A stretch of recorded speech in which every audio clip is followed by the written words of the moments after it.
சங்கீத முத்தமிட, ரயில்கள் காதில் சத்தமிட, புயல்கள் சங்கீத முத்தமிட, பலையாலே ஒன்றாயினை ஒன்றே எழுவோம் இன்னை தொட. இது VIT 90.8 வேலூரில் நாங்கதாவே. VIT 90.8.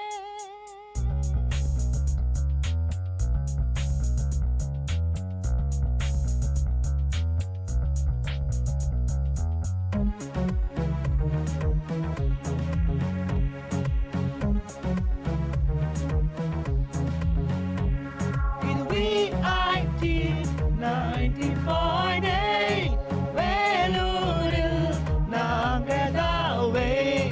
VIT 90.8 வேலூரில் நாங்கதாவே.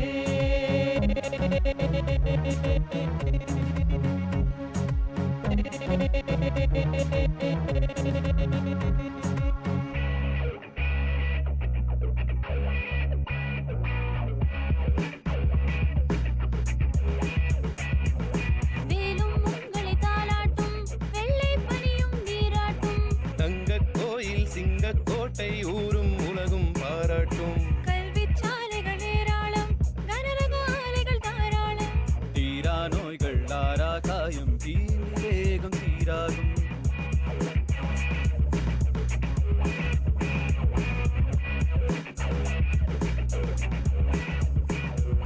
வேலும் உங்களை தாலாட்டும், வெள்ளை பனியும் நீராட்டும், தங்கக் கோயில் சிங்கக்கோட்டை ஊரும் உலகும் பாராட்டும். கல்விச் சாலைகள் ஏராளம், கனரக ஆலைகள் தாராளம், தீரா நோய்கள் ஆரா காயம் தீர்ந்து வேகம் தீராகும். இது VIT 90.8 வேலூரில் நாங்கதாவே.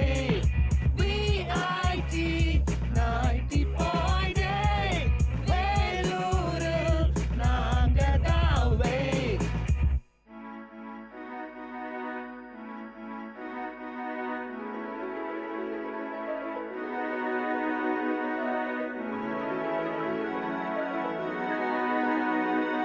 தேசம் இங்கே பலவாகும், பேசும் மொழியே அறிவாகும், ஜாதி மதங்கள் எல்லா உலகம் VIT-யால் உருவாகும். தேசம் இங்கே பலவாகும், பேசும் மொழியே அறிவாகும், ஜாதி மதங்கள் எல்லா உலகம் VIT-யால் உருவாகும். திறமை கொண்ட பட்டாளம் உங்கள் அன்பால் உலகாளும், மக்கள் பணிக்கு துடிக்கும் எங்கள் இதயம் ஒன்றே அடையாளம். இது VIT 90.8 வேலூரில் நாங்கதாவே. VIT 90.8 வேலூரில் நாங்கதாவே.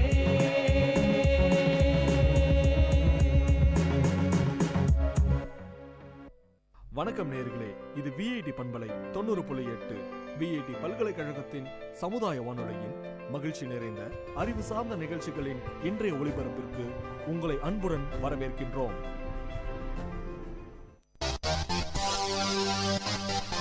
உங்கள் VIT பண்பலை 90.8 அன்று இன்று வரலாற்று பதிவுகளிலிருந்து சில துளிகள். ஜூன் 12 குழந்தை தொழிலாளர்கள் எதிர்ப்பு தினம். ஜூன் 12 1898 ஆண்டு பிலிப்பைன்ஸ் ஸ்பெயினிடமிருந்து விடுதலையை அறிவித்தது.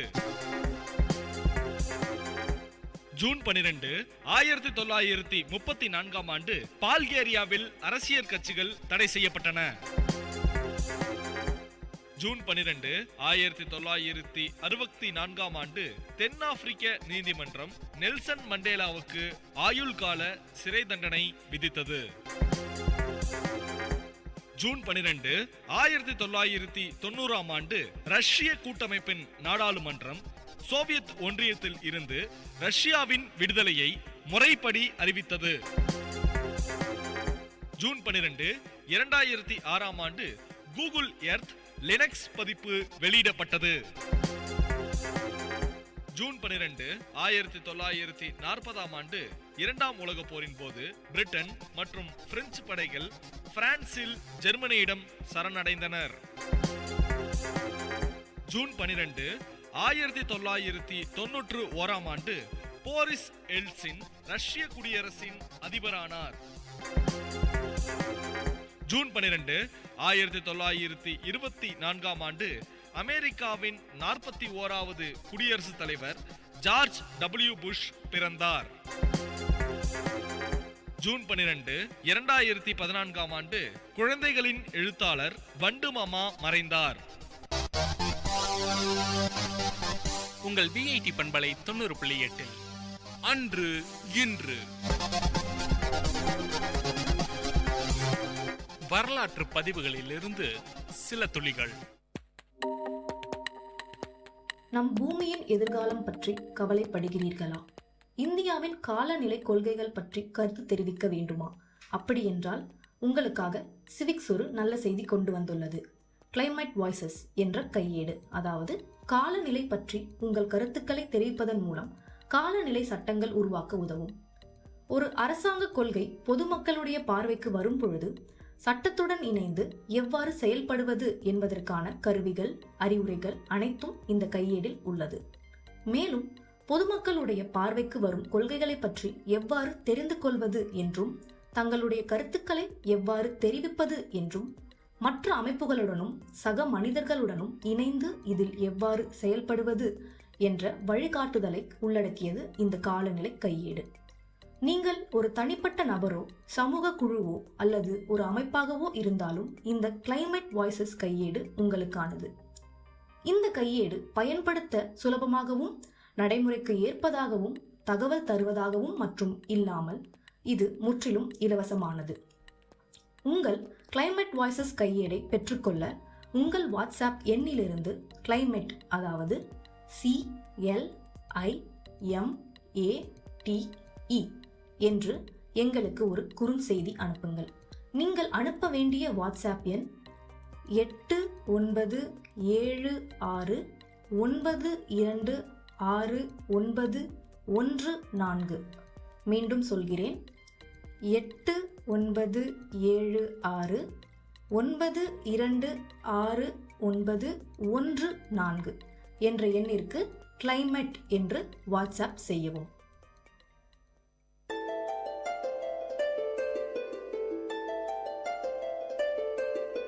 வணக்கம் நேயர்களே, இது விஐடி பண்பலை 90.8 விஐடி பல்கலைக்கழகத்தின் சமுதாய வானொலி.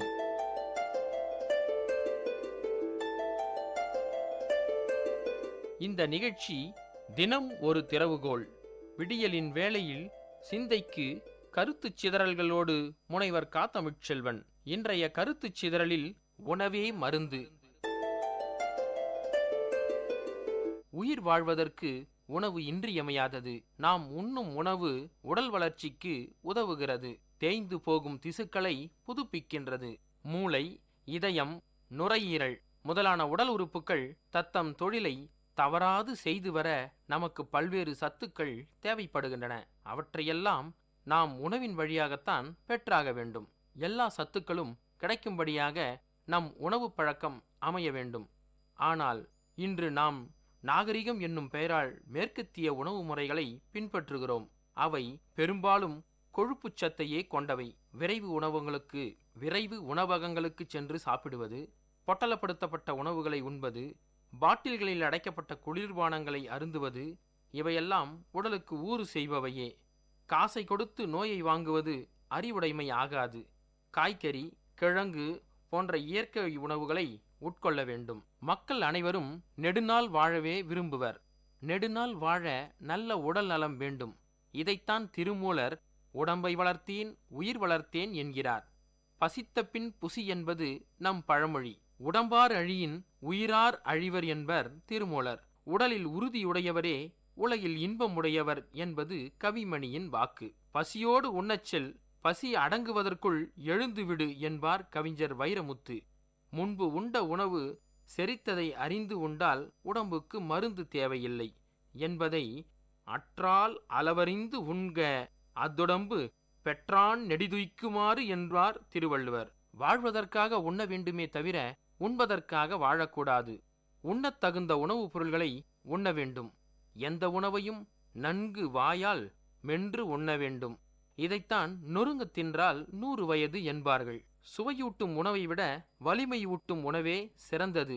முறையான உணவு பழக்கமே நல்ல மருந்தாகும் என்பதே இன்றைய தினத்தின் திறவுகோள். இன்றைய கருத்து சிதறலில் சிந்தனை துளிகள் உங்களை சிந்திக்க வைத்திருக்கும் என்ற நம்பிக்கையோடு மற்றும் ஒரு தினம் ஒரு திறவுகோள் நிகழ்ச்சியில் சந்திக்கும் வரை உங்களிடமிருந்து விடைபெறுவது முனைவர் க. தமிழ்ச்செல்வன். இது VIT பண்பலை 90.8 VIT பல்கலைக்கழகத்தின் சமுதாய வானொலி. நன்றி. விவசாயி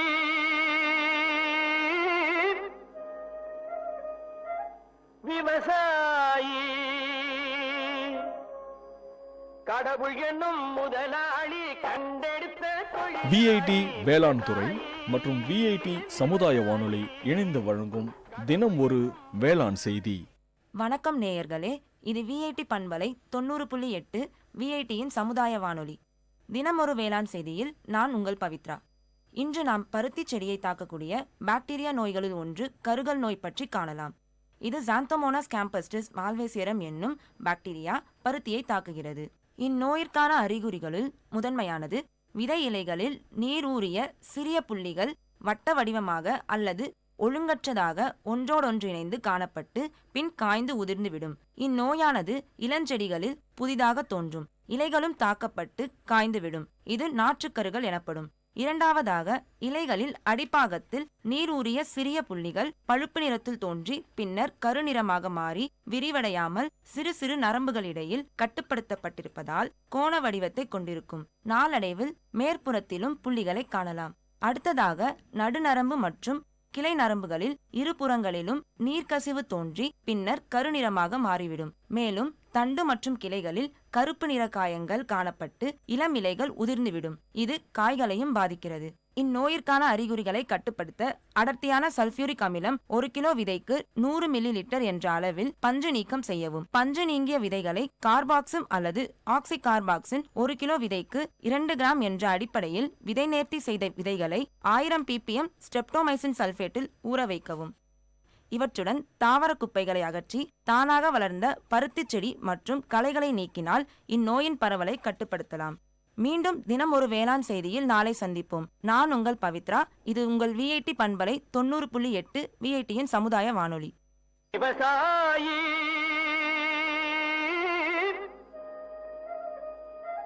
விவசாயி கடவுள் என்னும் முதலாளி கண்டெடுத்த தொழில். VIT வேளாண் துறை மற்றும் VIT சமுதாய வானொலி இணைந்து வழங்கும் தினம் ஒரு வேளாண் செய்தி.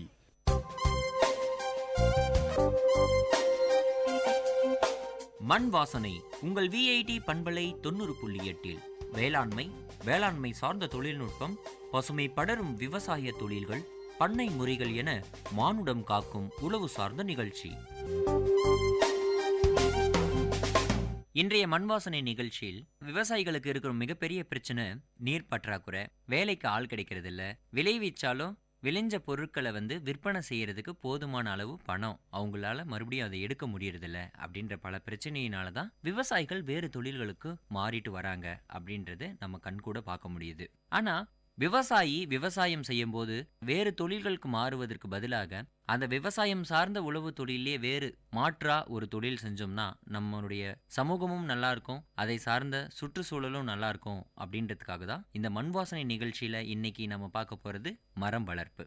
எந்த மாதிரியான மண்ணுல எவ்வளவு பாசன வசதி இருந்தால் எந்தெந்த மரங்களை வளர்க்கலாம் அப்படின்றத பத்தி தான் இன்னைக்கு நாம பார்க்க போறோம். உதாரணமா மரம் வளர்ப்புன்னு எடுத்துக்கிட்டோம்னாவே நம்ம சுத்தி இருக்கிறவங்க நமக்கு கேன்வாஷ் பண்ணுவாங்க. நீ இந்த மரம் வளரு, உனக்கு வந்து லட்சக்கணக்கில் பணம் கிடைக்கும், நீ அந்த மரம் வளர்த்தா உனக்கு கோடி கணக்கில் பணம் கிடைக்கும் அப்படின்னு சொல்லிட்டு நம்மளுடைய மூளையை போட்டு கசக்குவாங்க.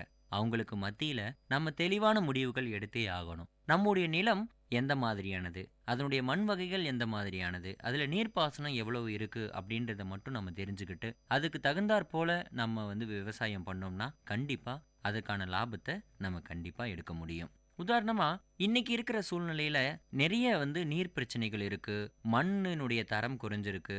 இதெல்லாம் அறிஞ்சு அதுக்கு தகுந்த மாதிரி நம்ம விவசாய முறைகளில் ஈடுபட்டோம்னா கண்டிப்பா லாபம் எடுக்க முடியும். அதுக்காக சில மர வகைகள் இருக்கு, அதை பத்தி இன்னைக்கு நம்ம பார்க்கலாம். அறுவடை காலத்தை பொறுத்து வன மரங்கள் 4 வகைகளாக பிரிக்கிறாங்க. அதுல ஒன்று நட்டதுலேருந்து 1 வருஷத்துலேருந்து 4 வருஷம் 5 வருஷத்துல அறுவடை பண்ணலாம், இல்லை 10 வருஷம் அறுவடை, இல்லை 15லேருந்து 30 வருஷம் அறுவடைன்னு சொல்லிட்டு ரொம்ப டிஃப்ரெண்ட்டான வந்து பாசன வசதிகள் தேவையானது இந்த மாதிரியான மரங்கள் இருக்கு. இன்னைக்கு நம்ம ஒன்னொன்னா நம்ம பார்க்கலாம். முதல் ரகமா வந்து நட்ட வருஷத்திலிருந்து 6 வருஷங்களுக்கு அறுவடை செய்யற ரகம். உதாரணமா சவுக்கை மரம். இதற்கு பாசன வசதி வந்து கண்டிப்பா தேவை.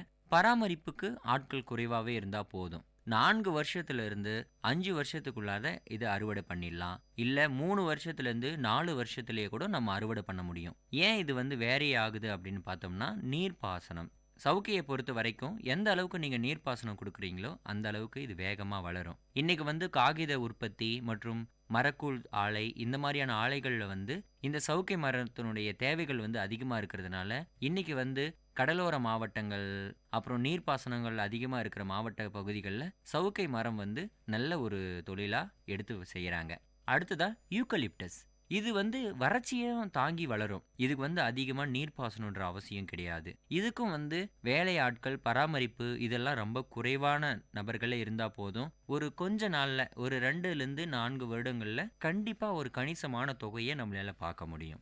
அடுத்ததா 8 வருஷத்துலேருந்து 10 வருஷங்கள் வரைக்கும் அறுவடை செய்யக்கூடிய பராமரிப்பு குறைவான ஆட்கள் இருக்கக்கூடிய நீர்ப்பாசனம் வந்து ரொம்ப குறைவாக தேவைப்படக்கூடிய மரங்களை பற்றி பார்க்கலாம். உதாரணமா மலைவேம்பு மரம். இம்மரம் வந்து வேகமாக வளரும் தன்மையுடையது.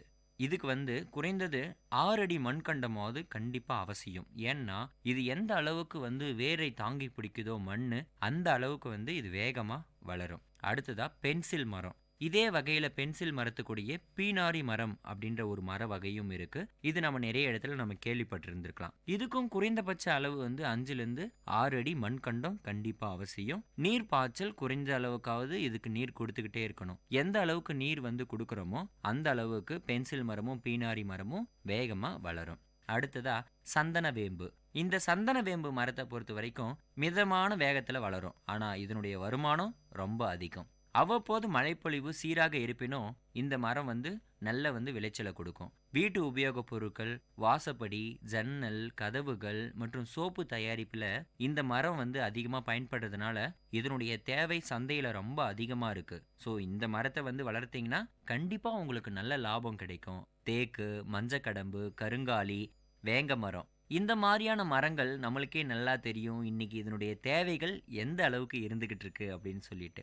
இன்னைக்கு நீங்க வந்து வேஸ்ட் அப்படின்னு நினைக்கிற ஒரு லேண்ட்ல வந்து இந்த மாதிரியான மரங்களை நட்டு வச்சோம்னா கண்டிப்பா ஒரு 20-30 ஆண்டுகளுக்கு பின்னாடி இது வந்து ஒரு கணிசமான தொகையை கொடுக்கறது இல்லாம சுற்றுச்சூழலையும் பாதுகாத்து வர்றதுல இந்த மரங்கள் எல்லாம் ரொம்ப முக்கியத்துவம் வாய்ந்ததா இருக்கு. பல லட்சங்களுக்கு விலை போகுது. வீட்டு உபயோகப் பொருட்கள், அலங்காரம் மற்றும் வாகனங்களுடைய கட்டுமானம், சோப்பு தயாரிப்பு இந்த மாதிரியான இடங்கள்ல வந்து இதனுடைய பயன்பாடு அதிகமா இருக்கிறதுனால இந்த வகை மரங்கள் ரொம்பவே நமக்கு பயனுள்ளதா இருக்கும். இதுவரை கேட்ட மரம் வளர்ப்ப ஒரு தொழிலா மாத்தி நாட்டையும் வீட்டையும் பாதுகாக்கலாம். நன்றி, வணக்கம்.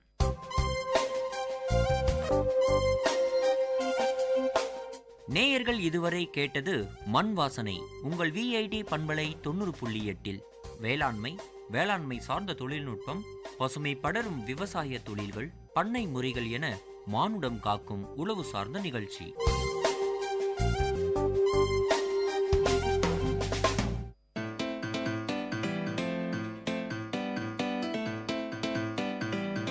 செவிச்செல்வம் விஐடி பண்பலையின் அறிவு களஞ்சியம். அகரம் முதல் ஆகாயம் வரை, தூரிகை முதல் தொழில்நுட்பம் வரை அறிவுசார் தரவுகளின் பெட்டகம் செவிச்செல்வம்.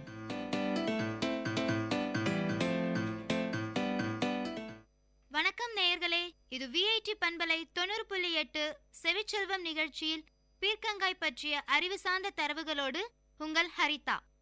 பீர்க்கங்காய் வெள்ளரிக்காய் குடும்பத்தை சேர்ந்தது. உலகில் அமெரிக்கர்கள்தான் பீர்க்கங்காயை அதிகம் சாப்பிடுகிறார்கள். பீர்க்கங்காயை முற்றிய பிறகுதான் சமையலில் சேர்க்க வேண்டும். காயாக இருக்கும்போது சேர்த்தால் முதுகுவலி, பித்த கோளாறுகள், முடக்குவாதம் போன்றவை தோன்றும். சளி கோளாறுகளும் தோன்றும். 100 கிராம் பீர்க்கனியில் புரதம் 5% உள்ளது. கால்சியம் 40 மில்லிகிராமும், பாஸ்பரஸ் 40 மில்லிகிராமும், இரும்பு சத்து 1.6 மில்லிகிராமும், வைட்டமின் ஏ 56 உள்ளது. அகில உலக அலகும் ரிஃபாலஃபின் 1 மில்லிகிராமும், தயாமின் 7 மில்லிகிராமும், நிக்கோடின் அமிலம் 2 மில்லிகிராமும், வைட்டமின் 5 மில்லிகிராமும் உள்ளன. நார்ச்சத்து, வைட்டமின்கள் ஏ, பி, சி, தாது உப்புக்கள் போன்றவை அளவுடன் அமைந்திருப்பதால் நீரிழிவு நோயாளிகள் பயமின்றி பீர்க்கங்காயை சேர்த்துக் கொள்ளலாம். இது சத்தான உணவாகும். டானிக் மருந்து போலவும் செயல்பட்டு உடல் நலத்தை பாதுகாக்கும். 100 கிராம் பீர்க்கனியில் கிடைக்கும் கலோரி 18 தான். இது நீரிழிவு நோயாளிகளுக்கும் குண்டான மனிதர்களுக்கும் கெடுதல் செய்யாத காய்கறியாகவும் திகழ்கிறது. முற்றிய பீர்க்கனியில் லுஃபின் என்னும் கசப்பு பொருள் இருக்கிறது. பீர்க்கனியின் விதைகளில் ஒரு விதமான நறுமண எண்ணெய் இருக்கிறது. மாவு சத்தும் பீர்க்கனியில் உள்ள முக்கிய சிறப்பு அம்சங்களாகும்.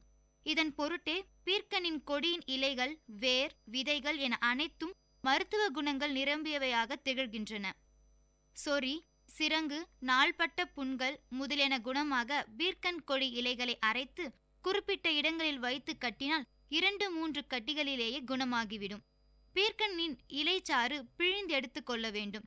சிறிது நேரம் சூடுபடுத்தி அந்த இலைச்சாற்றை ஒரு தேக்கரண்டி வீதம் சாப்பிட்டால் நீரிழிவு நோய் கட்டுப்படும். சிறு குழந்தைகளின் கண்ணோய் நீங்க இதே இலைச்சாற்றில் ஓரிரு சொட்டுக்கள் கண்ணில் விட்டால் போதும். ஆனால் அந்த இலைச்சாற்றை சூடுபடுத்தக்கூடாது. பீர்க்கன்காயின் விதைகளில் இருந்து எடுக்கப்படும் எண்ணெய் தோல் நோய், தொழுநோய் முதலியவற்றுக்கு சக்தி வாய்ந்த மேல்பூச்சி எண்ணெயாக திகழ்கிறது. இரத்த சோகை நோயாளிகள் இதன் வேரை காய்ச்ச வேண்டும். ஆறியதும் நீரை வடித்து அருந்த வேண்டும். இலைச்சாற்றை போலவே இதுவும் கசப்பாகத்தான் இருக்கும், ஆனால் சக்தி மிக்கது. இரத்த சோகை விரைந்து குணமாகும். கால் வீக்கம் இதே கஷாயத்தால் குறையும். கண் பார்வை நன்றாய் தெரியவும் நோய் எதிர்ப்பு சக்தியுடன் வாழவும் அடிக்கடி பீர்க்கங்காயும் சமையலில் சேர்த்துக் கொள்ளுங்கள். இந்த காய்கறி ஆசியா, ஆப்பிரிக்கா மற்றும் அரபு நாடுகளில் மிகவும் பிரபலமான காய்கறி ஆகிறது. மேலும் லூஃபா அல்லது டோரி போன்றவை இந்த காய்கறி அரபு இனிப்பு தோற்றுவாய் நம்பப்படுகிறது மற்றும் உலகம் முழுவதும் பரவியுள்ளது. பீர்க்கன்காய் சமையலில் பகுதி 100 கிராம் ஒன்றுக்கு ஊட்டச்சத்து மதிப்பு இருக்கிறது. சக்தி 17 கிராம், புரதம் 5 கிராம், கார்போஹைட்ரேட் 3.4 கிராம், கொழுப்பு 1 கிராம், கால்சியம் 18 மில்லி, இரும்பு 31 மில்லிகிராம். இது கண்களுக்கும் மிகவும் நல்லது, ஏனெனில் உயர் பீட்டா குரோட்டின் உள்ளது. பீர்க்கங்காய் உள்ள செல்லுலோஸ் மலச்சிக்கல், அதனால் வயிற்றுக்கு நல்லது கடக்க உதவுகிறது. இது எடையிழக்க உதவுகிறது. இது படை, தடிப்பு நோல், அதிரான நோல் பராமரிப்பு சிகிச்சைக்கு பயன்படுத்தப்படுகிறது. நேயர்களே, இதுவரை நீங்கள் கேட்டது செவிச்செல்வம் நிகழ்ச்சியில் பீர்க்கங்காய் பற்றிய அறிவு சார்ந்த தரவுகள். வழங்கியவர் உங்கள் ஹரிதா.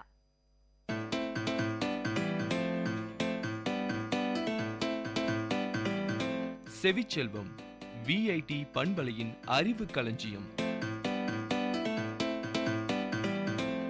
அகரம் முதல் ஆகாயம் வரை, தூரிகை முதல் தொழில்நுட்பம் வரை, அறிவுசார் தரவுகளின் பெட்டகம் செவிச்செல்வம்.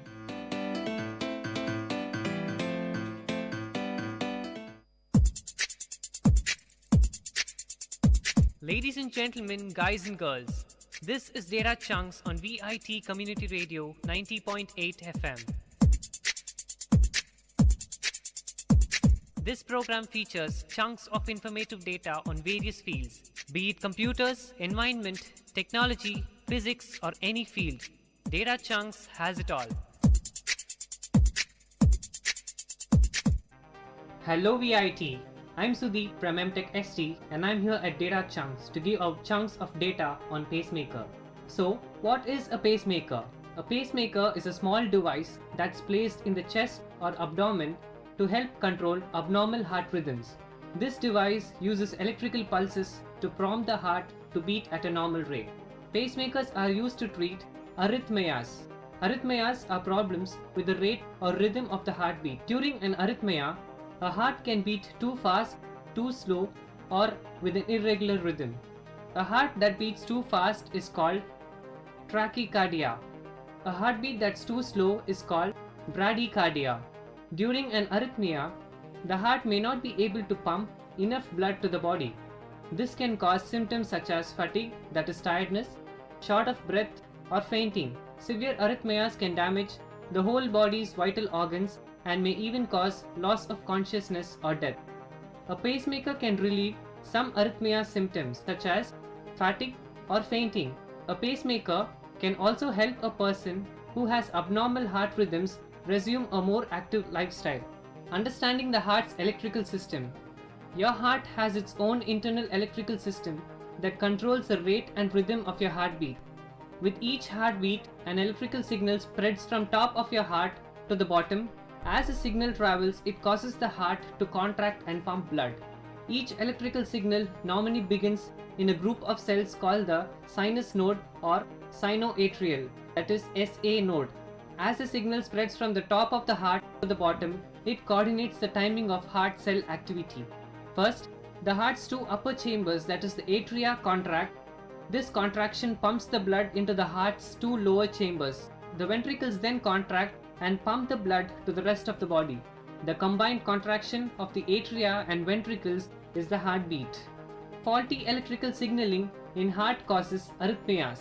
Pacemakers use low energy electrical pulses to overcome this faulty electrical signaling. Pacemakers can speed up a slow heart rhythm, help control an abnormal or fast heart rhythm, make sure the ventricles contract normally if the atria are curing instead of beating with normal rhythm. This condition is called atrial fibrillations. Coordinate electrical signal between the upper and lower chambers of the heart.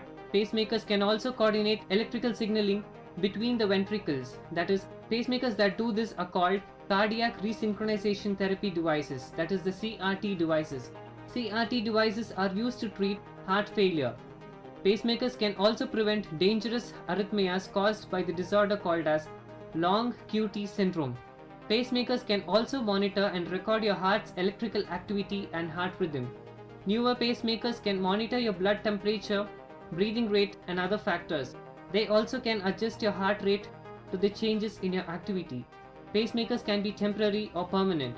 Temporary pacemakers are used to treat short-term heart problems such as slow heartbeats that are caused by a heart attack, a heart surgery, or an overdose of medicine. Permanent pacemakers are used to control long-term heart rhythm problems. Doctors also treat arrhythmias with another device called as implantable cardioverter defibrillator, that is called as ICD. An ICD is similar to a pacemaker. However, besides using low energy electrical pulses, an ICD also can cause high energy pulses to treat life-threatening arrhythmias. You have heard about pacemakers at Data Chunks with me, Sudeep. Ladies and gentlemen, guys and girls, this is Data Chunks on Vit Community Radio 90.8 FM. See you next time with another interesting, informative chunk of data on Data Chunks.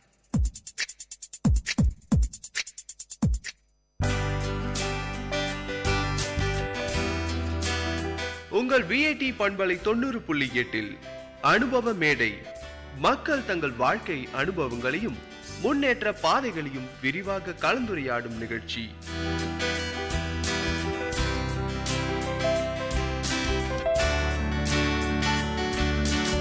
வணக்கம் நேயர்களே, நீங்கள் கேட்டுக்கொண்டிருப்பது VIT பண்பலை 90.8 VIT பல்கலைக்கழகத்தின் சமுதாய வானொலி. இந்த நிகழ்ச்சி அனுபவ மேடை நிகழ்ச்சியில் சமுதாய மக்கள் அவங்களுடைய வாழ்க்கை அனுபவங்களை நம்ம கிட்ட பகிர்ந்துக்கிறாங்க. அந்த வகையில் இன்னைக்கு நம்ம கூட ஒருத்தர் இருக்காங்க. வணக்கம், உங்களை அறிமுகப்படுத்திக்கோங்க. சார் வணக்கம் சார், பேர் அஜீஸ். அப்புறம் சமோசா வியாபாரம் பண்ணுறேன் சார். நான் திருவள்ளூர் சுற்றி விற்கிறேன். எத்தனை வருஷமாக சமோசா வியாபாரம் பண்ணுறீங்க? சார் சுமார் 8 வருஷமாக பண்ணுறேன்.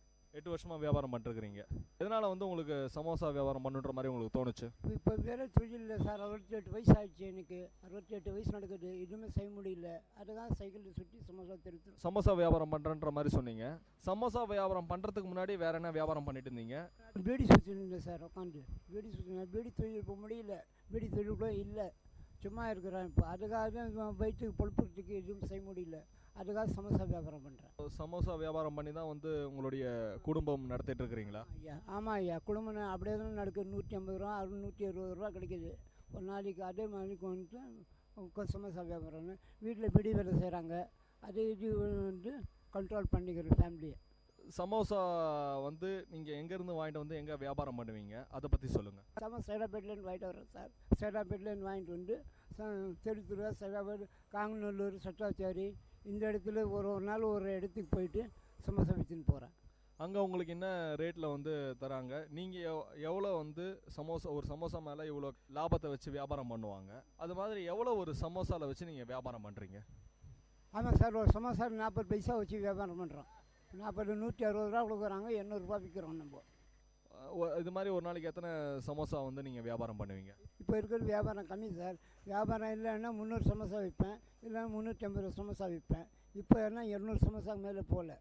வியாபாரம் ரொம்ப டல்லாக இருக்குது. தொழில் சுற்றினா கூட தொழில் கம்மியாக தான் இருக்குது. நடக்கிற வரைக்கும் நடக்கட்டும்னு ஊற்றி நிற்கிறேன். காலையில் எத்தனை மணிலேருந்து எத்தனை மணி வரையும் உங்களுக்கு வியாபாரம், அதை பற்றி சொல்லுங்கள். காலையில் 10 மணிக்கு கிளம்புறேன் சார். 10 மணிக்கு வந்து 4 மணி வரைக்கும் சுற்றி விற்கிறேன். ஸ்கூலு பசங்கள்கிட்ட ஸ்கூல்கிட்ட நிற்கிறேன். காங்கனூர் ஸ்கூலில் நிற்க வியாபாரம் பண்ணுறேன். வியாபாரம் பண்ணிட்டு அப்படியே போயிடுறேன். விற்கிறேன். கொஞ்சம் மிச்சம் ஆயிடுச்சுன்னா அப்படியே திருவா சுற்றின்னு போயிடுறேன். எப்படி சுற்றினாலும் வந்து உங்களுடைய சமோசா கடைசியில் வந்து காலி ஆகிடுதுங்களா? காலி பண்ணி தான் போகணும் சார். காலி பண்ண 5 மணி ஆகுனா கூட 6 மணி ஆகுனா கூட காலி பண்ணி தான் போகணும். வேறு வழி இல்லை. ஏன்னா சமோசா மறுநாள் விற்க முடியாது அது. அதனால் அந்த இட்லி நாள்னா கூட இத்தனை மணி நேரம் ஆகுனா கூட சுற்றி தான் போகிறேன். இத்தனை வருஷமாக வந்து சமோசா விற்கிறேன் அப்படின்ற மாதிரி சொன்னீங்க. நீங்கள் ஏன் வந்து நீங்கள் ஒரு வண்டி வாங்கிக்கலாம்ல, இன்னமும் ஏன் வந்து சமோசா வந்து நீங்கள் சைக்கிள்லேயே விற்றுட்ருக்குறீங்க? சைக்கிளில் விற்றுனா வண்டி வாங்குற வசதி இல்லையா சார்? வசதி ஒன்று இருந்துச்சுன்னா வண்டி வாங்கலாம். வண்டி வாங்கினா 15 செகண்ட் ஹேண்ட் வண்டி ஒன்று கூட கிட்டால் கூட 15,000ன்றாங்க. இதுவும் சைக்கிளில் சுற்றிட்டு சைக்கிள் வாங்கினேன் சார். 400 ரூபா கொடுத்து சைக்கிள் வாங்கினேன். சைக்கிள் வாங்கிட்டு அதில் சைக்கிளில் சுற்றி நிற்கிறேன். வேறு வழி இல்லையா சார்? இந்த சமோசா வியாபாரத்தில் வர வருமானம் வச்சு உங்கள் குடும்பத்துக்கு போதுமானதாக இருக்குதுங்களா? இல்லை சார், போதுமான குடும்பம் இல்லை, கம்மியாக தான் இருக்குது. இதையும் தான் ரேஷன் அரிசி சாப்பிட்றோம். ரேஷன் அரிசி வாங்கி வீட்டில் வந்து சாப்பிட்றோம். அது அப்படியே வந்து அது பத்தலை, அது கூட பற்ற மாட்டேங்குது. 15 நாள் தான் வருது அந்த அரிசி. 15 நாள் இந்த வழி அரிசி வாங்கி விற்று சாப்பிட்டு நிற்கிறோம். இதில் குடும்பம் இதில் இருக்கிறாங்க, குடும்பம் அதில் அட்ஜஸ்ட் பண்ணுறோம். இப்போ உங்கள் வீட்டில் இருக்கவங்க அவங்க என்ன பண்ணிட்டு இருக்கிறாங்க? இப்போ எத்தனை பசங்க உங்களுக்கு இருக்கிறாங்க? அவங்க என்ன தொழில் செய்கிறாங்க, அதை பற்றி சொல்லுங்கள். 2 பொட்டை பசங்க உட்காந்து பீடி சுற்றுறாங்க. ஒரு ஆள் பீடி இலை வெட்டுது, ஒரு ஆள் பீடி சுற்றுது, ஒரு ஆள் புண்ணி மூடுது. ஒரு சின்ன பையன் இருக்கான், ஸ்கூல் போயிட்டு வர்றான். இப்போ ஸ்கூல்லலாம் கூட வந்து நீங்கள் வந்து சமோசா விற்போம் அப்படின்ற மாதிரி சொன்னீங்க. எந்தெந்த ஸ்கூலில் போயிட்டு எந்தெந்த இடத்துலலாம் வந்து நீங்கள் சமோசா வைப்பீங்க? இல்லையா, இந்த ஸ்கூல் கிடைக்கிது அந்த ஸ்கூலில் தான். இப்போ என்ன காங்கனூர் ஸ்கூலில் விற்றேன். அது ஆச்சுன்னா மிச்சம் ஆச்சுன்னா டான்பாய் ஸ்கூலில் விற்பேன். அப்படி மிச்சம் ஆச்சுன்னா அப்படியே இந்த தெரு ஸ்கூல்லாம் இருக்குல்ல, அந்த சின்ன ஸ்கூலில் நின்று அப்படியே விற்றுன்னு போவேன். அப்படியே விற்று ரோடெல்லாம் கூட சுற்றுவேன் சார். ரோட்டில் சுற்றுறது தான் வியாபாரம் எங்களுக்கு, வேறு வழி இல்லை.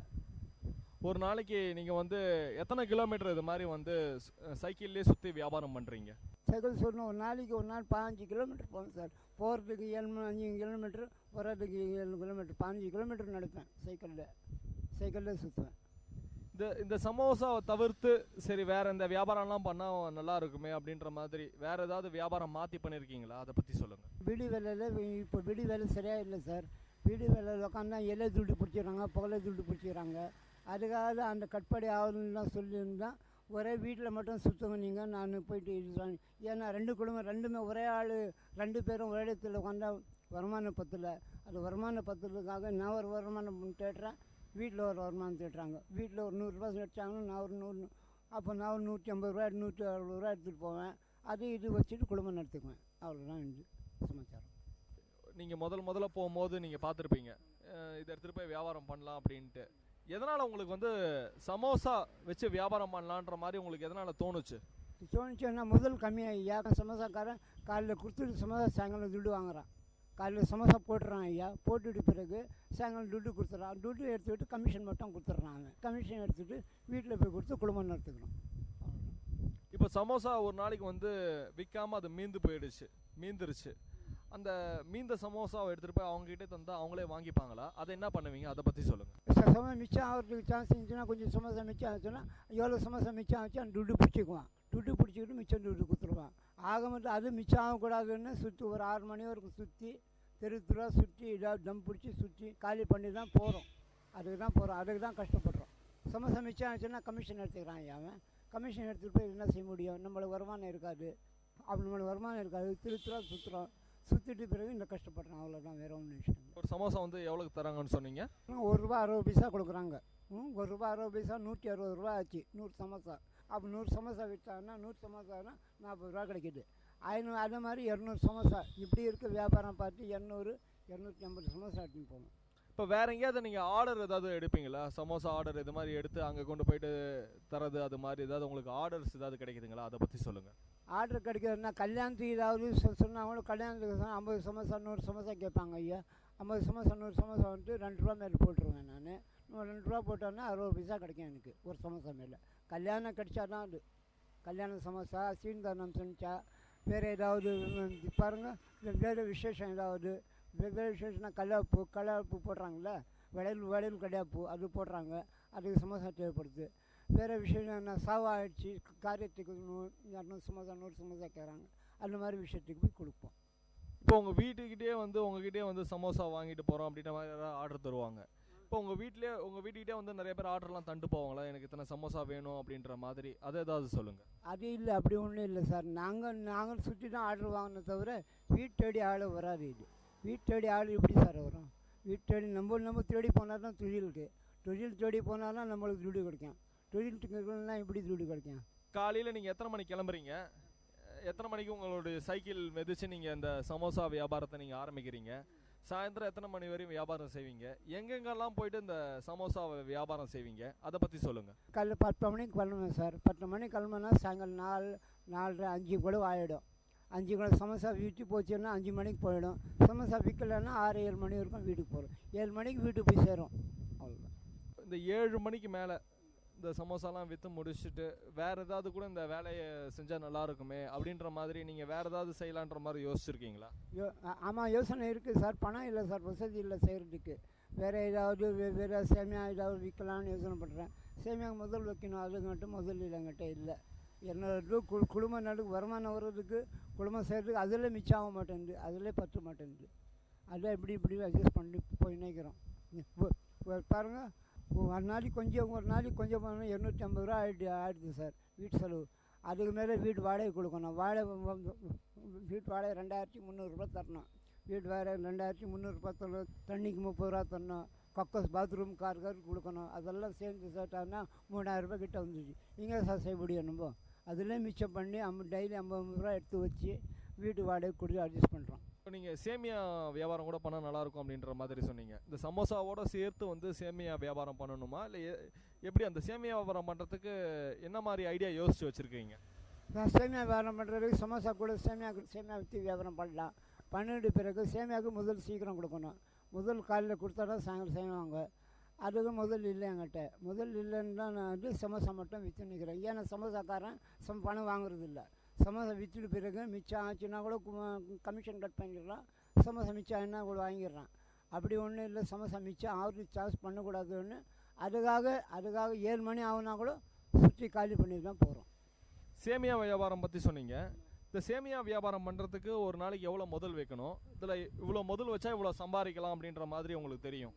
எவ்வளோ முதல் வச்சா அந்த சேமியா வியாபாரத்தில் எவ்வளோ சம்பாதிக்கலாம்? ஒரு நாளைக்கு சிம்பிள் முதல் ₹150 வைக்கணும் ஐயா. ₹150 வச்சாங்கன்னா ₹70 கிடைக்கும். ₹70 கிடைக்கும். ₹150க்கு ₹70 கிடைக்கும். அப்படி சமோசா ₹70 முதல் கிடைச்சாதான் அது சேமியா மிச்சம் ஆச்சுன்னா வாங்குறது இல்லை. அவங்க சேமியா மிச்சம் ஆச்சு. சப்போஸ் மிச்சம் ஆச்சு சேமியா வாங்குறது இல்லை. 100 சேமியா விற்று தான் காலி பண்ணணும். விற்கல 50 சேமியா மிச்சிச்சு 50 சேமியா நம்ம வீட்டுக்கு தான் போய் சாப்பிடணும். அந்த 50 சேமியா ₹150 ₹75 முதல் போயிடுச்சுன்னா ₹75 என்ன நிற்கும்? அதுக்காக ஒன்றும் செய்யலை. சேமியா வியாபாரம் கொஞ்சம் மழை பெஞ்சா குளிர் காலம் வந்துச்சுன்னா சேமியா விற்கும். இப்போ வெயில் காலத்தில் சேமியா விற்கிறதுக்கு சான்ஸ் இல்லை.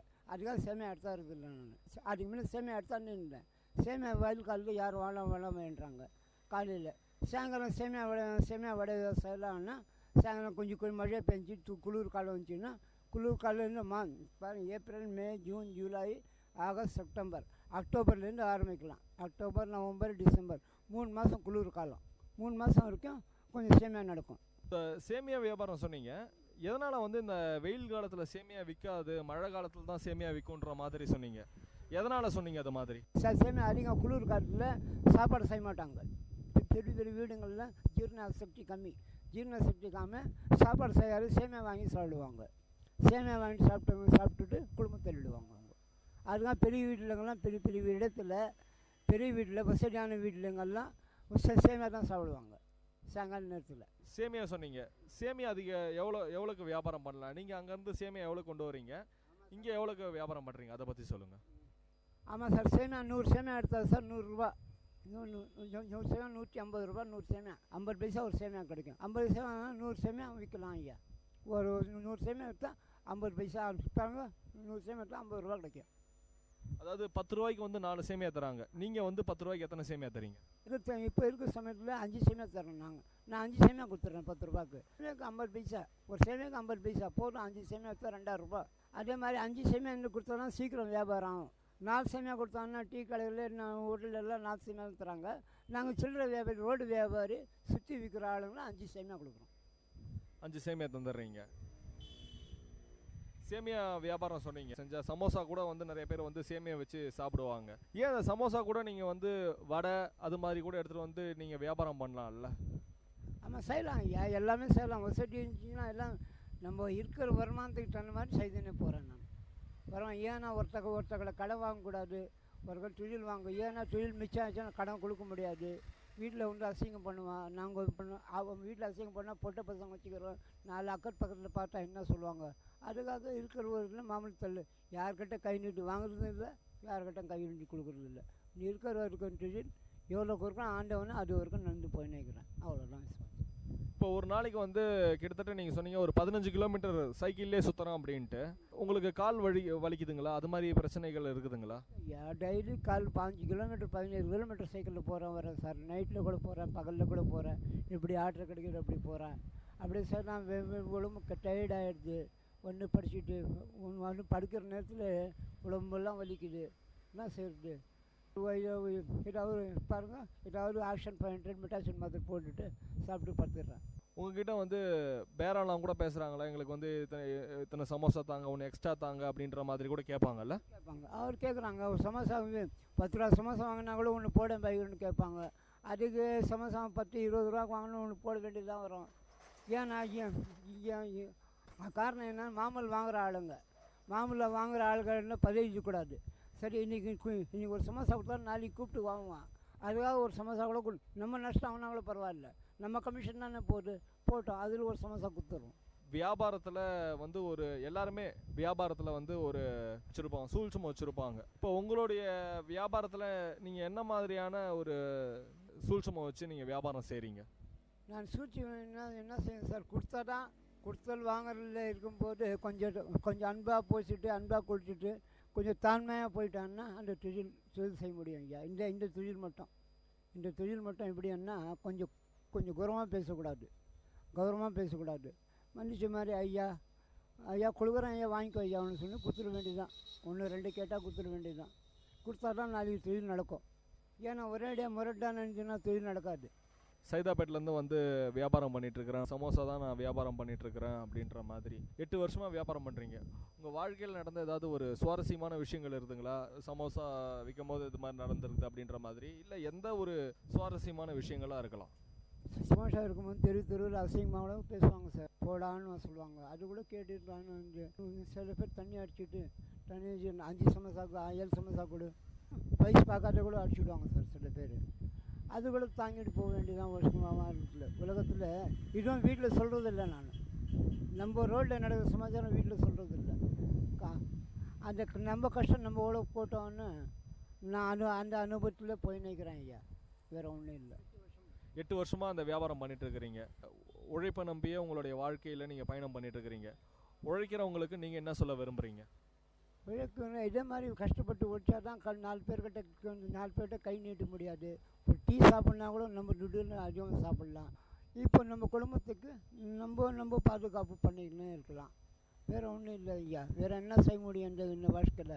இருக்கிற வரைக்கும் கொஞ்சம் பாருங்கள், 68 வயசு ஆகிடுச்சு. இன்னும் என்ன இருக்குது? இருக்கட்டும்.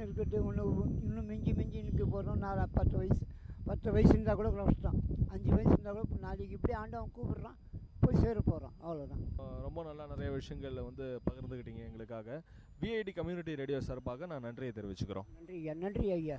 இன்றைக்கி நம்ம அனுபவ மேடை நிகழ்ச்சியில் அஜீஸ், சைதாப்பேட்டை சேர்ந்த அஜீஸ் அவர்கள் சமோசா வியாபாரி, நிறையா விஷயங்களை நம்மகிட்ட பகிர்ந்துக்கிட்டாங்க.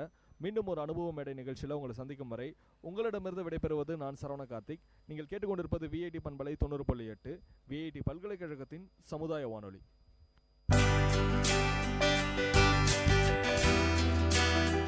நேர்கள் இதுவரை கேட்டது அனுபவ மேடை. மக்கள் தங்கள் வாழ்க்கை அனுபவங்களையும் முன்னேற்ற பாதைகளையும் விரிவாக கலந்துரையாடும் நிகழ்ச்சி.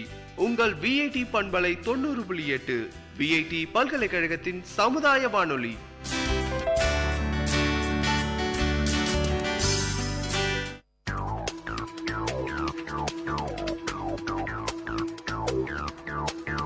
நேர்களை இது விஐடி பண்பலை 90.8.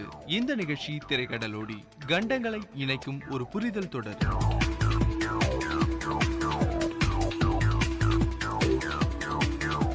ஹலோ ஃப்ரெண்ட்ஸ், நம்ம எல்லாருக்கும் நம்ம நாட்டு மேல நிறைய பாசமும் மரியாதையும் இருக்கும். நம்ம நாட்டை பற்றின பெருமையும் நம்ம இந்த நாட்டை சார்ந்தவங்கன்னு சொல்றதுல ஒரு கம்பீரமும் கர்வமும் கூட இருக்கும். அப்பேற்பட்ட ஒரு நாட்டுப்பற்று உணர்ச்சியோட ஓட்டோ வான் பிஸ்மார்க் என்கிறவர் தன் நாட்டை பற்றி என்ன சொல்றாருன்னா, பயத்தின் குரல் என் நாட்டு மக்களின் மனதில் எதிரொலிப்பதே இல்லைன்னு சொல்றாரு. அப்படி அவர் பெருமையா புகழற நாடு எந்த நாடுன்னு தெரிஞ்சுக்க ஆவலா இருக்குல்ல?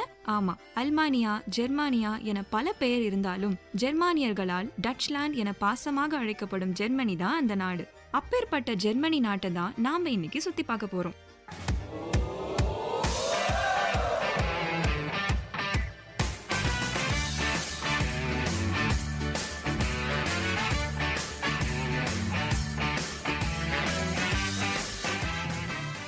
வெறும் 3,57,021 சதுர கிலோமீட்டர் பரப்பளவு கொண்ட ஜெர்மனி எப்படி எல்லோருக்கும் தெரிஞ்ச ஒரு நாடா இருக்குன்னு ஆச்சரியமா இருக்குது இல்ல?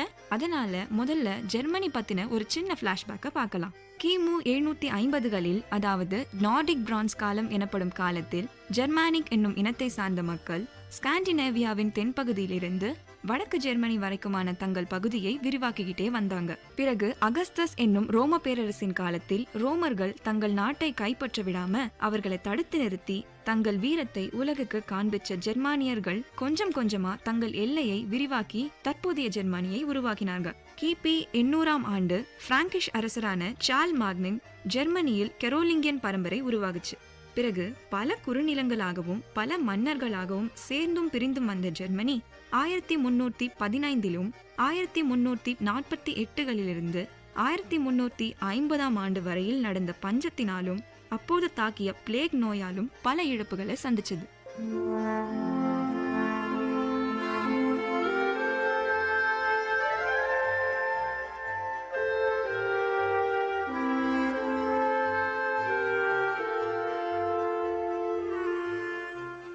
பிறகு 1618லிருந்து 1648ஆம் ஆண்டு வரை நடந்த 30 வருட போரும் ஜெர்மனியை ரொம்பவே சேதப்படுத்துச்சு. இதன் பிறகு 1800களில சிறு பகுதிகளா ஜெர்மனி பிரிக்கப்பட்டு பின்னர் ஹாப்ஸ்பர்க் மற்றும் புரூசிய ராஜ்யம் என்னும் இரு ராஜவம்சத்தினரால் ஆளப்பட்டது. அதன் பின்னர் அரசர் 1ஆம் வில்லியன் காலத்தில தான் ஓட்டோ வான் பிஸ்மார்க் அவரின் உதவியோடு ஜெர்மனி ஒன்றிணைக்கப்பட்டது. பிறகு என்ன, ஜெர்மனியின் முன்னேற்றத்திற்கு எல்லை இல்லாம உலக நாடுகள்ல சிறந்த ஒன்றா அது அதிகாரத்திலும் செல்வத்திலும் வளர்ந்து வந்தது. ஆனா உலகத்துல நடக்கக்கூடாத ஒரு விஷயமான முதலாம் உலக போர் 1914ஆம் ஆண்டு நடந்த போது ஜெர்மனியும் அதுல கலந்து கொண்டது. இப்போரில் பெருந்தோல்வி கண்ட ஜெர்மனி மிகவும் கொடிய பொருளாதார நிலைக்கு தள்ளப்பட்டது. அதனுடைய பல சர்வதேச காலனிகளும் அதனிடமிருந்து பறிக்கப்பட்டது. ஆனா அதற்கு பிறகு ஒரு குறுகிய காலத்திற்கு ஜெர்மனி ஒரு குடியரசு நாடாவே இருந்து வந்தது. அப்பதாங்க ஹிட்லரும் நாசிசமும் ஜெர்மனியில வந்தாங்க. கூடவே 2ஆம் உலக போரும் வந்தது. இந்த போரின் முடிவும் ஜெர்மனிக்கு சாதகமில்லாமல் போனது. 2ஆம் உலக போரின் முடிவில் மீண்டும் ஜெர்மனி இரு நாடுகளா பிரிக்கப்பட்டது. ஒன்று கம்யூனிச நாடான கிழக்கு ஜெர்மனியாகவும் இன்னொன்று மேற்கு ஜெர்மனியாகவும் பிரிக்கப்பட்டது. இவற்றை பிரிக்கும் வகையில் 1961இல் ஜெர்மனியின் தலைநகரமான பெர்லினில் ஒரு சுவர் எழுப்பப்பட்டது. அதற்கு பெர்லின் சுவர் என்றும் பெயரிடப்பட்டது. பிறகு பல வருடங்கள் கழித்து 1990ஆம் ஆண்டு அக்டோபர் 8வது நாள் ஜெர்மனி மீண்டும் ஒன்று சேர்ந்தது. இப்பொழுது உலகின் சிறந்த நாடுகள்ல ஒன்னா பெரும் வளர்ச்சி அடைந்து வருகிறது ஜெர்மனி.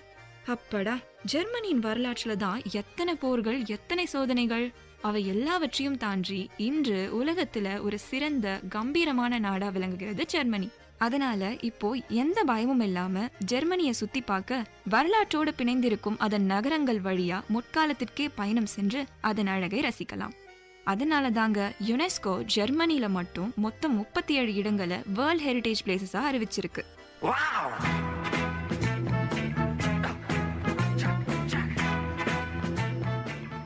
காலை, மாலை, இரவு என ஒவ்வொரு நேரத்திற்கேற்ப ஒவ்வொரு முகத்தோட பல்வேறு சிறப்பம்சங்களும் தனித்துவமும் பெற்ற பல நகரங்கள் ஜெர்மனியில இருக்கு.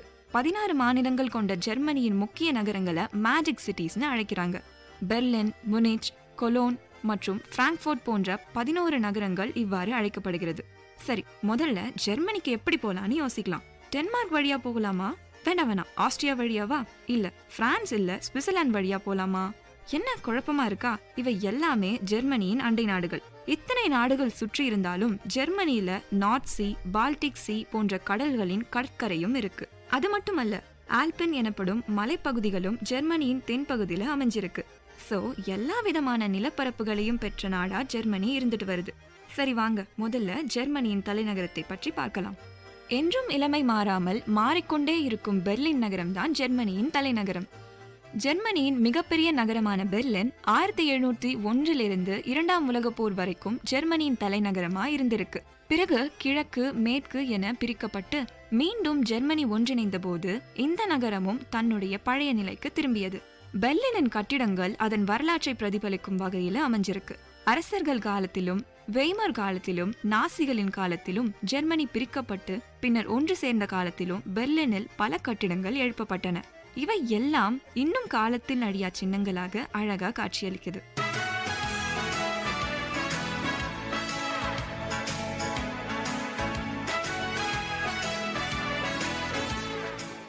அப்படிப்பட்ட ஒரு கட்டிடம் தான் ஃபேன்சி ட்ரோம் என அழைக்கப்படும் ஒரு கோபுரம். இது 368 மீட்டர் உயரம் கொண்ட ஒரு அமைப்பு. இங்கிருந்து பார்த்தா முழு பெர்லின் நகரமும் நம் கண் முன்னாடி தெரியும். மும்பைக்கு இந்தியா கேட் இருக்கிற மாதிரி பெர்லினுக்கு பிராடன்பர்க் கேட்னு ஒரு இடம் இருக்கு. இது பெர்லினின் மேற்கு பகுதியில அமைஞ்சிருக்கு.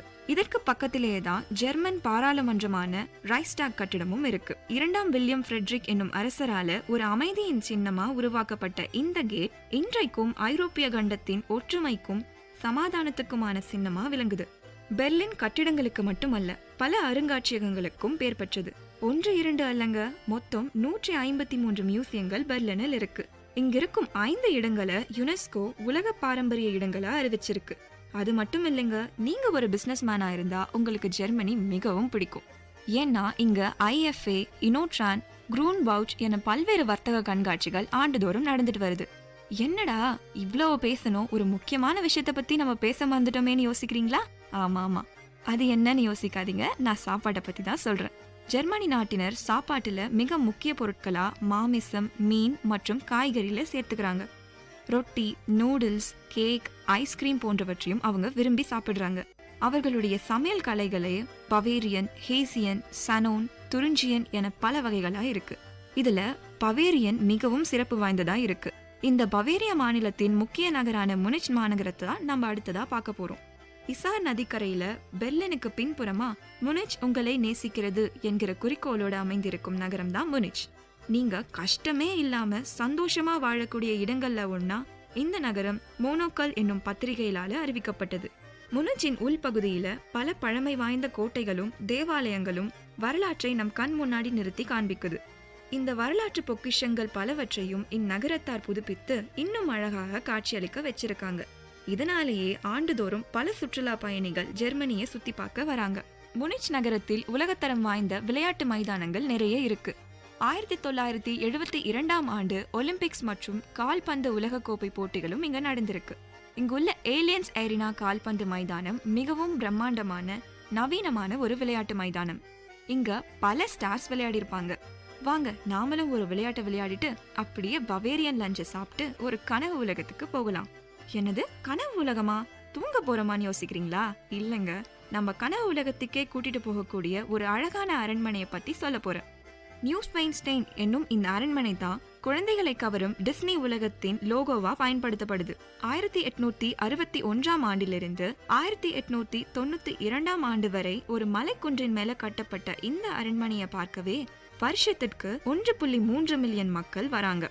லூட்விங் என்னும் மன்னரால கட்டப்பட்ட இந்த அரண்மனை மிகவும் கலைநயம் மிக்கது.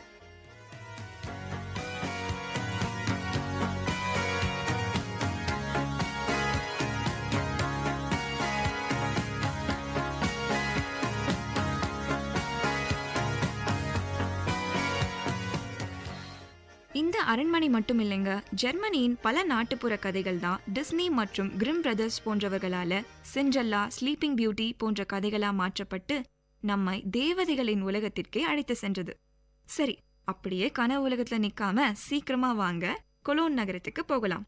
கலர் கலரா உடை அணிந்து கொண்டு ஆட்டமும் பாட்டமுமாக கொலோன் நகர வீதியே கோலாகலமா ஒவ்வொரு வருடமும் நவம்பர் 11ஆம் தேதியிலிருந்து சாம்பட் புதன் வரை கலகலப்பா இருக்கும். நகர வீதிகளை களை கட்டும் அந்த நேரத்துல நாமளும் அந்த ஊர்வலத்தை தவறாம பார்த்து மகிழணும். ஆர்ப்பாட்டமான ஊர்வலத்தை பத்தி பார்த்தாச்சு. அடுத்ததா நாம அமைதியான, மிகவும் வியக்க வைக்கக்கூடிய ஜெர்மனியின் அருங்காட்சியங்களை பற்றி பார்க்கலாம். கிட்டத்தட்ட 4000 அறிவு பொக்கிஷ சாலைகள் ஜெர்மனியில் உள்ளன. மியூசியம்னாவே போர் அடிக்கும் அப்படின்னு இல்லைங்க. நம்ம அறிவுத்திறனையும் கற்பனை திறனையும் தூண்டும் விதத்தில் ஜெர்மனியின் அருங்காட்சியங்கள் அருமையா அமைஞ்சிருக்கு. கலைகளை ரசிக்க பிராங்க்ஃபோர்ட்டிலும், கலாச்சாரத்தை அறிய பெர்லினிலும், அறிவியலை ஆராய முனிச்சினும் ஒவ்வொரு நகரத்திலும் பல சிறந்த அருங்காட்சியங்கள் செயல்பட்டு வருது. என்னங்க, இவ்வளவு கலைநயம் மிக்க ஜெர்மனி நாட்டை பத்தி பல விஷயங்களை இன்னைக்கு தெரிஞ்சிருப்பீங்க. அடுத்த வாரம் இன்னொரு ஒரு நாட்டை சுத்தி பார்க்க ரெடி ஆயிருங்க. திரைக்கடலோடி நிகழ்ச்சியில அடுத்த வாரம் சந்திக்கலாம்.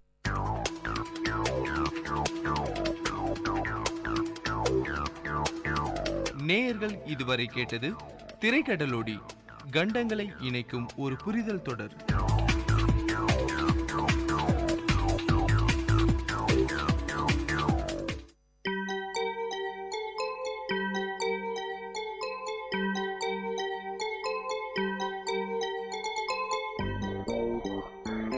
வணக்கம், நமஸ்தே, நமஸ்கார், சலாம் அண்ட் வந்தனம்.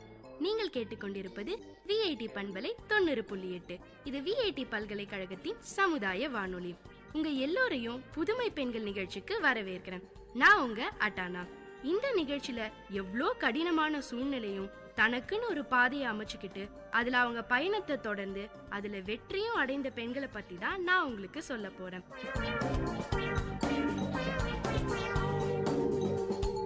வாழ்க்கையில ரிஸ்க் எடுக்க தயங்குறவங்க வாழ்க்கை கொடுக்க போற பெரிய பரிசை மிஸ் பண்றாங்கன்னு உற்சாகத்தோடையும் மகிழ்ச்சியோடையும் ஆர்வத்தோடையும் பேச ஆரம்பிச்சாங்க நம்ம மலைகள் நாயகி அருணிமா சின்ஹா. என்னடா இவன் ஏன் அருணிமா சின்ஹாவை மலைகள் நாயகின்னு கூப்பிட்டான்னு தெரியலையேன்னு ரொம்ப குழம்பாதீங்க. அது நானா அருணிமாக்கு வச்ச செல்ல பேரு.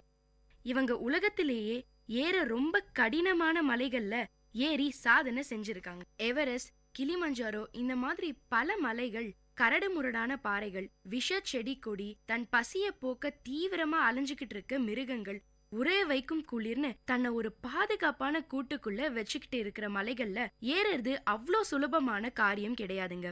ஏங்க, நான் கிளிமஞ்சாரோன்னு சொன்னதும் உங்களுக்கு எந்திரன் படத்துல நம்ம சூப்பர் ஸ்டார் ரஜினிகாந்த் நடிச்ச பாட்டு தானே ஞாபகத்துக்கு வந்திருக்கும்.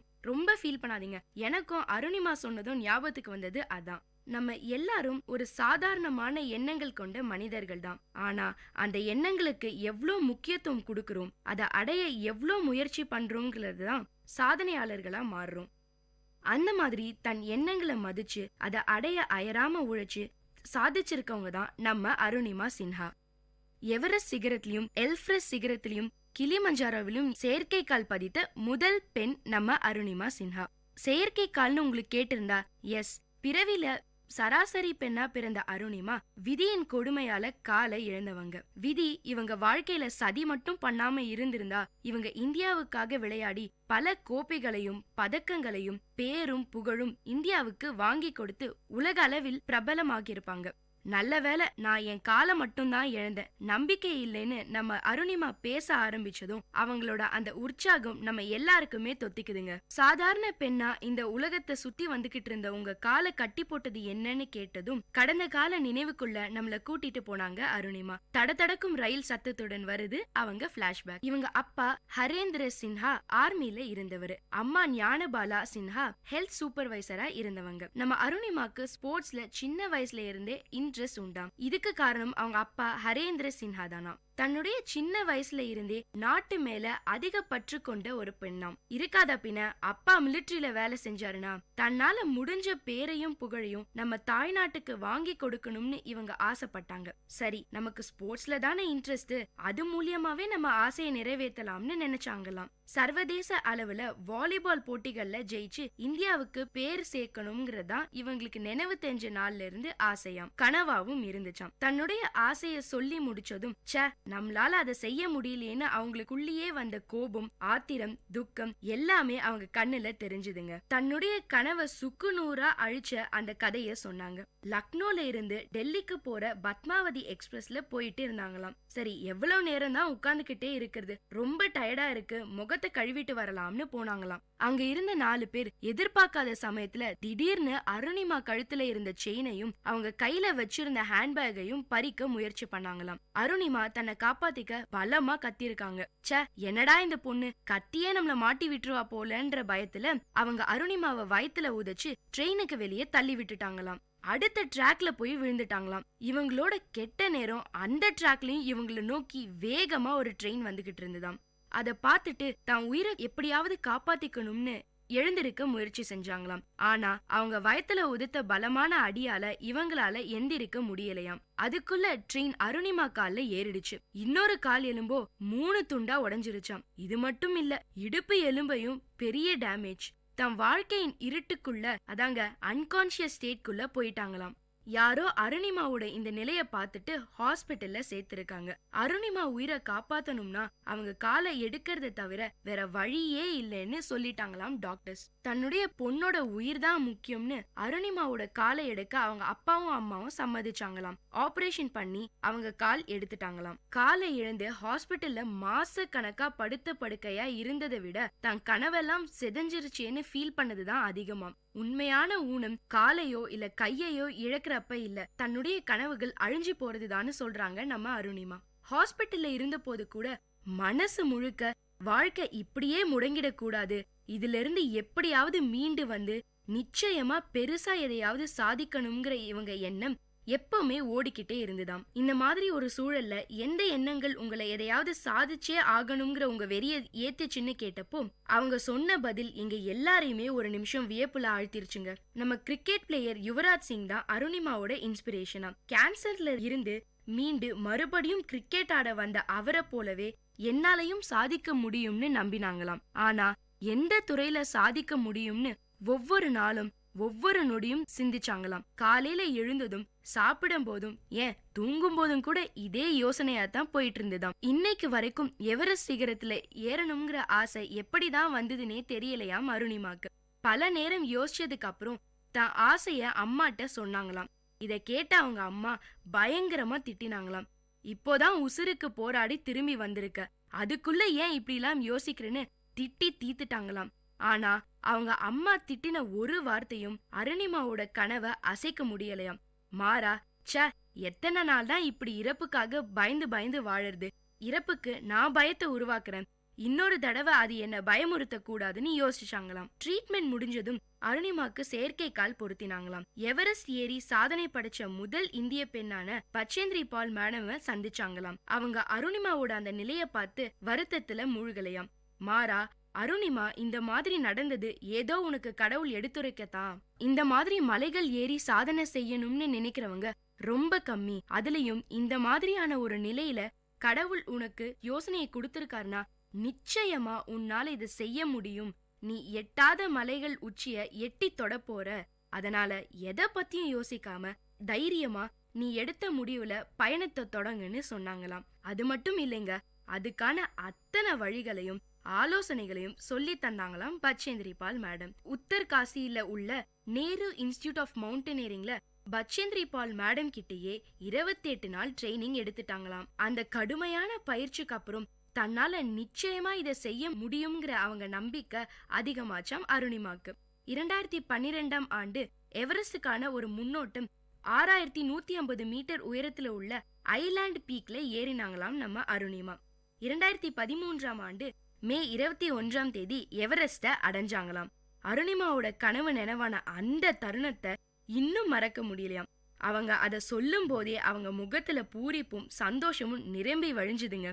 அந்த எவரெஸ்ட் மலை உச்சியில ஏறி நின்னு பார்த்தப்ப இந்த உலகமே அவங்க ஆசைக்கும் லட்சியத்துக்கும் முன்னாடி ரொம்ப சின்னதா தெரிஞ்சுதாம். 58 நாள் முயற்சிக்கு பிறகு கிடைச்ச அந்த வெற்றி அது வரைக்கும் நான் பட்ட எல்லா கஷ்டத்தையும் காணாம போக வச்சிருச்சுன்னு கண்கள் விரிய பேசினாங்க நம்ம அருணிமா. உயரத்தை தொட்டதன் பின்னணியில உள்ள வலி நிறைந்த ரத்தம் சிந்திய தருணங்களையும் நமக்காக சொன்னாங்க. முதல் விஷயம், செயற்கைக்கால் என்ற விஷயமே அவங்களுக்கு புதுசு. அதுக்கு பழகவே அருணிமாக்கு பெரிய சவாலா இருந்துச்சாம். அருணிமா கூட எவரெஸ்ட் ஏறின மத்தவங்க எல்லாம் ஸ்பீடா மேல ஏறி போயிட்டே இருந்தாங்களாம். செயற்கைக்காலோட ஒவ்வொரு அடியையும் எடுத்து வச்சு போக அவங்களுக்கு ரொம்ப நேரம் எடுத்துதான். மேல போனவங்க திரும்பி வந்த போதுதான் அருணிமா பாதி தூரத்தை கூட கடக்காம மெதுவா நகர்ந்துட்டே இருந்தாங்களாம். இத பார்த்துட்டு பயங்கரமா கிண்டல் பண்ணி சிரிச்சாங்களாம் மத்தவங்க. உனக்கெல்லாம் எதுக்கு இப்படி ஒரு விபரீத ஆசைன்னு முகத்துக்கு நேராவே கேட்பாங்களாம். ஆனா அதையெல்லாம் பொருட்படுத்தாம அவங்க கவனத்தை ஏறி முடிக்கிறதுல மட்டுமே செலுத்தினாங்களாம். நம்மளால எதை செய்ய முடியாதுன்னு மத்தவங்க சொல்றாங்களோ அதை முடிச்சு காட்டுறதுல இருக்க சந்தோஷமே தனின்னு சொல்றாங்க நம்ம அருணிமா.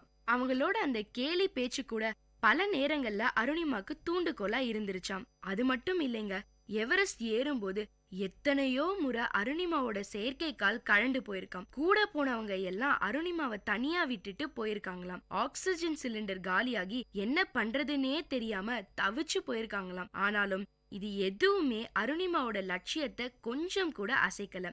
எப்படியும் நினைச்சதை செய்வேன்னு தன்னையே இல்ல தன்னை மட்டுமே நம்பினாங்களாம். அதே மாதிரிதான் நினைச்சதை சாதிச்சாங்க அருணிமா. மீடியா வெளிச்சம் முழுக்க அருணிமா மேல தானா. கேலி செஞ்சவங்க அவமானப்படுத்தினவங்களும் தேடி வந்து பாராட்டினாங்களாம். தனக்கு நடந்த எல்லாத்தையும் வெற்றிக்கு மைல்கல்லா மாத்திருக்காங்க நம்ம அருணிமா. உடம்புல உண்டாகிற ஒரு ஊனம் மனச எந்த வகையிலும் பாதிக்கிறது இல்லைன்னு நிரூபிக்க நினைச்சாங்க. அதே மாதிரி நிரூபிச்சும் காட்டியிருக்காங்க. இவ்வளவு பெரிய சாதனை செஞ்சதுக்கு அப்புறமும் தன்னடக்கத்தோட தன் கதைய சொன்ன அருணிமாவுக்கு கனவுகள் இன்னும் மிச்சம் இருக்கு. இதுதான் என் சாதனைன்னு திருப்தி அடைய முடியல, செய்ய வேண்டிய விஷயங்கள் இந்த உலகத்துல நிறைய இருக்குன்னு மனசு சொல்லிட்டே இருக்குன்னு நம்மள ஆச்சரியத்துல தள்ளுறது இவங்களோட பேச்சு. இது மட்டும் இல்லைங்க, மாற்றுத்திறனாளி குழந்தைகளை ஸ்போர்ட்ஸ்ல சாதிக்க வைக்க இலவசமா ஸ்போர்ட்ஸ் அகாடமி ஆரம்பிக்கிற ஐடியாவும் இருக்காம். என்னோட தனிப்பட்ட செலவுகளுக்காகவும் ட்ரீட்மெண்ட்காகவும் வரும் பணத்தை இந்த அகாடமிக்காக ஒதுக்கி வச்சிட்டு இருக்கேன்னு சொன்னது என்ன வியப்புல ஆழ்த்திருச்சுங்க. ஒருத்தர் 10 பேர் முன்னாடி ஒரு ஜோக்க சொன்னாராம். முதல் முறை சொன்னப்போ 10 பேரும் சிரிச்சாங்களாம். 2வது முறையும் அதே ஜோக்க சொன்னாராம். 5 பேர் மட்டும்தான் சிரிச்சாங்களாம்.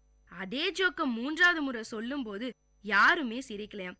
சிரிப்பை ஏற்படுத்தின ஒரு விஷயமே அடுத்தடுத்த நிமிஷங்களை மாறிடும் போது சோகத்துக்கு காரணமான விஷயங்கள் மட்டும் ஏன் அப்படியே மனசுலயே இருக்குன்னு இவங்க கேட்ட அந்த கேள்விக்கு பதில் தெரியாம தான் நம்ம எல்லாருமே இருக்கும். நமக்கு எது கஷ்டத்தை தந்துச்சோ அதையேதான் பிடிச்சிட்டு தொங்கிட்டும் இருக்கும். இந்த எண்ணத்தை மாத்தினா நம்மளும் நம்ம வாழ்க்கைய கிளியரா தீர்மானிக்க முடியும். வாழ்க்கையில எல்லாருக்கும் கஷ்டங்கள் இருக்கு. அதை தாண்டிட்டா நிச்சயமா ஒரு சந்தோஷமும் காத்துக்கிட்டு இருக்கு. ஆனா அந்த காத்திருப்புக்காகத்தான் யாருமே தயாரா இருக்கிறது இல்ல. கஷ்டத்துக்கும் சந்தோஷத்துக்குமான அந்த சின்ன பாதையை கடக்கிறத ரிஸ்க்னு நினைச்சு அலட்சியம் பண்றவங்க அவங்களுக்காக காத்துக்கிட்டு இருக்க எத்தனையோ நல்ல விஷயங்களை மிஸ் பண்றாங்கன்னு சொல்லுறாங்க நம்ம மலைகளின் செல்ல பிள்ளை அருணிமா. அருணிமாவின் அழகான வார்த்தைகள் வாழ்க்கையை அர்த்தப்படுத்துகின்றது. என்ன நேயர்களே, அருணிமாவோட வாழ்க்கை பயணம் நம்ம எல்லாருக்குமே நம்பிக்கையை தந்திருக்கும். உங்களிடமிருந்து விடைபெறுவது உங்க அட்டானா.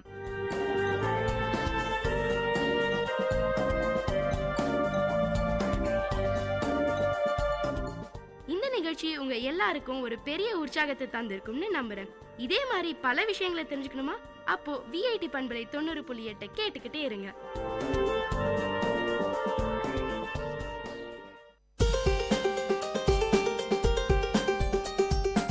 வல்லுனர் பார்வை.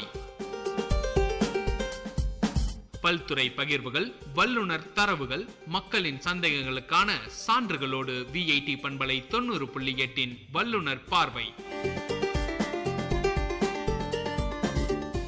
வணக்கம் நேயர்களே, விஐடி பண்பலை 90.8 இது வல்லுநர் பார்வை. பல்வேறு துறைகளில் தேர்ச்சி பெற்ற வல்லுநர்களின் கலந்துரையாடல்கள், அவர்களின் கருத்துக்கள், எண்ணங்கள், பதில்களுக்கான கேள்விகளோடு முனைவர் கா. தமிழ்ச்செல்வன். இன்றைய வல்லுநர் பார்வையில் திருக்குறள் சொற்பொழிவாளர், திருக்குறள் சார்ந்த திறனாய்வு நூல்கள் எழுதி வருபவர் மதிப்பிற்குரிய அறிவுச்சுடர் ஐயா அவர்கள். அவருடைய இயற்பெயர் திரு ஆ. முனிரத்தினம் என்பதாகும். ஐயா அவர்களோடு திருக்குறள் சார்ந்த கருத்துக்களை பகிர்ந்து கொள்வதில் மகிழ்ச்சி அடைகிறோம். ஐயா வணக்கம். ஐயா வணக்கம். வள்ளுவன் தன்னை உலகினைக்கே தந்து வான்புகழ் கொண்ட தமிழ்நாடு என்று பாரதியாரால் பெருமைப்படுத்தப்பட்ட திருக்குறளை பற்றி நாம் இங்கே கலந்துரையாட இருக்கிறோம். ஐயா மகிழ்ச்சி. ஐயா, திருக்குறளை பற்றி கருத்துக்களை சொல்லுங்க ஐயா. நீங்கள் சொன்னது வள்ளுவன் தன்னை உலகினிற்கே தந்து வான்புகழ் கொண்ட தமிழ்நாடு என்று சொன்னீர்கள். அது பாரதியாருடைய சொல். அந்த அளவிற்கு உலகிற்கு சிறந்த ஒரு நீதி நூலாக இருக்கிறதுனால திருக்குறளுக்கு உலக பொதுமறை என்று நாம் சொல்லி வருகிறோம். உலகத்திற்கே நீதி சொல்லக்கூடிய ஒரு உயர்ந்த நூல் உலகத்தில் இதுவரை படைக்கப்பட்ட நூல்களில் திருக்குறள் தான் மிக உயர்ந்த, சிறந்த, மக்களால் போற்றப்படுகின்ற ஒரு உயர்ந்த நூலாகும். ஏன் என்று கேட்டால், மனித சமுதாயம் மேன்மையுற வேண்டும் என்பதற்காக பல மகான்கள் எழுந்திருக்கிறார்கள், பல மத தலைவர்கள் பிறந்திருக்கிறார்கள். அவர்களெல்லாம் ஒவ்வொரு மதத்திற்கும் ஒரு நூல் எழுதியிருக்கிறார்கள். ஆனால் அந்த நூல்களெல்லாம் இப்பொழுது நாம் பகவத்கீதையை எடுத்துக்கொள்வேனால் அது இந்துக்கள் படித்து அதில் மகிழ்ச்சி உறுகிறார்கள். அதே போல முஸ்லிம்கள் எடுத்துக்கொண்டால் குர்ஆனை படித்து அவர்கள் மன திருப்தி அடைகிறார்கள். அதே போல கிறிஸ்துவத்தை எடுத்துக்கொண்டால் விவிலியம் படிக்கிறார்கள். ஆனால் உலக மக்கள் அனைவருக்கும் சேர்ந்தார் போல ஒரு நூல், ஒரு நீதி நெறியை, மக்கள் வாழ்வதற்கு வேண்டிய வழிவகைகளை எடுத்து கூறுகின்ற ஒரு நல்ல நூல் எது என்று கேட்டால் அதுதான் திருக்குறள். அது காரணம் என்னவென்று கேட்டால், எந்த கடவுளையும் அது குறிப்பிடுவது இல்லை. பொதுவான ஒருவன் இந்த உலகை படைத்தவன், அவன்தான் இறைவன் என்று வணங்கக்கூடிய வகையிலே பல வகையில் கடவுள் வாழ்த்தில் 10 பாடல்கள் சொல்லப்பட்டிருப்பது கடவுளுடைய தன்மைகள். எனவே எந்த மதத்தையும் சார்ந்ததல்ல, எந்த ஜாதியையும் அது சார்ந்ததல்ல, எந்த இனத்தையும் அது சார்ந்ததல்ல.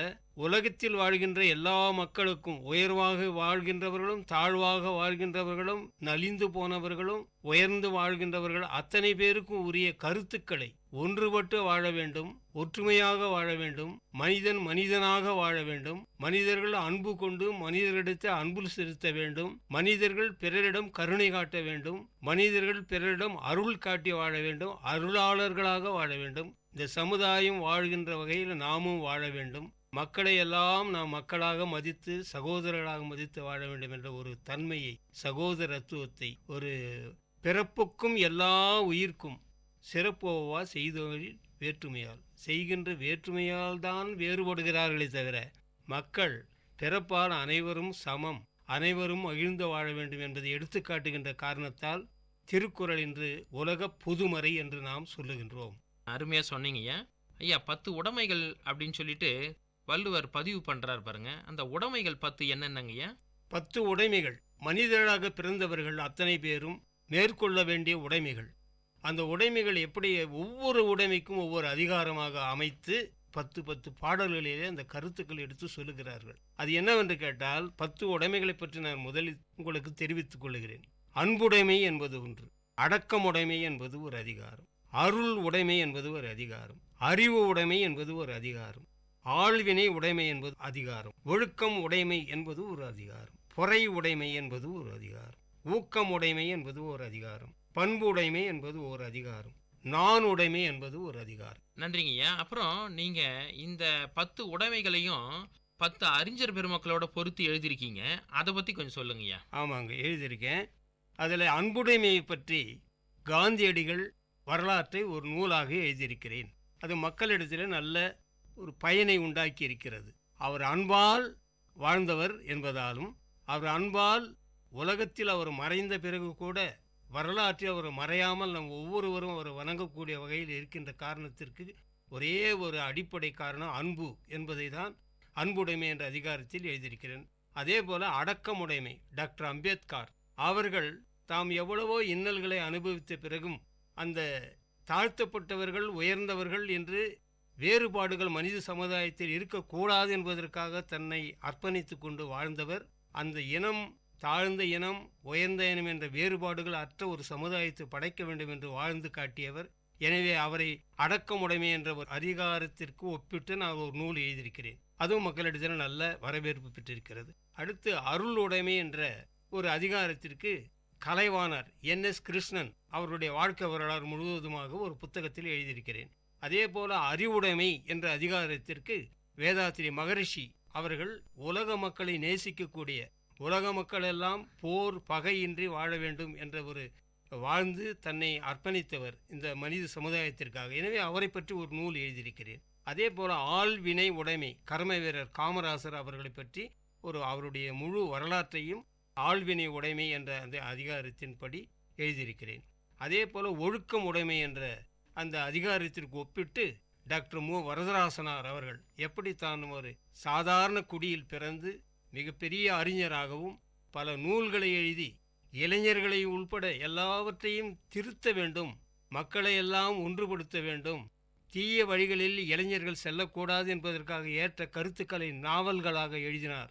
எனவே அவர் இந்த சமுதாயத்திற்கு தானும் ஒழுக்கமாக வாழ வேண்டும், தன்னுடைய இளம் சமுதாயமும் ஒழுக்கமாக வாழ வேண்டும் என்ற எண்ணத்தில் எழுதிய காரணத்தினால் அவருடைய புத்தகங்கள் எல்லாம் வரவேற்கப்பட்டு இன்றும் அது மக்கள் மத்தியிலே நல்ல வரவேற்பையும் கொடுத்து பயனையும் அளிக்கின்ற காரணத்தால் டாக்டர் மு வரதராசன் அவர்களை ஒழுக்கம் உடைமை என்ற அதிகாரத்திற்கு ஒப்பிட்டு ஒரு நூல் எழுதினேன். அதே போல பொறை உடைமை என்ற அதிகாரத்திற்கு பேரறிஞர் அண்ணா அவர்களை ஒப்பிட்டு எழுதியிருக்கிறேன். அதுவும் பல மக்களை கவர்ந்த ஒரு நல்ல நூலாக இருக்கிறது. அது பல நூலகங்களில் சென்றிருக்கிறது. அதே மாதிரி அண்ணா அறிவாலயத்திருக்கின்ற அந்த நூலகத்திற்கு அந்த நூலை கேட்டு வாங்கி வைத்திருக்கிறார்கள். இங்கே இப்போ VIT பல்கலைக்கழகத்தில் கூட அந்த நூல் இருக்கிறது. நூலகத்தில் அந்த நூலை வைத்து அனைவரும் படிக்கக்கூடிய அளவிற்கு வைக்கப்பட்டுள்ளது. அதே போல் ஊக்கமுடைமை என்பதற்கு SP ஆதித்தனார் நூலும் இது இன்னும் அச்சில் உள்ளது. பண்புடைமை என்ற அதிகாரத்திற்கு தந்தை பெரியார் அது அச்சில் உள்ளது. நானுடைமை என்ற உடைமைக்கு அதிகாரத்திற்கு விவேகானந்தரை பற்றி எழுதப்பட்ட அந்த நூல் இப்பொழுது அச்சில் உள்ளது. இது ஆக இந்த 10 உடைமைகளுக்கு நான் எழுத வேண்டும் என்று எண்ணம் கொண்டேன். அதை மக்கள் உணர வேண்டும், அதை பின்பற்ற வேண்டும், அது பயனளிக்க வேண்டும் மனித சமுதாயத்திற்கு என்ற காரணத்தால் எழுதியிருக்கிறேன். அது இப்பொழுது நடைமுறையில் உள்ளது. நன்றிங்கய்யா. நல்ல ஒப்புமை நூல்களாக எழுதியிருக்கீங்க. அதிகாரத்துக்கு 10 குறள் அப்படின்ற மாதிரி 10 உடைமைகள் சொன்னீங்க. அதே மாதிரி 10 கட்டளைகள்னு வள்ளுவர் பதிவு செய்கிறாரு, அதை சொல்லுங்க. செய்திருக்காருங்க. அதாவது விவிலியத்தை வருகின்ற 10 கட்டளைகள் போல நாம் 10 உடைமைகளை மேற்கொள்ள வேண்டும் என்று சொன்னவர் எதை நாம் மேற்கொள்ளக்கூடாது, ஒதுக்க வேண்டும் என்றதையும் இந்த வள்ளுவர் நமக்கு அழகாக எடுத்து சொல்லியிருக்கிறார். அதை 10 கட்டளைகளாக அழகுபட தெளிவுபட மக்களை உணரக்கூடிய வகையிலே அழகாக எழுதியிருக்கிறார். அந்த 10 கட்டளைகள் என்னவென்றால், பொய்யை சொல்லாதே. அதனால தானே இப்போது நாடு இந்த நிலையில் இருக்கிறது. புலாலை உண்ணாதே 2வது அதிகாரம். கள்ளை குடியாதே, களவை நினையாதே, காமம் கொள்ளாதே, கொலை செய்யாதே, சிற்றினம் சேராதே, சூதை விரும்பாதே, புறம் கோராதே, பொறாமை கொள்ளாதே. இந்த 10 கட்டளைகளை அழகாக எழுதியிருக்கிறார். 10 கட்டளைகளையும் மக்கள் உணர்ந்து தெரிந்து அதன்படி அவர்கள் நடந்து கொண்டார்களேயானால் இது மிக சிறந்த சமுதாயத்தை படைக்கும் என்பதில் எந்த விதமான ஐயமும் யாருக்கும் இல்லை. நன்றிங்கய்யா. ஐயா, 10 கட்டளைகள் பற்றி அருமையாக சொன்னீங்க. தமிழர்கள் மட்டும் இல்லாமல் வெளிநாட்டவர்களும் திருக்குறளை விரும்பி படிச்சிருக்கிறாங்க. அந்த மாதிரி மொழிபெயர்த்து படித்தவங்களை பற்றி சொல்லுங்க ஐயா. நிறைய பேர் எழுதியிருக்காங்க. அதில் முக்கியமானவர்களாக நான் சொல்ல வேண்டியது என்னவென்றால், வீரமாமுனிவர் என்பவர் இத்தாலியிலிருந்து நம் நாட்டிற்கு வந்து ஒரு போதகராக வந்தவர், மத போதகராக வந்தவர். தமிழை கற்று இந்த திருக்குறளினுடைய முழு பகுதியையும் படித்து மெய்சிலிர்த்து உண்மையை உணர்ந்து அந்த அரண கருத்துக்களை எல்லாம் அறிந்து இதை உலகிற்கெல்லாம் பரப்பி ஆக வேண்டும் என்ற ஒரு குறிக்கோளோட லத்தீன் மொழியிலும் மொழிபெயர்த்தார். அது மிக சிறப்பான நூலாக அமைந்து உலக மக்களை எல்லாம் கவர்ந்தது. அது மட்டுமல்ல, G.U. போப் என்பவர் ஆங்கிலத்தில் மொழிபெயர்த்திருக்கிறார். ஆகவே வெளிநாட்டவர்கள் மாத்திரம் அல்லாமல் நம்முடைய நாட்டிலேயே கூட முதல் திருக்குறளுக்கு உரை எழுதியவர் 10 பேர் என்று சொல்வார்கள். 10 பேர் தான். மணக்கொடவர் முதல் கொண்டு பரிமேலழகர் வரை அந்த 10 பேருடைய உரைகள் மக்களிடத்தில் பரவியது. அதில் மிக சிறந்த உரையாக தேர்வு செய்யப்பட்டது பரிமேலழகருடைய உரை. அதன் பிறகு டாக்டர் மூவா எழுதினாரே, அதுபோன்று ஏராளமான பேர்கள் நம்முடைய தமிழகத்தில் எழுதியிருக்கிறார்கள். அது மட்டுமல்ல, பிற நம்முடைய திராவிட மொழிகள் என்று சொல்லுவோமே, கர்நாடகம், தெலுங்கு, துளுவம், மலையாளம் போன்ற மொழிகளிலே கூட இந்தியில் மொழிபெயர்த்திருக்கிறார்கள். அது இப்பொழுது நடைமுறையில் உள்ளது. சிறப்பாக சொன்னீங்கய்யா. அடுத்ததாக அறம் பற்றி வள்ளுவர் என்ன கருத்துக்கள் எல்லாம் பதிவு பண்ணியிருக்காருன்னு சொல்லுங்கய்யா. ஒரு மனிதன் உயிரோடு வாழ்கிறான் என்று சொன்னாலே பிற உயிர்களிடம் ஒப்பிட்டு பார்க்கின்ற பொழுது மனித இனம் மிக உயர்ந்ததாகும். இது எல்லாருக்கும் தெரிந்த ஒரு செய்திதான். ஓரறிவு முதல் 5 அறிவு வரை உள்ள உயிரினங்கள், ஏராளமான உயிரினங்கள் தோன்றுவதும் வாழ்வதும் மறைவதுமாக இருக்கின்ற இந்த உலகத்தில் மனித இனத்திற்கு மாத்திரம் 6வது அறிவை படைத்த இறைவன் மனிதன் நல்ல முறையில் வாழ வேண்டும் என்றுதான் அந்த அறிவை கொடுத்திருக்கிறான். அந்த 6ஆம் அறிவு எதை பயன்படுத்த வேண்டும் என்று சொன்னால், தான் வாழ்வது மட்டுமல்ல, தன்னை போல் பிறர் வாழ வேண்டும், அன்பால் இணைந்து வாழ வேண்டும், ஒருமைப்பாட்டோடு வாழ வேண்டும், சகோதரத்தோடு பாசத்தோடு வாழ வேண்டும் என்ற எண்ணத்தை உருவாக்க வேண்டும் என்றுதான் இறைவன் அப்படி மனித இனத்தை படைத்திருக்கிறான். மனித இனம் அந்த 6வது அறிவை பயன்படுத்தி கொண்டு இந்த உலகத்தில் மிகச் சிறப்பான ஒரு நிலையில் வாழ வேண்டும் என்பதை தான் எல்லா மகான்களும் தோன்றிய மத குருமார்களும் தலைவர்களும் எல்லாம் எண்ணி பார்த்தார்கள். ஒரு நூற்றாண்டுக்கு ஒரு முறையோ இருமுறையோ தோன்றுவது மகான்கள் உண்டு. அவர்கள் மனித சமுதாயத்தை பற்றி நல்ல மக்கள் வாழ வேண்டும், மக்கள் எல்லாம் நன்றாக வாழ வேண்டும் என்றெல்லாம் எண்ணியதும் உண்டு, வருந்தியதும் உண்டு. அதுபோல ஒரு சிறந்த மக்கள் இனத்தை உருவாக்கி அந்த மக்கள் இனம் நல்ல முறையிலே உயர்ந்து வாழ வேண்டும் என்று நினைத்தவர் தான் வள்ளுவர். அதனால் அவர் அறம் என்று ஒன்றுதான் அதற்கெல்லாம் அடிப்படையான காரணம் என்பதை உணர்ந்து அந்த அறத்தை பற்றி எடுத்து சொல்லுகிறார்கள். ஒருவன் அறத்தை செய்ய வேண்டும் என்று முதலில் மனத்திலே நினைக்க வேண்டும். அவனுடைய மனம் மாசற்ற மனமாக இருக்க வேண்டும். அவன் மனம் மாசற்ற மனிதனாக இருக்க வேண்டும். ஏனென்று கேட்டால், யாருடைய உள்ளம் தூய்மையானதாக இருக்கிறதோ அவனுடைய மனத்துள் நல்ல எண்ணங்கள் உருவாகும். எண்ணம் சொல்லாகி, சொல் செயலாகி, மனம் வாக்கு காயம் என்று முன்னோர்கள் சொல்வார்கள். ஆகவே நல்ல தூய்மையான எண்ணங்கள் விளைய வேண்டும் என்றால் அவனுடைய மனம் தூய்மையானதாக இருக்க வேண்டும், பரிசுத்தமானதாக இருக்க வேண்டும். விவிலியத்தில் ஒரு வார்த்தை உண்டு, இருதயத்தில் சுத்தமானவர்கள் பாக்கியவான்கள், அவர்கள் தேவனை தரிசிப்பார்கள் என்று விவிலியத்தில் ஒரு வார்த்தை உண்டு. அதை வள்ளுவர் மிக தெளிவாக சொல்லுகிறார். மனத்துக்கண் மாசு இலன் ஆதல் அனைத்து அரண் ஆகுல நீர பெற. எல்லா அறங்களையும் செய்தவனுக்கு எந்த அளவுக்கு அவனுக்கு பெருமை கிடைக்கிறதோ அந்த அவ்வளவு பெருமையும் மனத்தில் மாசு அற்றவனுக்கு கிடைக்கும் என்பதை மனத்துக்கண் மாசு இலன் ஆதல் அனைத்து அரண் ஆகுல நீர பெற என்று மற்ற அறங்களையெல்லாம் அதை வெல்லக்கூடிய அளவுக்கு அவன் மனம் தூய்மையானதாகவும் அறத்தை கொண்டதாகவும் இருக்க வேண்டும் என்று சொல்லுகிறார். அது மட்டுமல்ல, இந்த அறத்தை நாம் பொருள் கொடுத்துதான் அல்லது நம்முடைய பணத்தை கொடுத்துதான் அல்லது அவர்களுக்கு உணவு இட்டுதான், அவர்களுக்கு நாம் உடைகளை கொடுத்துதான், அவர்களுக்கு நாம் வீடு வாசல் கோதானம் பசு பூதானம் என்று சொல்வார்கள், அதுபோன்று கொடுத்துதான் பெற வேண்டும் என்று அல்ல. நாம் சொல்லுகின்ற வார்த்தைகளில் கூட அறத்தை நாம் பெறலாம்.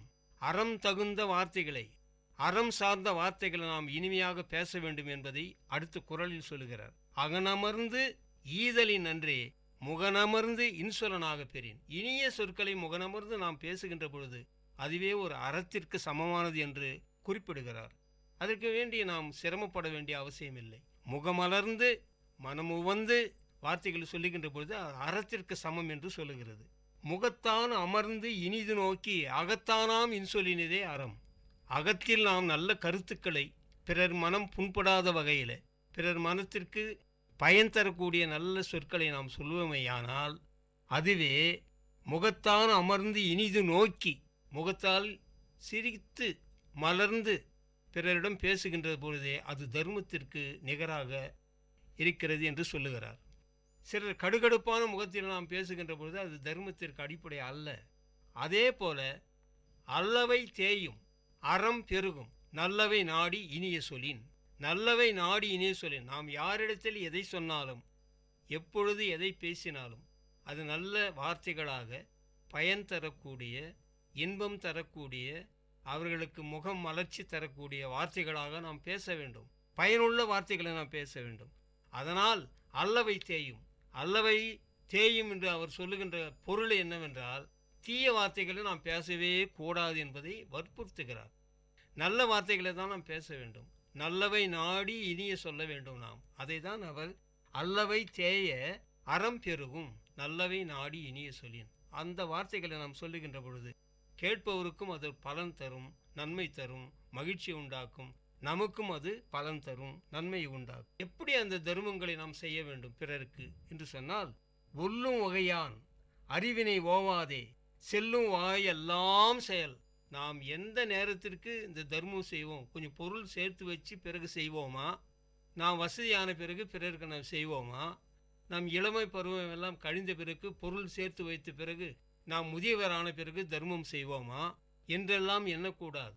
ஒல்லும் வகையா நாம் எங்கெங்கு செல்ல முடியுமோ, எங்கெங்கு நம்மால் செய்ய முடியுமோ, அந்த வாய்ப்புகள் நமக்கு கிடைக்கும் பொழுதெல்லாம் அந்த தர்மத்தை நாம் செய்ய வேண்டும், அறத்தை செய்ய வேண்டும். அறம் செய்ய வேண்டும் என்று சொன்னால் பெரிய அறமோ சிறிய அறமோ, சிறிய பொருளோ பெரிய பொருளோ, பெரிய உதவியோ சிறிய உதவியோ என்று பாராமல் நம்மால் இயன்ற வரையில் எங்கெங்கு நாம் என்னென்ன உதவிகளை செய்ய முடியுமோ அதையெல்லாம் செய்ய வேண்டும் என்பதை தான் ஒல்லும் வகையால் அறவினை ஓவாதே செல்லும் வாயெல்லாம் செயல் என்று அவர் குறிப்பிடுகிறார். அது மற்றவல்ல, அன்றறிவாம் என்னாது அறம் செய்க, மற்றது பொன்றுங்கால் பொன்றா துணை. ஏன் அந்த அறம் செய்ய வேண்டும், அந்த தர்மத்தை நாம் செய்ய வேண்டும் என்று சொன்னால், பொன்றுங்கால் பொன்றா துணை.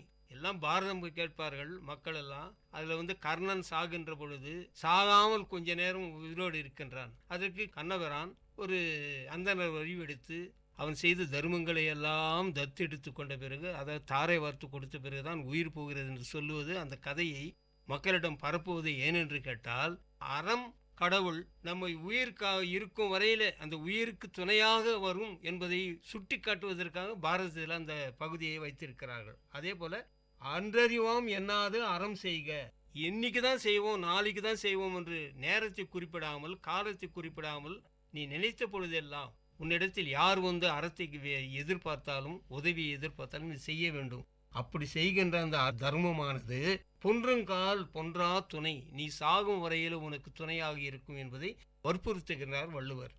அறத்தான் வருவதே இன்பம். நீ ஒரு மனிதன் இன்பத்தோடு வாழ வேண்டும், மகிழ்ச்சியோடு வாழ வேண்டும், தன்னுடைய வாழ்க்கையில எப்பொழுதும் துன்பமில்லாமல் வருத்தமில்லாமல் மகிழ்ச்சியோடு வாழ வேண்டும் என்று நினைத்தால் அறத்தான் வருவதுதான் இன்பம். மற்ற வகையில் வருவதெல்லாம் இன்பங்கள் அல்ல, அதெல்லாம் சிறிது நேரம் இருந்து கலைந்து விடுகின்ற இன்பங்கள். ஆனால் அறத்தால் வருகின்ற இன்பமோ நிலைத்து நிற்கும் என்பதை இந்த குறளில் அவர் எடுத்து காட்டுகிறார். அறத்தான் வருவதே இன்பம், மற்றெல்லாம் புறத்த, அதுக்கு புகழில, புகழும் இலை என்று சொல்லுவது புறம் என்று சொன்னால் மற்ற சிறிய பொருள்கள் சில காலங்களில் இருந்து மறைந்துவிடக்கூடியது என்பதை சுட்டி காட்டுகிறார். எனவே ஈதல் இசைப்பட வாழ்தல் அல்லது ஊதியம் இல்லை உயிருக்கு என்று சொன்ன அந்த குறளிலே, ஒரு மனிதன் உயிரோடு வாழ்கிறான் என்று சொன்னால் அவன் உயிருக்கு சம்பளம் ஊதியம் எது என்று கேட்டால் அறம்தான். அந்த ஈதல் இசைப்பட வாழ்தல் தான் ஒரு மனிதன் வாழ்வதற்கு வாழ்வு. அவன் வாழ்க்கை வாழ்கிறான், உயிரோடு இருக்கிறான், புகழோடு வாழ்கிறான் என்பதற்கு எடுத்து சொல்ல வேண்டும். பிறருடைய வருத்தங்களை பார்த்து பிறருடைய உதவி செய்ய வேண்டும் என்ற எண்ணம் இல்லாமல் வாழ்வானேயானால் அவன் செத்தாருள் வைக்கப்படுகிறான். ஒத்தது அறிவான் உயிர் வாழ்வான், மற்றையான் செத்தாருள் வைக்கப்படும் என்று குறிப்பிடுகிறார். அந்த இடத்தில் அவர் சொல்லுகின்ற பொழுது, அறம் செய்யாத மனிதன் செத்த பிணத்திற்கு நிகர், அவன் சும்மா செத்த உடல் ஒன்று நடமாடிக்கொண்டு இருப்பது போலதான் என்று எடுத்து காட்டுகிறார். எனவே அறத்தை இந்த இடத்தில் மிகவும் அற்புதமாக வலியுறுத்துகிறது நம்முடைய திருக்குறள். தோண்ட தோண்ட புதையல் கிடைக்கிற மாதிரி அறத்தை பற்றி அருமையாக சொன்னீங்கய்யா. ஐயா, மேலும் காந்தியடிகள் தன்னுடைய வாழ்க்கை வரலாறுல திருக்குறள் எனக்கு ஒரு முன்மாதிரி நூல் அப்படின்னு பதிவு பண்ணியிருக்காரு. அதை பற்றி சொல்லுங்க ஐயா. உண்மைதாங்க. வினோபாஜி என்பவர் காந்திக்கு நண்பர். அவர் ஒரு இடத்துல திருக்குறளை பற்றி எடுத்து சொன்னார். அப்பொழுது காந்தியடிகள் அவர் திருக்குறளுடைய பெருமைகளை அறிந்து, இன்னொரு முறை எனக்கு பிறவி என்று ஒன்று கிடைக்குமேயானால் நான் தமிழ்நாட்டிலே ஒரு மனிதனாக பிறந்து தமிழை கற்று அதில் திருக்குறளை நான் நன்றாக படிப்பேன் என்று சொன்னார். காரணம் என்னவென்று கேட்டால், காந்தியடிகள் தன்னுடைய வாழ்க்கையிலே எவ்வாறு வாழ்ந்தார் என்று சொன்னால், சத்தியம் தவறாமல் வாழ்ந்தார்.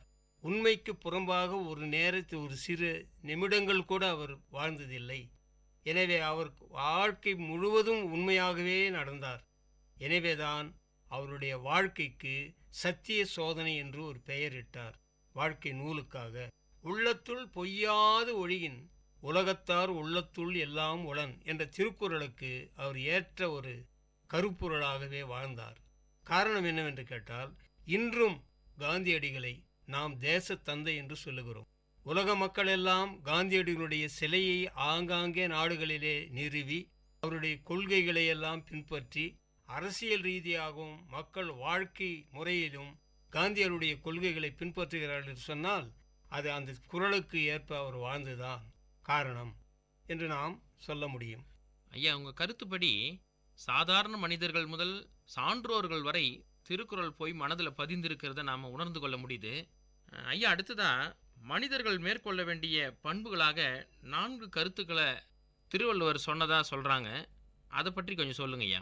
ஒரு குறளில் அவர் சொல்லுகின்ற 4 கருத்துக்களை நான் இங்கே சொல்லுகிறேன். ஒரு மனிதன் தன்னுடைய சமுதாயத்தில் வாழ்கின்ற மக்களோடு பழகுகின்ற பொழுது வெறுப்பாகவோ பகைமையாகவோ அவர்களோடு பகைமை உணர்ச்சியோடவோ பழகக்கூடாது. எல்லோரையும் நட்பாகவும் எல்லோரையும் அன்பாகவும் எல்லோரும் அரவணைக்கும் முறையிலையும் வாழ வேண்டும் என்பதற்காக ஒரே ஒரு ஆயுதத்தை பயன்படுத்துகிறார் திருவள்ளுவர். அது என்ன ஆயுதம் என்று சொன்னால் நகை என்று சொல்லுகிறார். நகை என்பது சிரிப்பு. ஒருவன் முகத்திலே சிரிப்பு இல்லை என்றால் அவன் ஏதோ ஒரு கவலைகளிலும் மூழ்கியிருப்பான், பல தேவையில்லாத சிந்தனைகளில் ஆழ்ந்திருப்பான், எதையோ இழந்துவிட்ட கவலையில் வாடியிருப்பான் என்பதுதான் பொருள். எனவே ஒரு மனிதன் தனக்கு எத்தனை கவலைகள் வந்தாலும் எத்தனை முரண்பாடுகள் வந்தாலும் வாழ்க்கையிலே எவ்வளவு எதிர்ப்புகள் வந்தாலும் அதை மீறி நடக்க வேண்டிய ஒரு நிலையில் அவன் இருக்கிறான் என்று சொன்னால் அவன் முகத்திலே எப்பொழுதும் நகை இருக்க வேண்டும். அடுத்தது இந்த ஈகை என்று சொல்லுகிறோமே, அறம் செய்தல். அது தன்னால் இயன்ற ஈகையை அவன் சொல்ல வேண்டும், தர வேண்டும், கொடுத்து அருள வேண்டும். அப்படி இல்லை என்றால் கூட அவன் மனம் மகிழும் வகையிலே அவனுக்கு பதில் சொல்லி வேறு ஒரு வழியை காட்டி அனுப்ப வேண்டும். அதுதான் ஈகை. அந்த ஈகை செய்யாதவன், அறம் செய்யாதவன், பிறரினுடைய உள்ளத்தை உணர்ந்து பிறர் நம்மை போல வாழ வேண்டும், அவனும் நம்மை போன்ற ஒரு மனிதன் தான், அவனும் இந்த உலகத்தில் சிறந்து வாழ வேண்டும் என்று எண்ணாதவன். அது யாருக்கு அந்த குணம் வரும் என்றால் 5 அறிவுக்கு கீழே உள்ளவர்களுக்கு தான் அந்த குணம் வரும். 6வது அறிவு படைத்த மனிதன் தன்னை போல் பிறர் வாழ வேண்டும் என்ற அந்த அறநெறி அவன் உள்ளத்தில் இருந்தால்தான் அவனுக்கு ஈகை வரும், குணம் வரும். எனவே அதையும் சொல்லுகிறார். இன்சொல் என்பது சிலர் பேச்சால் பிறரை குறை சொல்லுகிறார்கள், வார்த்தைகளாலேயே சிலரை சுடுகிறார்கள். ஒரு இடத்தில் சொல்லுவார், தீயினால் சுட்ட புண் உள்ளாரும் ஆறாதே நாவினால் சுட்டவடு என்று ஒரு குறளில் சொல்லுகிறார். அந்த நாவினால் சுட்டவடு, நாவ் எப்பொழுதும் ஈரத்தில் இருக்கின்ற நாக்கு. அந்த நாக்கு எப்பொழுதும் கடுமையான பற்களுக்கு இடையிலே இருக்கின்ற மென்மையான ஒரு பொருள். அது எப்படி சுடும்? அது ஈரத்திலே இருக்கின்றது, சுடும். அந்த வார்த்தைகளை தான் சொல்லுகிறார் வள்ளுவர். ஆகவே அது போன்ற கடுமையான சொற்களை சொல்லி பிறருடைய மனதை துன்புறுத்துவதும், கடுமையான சொற்களால் பிறரை அழிப்பதும், கடுமையான சொற்களை சொல்லி பிறருடைய வாழ்க்கையில இன்னலை ஏற்படுத்துவதும் கூடாது என்பதற்காக இனிய சொற்களையே சொல்ல வேண்டும். தனக்கு இயலாத நிலைமை ஒன்று ஏற்பட்டாலும் கூட தன்னை அணுகுகின்றவரிடத்தில் தாம் பேசுகின்ற பொழுது இன்சொல்லாலே அதை சொல்லி அவர்களுக்கு உணர்த்த வேண்டும் என்பதை தான் இன்சொல் சொல்லுவதுதான் சிறந்தது. கடுமையான சொற்களுக்கு எங்குமே வெற்றி கிடைக்காது. இனிமையான சொற்களுக்கு எங்கும் வெற்றி கிடைக்கும், பலன் கிடைக்கும். அதாவது இதை ஒரு பாடலிலே, வெட்டனவை மெத்தனவை வெல்லாவாம் வேடத்தில் பட்டுருவும் கோல் பஞ்சில் பாயாது நெட்டிருப்பு பாறைக்கு நெக்கிவிடா பாறை பசும்பொன் வேருக்கு நெக்கிவிடும் என்று சொல்லப்படுகிறது. அதன் கருத்து என்னவென்று சொன்னால், கூர்மையான ஒரு வேல், யானை, பலத்த உடல் படைத்த ஒரு பருத்த யானையினுடைய உடலை கீறிக்கொண்டு பாய்ந்து உருவி அந்த பக்கம் விடுகிறது. ஆனால் அதே வேல் ஒரு பாறையின் மீது நாம் அடித்தால் அது நகராது, வேல்தான் எகுரும். ஆனால் ஒரு பசுமையான வேருக்கு அது பிளந்து விடுகிறது என்று சொன்னால், இளம் பஞ்சி அதில் அந்த வேல் பாய்ந்தால் நுழையாது. ஆனால் அது யானையை துருவி சென்றது. அதே போல கடுமையான ஒரு பொருளுக்கு நெக்குருகாத பாறையானது ஒரு பசு மரத்து வேருக்கு அது பிளந்து விடுகிறது என்று சொன்னால், மெல்லனவை மெல்லிய வார்த்தைகளை கடுமையான வார்த்தைகள் வெல்லாது. கடுமையான வார்த்தைகள் துன்பத்தை தரும், மென்மையான வார்த்தைகள் இன்பத்தை தரும், மகிழ்ச்சியை தரும், பலனை தரும் என்பதனால்தான் இன்சொல் என்று சொன்னார். அதே போல இகழாமை, யாரும் தனக்கு தாழ்ந்தவர் என்று நாம் மதிப்பிடக்கூடாது. எல்லோரும் சமமானவர்கள், எல்லோரும் மனிதர்கள், எல்லோரும் ஆறறிவு படைத்தவர்கள். அவர்களை மதித்து பேச வேண்டும், அவர்களை இகழ்ந்து பேசக்கூடாது. நீ ஒருவனை இகழ்ந்தால் உன்னை ஒருவன் இகழ்வதற்காக பின்னால் காத்து கொண்டிருப்பார். நீ ஒரு கூட்டத்தை இகழ்ச்சியாக கருதினால் அந்த கூட்டம் உன்னை இகழ்ச்சியாக காத்திருக்கிறது. பிறரை நீ இகழ்ந்து பேசினால் அதுக்கு உன்னையே நீ இகழ்ந்து பேசியதாக பொருள். எனவே யாரையும் நீ இகழ்ந்து பேசக்கூடாது. அனைவரையும் தம்போல மதித்து நீ வாழ்ந்தால் அது புகழை தரும். அவர்களுக்கு மாத்திரமல்ல, உனக்கும் புகழை தரும். அவர்களுக்கு மாத்திரமல்ல, உனக்கும் மகிழ்வை தரும். எனவேதான் இந்த 4 நகை, ஈகை, இன்சொல், இகழாமை இந்நான்கும் வகை என்ப வாழும் உயிர்க்கு. வகையோடு வாழ்கின்ற, முறையோடு வாழ்கின்ற, பெருமையோடு மகிழ்வோடு வாழ்கின்ற, உயர்ந்து வாழ்கின்ற அந்த மனித இனத்திற்கு இந்த 4 பொருள்களும் கொள்ள வேண்டும், அவர்கள் கொண்டு வாழ வேண்டும் என்பதை இந்த ஒரு பாடலிலே எடுத்து உரைக்கிறார். மனிதன் மேற்கொள்ள வேண்டிய 4 பண்புகள், மேற்கொள்ளக்கூடாத 4 பண்புகள்னு பிரித்து அருமையாக சொன்னீங்க. அடுத்ததாக ஒரு கேள்விங்கய்யா. வாடிய பயிரை கண்ட போதெல்லாம் வாடினேன்னு வள்ளலார் சொன்னார். தனி ஒரு மனிதனுக்கு உணவில்லை எனில் ஜகத்தினை அழித்திடுவோம் அப்படின்னு பாரதி பொங்கி எழுந்தான்.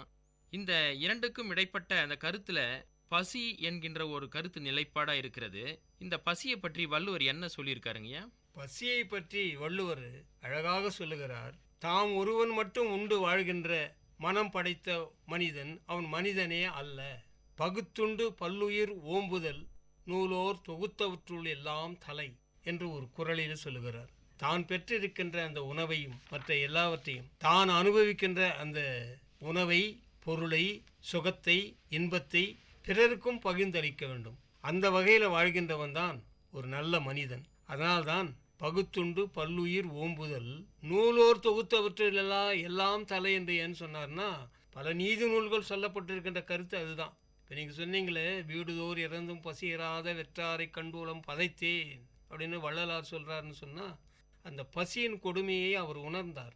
அதனால்தான் அவர் அன்று ஏற்றிய அந்த அடுப்பு இன்னும் எரிந்து கொண்டிருக்கிறது வடலூரில். இது வள்ளலாருடையது, பசியின் துன்பம். இதை நாம் மணிமேகலையில் பார்க்கின்ற பொழுது கூட அந்த பசியின் கொடுமையை பற்றி அந்த அமுது சுரபி பெற்று மணிமேகலையினுடைய அந்த வரலாற்றில் படிக்கின்ற பொழுது நாம் படிக்கிறோம். பசி மிக கொடுமையானது ஒன்று. ஏன்னா எல்லாவற்றையும் இந்த குடல் பசி, உடல் பசி என்று சொல்வார்கள். அந்த குடல் பசியில் இப்போ ஒரு மனிதனுக்கு கண் இல்லாமல் பிறக்கலாம், அவன் வாழ்ந்து விடுகிறான். காது இல்லாமல் பிறக்கிறான், அவனும் வாழ்ந்து விடுகிறான். கை இல்லாமலும் பிறக்கலாம், வாழ்ந்து விடுகிறான். பல வாயில்லாமல் ஊமையாக, கண் இல்லாமல் குருடனாக, காதில்லாத செவிடனாக, கால் இல்லாத முடவனாகவும் வாழ்ந்து விடுகிறான். ஆனால் வயிறு இல்லாத மனிதனாக வாழ முடியுமா? முடியாது. எல்லா உயிர்களுக்கும் இருப்பது போல மனிதனுக்கு வயிறு இருக்கிறது. அந்த வயிறு பசித்தால், அந்த வயிற்றுக்கு உணவில்லை என்றால் அவனால் வாழ முடியாது என்பதை தான் இவர்களெல்லாம் கண்டு பசிக்கு உணவு அளித்தல் தான் மிக பெரும் அறம் என்று எடுத்து சொல்லியிருக்கிறார்கள். அதனால தான் பகுத்து உண்டு பல்லுயிர் ஓம்புதல். தன்னிடத்தில் அதிகமாக இல்லாவிட்டாலும் கூட, குறைந்து உணவு இருந்தாலும் கூட அதை பலருக்கு பகிர்ந்து உண்டு வாழ வேண்டும் என்பதை இந்த குறளிலே எடுத்து சொல்லியிருக்கிறார். அது மட்டுமல்ல, இப்படி நாம் அற்றார் பசி தீர்த்தல், அற்றார் அழிபசி தீர்த்தல். அது என்னது? அழிக்கின்ற பசி. ஒரு மனிதனை அழிக்கக்கூடிய பசிதான். அந்த பசியை அதிகமாக நாம் வாழ விட்டோமானால் உறுத்துகின்ற பசி. அதான் ஔவையார் கூட என்ன சொன்னார்? உரு பசியும் ஓவாப்பினி. உரு பசி ஓவாப்பினி என்பதை இவர் வள்ளுவர் சொல்லுகிறார். அதே போல ஒப்புடன் முகமலர்ந்தே உபசரித்து உண்மை பேசி உப்பில்லாத கூடிட்டாலும் உண்பதே அமிர்தமாகும். முப்பழமோடு பால் அன்னம் முகம் கடுத்து இடுவாராயின் கப்பிய பசியும் போய் கடும் பசி ஆகும் தான். அப்போ கப்பிய பசி என்பது அது எப்பொழுதும் மனிதனை விட்டு விலகாத பசி என்று ஔவையார் சொல்றார். அதே போல அற்றார் அழி பசி, அழிக்கின்ற பசி, வயிற்றிலே இருக்கின்ற பசி, மனிதனை அழிக்கக்கூடிய பசி. அந்த அற்றார் அழி பசி தீர்த்தல், நாம் இந்த பசிக்கு அடிக்கின்ற உணவு எங்கே வீணா போகிறது என்று யாரும் மதிப்பிட வேண்டாம், நினைக்க வேண்டாம். அந்த பசியானது எங்கே போய் சேருகிறது என்றால், அகுது ஒருவன் பெற்றான் பொருள் வைப்பூழி. பொருள் வைப்பூழின்னா வங்கின்னு சொல்கிறோமே, அந்த வங்கியில் தினம் இந்த எஃப்டி போடுவான், அதாவது ஃபிக்ஸ்டு டெபாசிட்னு சொல்கிறோமே, வைப்பு நிதி, அதுபோல் சேர்த்து வைக்கிறான். கடைசியில் அதை அவனை அனுபவிக்காமலே போய்விடுகிறான். சேர்த்து வைத்த பணத்தை தாம் சுகப்படுத்த, தனக்கு பயன்படுத்த, தான் அனுபவிக்க முடியாமல் எத்தனையோ பேர் மாண்டு போகிறார்கள். என்னடா இரவும் பகலும் சேர்த்தமே அந்த பணத்தை, ஒரு நிமிடம் கூட வீணாமல் சிரமப்பட்டு சேர்த்தமே அந்த பணத்தை, வயிற்றுக்கு கூட சோறு சாப்பிடாமல் சேர்த்தமே அந்த பணத்தை, இழந்து விட்டு போகிறோமே என்று சொல்லுகிறான். அப்பொழுது அவனுக்கு அந்த அறம் செய்யாத கொடுமையானது அவன் உயிரை எடுத்து செல்லுகிறது. மிக்க நன்றிங்க ஐயா. அல்ல அல்ல குறையாத அட்சய பாத்திரம் போல திருக்குறளில் பொதிந்துள்ள கருத்துக்களை கொட்டி கொடுத்தீர்கள். தங்களுடைய பொன்னான நேரத்தை ஒதுக்கி கலந்துரையாடிய ஐயா அவர்களுக்கு நன்றி. நேயர்களே, அடுத்த வல்லுநர் பார்வை நிகழ்ச்சியில் வேறொரு துறை வல்லுநருடன் கருத்துக்களை கேட்கும் வரை உங்களிடமிருந்து விடைபெறுவது முனைவர் க. தமிழ்ச்செல்வன். நேயர்கள் இதுவரை கேட்டது பல்துறை பகிர்வுகள், வல்லுநர் தரவுகள், மக்களின் சந்தேகங்களுக்கான சான்றுகளோடு விஐடி பண்பலை 90.8 வல்லுநர் பார்வை. நன்றி, வணக்கம்.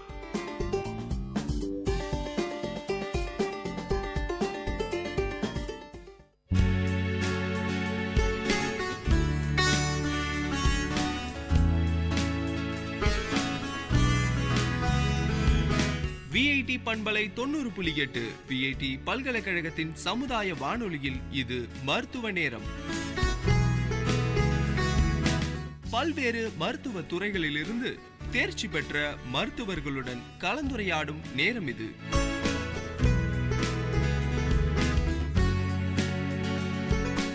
வணக்கம் நேயர்களே, இது விஐடி பண்பலை 90.8 விஐடி பல்கலைக்கழகத்தின் CSRD-RS மற்றும் விஐடி பண்பலை 90.8 இணைந்து வழங்கும் சிறப்பு மருத்துவ நேரம் நிகழ்ச்சி.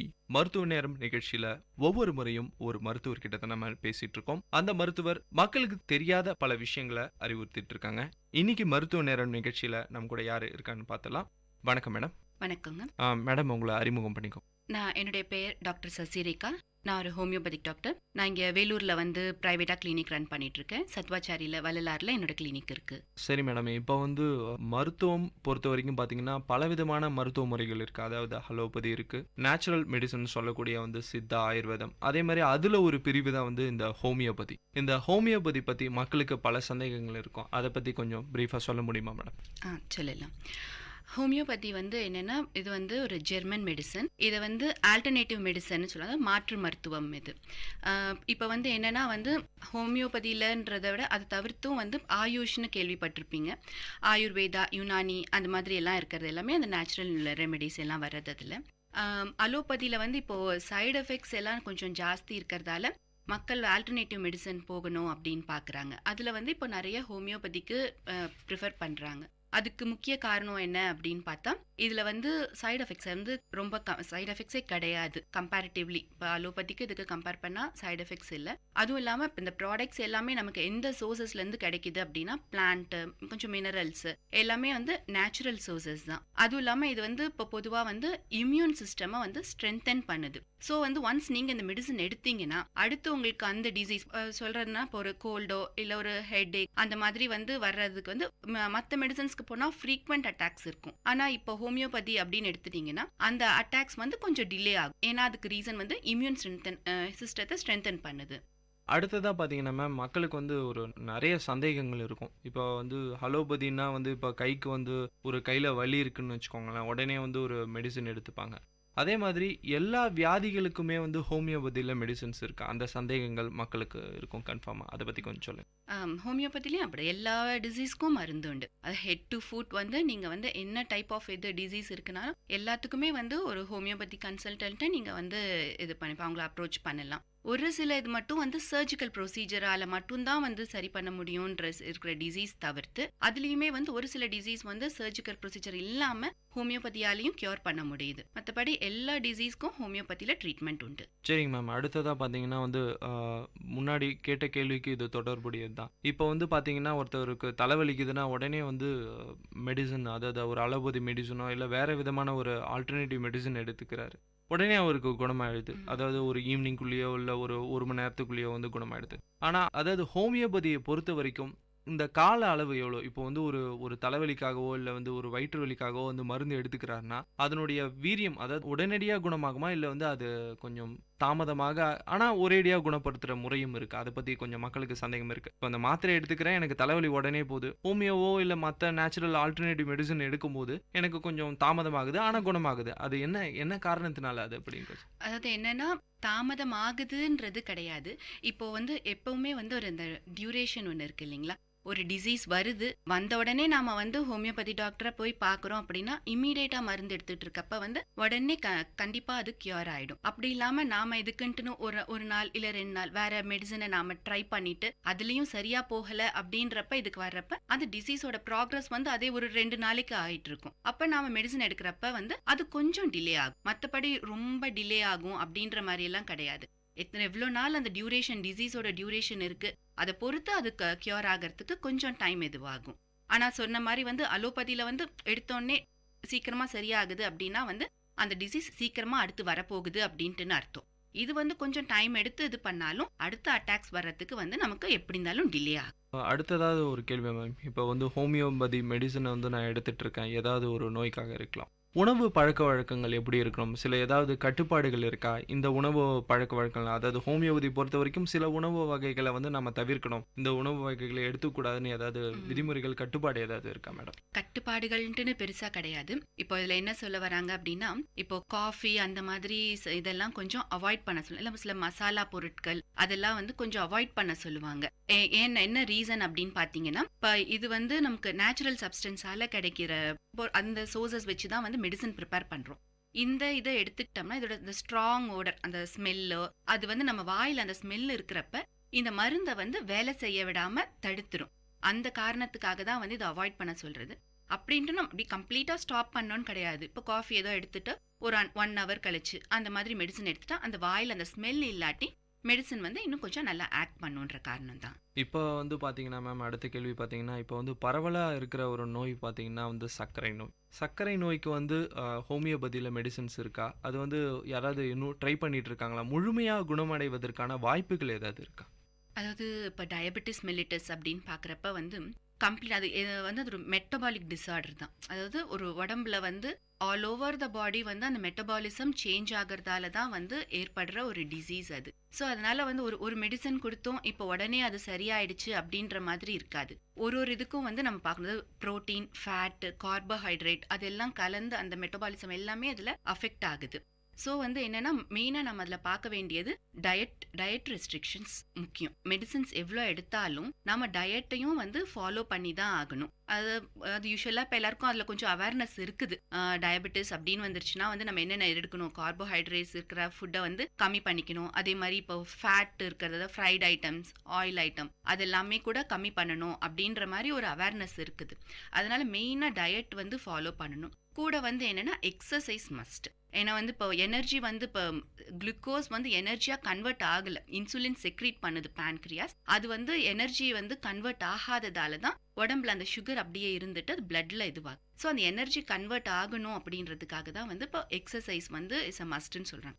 டயபெட்டிஸ் பேஷண்ட் வந்து வாக்கிங் வந்து கண்டிப்பாக அதுவும் கூட மெடிசனும் வந்து ரெகுலராக அதை ஃபாலோ பண்ணிட்டு இருந்தாங்கன்னா காம்ப்ளிகேஷன்ஸ்க்கு போகாமல் இருக்கும். ஏன்னா டயபெட்டிஸ் வந்து ஆல் ஓவர் த பாடி அது அஃபெக்ட் பண்ணுறதால ஐஸ், கிட்னி, ஹார்ட் அந்த மாதிரி மேஜர் ஆர்கன்ஸ் எல்லாமே அது நாளடைவில் அஃபெக்ட் பண்ண ஆரம்பிக்கும் ஒரு ஸ்டார்டிங் ஸ்டேஜில் இல்லைன்னா. ஸோ அதனால வந்து என்ன அப்படி பார்க்குறோன்னா இது எல்லாமே நம்ம ஃபாலோ பண்ணிட்டு வந்தோம்னா மெடிசன்ஸ் அது லைஃப் டைம் எடுக்கணுமா அப்படின்ற ஒரு இது இருக்கும் எல்லாருக்குமே. லைஃப் லாங் எடுக்கணும் அப்படின்றது கஷ்டமான ஒன்று தான். ஆனால் நம்ம இதெல்லாமே கூட சேர்ந்து இப்போ ஃபாலோ பண்ணுறப்ப மெடிசனோட வந்து அந்த டோசேஜ் அதெல்லாம் வந்து கம்மியாக ஆகும். இப்போ எடுக்கிற இது ஸ்டார்டிங் ஸ்டேஜில் எடுக்கிறது போக போக வந்து அதோட டோசேஜை குறைச்சிக்கலாம். ஒரு பெட்டர் லிவிங்க்கு வந்து ஹோமியோபதியில் கண்டிப்பாக ஒரு நல்ல ஒரு இது இருக்கும். அதாவது வந்து அதை முழுமையாக குறைக்க முடியலன்னாலும் கண்ட்ரோல்டாக வச்சுக்க முடியும்னு சொல்லி. அடுத்த ஒரு கேள்வி பார்த்தீங்கன்னா மேம், இப்போ வந்து மற்ற மருத்துவ முறைகளுக்கும் நேச்சுரல் மெடிசன் அதாவது ஆல்டர்னேட்டிவ் மெடிசனான ஹோமியோபதிக்கும் என்ன வித்தியாசம்? அதாவது அலோபதிக்குன்னு பார்க்க போனால் அது தெரியும், அதோட காம்போசிஷன் வந்து எல்லாமே கெமிக்கல் பேஸ்டு தான். அப்படி ஹோமியோபதியில் வந்து எல்லாமே நேச்சுரல் ரெமெடிஸ். அதனால வந்து அதில் வந்து சைடு எஃபெக்ட்ஸ் கெமிக்கல்ன்றதால அதில் எந்த மெடிசன் என்ன ஒரு சின்ன கம்ப்ளைண்ட்டுக்குன்னு எடுத்தாலும் அதுக்கான சைடு எஃபெக்ட்ஸ் எப்படி இருந்தாலும் இருக்கும். ஹோமியோபதியில் வந்து அந்த சைடு எஃபெக்ட்ஸுன்றது கிடையவே கிடையாது. அதுவும் இல்லாமல் இப்போ என்னென்னா இது வந்து சைல்டு சேஃப் மெடிசன்.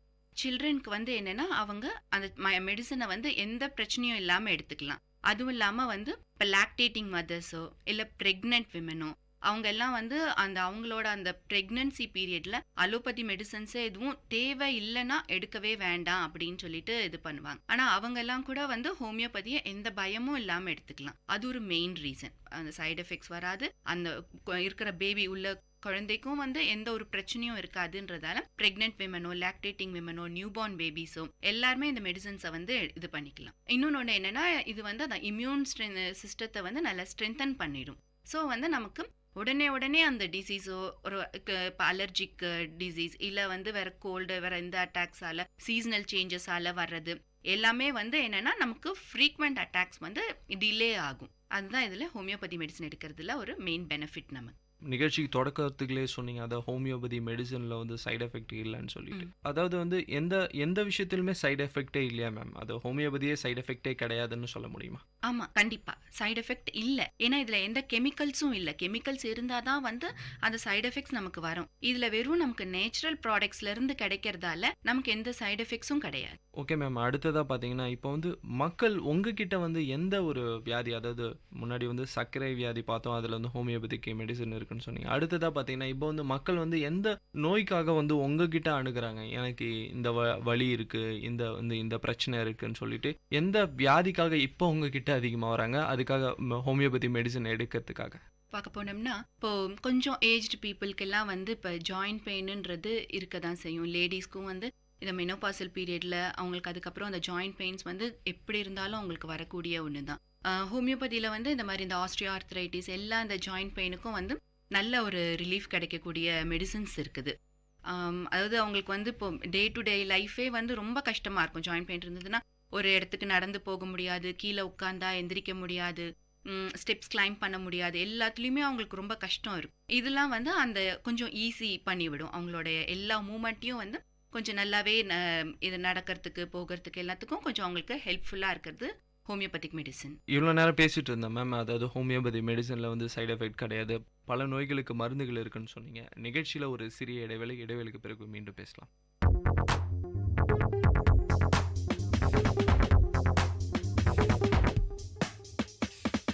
விஐடி வானொலி உங்களின் செவிகளில் தேனை பாய்ச்சிடுதே, மனதின் கவலைகள் மறந்து போயிடும், மாயம் செய்திடுவே. இது காட்சி நலை பொங்கும் பாட்டி நலை, நம் வீட்டோடும் நாட்டோடும் நடமாடி சுவை சேர்க்கும். விஐடி வானொலி உங்களின் செவிகளில் தேனை பாய்ச்சிடுதே. நேர்களே, இது விஐடி பண்பலை 90.8 விஐடி பல்கலைக்கழகத்தின் சமுதாய வானொலி. இந்த நிகழ்ச்சி மருத்துவ நேரம் நிகழ்ச்சியில் இன்னைக்கு ஹோமியோபதி டாக்டர் அவங்க கிட்ட தான் பேசிட்டு இருக்கோம். பல விஷயங்களை, அதாவது மக்களுக்கு தெரியாத ஹோமியோபதி பற்றிய விஷயங்களை இந்த நிகழ்ச்சியில் டிஸ்கஸ் பண்ணிட்டு இருக்கோம். மேம், நீங்கள் சொன்னீங்க அடுத்ததான கேள்வி என்னன்னு பார்த்தீங்கன்னா, இப்போ வந்து 2 மெடிசன், அதாவது இப்போ ஒருத்தவருக்கு வந்து நாள்பட்ட இதில் வந்து கால்வலி இருக்குது, அவர் வந்து அலோபதி மெடிசனும் எதை எடுத்துகிட்டு இருக்காங்க. அதே சமயத்தில் வந்து அவருக்கு வேறு ஏதாவது பிரச்சனைகள், தலைவலிக்கோ இல்லை வந்து வேறு ஏதாவது பிரச்சனைக்காக ஹோமியோபதி மெடிசன் எடுத்துருக்கு. ஸோ இதனால் வந்து ஏதாவது ப்ராப்ளம் வருமா? இல்லை, வந்து இப்போ வேற அலோபதி மெடிசனோ வேற ஏதோ எடுக்கிறப்ப வந்து ஹோமியோபதி மெடிசனும் கூட எடுக்கலாம். அதனால வந்து எந்த பிரச்சனையும் வராது. அது வந்து அந்த மருந்தோட வந்து இதுவும் இன்ட்ராக்ட் பண்ணி எந்த பிரச்சனையும் ஹோமியோபதி மெடிசன்ஸ் உண்டு பண்ணாது. அதனால தைரியமாக மற்ற மெடிசன் எடுக்கிறப்ப இதுவும் கூட எடுக்கலாம். ஸோ அதனால எந்த பிரச்சனையும் வராது. அடுத்ததான் பார்த்தீங்கன்னா, இந்த அலர்ஜி பிரச்சனை இருக்கா? இந்த மெடிசன் சாப்பிடும்போது, பர்டிகுலராக இந்த மெடிசன் சாப்பிடும்போது எல்லா மெடிசன்லையுமே இருக்கும், இந்த மெடிசன் வந்து ஓவர் டோஸ் ஆகும், சில பேருக்கு சில மெடிசன்ஸ் ஒத்துக்காது. அலோபதியில் அது கன்ஃபார்மாக இருக்கும். அவங்ககிட்ட டாக்டர்கிட்டே சொல்லுவாங்க, எனக்கு இந்த மெடிசன் இந்த கெமிக்கல் ஒத்துக்காது டாக்டர், அதனால் இந்த மெடிசன் எழுதாதீங்க. ஸோ இப்போ வந்து ஹோமியோபதியில் இந்த மாதிரி அலர்ஜிக் விஷயங்கள் இருக்கா? அலர்ஜிக் விஷயம் அப்படின்ட்டுன்னு எதுவும் கிடையாது. இப்போ மெடிசன் எடுக்கிறதால அலர்ஜி வரும்னு கிடையாது. ஆனால் ஒரு சில சென்சிட்டிவ் பேஷண்ட்ஸ் இருப்பாங்க இல்லைங்களா, அவங்களுக்கு வந்து அதுவும் பர்டிகுலராக அந்த ஸ்கின் டிசீஸ் பொறுத்த வரைக்கும் தான். மற்ற இதுலலாம் கூட அந்த அளவுக்கு தெரியாது. அக்ரவேஷன்ட்டுன்னு ஒரு இது இருக்கும். சில பேருக்கு வந்து அந்த மெடிசன்ஸ் சரிப்படலை, இல்லை ப்ராப்பராக அந்த இதை நம்ம ப்ரிஸ்கிரைப் பண்ணாமல் இருந்தோம்னா அந்த ஒரு சில நேரத்தில் வந்து ஒரு அக்ரவேஷன்ஸ் தெரியும். அதுவும் சென்சிட்டிவ் பேஷண்ட்ஸ்க்கு தான். மற்றபடி அதில் அலர்ஜிஸ்ன்ட்டுலாம் எதுவும் கிடையாது. அடுத்ததான் இப்பயும் ஒரு பேசிக்கான ஒரு விஷயம், நிறைய பேருக்கு வந்து சைலண்ட்டாக இருக்கும் இந்த ஆஸ்துமா நோயின்னு. இந்த ஆஸ்துமா நோய் வந்து நாள்பட்ட நாள், அதாவது ரொம்ப நாளாக வந்து மெடிசன் ஏதாவது எடுத்துகிட்டு இருப்பாங்க, ஏதாவது ஒரு அப்சர்வேஷனில் இருந்துக்கிட்டே இருப்பாங்க. அவங்களுக்கான மெடிசன்ஸ் வந்து ஹோமியோபதியில் இருக்கு. ஆஸ்மாக்கெல்லாம் ரொம்ப நல்ல மெடிசன்ஸ் இருக்குது. பொதுவாக பார்த்து போனோம்னா இப்போ சீசன், இப்போ வின்டர் சீசனில் வரப்போ தான் அவங்களுக்கு வந்து அது இந்த கம்ப்ளைண்ட்ஸ் எக்ஸாஜரேட் ஆகிட்டு இருக்கும். ஸோ அந்த டைமில் வந்து என்னென்னா பொதுவாக வந்து அவங்களுக்கு ப்ரீதிங் ப்ராப்ளம் ரொம்ப ஜாஸ்தியாக இருக்கும். அந்த மாதிரி அந்த ஹிஸ்ட்ரி இருக்கிறவங்களுக்கு அவங்களுக்கெல்லாம் வந்து இப்போது ஹோமியோபதியில் ரொம்ப நல்ல மெடிசன்ஸ் இருக்குது. அவங்க தனியாக டாக்டரை கன்சல்ட் பண்ணி இது பண்ணாங்கன்னா கொஞ்ச நாள் மெடிசன்ஸ் எடுத்துகிட்டு வந்தாலே வந்து அவங்களுக்கு கம்ப்ளீட்டாக க்யூர் பண்ணிக்கலாம். அலோபதிக்கும் இல்லை மற்ற இந்த ஆல்டர்னேட்டிவ் மெடிசன்ஸ்க்கும் வந்து சில விஷயம் சொன்னீங்க, அதாவது தாமதமாகலாம் ஆனால் வந்து ஃபைனலாக வந்து ஃபுல்லாக க்யூர் ஆகிடும்னு கம்ப்ளீட்டாக ஆகிடும்னு சொன்னீங்க. சில சிகிச்சைகள் மூலமாக, அதாவது சில விஷயங்கள், சில நோய்களுக்கு வந்து அறுவை சிகிச்சைகள் வந்து ரொம்ப முக்கியம். அறுவை சிகிச்சை மூலமாக தான் அதுக்கு வந்து பண்ண முடியும், ஹெல்ப் பண்ண முடியும்னு சொல்லிட்டு அலோபதியில் இருக்குது. ஹோமியோபதியில் அறுவை சிகிச்சை இல்லாமல் சில நோய்களுக்கு மருத்துவம் இருக்குன்னா அப்படி ஏதாவது நோய்களுக்கு மருத்துவம் இருக்கா? இருக்குங்க. அறுவை சிகிச்சை இல்லாமல் வந்து சரி பண்ணலாம் அப்படிங்கிறதுல முக்கியமானது வந்து கிட்னி ஸ்டோன்ஸுங்க.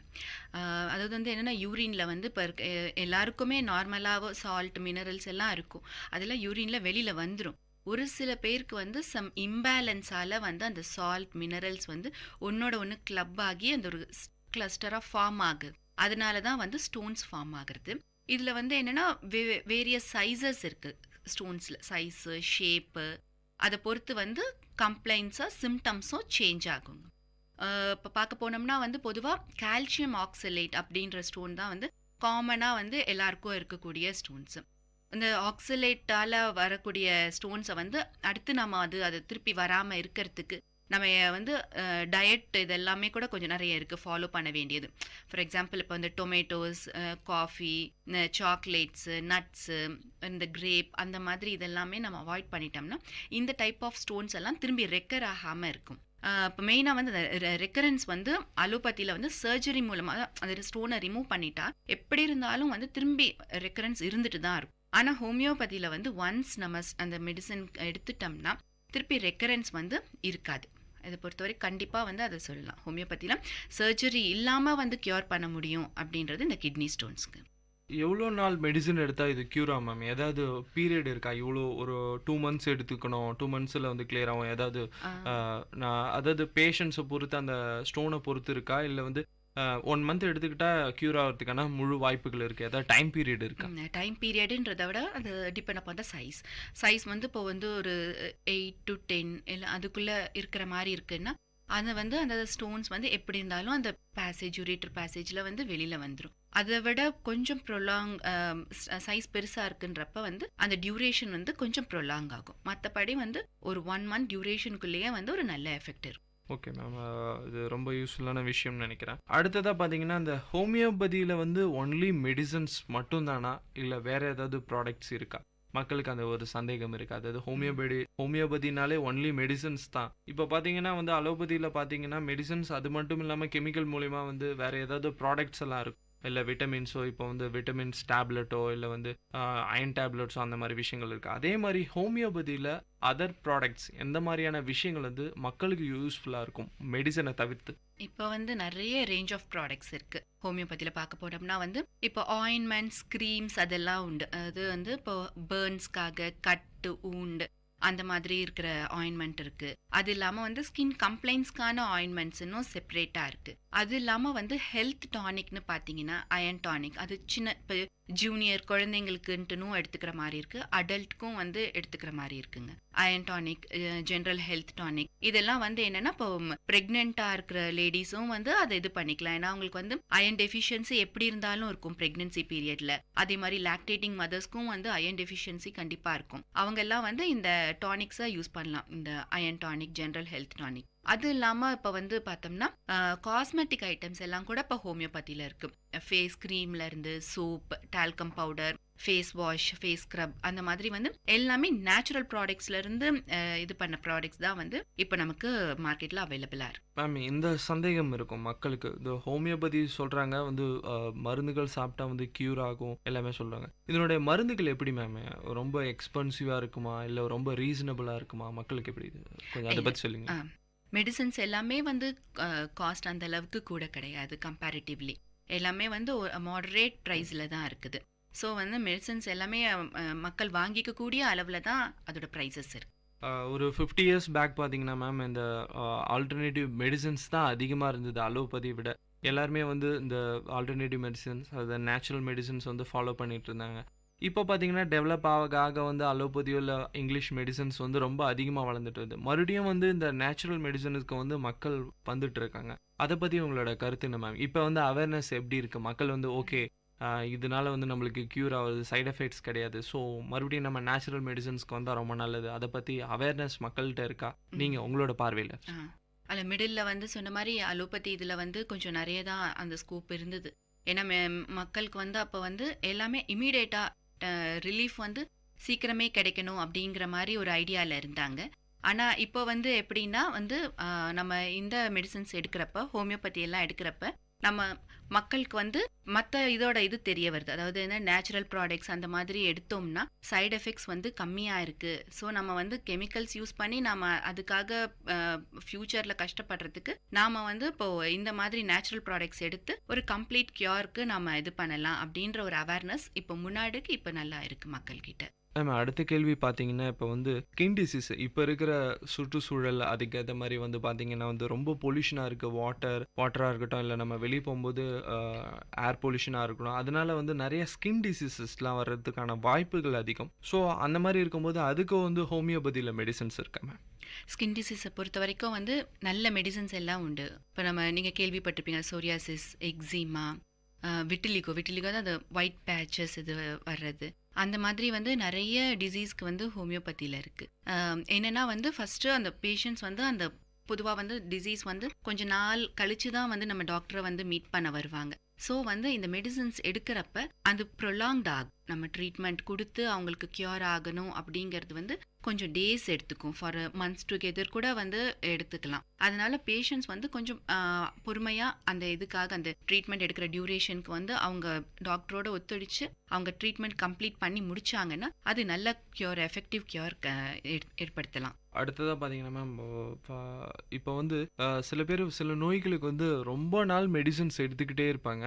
பட் அவங்களுக்கு வந்து ரொம்ப சாட்டிஸ்ஃபையாக ஆகாது, அவங்களுக்கு நிவாரணமும் கிடைக்காது. ஸோ வந்து எடுத்துக்கிட்டே தான் இருப்பாங்க. க்யூரபிள், அதாவது கம்மியான பீரியடாக இருக்கும். இப்போ வந்து வலியோ இல்லை வேறு ஏதாவது ஒரு விஷயம் வந்து ரொம்ப மருந்து எடுத்துக்கும் போது கம்மியாக இருக்கும். மறுபடியும் வந்து அது இன்க்ரீஸ் ஆகும்போது மறுபடியும் அந்த மெடிசன்ஸ் எடுத்துக்கிட்டே இருப்பாங்க, கண்டினியூ பண்ணிகிட்டே இருப்பாங்க. கிட்டத்தட்ட 1 வருஷம் 2 வருஷம் கூட சாப்பிட்டுட்டு இருப்பாங்க. இந்த நோய்களுக்கு வந்து ஹோமியோபதியில் வந்து நிறைய மெடிசன்ஸ் இருக்குது. இந்த மெடிசன் சாப்பிடும்போது வந்து க்யூர் ஆகிறதுக்கான வாய்ப்புகள் இருக்குது அப்படின்ற மாதிரி ஏதாவது நோய்களுக்கு ஹோமியோபதியில் மெடிசன்ஸ் இருக்கா அப்படின்னு இது பற்றி?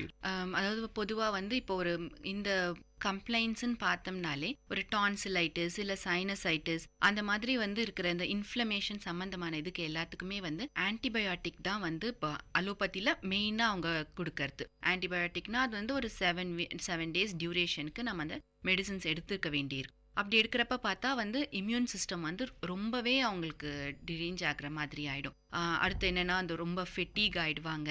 அடுத்து அவங்களுக்கு அந்த அவங்களுடைய ஒர்க் அடுத்த இது போகக்கூடிய வந்து அந்த சூழ்நிலை இருக்காது. ஏன்னா வந்து உடம்பை வந்து ரொம்ப வீக் ஆக்கிடும் ஆன்டிபயோட்டிக்ஸ். ஆனால் வந்து ஹோமியோபதியில் பார்த்தீங்கன்னா இந்த மாதிரி, அதாவது சொல்ல போனோம்னா இப்போ டான்சிலைட்டிஸ், சைனசைட்டிஸ், கேஸ்ட்ரோஎன்ட்ரைட்டிஸ், இந்த மாதிரி கம்ப்ளைண்ட்ஸ் எல்லாத்துக்குமே வந்து ரொம்ப நல்ல மெடிசன் இருக்குது. ஆன்டிபயோட்டிக்கே தேவைப்படாத அளவுக்கு நம்ம ஹோமியோபதி மூலமாகவே இது எல்லாமே குறைச்சிடலாம்.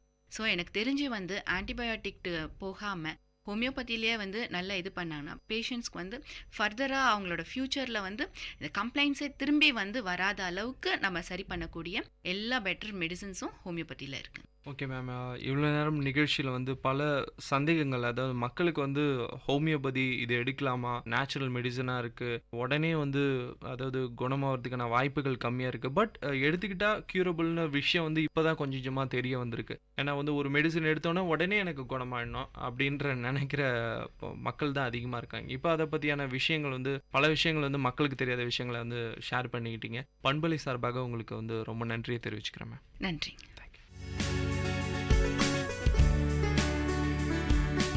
நேயர்கள் இதுவரை கேட்டது பல்வேறு மருத்துவ துறைகளில் இருந்து தேர்ச்சி பெற்ற மருத்துவர்களுடன் கலந்துரையாடல்.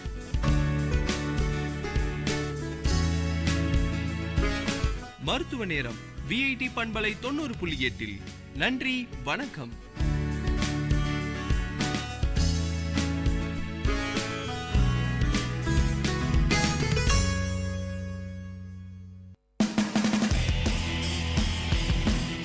உங்கள் விஐடி பண்பலை 90.8 வழங்கும் கருத்துக்களம்.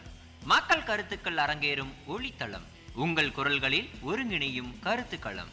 விஐடி பல்கலைக்கழகத்தின் சமுதாய வானொலியில். வணக்கம் நேர்களே, இது விஐடி பண்பலை 90.8. இது உங்கள் நிகழ்ச்சி கருத்துக்களம். உங்களுடன் இணைந்திருப்பது சசிரேகா. இன்றைய கருத்துக்களம் நிகழ்ச்சியில் நம்ம எதை பற்றி பேச போறோம்னா, உயர்கல்வியை முடித்த திருமணமான பெண்கள் ஏன் திருமணத்துக்கு பிறகு வேலைக்கு போகிறதில்ல, இது சார்ந்த கேள்விகளை தான் நம்ம மக்கள் கிட்ட கேட்க போறோம். வாங்க நிகழ்ச்சிக்கு போகலாம். வணக்கம் சார், உங்கள் பேர் சொல்லுங்க. என் பேர் குறிஞ்சி கலையரசன். நான் காட்பாடியில் எம்ஜிஆர் நகரில் இருந்துட்டுருக்கேன். சார், திருமணத்துக்கு அப்புறமா வந்து பெண்கள் வேலைக்கு போகிறதில்ல, அதுக்கு என்ன காரணம் அப்படின்னு நீங்கள் நினைக்கிறீங்க சார்? பெண்கள் வந்து படிப்பு ரொம்ப முக்கியம். படித்த பிறகு வீட்டிலேயே இருக்கிறத காட்டிலும் வேலைக்கு போனாக்கா அந்த குடும்பத்தினுடைய பொருளாதார நிலையம் மேம்படும். அதே நேரத்தில் குழந்தைங்க இருக்கும்போது அந்த குழந்தையுடைய வளர்ச்சி முக்கியமாக கவனம் செலுத்த வேண்டிய பெண்கள் தான். ஆண்கள் வெளியில் வேலைக்கு போயிடும்போது வீட்டில் இருக்கிறது பெண்கள் தான். பெண்கள் படித்த பெண்களாக இருக்கும்போது உயர்கல்வி படித்தது மட்டும் இல்லாமல் அவங்க அந்த உயர்கல்வித்தினுடைய பலன் வந்து குழந்தைங்களுக்கு வந்து நல்ல பொது அறிவையும் அதனுடைய வளர்ச்சியில் கவனம் செலுத்தி வர வேண்டிய சூழ்நிலை வந்து நல்லா அமைக்கலாம். நாம் கல்வி கற்ற முறையை ஒட்டி குழந்தையினுடைய எதிர்காலத்தில் நல்ல முறையில் வளர்க்குறதுக்கு அந்த சூழ்நிலை, கல்வியினுடைய நிலை, குழந்தையினுடைய பராமரிப்பு, சுகாதாரம் இவற்றையெல்லாம் பார்ப்பதற்கு பெண்களுக்கு அனுபவ அறிவு அதிகமாக கிடைக்கிறது. படித்த பெண்களுக்கு, குறிப்பாக படிக்காத பெண்களுக்காலும் படித்தவர்களுக்கு உலக அனுபவம் அதிகம் தெரிந்திருக்கிறது காரணத்தினால இந்த குழந்தைகளை எப்படி வளர்த்தா அதனுடைய எதிர்காலம் எப்படி இருக்கும் என்ற ஒரு அனுமானம் அந்த குழந்தைங்களுக்கு வளர்க்க வேண்டிய சூழ்நிலையை அந்த பெண் தான் நிர்ணயிக்க முடியும். பெண் குடும்பத்தில் தனிமைப்படுத்தப்படுகின்ற நேரத்தில் அவளுக்கு வீட்டு வேலையும் கவனிக்க வேண்டிய சூழ்நிலை ஒன்று. அதே நேரத்தில் குழந்தைகளுடைய கல்வி, அதனுடைய பராமரிப்பு, வளர்ப்பு முறை எல்லாம் பார்க்க வேண்டிய சூழ்நிலை ஏற்படுகிறது. இதுக்கு வேறு எதனா காரணங்கள் இருக்குது அப்படின்னு நீங்கள் நினைக்கிறீங்களா சார்? வேறு காரணம் இருக்கிறது. அதாவது ஒரு இப்போது இருக்கிற சூழ்நிலையில் கணவன் மனைவி இருவருமே வேலைக்கு போனால்தான் அந்த குடும்பத்தினுடைய வளர்ச்சி சிறப்பாக இருக்கும். விலைவாசி, பிறகு வீட்டு வாடகை, பிறகு மற்ற செலவுகள்லாம் பார்க்கின்ற பொழுது இருவரும் சம்பாதித்தால் கூட போதுமான நிலையில் இருப்பதில்லை. ஆகவே இருவரும் வேலைக்கு செல்ல வேண்டும். அதே நேரத்தில் கணவன் சம்பாதியத்தில் கூடுமானவருக்கு பெண்கள் சிக்கனமாக இருந்து மற்ற சூழ்நிலையெல்லாம் கவனிப்பார்களே ஆனால் அந்த குடும்பம் மிகவும் சிறப்பாக இருக்கும். சிக்கனமாகவும் சேமிப்பாகவும் வாழ்க்கையை எப்படி நடத்த வேண்டும் என்ற நிலையில் பெண்கள் தான் திறமைசாலிகள். உங்கள் கருத்துக்களை பகிர்ந்து கொண்டதுக்கு நன்றி சார். வணக்கம் மேடம், உங்கள் பேர் சொல்லுங்கள். பேர் கீர்த்தனா. எங்கேருந்து மேடம் வரீங்க? நான் சத்வாச்சலேருந்து வரேன். மேடம், உயர்கல்வியை முடித்த பெண்கள் திருமணத்துக்கு அப்புறம் வேலைக்கு போகிறதில்ல, அது ஏன் அப்படின்னு நீங்கள் சொல்ல முடியுமா? அதுக்கு நிறைய ரீசன் சொல்லலாம். ஃபர்ஸ்ட் வந்து கல்யாணத்துக்கு பொண்ணு தேட சொல்லவே படித்த பொண்ணை தேடுறாங்க, ஆனால் கல்யாணத்துக்கு அப்புறம் வேலைக்கு போகக்கூடாதுன்றாங்க. இது ஒரு முக்கியமான ரீசன் சொல்லலாம். அப்புறம் வந்து அப்படியே அவங்க மீறி பர்மிஷன் தந்தாலும் நிறைய கண்டிஷன் போடுறாங்க. நேரத்துக்கு போகணும், நேரத்துக்கு வரணும், வீட்டை பார்த்துக்கணும், சமைக்கணும், எல்லாம் கண்டிஷன் போடுறாங்க. அதாலே நிறைய பெண்களால் செய்ய முடியல. அப்படியும் வேலைக்கு போயிட்டு வந்தாலும் அந்த பணத்தை யார்கிட்ட கொடுக்குறதுங்கிற ஒரு பெரிய கேள்விக்குழியாக இருக்குது. ஒன்றும் அவங்க அப்பா அம்மா கிட்ட தரதா இல்லை கல்யாணமான வீட்டுக்கு தரதாங்கிறது ஒரு கேள்வியாக இருக்குது. அதுக்கு பயந்தே நிறைய பேர் போக மாட்டேன்றாங்க. அப்புறம் வந்து போயிட்டு வர்றதுல கூட நிறைய பிரச்சனை இருக்குது. அவங்க ஆஃபீஸில் நிறைய பிரச்சனை சந்திக்கிறாங்க. இதுக்கு முக்கியமான காரணம் அப்படின்னு நீங்கள் எதை சொல்வீங்க? குடும்ப சூழலாம் இல்லை வெளியில் இருக்க சூழலாம் குறிப்பிட்டு நீங்கள் எதை சொல்வீங்க? குடும்ப சூழல் தான் சொல்வேன். நல்ல குடும்பம் தான் எல்லாத்துக்கும் சப்போர்ட் பண்ணுவாங்க. ஆனால் ஒரு சில குடும்பம் வந்து பெண்களை வெளியே அனுப்ப மாட்டாங்க கல்யாணத்துக்கு அப்புறம். அவங்க குடும்பத்தை பொறுத்து தான் இருக்காது. குடும்பம் நல்லா இருந்தாவே பெண்களால் நல்லா சாதிக்க முடியும், நல்லா சம்பாதிக்க முடியும். அதால் உங்களோட குடும்பத்தை பார்த்துக்க முடியும், உங்கள் பிள்ளைகளையும் பார்த்துக்க முடியும். கருத்துக்களை பகிர்ந்து கொண்டதுக்கு நன்றி மேடம். வணக்கம் மேடம், உங்கள் பேர் சொல்லுங்கள். என் பேர் கவிதா. எங்கேருந்து மேடம் வரீங்க? தோட்டப்பாளையம். மேடம், திருமணமான பெண்கள் ஏன் வேலைக்கு போகிறதில்ல, அதை பற்றி நீங்கள் என்ன நினைக்கிறீங்க? மேம், பெண் அப்படின்னும் போதே ஒரு மகிழ்ச்சி மனசுக்குள்ளே தோணுது. அதாவது ஆணுக்கும் சரி பெண்ணுக்கும் சரி, பெண் அப்படின்னும் போது ஒரு புதுமையான மகிழ்ச்சி தோணுது. அப்படிப்பட்ட பெண் தான் பிறந்ததுலேருந்து தான் ருதுவானதுலேருந்து பல்வேறு கஷ்டங்களை வந்து சந்திச்சுட்டு தான் சந்திச்சிருந்தோம். அப்படிப்பட்ட கஷ்டங்களுக்கு இடையில தான் படித்து பல்வேறு இக்கட்டான சூழ்நிலையிலும் மாட்டி அதிலிருந்து தப்பித்து வந்து இளங்கலை அந்த மாதிரி முதுகலை போன்ற பல்வேறு பட்டங்களை வாங்குறா. வேலைக்கு போகலானே வச்சுக்கோங்களேன். வேலைக்கு போன பிறகு அவன் வந்து சந்தோஷமாக தான் இருப்பாள். சரி, வீட்டில் அப்புறமா வேலைக்கு போயாச்சுமா கல்யாணம் பண்ணிக்க அப்படின்னு சொல்லிட்டு கல்யாண பேச்சு ஆரம்பித்து கல்யாணம் பண்ணி வைக்கிறாங்கன்னு வச்சுக்கோங்களேன். அப்பா அம்மா மாதிரியே இருக்க மாட்டாங்க. மாமனார் மாமியார் நாத்தனாருன்னு சொல்லிட்டு சில பல நார்கள் இருக்காங்க இல்லையா, அவங்க வந்து பெண்ணுடைய இஷ்டங்களை மறைச்சி பெண்ணுக்கான உரிமையை வந்து எல்லாருமே அதே மாதிரி இருப்பாங்கன்னு நான் சொல்ல வரல. சில பல இடங்களில் வந்து அது கட்டுப்படுத்தப்படுது. வேலைக்கு போகக்கூடாது, நீ வந்து வீட்டில் தான் இருக்கணும், வேலைக்கு போனின்னா உனக்கான திமிரு அதிகமாயிடும், கையில் பணம் வந்துருச்சுன்னா வந்து நீ எங்கள் பேச்சு கேட்க மாட்ட, வீட்டு வேலைகளை பார்க்க மாட்ட. சில கணவன்மார்கள் மட்டும் இப்படி, நான் எல்லாரையுமே சொல்ல வரல, பொதுவாக சில பலர் இருக்காங்க இல்லையா. நம்ம நாடு எப்படி தான் நம்ம நாடு இண்டிபெண்ட்டாக இருந்தாலுமே இப்படிப்பட்ட கருத்துக்கள் இருக்க தான் செய்யுது.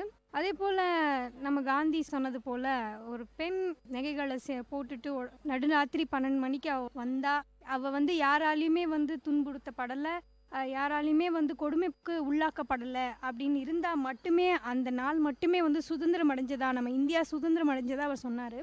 ஸோ அந்த கருத்துப்படி பார்த்தா இன்னும் நம்ம நாடு சுதந்திரம் அடையலைன்னு தான் நான் சொல்லுவேன். ஆனால் 68 69ன்னு சொல்லிட்டு சுதந்திர நாளை வந்து நம்ம கொண்டாடிட்டு தான் வரோம். இந்தியா இன்னும் முழுமையான சுதந்திரத்தை அடையவில்லை அப்படின்னு தான் நான் சொல்லுவேன். அந்த வரிசையில் தான் பெண் வேலைக்கு போகிறதும் போகாததும். சில பல பெண்கள் இருக்காங்க, அவங்க வந்து தன்னுடைய மாமனார் மாமியார் அப்படியெல்லாம் பார்க்கறது கிடையாது. அதாவது கல்யாணத்துக்கு முன்னாடி எப்படி இருந்தாங்களோ அதே போல் தான் கல்யாணத்துக்கு அப்புறமும் இருக்க செய்கிறாங்க. ஏன் அப்படின்னு சொல்லினா அவங்க வளர்ந்த சூழ்நிலை அப்படி இருக்கலாம். அவங்க வந்து பெண் புரட்சியாளராக அவங்க தன்னுடைய கருத்துக்களை வந்து அப்படி வச்சுருப்பாங்க தன்னுடைய மனதில்.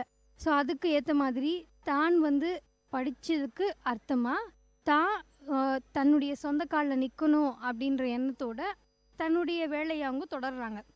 இதுக்கு முட்டுக்கட்டையாக, அதாவது நீ போகக்கூடாது வேலைக்கு, இந்த மாதிரி பசங்களை பெற்றுக்கிட்டு அதுங்களை வளர்க்க தான் நீ ஆள் அப்படின்னு முட்டுக்கட்டை போடுறாங்க பார்த்தீங்களா. அவங்க வந்து இந்த மாதிரிலாம் முட்டுக்கட்டை போட்டாங்கன்னா அந்த புரட்சியான பெண் என்ன பண்ணுறான்னா, நீ எனக்கு தேவையே கிடையாதுன்னு சொல்லிட்டு வெளியே வந்துடுறான். வெளியே வந்துட்டு தன்னுடைய வேலையை அவள் தொடர்றான். ஸோ இதுதான் பெண்ணுடைய மனசு தான் காரணம்னு நான் சொல்லுவேன். பெண் பல வகையில் இருக்கான். ஆனால் அவளுடைய எண்ணமெல்லாம் என்னென்னா, அவளுடைய வேலையாக மற்றவங்க என்ன நினைக்கிறாங்க அப்படின்னு பார்த்தோன்னா, அவள் வந்து மற்றவங்களுக்கு பணிவிட செய்ய பிறந்தவள் அப்படின்னு நினைக்கிறாங்க. ஆனால் சில பெண்கள் வந்து அது போலையும் நினைக்கிறாங்க, நம்ம வந்து விட்டு கொடுத்து போனால் நம்ம வந்து நல்லா இருக்கலாம், மற்றவங்கள சந்தோஷப்படுத்தலாம் அப்படின்னு நினச்சி விட்டு கொடுத்தும் போகிறாங்க, வேலைக்கு போகிறது கிடையாது. சில பெண்கள் பார்த்திங்கன்னா வந்து இல்லை, விட்டு கொடுத்து போகிறது ஒரு பக்கம் இருந்தாலும் தனக்கான சுய கௌரவத்தை விட்டு கொடுக்காம வேலைக்கு போய் சம்பாதிக்கிறாங்க. இப்படி பல்வேறு தரப்பான பெண்கள் வந்து நம்ம இந்தியான்னு இல்லை, நம்ம உலகத்தில் வசிச்சுட்டு தான் வராங்க. உங்கள் கருத்துக்களை பகிர்ந்து கொண்டதுக்கு நன்றி மேடம். வணக்கம் மேடம், உங்கள் பேர் சொல்லுங்கள். வணக்கம், என் பேர் வினோதினி. நீங்கள் எங்கேருந்து வரீங்க மேடம்? நான் வேலூர்லேருந்து வரேன். பெண்கள் வேலைக்கு போகிறத பற்றி நீங்கள் என்ன நினைக்கிறீங்க மேடம்? இந்த காலத்தில் வந்து அது ரொம்ப அவசியமான விஷயம்னே சொல்லலாம். ஏன்னா முன்ன மாதிரி ஃபேமிலி ரன் பண்ணுறதுக்கு இப்போ கொஞ்சம் ஒருத்தர் சம்பாரிச்சா மட்டும் பத்தாது, 2 பேரும் சம்பாரிச்சே ஆகணும். இது வந்து பொதுவாக எங்கேருந்து ஆரம்பிச்சதுன்னா கிராமத்துலேருந்தே ஆரம்பிச்சதுன்னு சொல்லலாம். ஏன்னா சின்ன சின்ன இந்த குளத்து வேலை செய்கிறவங்கலேருந்து எல்லாருமே வந்து பெண்களும் வந்து ஆண்கள் கூட வேலைக்கு போகிறாங்க. கூலி வேலைன்னா கூட 2 பேருமே சம்பாரிச்சு தான் அந்த குடும்பத்தை காப்பாற்ற வேண்டியது இருக்குது. இதே வந்து நகர்ப்புறத்தில் எடுத்துக்கிட்டிங்கன்னா ஒரு குழந்தை இருந்தாலும் சரி 2 குழந்தை இருந்தாலும் சரி அதை பார்த்துக்க அதோட நெசசிட்டிஸை ஃபுல்ஃபில் பண்ண எப்படி இருந்தாலும் 2 பேரும் சம்பாதிக்கிறது அவசியமாகுது. ஆனால் இன்னும் கூட வந்து உயர்கல்வியை முடித்த பெண்கள் வந்து வேலைக்கு போகிறதில்ல, அதுக்கு என்ன காரணம் அப்படின்னு நீங்கள் நினைக்கிறீங்க மேடம்? மேபி அது அவங்களோட அலுவலக சூழ்நிலை டிபெண்ட் பண்ணியிருக்கலாம். ஏன்னா முக்கால்வாசி பெண்கள் வந்து வேலைக்கு போகிறது தான் எல்லாருமே விரும்புகிறாங்க. அவங்க குடும்பத்துலேயும் அந்த மாதிரி ஒரு இன்னொருத்தர் சம்பாதிக்கிறது வந்து ரொம்ப அவசியமாகவே இருக்குது. சில பெண்களால் மட்டும் வேலைக்கு போக முடியறதில்ல. அதுக்கு பல்வேறு குடும்ப சூழ்நிலைகளும் சில கணவர்மார்கள் என்ன பண்ணுறாங்கன்னா, மனைவி வேலைக்கு போகிறத வந்து கௌரவ குறைச்சலாக நினைக்கிறாங்க. பெண்கள் சம்பாரித்து வந்து நம்ம வாழக்கூடாதுன்னு சில பேர் நினைக்கிறாங்க. அதனால மட்டும்தான் வேலைக்கு போக முடியறதில்ல. மேலும் சில பெண்கள் வந்து வேலைக்கு போய் நம்ம கஷ்டப்படணுமா, நம்மளுக்கு அதில் என்ன நம்மளுக்கு ரொம்ப கஷ்டம், வீட்டிலே இருந்து நம்ம குடும்பத்தை பார்த்துக்கலான்ற மாதிரி சிலர் யோசிக்கிறாங்க. அதனால தான் சில பெண்கள் வேலைக்கு போக மாட்றாங்க. இந்த மாதிரி சூழ்நிலையை நம்ம எப்படி மாற்றலாம் அப்படின்னு நீங்கள் நினைக்கிறீங்க மேடம்? அது கண்டிப்பாக பெண்கள் மனசில் தான் இருக்குது. பெண்கள் வந்து நம்ம வெளில போகணும், நிறைய விஷயத்த கற்றுக்கணும். நம்மளும் பெண்கள் வந்து சம்பாரித்தா மட்டும்தான் அவங்களோட தன்னம்பிக்கை அதிகரிக்கும். அவங்களாலே அவங்கள பார்த்துக்க முடியும். கணவரை டிபெண்ட் பண்ணி இருக்கிறத விட்டுட்டு அவங்களே அவங்க சொந்த காலில் நிற்க முயற்சி பண்ணுறதுக்கு இது ஒரு நல்ல வழின்னு சொல்லலாம். அப்படி இருக்கிறதால அவங்க ஒரு வேளை நாளைக்கு தனித்து விடப்பட்டாலும் கூட அவங்களால இந்த உலகத்தை எதிர்த்து நிற்க முடியும். எந்த பிரச்சனைனாலும் தனியாக நின்று சம்பாதிக்க முடியும். இதுவே வீட்டில் குடும்ப சூழ்நிலையினால் வேலைக்கு போகாத பெண்களாக இருந்தால் வெளியில் நிறைய போகாமல் அவங்க வெளி உலகத்தை பற்றி தெரியாமல் ஒரு வேளை நாளைக்கு அவங்களுக்கு ஏதாவது தனித்து விடப்பட்ட சூழ்நிலை வந்தால் கூட உலகத்தை பார்த்து ரொம்பவே பயப்படுவாங்க. அவங்களால தனித்து எதையும் செய்யறதுக்கு ரொம்ப கஷ்டப்படுவாங்க. ஸோ வந்து பெண்கள் வேலைக்கு போகிறதுன்றது ரொம்ப அவசியம் மட்டும் இல்லை, அத்தியாவசியமாகவும் இருக்குது. உங்கள் கருத்துக்களை பகிர்ந்து கொண்டதுக்கு நன்றி மேடம். வணக்கம் மேடம், உங்கள் பேர் சொல்லுங்கள். என் பேர் ஸ்வேதா. எங்கேருந்து மேடம் வரீங்க? நான் லாலாப்பேட்டையிலேருந்து வரேன். மேடம், உயர்கல்வியை முடித்த பெண்கள் திருமணத்திற்கு பிறகு வேலைக்கு போகிறதில்ல, அது ஏன் அப்படின்னு நீங்கள் நினைக்கிறீங்க, சொல்ல முடியுமா? பெண்கள் வந்து திருமணத்துக்கு முன்னாடி அவங்க பெற்றோரோட பொறுப்பில் இருக்காங்க. ஆனால் திருமணத்துக்கு அப்புறம் அவங்களுக்குன்னு ஒரு தனி பொறுப்பு வந்துடுது. திருமணத்துக்கு அப்புறம் அவங்களே வந்து தன்னை அர்ப்பணிச்சுக்கிறாங்க. தனக்குன்னு ஒரு தனி வாழ்க்கைன்னு இருக்கிறதே அவங்க மறந்துட்டு தன்னை சுற்றி இருக்கிறவங்களுக்காக அவங்க வாழ ஆரம்பிச்சிடுறாங்க. திருமணன்றது வந்து பெண்களுக்கெல்லாம் ஒரு வேலி மாதிரி ஆயிடுது. அவங்க வந்து எதிர்காலத்தை தடுத்து நிறுத்துது. பெண்கள் எல்லாரும் வந்து ஒன்று கண்டிப்பாக உணரணும். தன்னோட செலவுக்காக மற்றவங்க கிட்ட கையேன்றதை ஒன்று நினச்சி பார்த்தாவே இந்த சமுதாயத்தில் இந்த மாதிரி ஒரு நிலை வந்து மாறும். சுயமரியாதை உணர்ந்தாலே இந்த நிலை கண்டிப்பாக மாறும். பெண்கள் எல்லாரும் வந்து கிணற்று தவளைகளில் அவங்க கடல் தவளைகள் மாதிரி பறந்து விரிந்து செல்வாங்க. திருமணத்துக்கு பிறகு பெண்கள் வேலைக்கு போகிறதில்ல, அதுக்கு முக்கியமான காரணம் அப்படின்னு நீங்கள் எதை நினைக்கிறீங்க? கண்டிப்பாக அவங்க குடும்பத்தில் இருக்கிறவங்க தான் காரணமாக இருப்பாங்க. அவங்க வந்து ஊக்குவிச்சா கண்டிப்பாக பெண்களும் வந்து வேலைக்கு போக முன் வருவாங்க. உங்கள் கருத்துக்களை பகிர்ந்து கொண்டதுக்கு நன்றி மேடம். வணக்கம் மேடம், உங்கள் பேர் சொல்லுங்கள். ஸ்வாதி. எங்கேருந்து மேடம் வரீங்க? ஆற்காடு. மேடம், உயர்கல்வியை முடித்த பெண்கள் திருமணத்துக்கு அப்புறமா வேலைக்கு போகிறதில்ல, அதுக்கு என்ன காரணம் அப்படின்னு நீங்கள் நினைக்கிறீங்க? முதல்ல வந்து அவங்க சூழலாக இருக்கலாம். இப்போ வந்து என்னதான் பெண்கள் நல்லா படிச்சுட்டு நல்ல வேலைக்கெல்லாம் போக ஆரம்பித்தாலும் நிறைய பெண்கள் வந்து இன்னும் அதே நிலமையில தான் இருக்காங்க. அதுவும் கிராமத்தில் இருக்க பெண்கள்லாம் இன்னும் முன்னுக்கு வரல. அவங்க வந்து ஃபஸ்ட்டு திங் வந்து அவங்க தயங்குறாங்க. முதல்ல வீட்டுக்கு பக்கத்தில் வெளியே அனுப்புறதுல அவங்க பெற்றோர்கள் வந்து அவங்களுக்கு கொடுக்குற சுதந்திரம் அதை பொறுத்து தான் அவங்களோட தைரியத்தை அவங்களால வளர்த்துக்க முடியும். அது ஒரு காரணம்.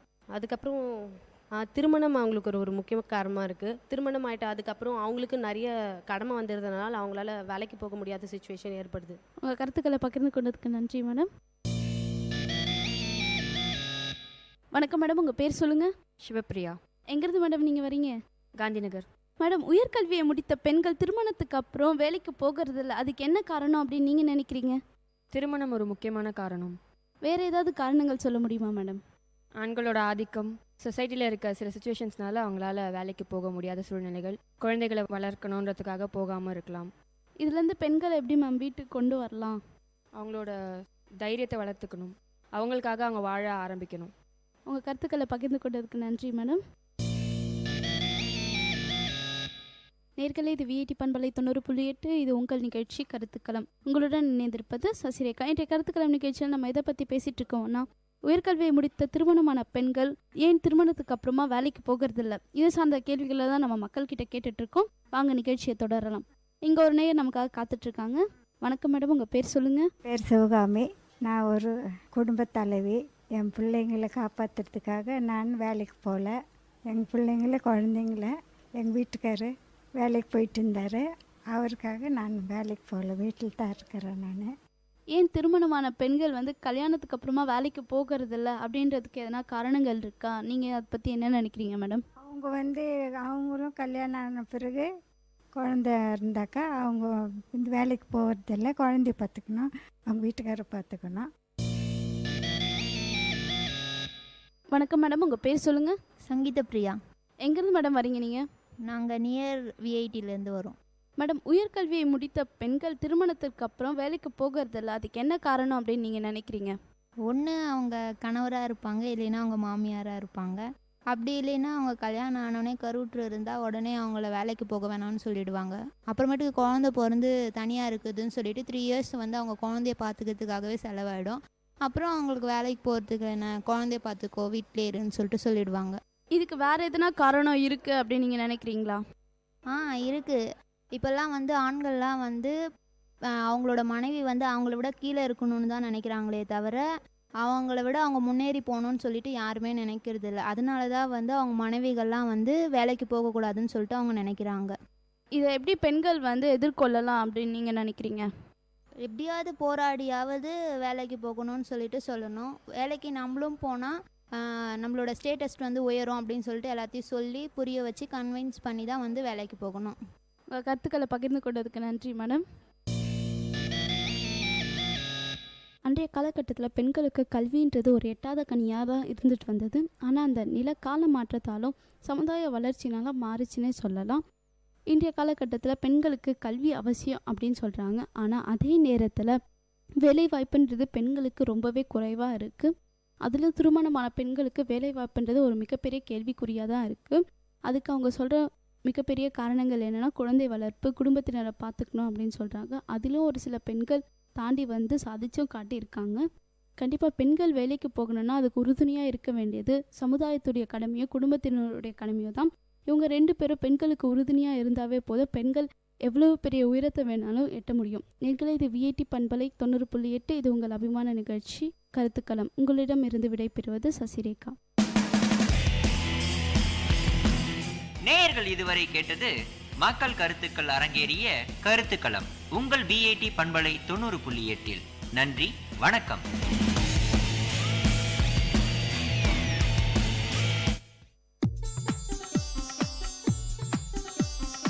தமிழ்ச்சுடர், வாழ்வும் இலக்கியமும் சங்கமிக்கும் ஒளி ஓவியம் உங்கள் விஐடி பண்பலை 90.8.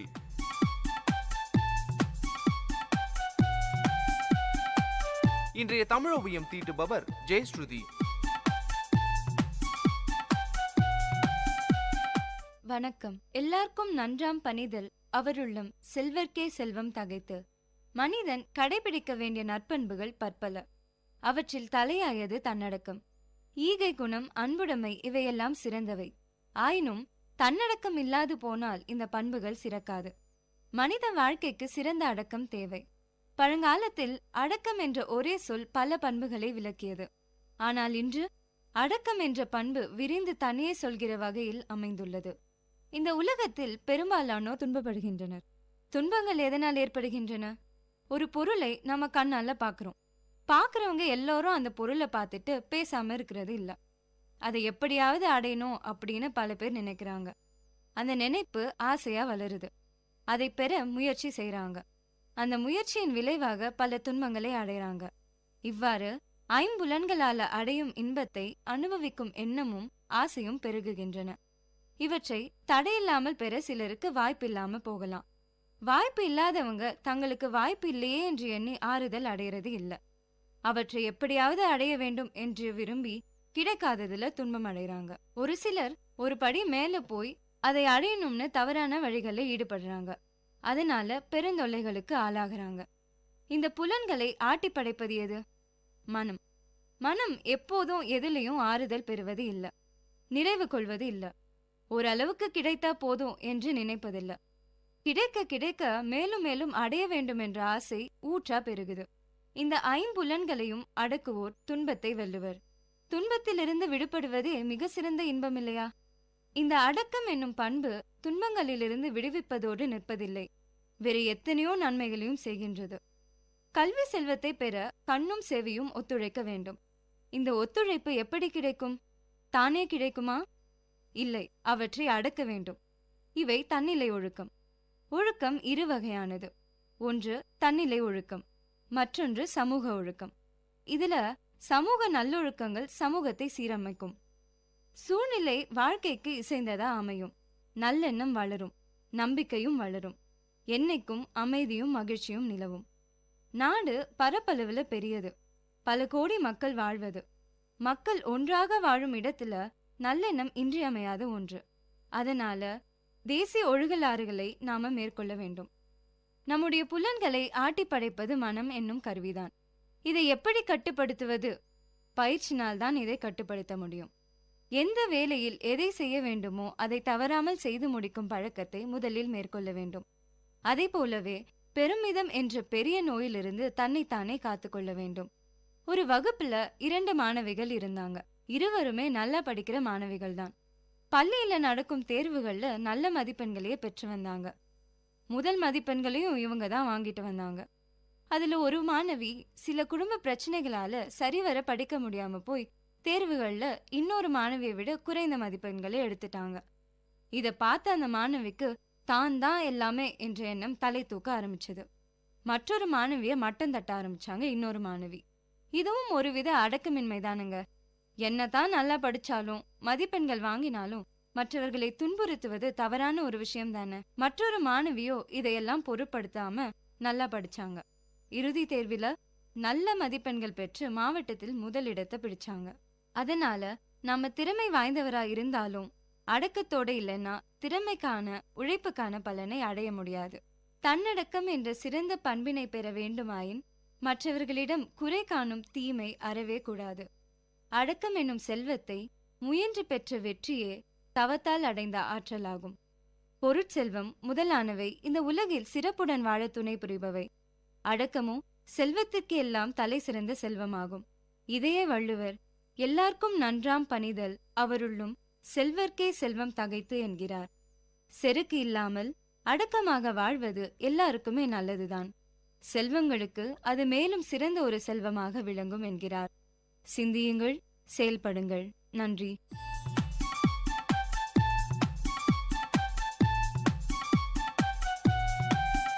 நேயர்கள் இதுவரை கேட்டது வாழ்வையும் இலக்கியத்தையும் இணைத்த ஒளி ஓவியம் தமிழ் சுடர். இன்றைய தமிழ் ஓவியம் தீட்டியவர் ஜெயஸ்ருதி. இது உங்கள் VAT பண்பலை 90.8.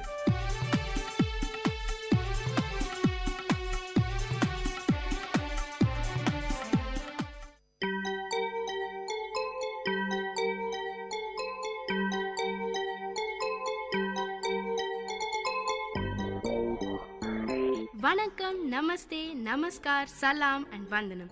நீங்கள் கேட்டுக்கொண்டிருப்பது VAT பண்பலை 90.8. இது VAT பல்கலைக்கழகத்தின் சமுதாய வானொலி. உங்க எல்லோரையும் புதுமை பெண்கள் நிகழ்ச்சிக்கு வரவேற்கிறேன். நான் உங்க அட்டானா.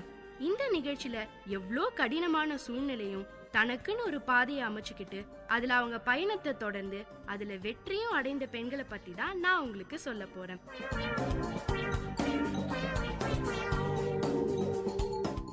வணக்கம், நமஸ்தே, நமஸ்கார், சலாம் அண்ட் வந்தனம். நீங்க கேட்டுக்கிட்டு இருக்கிறது VAT பண்பலை 90.8. இது VAT பல்கலைக்கழகத்தின் சமுதாய வானொலி. இதய துடிப்பு ஒலி கேட்கும் சத்தம் நின்றுவிட்டால் மனிதனின் வாழ்க்கை முடிந்துவிடும். இந்த டெக்னாலஜி வேர்ல்ட்ல எல்லாருக்குமே இதய நோய் ப்ராப்ளம் வந்துகிட்டு தாங்க இருக்கு. முக்கியமா சின்ன வயசுல வரும்போது இது கண்டுபிடிக்க முடியாத ஒரு பெரிய பிரச்சனையா இருக்கு. இந்த மாதிரி இருக்க குழந்தைகளுக்காக பெங்களூர்ல ஐஸ்வர்யா ட்ரஸ்ட் ரிதம் ஆஃப் ஹார்ட்ன்ற ஒரு அமைப்பு மூலமா பல குழந்தைங்களுக்கு சிகிச்சை அளிச்சு உயிர் பிழைக்க செய்யறாங்க. இந்த புனிதமான சேவையை நடத்திட்டு வராங்க நம்ம சித்ரா விஸ்வநாதன்.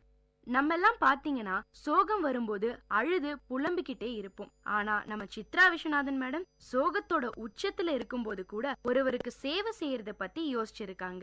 இவங்க வாழ்க்கையில என்ன நடந்தது, எதனால இந்த அமைப்பை தொடங்கினாங்கன்றத பத்தி தான் நான் இன்னைக்கு உங்களுக்கு சொல்ல போறேன். சித்ரா விஸ்வநாதனுக்கு 2 பொண்ணுங்க. ஐஸ்வர்யா இவங்களோட 2வது குட்டி பொண்ணு. ஐஸ்வர்யா பிறந்த 40வது நாள்லயே அவளுக்கு ஏதோ பிரச்சனை இருக்குன்னு கண்டுபிடிச்சிட்டாங்க. ஏன்னா ஐஸ்வர்யா இதயத்துல இருந்து ஏதோ ஒரு வினோதமான சத்தம் வந்துகிட்டே இருந்துதாங்க. என்னடா இது, இந்த மாதிரி வினோதமான சத்தம் வந்துகிட்டே இருக்கே, சரி டெஸ்ட் பண்ணி தான் பாப்போம்னு டிசைட் பண்ணாங்களாம். அப்படி டெஸ்ட் எடுத்து பார்த்ததுல ஐஸ்வர்யாவுக்கு இதயத்துல பெரிய பிரச்சனை இருக்கிறது தெரிஞ்சிருக்கு. ஐஸ்வர்யாவுக்கு முதல் பிறந்த நாள் கொண்டாடின நேரத்துல அவளோட இதயத்துல இருக்கிற நல்ல ரத்தமும் கெட்ட ரத்தமும் கலக்க ஆரம்பிச்சிருக்கு. அதை தடுக்க விபி ஷண்ட்னு ஒரு தற்காலிகமான அறுவை சிகிச்சையை செஞ்சிருக்காங்க. அந்த அறுவை சிகிச்சையோட பலன் கொஞ்ச நாள் தாங்க இருந்தது. 3.5 வயசு வரைக்கும் நல்லாதான் இருந்திருக்கு ஐஸ்வர்யா. அப்ப சித்ராவோட ஹஸ்பண்ட் லண்டன்ல வேலை பார்த்துக்கிட்டு இருந்திருக்காரு. திருப்பி நம்ம ஐஸ்வர்யா குட்டிக்கு உடம்பு சரியில்லாம போனதால அவளுக்கு 2வதா வேற ஏதோ ஒரு ஆபரேஷன் பண்ணணும்னு சொல்லியிருக்காங்க டாக்டர்ஸ். அதனால இவங்களும் அந்த ஆபரேஷனுக்கு ஒத்துக்கிட்டாங்க. உலகத்திலேயே ரொம்ப நல்ல ஹாஸ்பிட்டல்ஸ் லண்டன்ல இருக்கிறது தெரிஞ்சுக்கிட்டு அவங்க கணவரும் லண்டன்ல இருந்ததால லண்டன்லயே ஆபரேஷன் பண்ணிருக்காங்க ஐஸ்வர்யாவுக்கு. ஆனா அந்த ஆபரேஷன் முடிஞ்சதும் ஐஸ்வர்யாவுக்கு நிறைய சிக்கல்கள் உடல் அளவுல வர ஆரம்பிச்சிருச்சு. கிட்டத்தட்ட 2 மாசம் ஃபுல்லா ஐசியூல இருந்தாங்களாம். ஐஸ்வர்யாவுக்கு இவங்களால முடிஞ்ச அளவுக்கு ட்ரீட்மெண்ட்ஸ கொடுத்திருக்காங்க. அவளை ரொம்ப நல்லா கவனிச்சுக்கிட்டாங்க சித்ரா. என்னதான் அவங்க ஐஸ்வர்யாவை காப்பாத்தணும்னு போராடினாலும் ஐஸ்வர்யாவை காப்பாத்த முடியல. ஐஸ்வர்யா இல்லாத இந்த உலகத்துல ஒவ்வொரு நாளும் ஒவ்வொரு யுகமா போயிருக்கு நம்ம சித்ரா விஸ்வநாதனுக்கு. அவ்வளவு ரணத்தையும் கஷ்டத்தையும் மனசுக்குள்ள போட்டு புழங்கிக்கிட்டு இருந்தாலும் அவங்க வார்த்தைகளிலையும் செயல்களையும் அந்த கஷ்டம் வெளிப்படவே இல்லை. சங்கு சுட்டாலும் வெண்மை தரும்னு சொல்லுவாங்க. அந்த மாதிரி அவங்களுக்குள்ள எவ்வளவு சோகம் இருந்தாலும் அதை வெளியே காமிக்காம மற்றவங்க வாழ்க்கையில சந்தோஷம் மட்டுமே கொடுத்துக்கிட்டு இருக்காங்க நம்ம சித்ரா. அந்த சந்தோஷமே ஐஸ்வர்யா ட்ரஸ்ட் மூலமா தாங்க கொடுத்துக்கிட்டு வராங்க.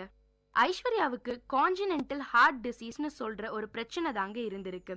இந்த பிரச்சனை இந்தியாவில மட்டும் இல்லைங்க, உலகத்துல இருக்க பல நாடுகள்ல பல குழந்தைங்களுக்கு இது ஒரு பெரிய பிரச்சனையாவே இருக்கு. உலக அளவுல 1000ல் 1 குழந்தைக்கும் இந்தியா அளவுல 100ல் 1 குழந்தைக்கும் இந்த பிரச்சனை இருந்துட்டு வருது. இந்த கான்ஜினென்டல் ஹார்ட் டிசீஸ் என்னன்னு பாத்தீங்கன்னா, குழந்தை தாயோட வயித்துல இருக்கும் போதே அதோட இதயம் சரியா உருவாகாமலோ இல்ல ரத்த குழாய்கள் சரியா இல்லாத நிலை தாங்க ஏற்படுது. நாம இதை கண்டுபிடிக்க அல்ட்ரா சவுண்ட் ஸ்கேன் என்ற ஒரு கருவியை தான் பயன்படுத்துறோம். இத பயன்படுத்தினா 20 வார கர்ப்பத்திலேயே இந்த பிரச்சனை இருக்கா இல்லையான்னு உறுதிப்படுத்திடலாமா. அப்படி இல்லைனாலும் குழந்தை பிறந்த சில நாட்களிலேயே இதை கண்டுபிடிச்சிடலாம்னு சொல்றாங்க. அதே மாதிரி இந்த பிரச்சனையோட பிறக்கிற குழந்தைங்களுக்கு அறுவை சிகிச்சை இல்லாம கூட குணப்படுத்திடலாமா. ஆனா இந்த சூழ்நிலையும் அறுவை சிகிச்சை தான் செய்யணும்ன்ற பட்சத்துல இருக்க ஏழை குழந்தைகளுக்கு பத்தி யோசிச்சிருக்காங்க நம்ம சித்ரா விஸ்வநாதன். ஒரு நாள் சித்ரா விஸ்வநாதன் அவங்க அப்பா நாகராஜன் கிட்ட பேசிக்கிட்டு இருக்கும் போது இந்த பிரச்சனைய பத்தி சொன்னாங்களாம். உடனே நம்ம சித்ரா விஸ்வநாதனுக்கு ஒரு ட்ரஸ்ட் ஆரம்பிக்கலாம்னு ஒரு ஐடியா வந்திருக்கு. அது அவங்க அப்பா கிட்ட சொன்னோனையும் அவங்க அப்பா உடனே ஏத்துக்கிட்டாராம். அது மட்டும் இல்லைங்க, அந்த ட்ரஸ்ட் நடத்த மிகவும் உதவி செஞ்சுக்கிட்டு வராரு. இன்னும் கூட அந்த ட்ரஸ்டுக்கு ஒரு முதுகெலும்பாவே இருந்துட்டு வராரு. இந்த கான்ஜினென்டல் ஹார்ட் டிசீஸை பொறுத்த வரைக்கும் அதுக்கான செலவு அந்தந்த குழந்தையோட கண்டிஷனை பொறுத்து தான் இருக்குமா. அப்படி பார்த்தா 1 லட்சம் ரூபாயிலிருந்து 4 லட்சம் ரூபாய் வரைக்கும் கூட செலவாகுமாம். இதனாலேயே இந்த மாதிரி குழந்தைங்களுக்கு ஹெல்ப் பண்ணணும்ன்ற நோக்கத்துலதான் இந்த ட்ரஸ்டையே ஆரம்பிச்சிருக்காங்க. கண்டிப்பா இந்த மாதிரியான ட்ரஸ்ட் ஆரம்பிக்கும் போது நமக்கு பணம் ரொம்பவே அவசியம்னு உங்களுக்கே தெரியும். அந்த மாதிரி நம்ம சித்ரா விஸ்வநாதனுக்கும் ஆரம்பத்துல ஒரு பெரிய சவாலா இதை எடுத்துக்கிட்டு பணம் திரட்ட ஆரம்பிச்சிருக்காங்க. அப்ப அவங்களுடைய சொந்தக்காரர்களும் ஃப்ரெண்ட்ஸும் நிறையவே ஹெல்ப் பண்ணிருக்காங்க. அப்புறம் சில கார்ப்பரேட் நிறுவனங்களும் இதுக்காக உதவி செஞ்சிருக்காங்க. அதுக்கப்புறம் அவங்க போட்ட ஃபர்ஸ்ட் பிளான் சிகிச்சைக்காக வர குழந்தைகளுக்கு முதல்ல ஒரு அரசு காப்பீட்டு திட்டத்தை அணுக வழிகாட்டணும்னு நினைச்சாங்க. அதுல கிடைக்கிற தொகை போக மிச்சம் இருக்கிற தொகைய ஆபரேஷனுக்கு அவங்க ட்ரஸ்ட் மூலமா கொடுத்துட்டு வராங்க.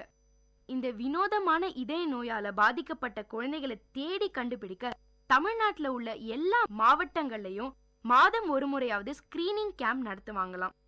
அப்படி கண்டுபிடிக்கப்பட்ட குழந்தைகளுக்கு தேவையான சிகிச்சைய இந்த ட்ரஸ்ட் மூலமா கொடுத்துட்டு வராங்க.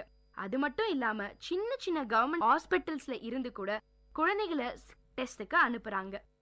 இப்ப கூட புதுச்சேரி கவர்மெண்ட் ஹாஸ்பிட்டல்ல பிறந்த குழந்தைகளுக்கான இலவச ஸ்கிரீனிங் டெஸ்ட் பண்ணிக்கிட்டு இருக்காங்களாம். அது மட்டும் இல்லைங்க, சென்னையில சைதாப்பேட்டையிலயும் புளியந்தோப்புலயும் மாநகராட்சி ஹாஸ்பிட்டல்ல இந்த ஸ்கிரீனிங் டெஸ்ட் நடத்திட்டு வராங்க. இந்த மாதிரி பிரச்சனை குழந்தைங்களுக்கு இருக்குன்னு அவங்க பேரண்ட்ஸ்க்கு தெரிய வரும்போது அவங்க எல்லாம் உடனே அதிர்ச்சி ஆயிடுறாங்க. இது மட்டும் இல்லாம இந்த ஆபரேஷன்ஸ்க்கு எவ்வளோ செலவாகுதுன்னு யோசிக்கும் போது ஒரு பெரிய ஸ்ட்ரெஸ்லயே இது அவங்களை கொண்டு போய் விடுது. அதனாலேயே ஐஸ்வர்யா ட்ரஸ்ட்ல இருக்க டாக்டர்ஸ் எல்லாம் பேரண்ட்ஸ் கிட்ட இதயத்தோட படத்தை வரைஞ்சி இதுதான் பிரச்சனைன்னு தெளிவா சொல்றாங்க. அது மட்டும் இல்லாம சிகிச்சைக்கான செலவை அரசு காப்பீட்டு திட்டத்தோட நிதி உதவியும் இவங்க ட்ரஸ்ட் மூலியமா கிடைக்குதுன்னு அவங்களுக்கு தைரியம் சொல்றாங்க. அதே மாதிரி சில குழந்தைங்களுக்கு சிகிச்சைக்கு முன்னாடி வரைக்கும் பேசவும் நடக்கவும் முடியாது. ஆபரேஷனுக்கு அப்புறம் அந்த குழந்தைகள் பேசுறதையும் நடக்கிறதையும் பார்க்கும்போது அவங்க பெற்றோர் ஆனந்த கண்ணீரோட சித்ராவுக்கு நன்றி சொல்றாங்க. இத பார்க்கும்போது சித்ரா விஸ்வநாதனுக்கு மனசு நிறைவாவும் ரொம்ப சந்தோஷமாவும் இருக்கு. இந்த மாதிரி பல உதவிகளை செஞ்சுட்டு வர நம்ம சித்ரா விஸ்வநாதன் அவங்களுடைய ட்ரஸ்டின் மூலமா அடுத்து குழந்தைகளுக்கான இதய மாற்று அறுவை சிகிச்சைக்கான உதவிகளையும் செய்ய தொடங்கி இருக்காங்க.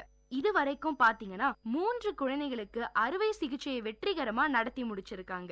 இந்த கான்டினென்டல் ஹார்ட் டிசீஸை பொறுத்த வரைக்கும் இந்த நோயை நம்ம எவ்வளோ சீக்கிரமா கண்டுபிடிக்கிறோமோ அவ்வளோ சீக்கிரம் சரி பண்ணிடலாம்ங்க.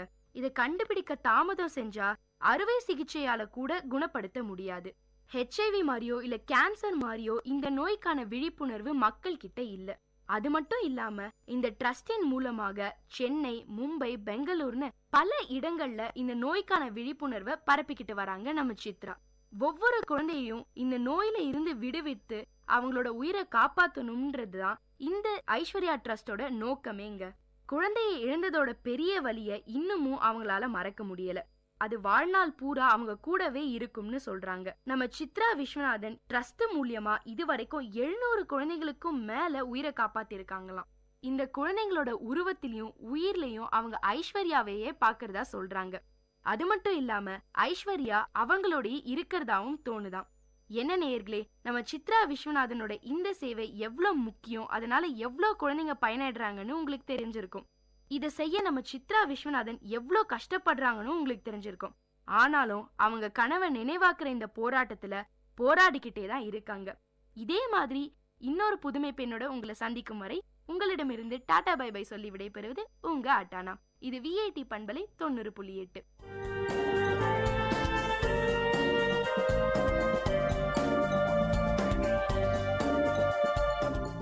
இந்த நிகழ்ச்சி உங்க எல்லாருக்கும் ஒரு பெரிய உற்சாகத்தை தந்திருக்கும்னு நம்புறேன். இதே மாதிரி பல விஷயங்களை தெரிஞ்சுக்கணுமா? அப்போ VIT பண்பலை 90.8 கேட்டுக்கிட்டே இருங்க.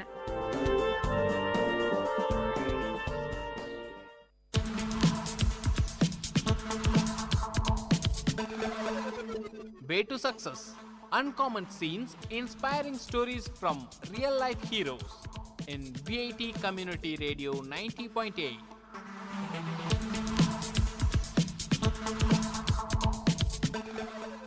Hi guys, this is VIT Community Radio 90.8 and welcome to the show Way to Success. I'm your host Pooja. Today I'm going to tell you a story about Swami Vivekananda at Belur Math. As Swami Vivekananda had deep spiritual experiences, but his health declined because of service to the people. It became so bad that he decided to return to Calcutta. He arrived at the monastery on October 18th. His brother monks were very glad to see him, but they felt sorry when they saw him how ill he was. However, Swamiji had talks with the monks and held classes for them. One of Swamiji's wishes began to be fulfilled at this time. He had long wanted to help the women of India, as they had great purity and other good qualities, but had little education and were not very active in the world. Swamiji said that they should have education and then they would solve their own problems. So he was very glad when Sister Nivedita began her work. She had come to India to be of service of Indian women, and she now started a school for girls. She lived at first with Sri Sarada Devi and a few other lady devotees of Sri Ramakrishna. These ladies knew a great deal about the Hindu religion, the Ramayana, Mahabharata, and many other things. Sister Nivedita learned much from them. Swami Vivekananda also continued to help her, and he was very much interested in her school. Later, Sister Nivedita rented a separate house. She had to face many difficulties, but she succeeded in starting this school.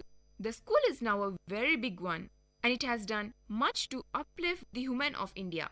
Swami Vivekananda wanted to establish the new math at Belur as soon as possible. The land had been purchased earlier and a puja was held in March 1898. Soon after, the work on the building was begun. In December, Swamiji and a few monks moved into the new monastery, and soon all the monks began to live there. Swamiji believed that the new math would become very great. It would be a center where all religions and religion's teacher would be honored. The new ideas would spread from there and people would come from all over the world. Swami Saradananda, who had been working in America, came back to India at the call of Swamiji. Swamiji asked him to help organize the new math, and this work went on successfully. Much time was spent in spiritual talk and study of the scriptures. Strict rules were followed there. Swamiji also began to train the monks as preachers. He made his disciples give speeches. Early in 1899, he sent 2 of his disciples to preach at Dhaka, and a little later, he also sent Swami Saradananda and Duryananda to Gujarat. They all had great success in preaching as they followed the words of Swamiji. You're listening to the show Way to Success on VIT Community Radio 90.8 with me, Pooja. Meet you in our next episode with more interesting moment of successes. Dear listeners, you had listened to the show Way to Success. We will meet you with more uncommon stories from real life heroes in VIT Community Radio 90.8.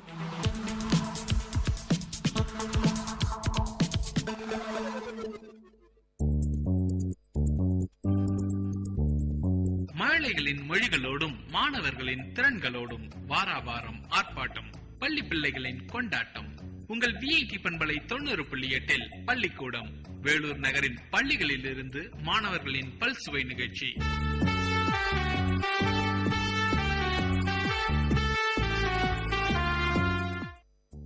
இன்றைய பள்ளிக்கூடம் நிகழ்ச்சியில் நேயர்கள் கேட்க இருப்பது blooming birds play school Vellore பள்ளி மாணவர்கள் வழங்கும் பல்சுவை நிகழ்ச்சிகளை கேட்கலாம். I am K.N. Anushika. I am studying pre-KG in Umnibus. Papa plastic ham in a wool. Yes sir, tea bag full. Once in a water, once all a day, once in a little boy, foolish non-delay.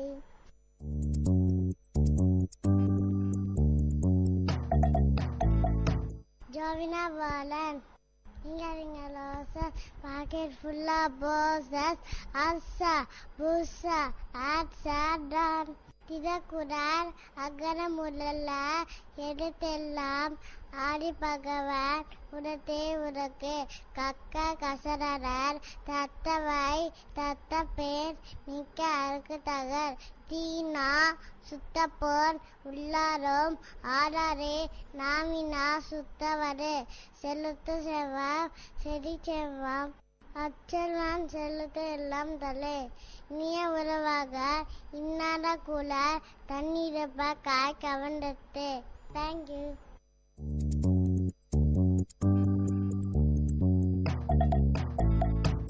I am Ann Jonavi, studying LKG in Blooming Bugs.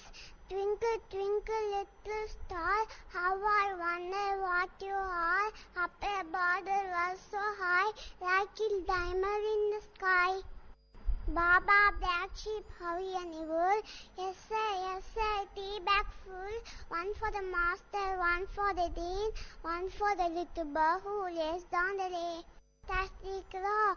Once a crow was very thirsty, look for water here and there. At last, keys iron, potter, little water. He got an idea. He dumped his stall one by one. It is the pot. He watered key man. At crow, Johnny water and spray happily. Thank you.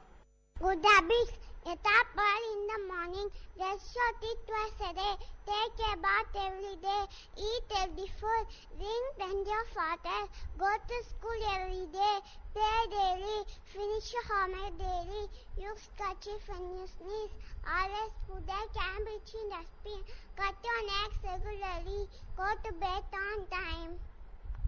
Super. Thank you.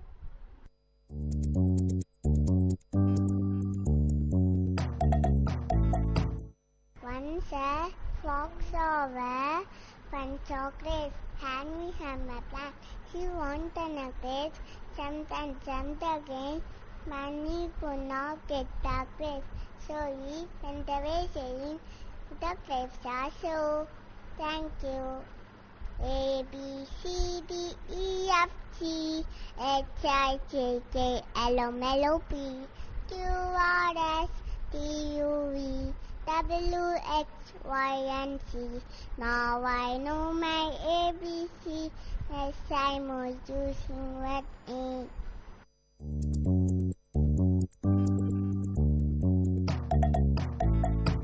G, Ari, blooming bud. Look at G. Chubby cheap, dimple cheap, dirty lip, deep lip, holy air, early fair. I shall boot, love it too. Teacher fail, at you. Johnny, Johnny, yeah, Papa, eating sugar, no Papa. Jelly lies, no Papa. Open your mouth, ah, ah, ah.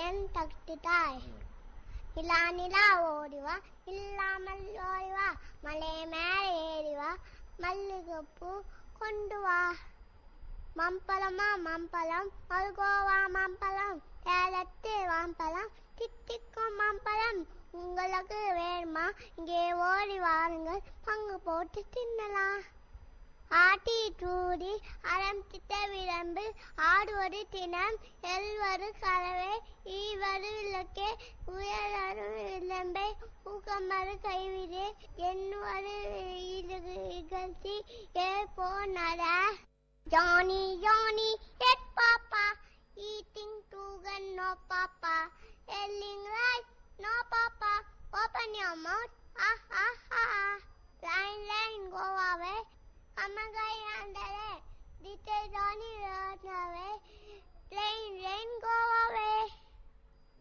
Tati go, one by one, report, water came up, row, வண்டி water டுவலி happily. நேர்கள் இதுவரை கேட்டது blooming buds play school Vellore மாணவர்கள் வழங்கிய பல்சுவை நிகழ்ச்சிகளை கேட்டீர்கள்.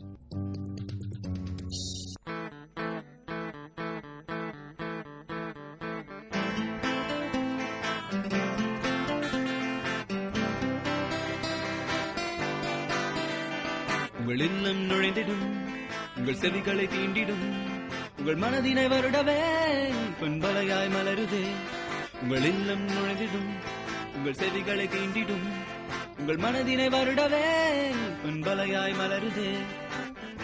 VIT 90.8 வேலூரில் நாங்கள் தாங்க VIT 90.8.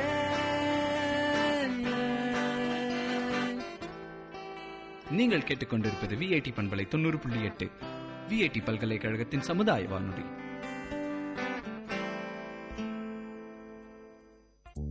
பள்ளிக்கூடம் நிகழ்ச்சியில் நேர்கள் கேட்க இருப்பது சந்தமாமா சைல்ட் கேர் மாணவர்கள் வழங்கும் பல்சுவை நிகழ்ச்சிகள்.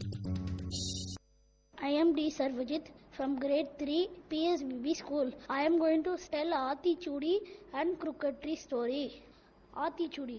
அறம் செய்ய விரும்பு ஆர்வது சினம் ஈழ்வது கரவேல் ஈவது விளக்கேல் உடையது விளம்பேல் ஊக்குமது கைவிடேல் எண்ணெழுத்து இகழேல் இருப்பது இகழ்ச்சி ஐயமிட்டு ஒன் ஒப்புரவு ஒழுகு.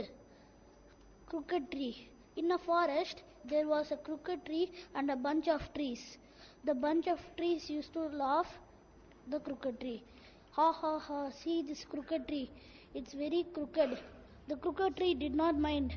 Next day, an old person was passing by the forest. He said, "Oh God, it's sunny today. What shall I do today? You come and rest in my shed, the crooked tree." He rested and turned thanks and went. The next day, a boy came. "I am very hungry," he said. "You pluck fruits from my trees." He plucked and ate and said thank you and went. The next day, a girl with a basket. Inside the basket, she had noodle and thread. She wanted to make garland for them. She said, "How will I get flowers from these trees? They are too high."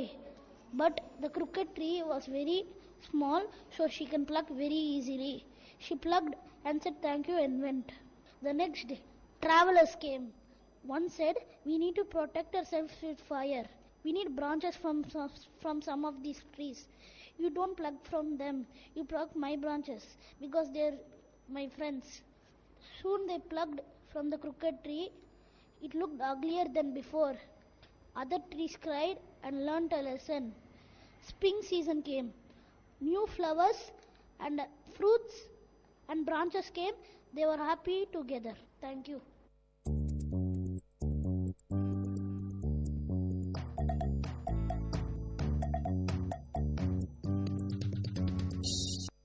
My name is G. Udayamaran. I am going to 4th standard. I am from Sunbeam School. I am going to tell Thirukkural புதியாத்திச்சுடி என் நல்வழி அகர முதல எழுத்தெல்லாம் ஆதி பகவன் முதற்றே உலகு துப்பார்க்கு துப்பாய துப்பாக்கி துப்பார்க்கு துப்பாய தூவும் மழை அன்பில்லார் எல்லாம் தமக்குரியர் அன்புடையர் என்பும் உரியர் பிறர்க்கு ஈன்ற பொழுதின் பெரிதுவக்கம் தன்மகனை சான்றோன் என கேட்ட தாய் இனிய உளவாக இன்னாத கூறல் கனி இருப்ப காய் கவர்ந்தற்று பிறர்க்கின்னா முற்பகல் செய்யின் தமக்கின்னா பிற்பகல் தாமே வரும் அறிவுடையார் ஆவது அறிவார் அறிவிலார் அக்தரி கல்லாதவர் ஒழுக்கம் விழுப்பம் தரலாம் ஒழுக்கம் விழுப்பம் உயிரின ஓம்பப்படும் நன்றி மறப்பது நன்றன்று நன்றல்லது அன்றே மறப்பது நன்று கற்க செட கற்பவை கற்றபின் நிற்க அதற்கு தக நல்வழி உதவி செய்வோரே உயர்ந்தவர் ஜாதி இரண்டொழிய வேறில்லை சாற்றுங்கால் நீதி ஒழுவா நெறிமுறையின் மேதினியில் இட்டார் பெரியோர் இடாதோர் இழிகுலத்தோர் பட்டாங்கில் உள்ளபடி வள்ளுவலுக்கு யாவரும் உயர்ந்தவர் மரம் பழுத்தால் வவ்வாலை வாயென்று கூவி இறந்தழைப்பார் யாவரும் அங்கில்லை சுருணமுதம் கற்றாதவர் போல் களவாது அளிப்பரேல் உற்றார் உலகத்தவர் வன் சொல்லும் மின் சொல்லும் வெட்டனவை மெத்தனவை வெல்லாவாம் வேழத்தில் பட்டுருவும் கோல் பஞ்சில் பாயாது நெட்டிருப்பு பாறைக்கு நெக்குவிடா பாறை பசுமரத்தின் வேருக்கு நெக்குவிடும் புதிய ஆத்திச்சூடி அச்சம் தவிர் ஆண்மை தவறேல் இளைத்தல் இகழ்ச்சி ஈகை திறன் உடலின உறுசை ஊன்மிக விரும்பு எண்ணுவது உயர்வு ஏறுபோல் நட ஐம்பொறி ஆட்சிகோல் ஒற்றுமை வலிமையம் ஓய்தல் ஒழி ஊடகம் குறை. Thank you.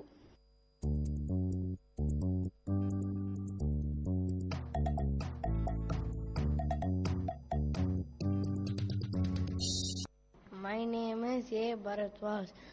I am going to 7th standard. School name is Vidyaniketan.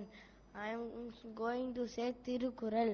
அல்லவை தேய அறம்பெருகும் நல்லவை நாடி இனிய சொலின் சிறுமையுள் நீங்கிய இன்சொல் மறுமையும் இன்மையும் இன்பம் தரும் பணியுடைய நின் சொன்னல் ஆதல் ஒருவர்க்கு அணி எல்லாம் மற்ற பிற இனிய உளவாக இன்னாத குரல் கனி இருப்ப காய் கவர்ந்தற்று அகர முதல எழுத்தெல்லாம் ஆதி பகவான் முகத்தே உலகு கற்றதனால் ஆயப்பயன் நின்கொள் வாழறிவான் அற்றார் தொழாரினில் மலமிசை ஏறினார் மானடி சேர்ந்தார் நினைசை நீனி வாழ்வான் நன்றி மறப்பது நன்றன்று நன்றல்லது அன்றே மறப்பது நன்று. Thank you.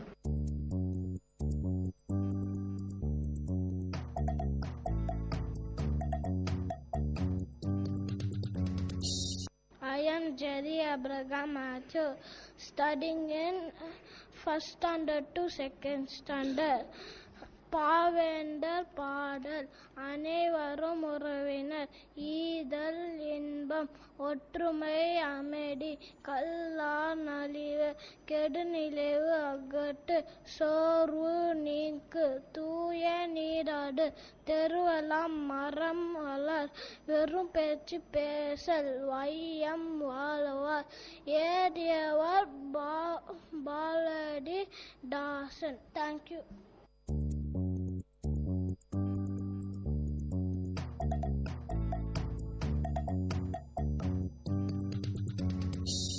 My name is Nitin Teja. I studying in 2nd to 3rd.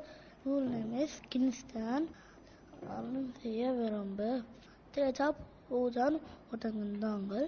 அவங்க படிச்சுட்டு இருந்தாங்க. அப்போ அவங்க அம்மா சாப்பாடு செய்யிருந்தாங்க. சாப்பிடும் போது ஒரு பிச்சைக்காரன் வந்து சாப்பாடு வேணும்னு சொல்லி பூஜா சொன்னாங்க. ஃபஸ்ட்டு நம்ம கொடுத்துட்டு தான் சாப்பிடணும்னு சொன்னாங்க. கொடுத்துட்டு போனாங்க. ஸ்கூலுக்கு போகும்போது பால் பாக்கெட் கொடுத்தாங்க கோயிலுக்கு. அப்போ பிச்சைக்காரங்க இருந்தாங்க. அவங்களுக்கு பிச்சைக்காரங்க அம்மா வந்தாங்க. 2 நாளாக சாப்பிடாம அவங்க கொடுத்துட்டாங்க. பால் பாக்கெட் இன்னும் வரல சொன்னாங்க. அவங்க அம்மா சொன்னாங்க. அந்த பால் பாக்கெட் என்ன தேஜா சொன்னாங்க. நான் தான் வேணாம் சொன்னேன். அப்புறமா பூஜா தான் கொடுத்துட்டாங்க. அம்மா 2 நாளாக சாப்பிடாமல் ஒரு குழந்தைக்கு கொடுத்துட்டேன். அப்புறமா அவங்க அப்பா சொன்னாங்க அறம் செய்ய விரும்ப அதான் செஞ்சுருக்காங்க. தேங்க்யூ. நேயர்கள் இதுவரை கேட்டது உங்கள் விஐடி பண்பலை 90.8 பள்ளிக்கூடம் வேலூர் நகரின் பள்ளிகளில் இருந்து மாணவர்களின் பல்சுவை நிகழ்ச்சி.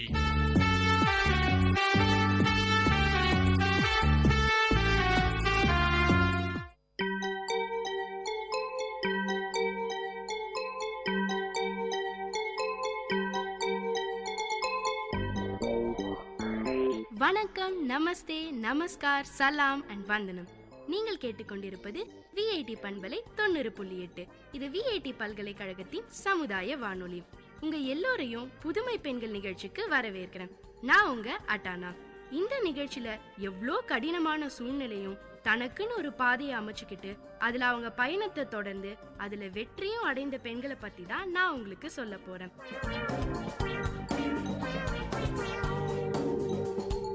நம்மலாம் அடிக்கடி பக்கத்துல உள்ள ஸ்டேட் பேங்க்கு போயிட்டு வந்துட்டு தாங்க இருக்கும். அங்க எவ்வளோ பெண்கள் வேலை பார்க்கறதையும் பாக்குறோம். ஒரு பெண்ணுக்கு குடும்பம், குழந்தைங்க, வீட்டு சூழ்நிலை, சமுதாயம்னு எந்த வகையில பிரச்சனை வந்தாலும் அதை சமாளிச்சுக்கிட்டு அவ்வளோ பணம் புழங்குற இடத்துல அவங்க கவனத்தை சிதற விடாம வேலைய பாக்குறாங்க.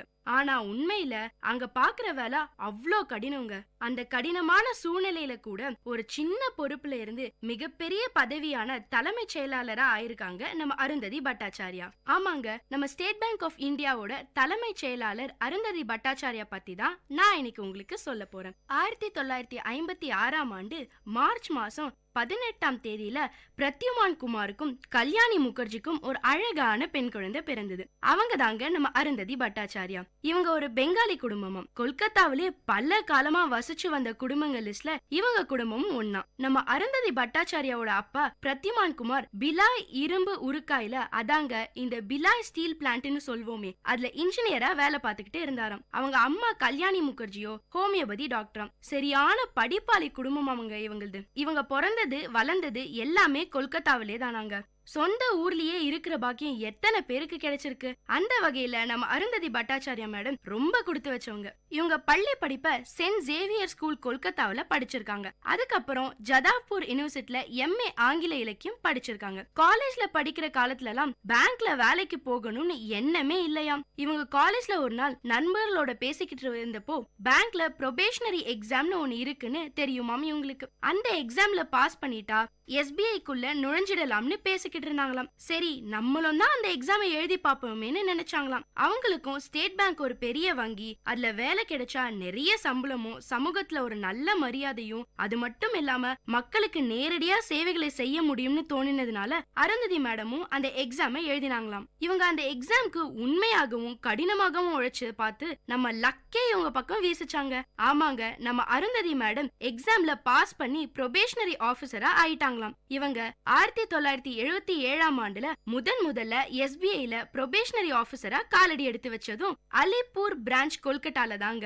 அப்போ அருந்ததி மேடமோட வயசு 22. அன்னைக்கு தொடங்கினவங்க தாங்க 36 வருடமா இதே SBI பேங்க்லயே தான் தொடர்ந்து வேலை செஞ்சுக்கிட்டு வராங்க. 2006ல லக்னோ பிரான்ச்க்கு ஜெனரல் மேனேஜரா ஆகியிருக்காங்க நம்ம அருந்ததி மேடம். ஆனா அந்த பதவியை ஏத்துக்காம வேலையை விட்டுடலாம்னு யோசிச்சாங்களாம். ஏன்னா பிறந்து வளர்ந்தது எல்லாம் கொல்கட்டா, குடும்பம் அமைஞ்சதும் கொல்கட்டால. இப்போ திடீர்னு ஊரை மாத்துனா பொண்ணுக்கு புது ஸ்கூல் தேடணும், அவ புது ஊருக்கு தன்னை பழகிக்கணும், இதெல்லாம் ரொம்ப கஷ்டம்னு நினைச்சு வேலையை விட்டுடலாம்னு யோசிச்சாங்களாம்.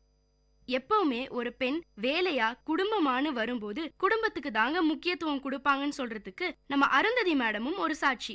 இந்த ஒரு குழப்பத்துல இருந்து அவங்கள வெளியே கொண்டு வந்த நபர் MS வர்மா தான். 208 வருடமா இயங்கிட்டு வர ஒரு பேங்க்ல ஜெனரல் மேனேஜர் போஸ்ட்னா சும்மாவா? இவ்ளோ தூரம் பயணம் செஞ்சதுக்கு அப்புறம் இந்த நேரத்துல வேலையை விடுறதுங்கிற கேள்வியே உனக்கு வேண்டாம்னு நம்ம அருந்ததி மேடம்க்கு சொல்லியிருக்காரு. அது மட்டும் இல்லைங்க, அந்தந்த நேரத்துல நடக்க வேண்டிய எல்லாமே அதுவா தானா நடக்கும், அதனால எதையும் பத்தி கவலைப்படாம தைரியமா லக்னோக்கு கிளம்புன்னு அட்வைஸும் பண்ணாராம்.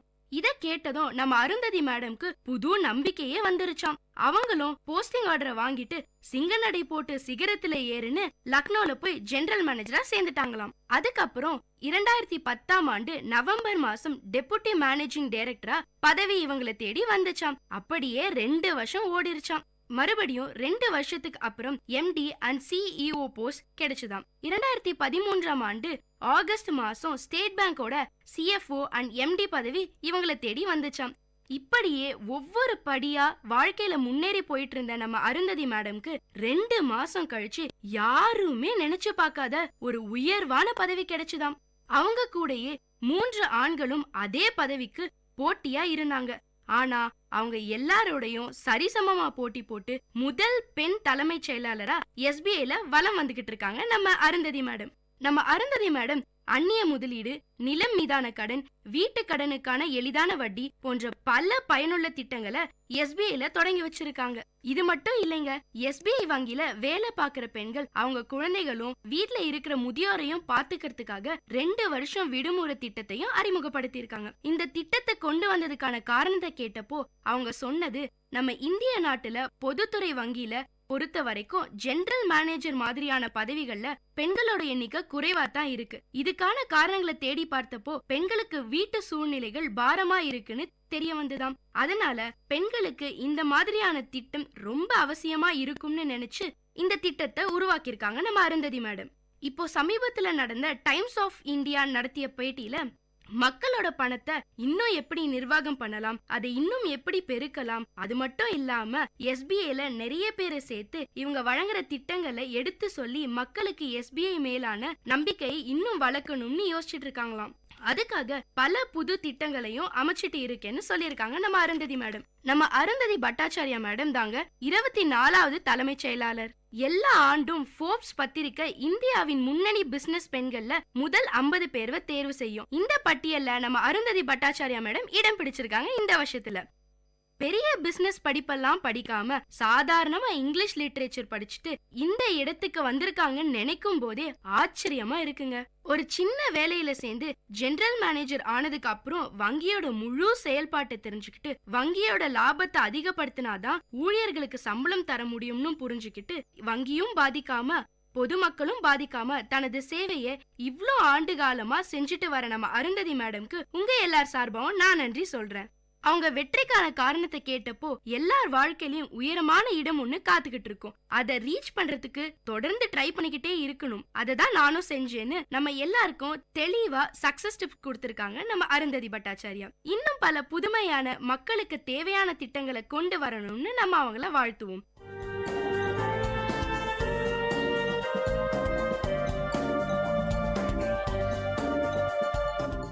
இந்த நிகழ்ச்சி உங்க எல்லாருக்கும் ஒரு பெரிய உற்சாகத்தை தந்திருக்கும்னு நம்புறேன். இதே மாதிரி பல விஷயங்களை தெரிஞ்சுக்கணுமா? அப்போ VIT பண்பலை 90.8 கேட்டுக்கிட்டே இருங்க.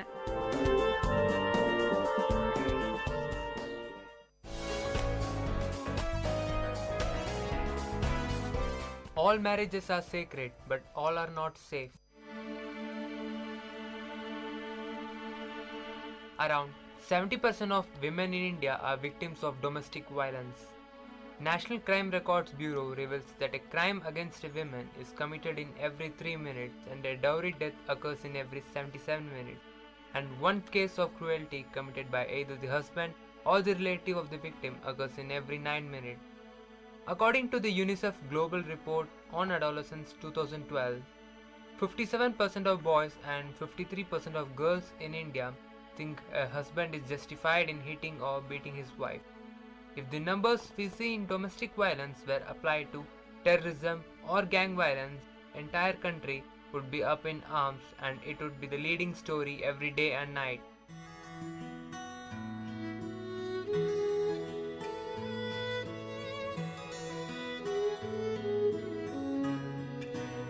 Latika belongs to a poor family of Dashpur village.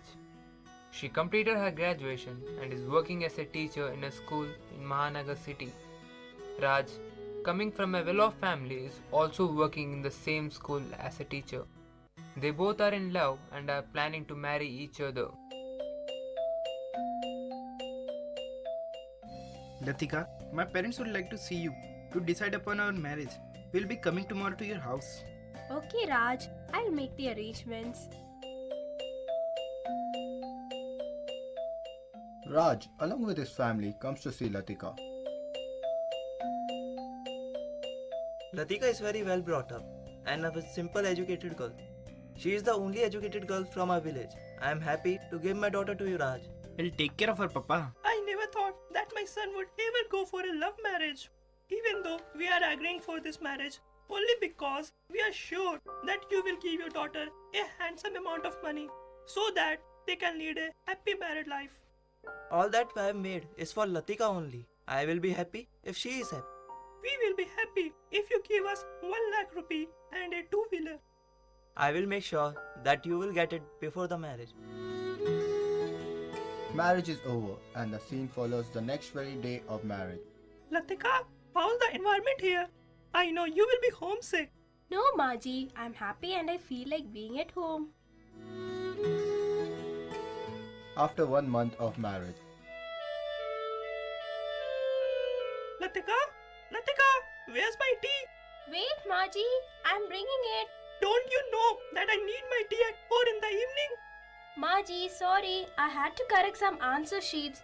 It was a very urgent work. Here is your tea. Already a lot of work is pending. Raj comes back home. Latika, tea. I had just made tea for Maji and I have lots of work to do. Ask your mom to make it for you, please. Latika moves towards the study room. Why should I make tea for you? That's the reason I got you married. Latika is having a lot of work in school. Still she manages to do all the household chores.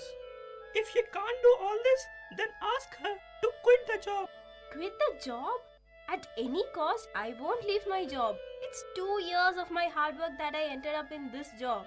I'll somehow manage to do all my duties, but I won't quit the job. पहले घर का काम, फिर बाहर का. Similar things happen for a couple of days. Suddenly, one day the situation turns very tense. Latika, you have to leave the job. Because you are not doing any household work and not taking care of my mom.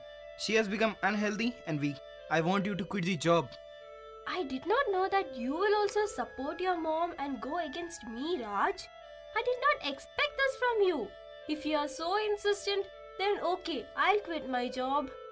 After 2 weeks, the whole family is in a monetary crisis. Latika, see, Raj's salary is not sufficient to run the house. You only asked me to quit the job, na? And now what do you expect me to do? Should I go on the streets and beg? How can you talk to me like this? Is this the way you talk to elders? We are facing crisis only because of you, and you will have to bring the money. What? This is ridiculous. Already my father has given you all his life savings. Now where will I get money from? I don't want to hear all that shit. Manage from anywhere. All I need is 30,000 by the end of this week. No, Maji, please don't do this to me. Already I have quitted the job for you people, for your happiness. My father is already in debt. No excuses. I need the money.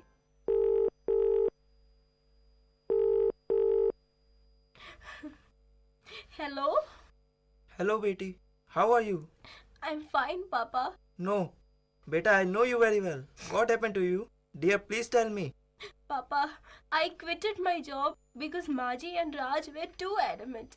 Now they're asking me to pay 30,000 rupees within a week. What? We had already fulfilled their demands. Anyway, don't worry, Betty. I will find out a way to solve this situation. But Papa, from where will you get this huge amount in a week? I love you, Betty, and I can do anything for your happiness. Papa, the dam is now overflooded. I think we should report the matter to the police. No, Betty, you are now married, and that is your home, and you must do all the things needed to keep it intact. Don't worry about me. I will manage the money somehow. After 1 week, Latika's father visits Raj's house. He somehow manages to pay them 10,000 rupees. Only 10,000? I told you to bring 30,000. Where's the rest of it, Latika? Maji? Latika, wait. Let me say. It is not Latika's fault. Sorry, I got this much money only. And for getting this much money, I have mortgaged my house, my field, everything. Now I don't even have a roof over my head to live. If you can't give 30,000, then take your girl with you. Raj, how can you say this? Your drama won't work here. Now stop crying and get lost. We don't need you here. Get out of my life. No, Raj. Please don't do this to me. I am sorry. It's my fault. Please don't punish my daughter. I will get you the money within 2 days. 2 days?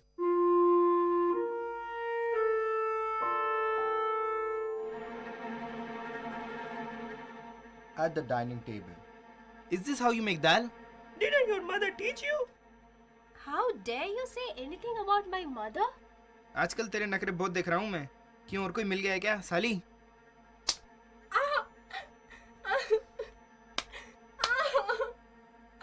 Latika got injured very badly. They locked her up in her room. She calls up her father. Hello. Latika, why are you crying, my dear? Please forgive me. I've given you a lot of troubles. And now further I won't. Papa, I'm leaving. Betty! Hello. Police team and girls start in Raj's house. Mother-in-law opens the door. Raj, police! Police in our house! Stop your melodrama. Where's this girl? We have to search your house. No, she's not in the house. She went to the market. No, he's lying. She is here only. She had called me before. Constable, search the house. Constable breaks Latika's bedroom lock. Latika! Stay away from the crime scene. You both are under arrest.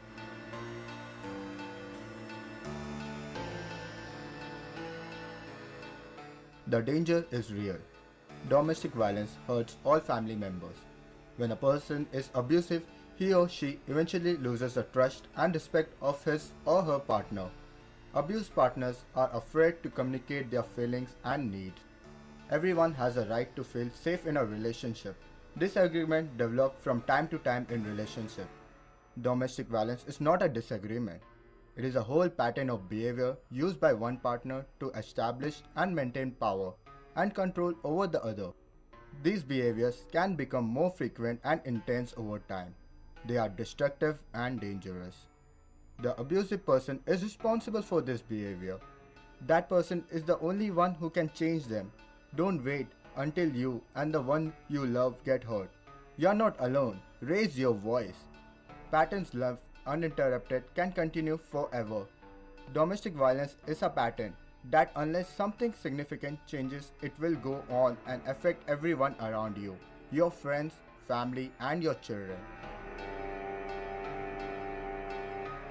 No man can know where he is going unless he knows exactly how he arrived at his present place.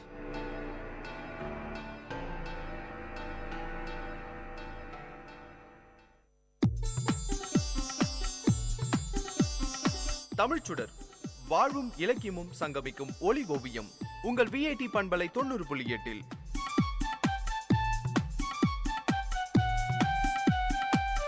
இன்றைய தமிழ் ஓவியம் தீட்டுபவர் ஜெயஸ்ருதி. வணக்கம். அன்போடு இயைந்த வழக்கு என்ப ஆறுயிர்க்கு என்போடு இயைந்த தொடர்பு. சற்று நேரம் கற்பனை உலகத்தில் சுற்றி வருவோமா? நம் வாழும் இந்த உலகத்தையே கற்பனையில் வைத்து பார்ப்போம். பெற்றோர் தன் பிள்ளைகளை வெறுக்கின்றனர். அண்ணன் தம்பியையும், தம்பி அண்ணனையும், அக்கா தங்கையையும், தங்கை அக்காவையும் வெறுக்கத் தொடங்கிவிட்டனர். இவ்வாறே மக்கள் அனைவரும் ஒருவரை ஒருவர் வெறுக்கின்றனர். மக்கள் மட்டுமா? விலங்குகளும் பறவைகளும் ஒன்றை ஒன்று வெறுக்கத் தொடங்கிவிட்டன. அப்பொழுது இந்த உலகம் எப்படி இருக்கும்? எங்கும் குழப்பம், எங்கும் கலவரம், அழிவு. இவற்றை தவிர வேறு ஏதேனும் நிகழுமா? எப்படி இருக்க முடியும்? ஒருவரை ஒருவர் வெறுக்கத் தொடங்கியதுமே அமைதியும் மகிழ்ச்சியும் ஓடி மறைந்து விடுமே. ஆனால் உண்மையில் இந்த உலகத்தில் எல்லா இடங்களிலும் ஒரே சமயத்தில் இந்த நிலைமை இல்லை. இது எதனால்? தங்களுக்கு தெரிந்தோ தெரியாமலோ பெரும்பாலானோர் ஒருவர் மீது ஒருவர் அன்பு செலுத்துகின்றனர். இந்த அன்பென்கின்ற உணர்வு நாட்டிலும் காட்டிலும் நிலவுவதால் தான் இந்த உலகம் அழியாமல் இருக்கின்றது. இன்று உலகின் சில இடங்களில் போரும் பூசலும் குழப்பமும் கொந்தளிப்பும் பகையும் இருக்க காரணம் என்ன? அந்த இடங்களில் அன்புணர்ச்சி குறைந்திருப்பதுதான். அன்புணர்ச்சியின் விளைவாக இந்த உலகத்தில் எத்தனையோ பெரிய பெரிய செயல்கள் நிகழ்ந்திருக்கின்றன. உலகத்தில் உள்ள உயிர்களின் மீது புத்தர் அன்பு கொண்டார். உயிர்களின் துன்பங்களை துடைக்கும் வழியை ஆராய்ந்தார். திருவள்ளுவர் உலக மக்களின் மீது கொண்ட அன்பின் விளைவாக பிறந்ததே திருக்குறள். காந்தியடிகள் இந்தியாவின் மீதும் மக்கள் மீதும் கொண்டிருந்த அன்பின் விளைவே அவரை விடுதலை போராட்டத்தில் ஈடுபட செய்தது. அன்புணர்ச்சி இல்லாதவனிடம் இரக்கம் இருக்காது. இரக்கம் இல்லாதவன் விலங்கிலும் கொடியவன்.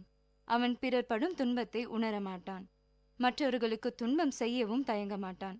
அன்புடையவர்களோ தங்களுக்கென எதையுமே வைத்துக்கொள்ள ஆசைப்பட மாட்டார்கள். எல்லாவற்றையும் பிறருக்கே கொடுப்பார்கள். தங்களிடம் உள்ள பொருள்களை மட்டுமல்ல, தங்களது உயிரையும் கூட பிறருக்கு உரியதாக செய்வார்கள். நம் இராணுவ வீரர்கள் நம் மீதும் நம் நாட்டின் மீதும் கொண்டுள்ள அன்பின் வெளிப்பாடுதான் தன் உயிரை தியாகம் செய்தல். இவ்வளவு பெரிய தியாகத்தை செய்ய தூண்டுவது எது? அன்பே. நீங்கள் சாப்பிடும் ஒருவேளை பிட்சாவிற்காக நீங்கள் கொலை செய்யப்படலாம் என்ற கற்பனை வாசகம் நிஜமாகும் சூழ்நிலைகள் இன்றைய சமுதாயத்தில் இருக்கத்தான் செய்கிறது. இன்று இப்படிப்பட்ட ஒரு வளர்ச்சியை நோக்கிதான் இந்த உலகம் பயணித்துக் கொண்டிருக்கிறது. இன்று ஒரு மனிதன் சிரமம் இல்லாமல் எதைத்தான் செய்ய முடிகிறது? ஆக ஒருவேளை உணவிற்கே மனிதன் சிரமப்பட வேண்டியிருக்கிறது. நம்மால் முடிந்தவரை பிறருக்கு உதவி செய்து கொண்டே இருக்க பழக வேண்டும்.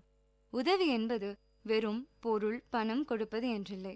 நமது கண் முன்னே ஒருவர் மிகவும் மனமுடைந்து காணப்படுகிறார் என்றால் அவருக்கு ஆதரவாக சற்று கரிசனமாக பேசுவது கூட உதவிதான். நம்முள் எத்தனை பேர் இன்று நம்முடைய அண்டை வீட்டாருடன் இணக்கமாக நட்புடன் இருந்து வருகிறோம்? இன்று ஏன் ஒரே வீட்டில் பல குடும்பங்கள் வாழ்ந்தது மாறி ஒரே வீட்டினுள் தனித்தனி அறைகள் என்ற சுவர்களுக்குள் குடும்பம் சிறைப்பட்டிருக்கிறது? ஒருவருக்கொருவர் முகம் பார்த்து பேசுவதில் கூட முனைப்பிருப்பதில்லை. நம்மால் முடிந்தவரை நம்மை சுற்றி உள்ளவர்களுடன் மிகுந்த அன்புடன் இருக்க பழக வேண்டும். ஏனெனில் நம்மை சுற்றி உள்ளவர்கள் நாம் நன்றாக இருக்க வேண்டும் என்று நினைக்கும் வரை நமக்கு எந்த தீங்கும் வராது என்பது ஒரு பழமொழி. நமது கலாச்சாரத்தின் 2 கண்கள் அன்பும் பண்பும். இவை இரண்டையும் இந்த மண்ணில் பிறந்த ஒவ்வொருவரும் கடைபிடிக்க வேண்டும். பிறரிடத்தில் நாம் காட்டும் அன்பு நமது மனதில் ஒரு நேரடி வித்தியாசத்தை ஏற்படுத்துகிறது. இன்னமும் ஒரு திரைப்படத்தை பார்த்து கண்ணீர் சிந்துகிற எத்தனையோ மக்கள் நம்மிடையே இருக்கின்றனர். அந்த கண்ணீர் கூட அந்த கதாபாத்திரத்தின் மீது கொண்ட ஒரு அன்பின் வெளிப்பாடுதான். ஆக ஒரு பிம்பத்தின் மீது நம்மையும் அறியாமல் அன்பு வெளிப்படுகிறது. அன்பின் அழகு அதனை வெளிப்படுத்துவதன் மூலமே இருக்கிறது. எனவே நம் ஒவ்வொருவரின் மனதிலும் உறங்கி கிடக்கும் அன்பை எந்த தடையுமின்றி வெளிப்படுத்த வேண்டும். ஆகவே இந்த உலகத்தில் பொருந்தி வாழ்வதற்கு பயன்படும் ஒரே துணை அன்பே என்பதை இனியும் விளக்கி கூற வேண்டுமா? அன்பு செல்வமின்றி வாழ்க்கை பயணம் தொடங்குபவர் எந்த நன்மையையும் அடைய மாட்டார். உடம்பின் உள்ளே இருந்து செயல்படக்கூடிய ஒரே உறுப்பு அன்பு. அன்பே மற்ற உறுப்புகளை பயனுள்ள வழியில் இயங்க செய்கிறது. அது இல்லாவிடில் மற்ற உறுப்புகள் தத்தம் விருப்பம் போல் இயங்கும். நன்மை தீமைகளை பார்க்காது. இத்தகைய உண்மைகளை உணர்ந்த காரணத்தாலேயே நம் முன்னோர்கள் கடவுளை அன்பு வடிவாக கொண்டனர். அன்பென்னும் இந்த அருமையான செல்வத்தை பெற்றுள்ளவனே இறைவனை தன் மனதில் இருத்தி வைப்பவன் ஆவான். இதையே வள்ளுவர் அன்போடு இயைந்த வழக்கு என்ப ஆருயிர்க்கு என்போடு இயைந்த தொடர்பு என்கிறார். அன்பு செலுத்துவோம், ஒரு வலிமையான சமுதாயத்தை உருவாக்குவோம். சிந்தியுங்கள், செயல்படுங்கள். நன்றி.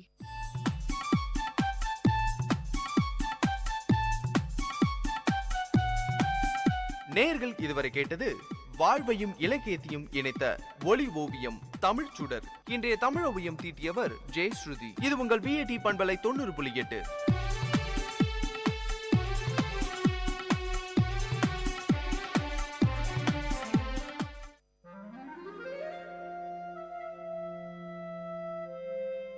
It's story time. In VIT Community Radio 90.8, you're going to listen to a short story written and narrated by Professor Pranesh Kumar, VIT University. Title of the story: The Changes of Time. Time, the fastest and cruelest magician, did not spare her. I gazed at her for a long time. Mashing betel leaf, preparing pan, she did not notice me. With great seriousness and much care, she opened a small box lying beside her. From it, she took a polythene bag and carefully unwinded it, took out a pinch of tobacco, and crushed it along with other ingredients. 70% of her hair has lost its color. My curiosity about her grew more and more as I sat there inhaling the fresh smell of pan. I must talk to her, I said to myself. I got up and found a suitable place beside her. She smiled at me with her toothless gums, while her hands were busy rearranging the contents in the pan box. The skin of her arm seemed coarse like the epidermis of an old tamarind tree. She herself was like an old tree that had witnessed many springs and summers.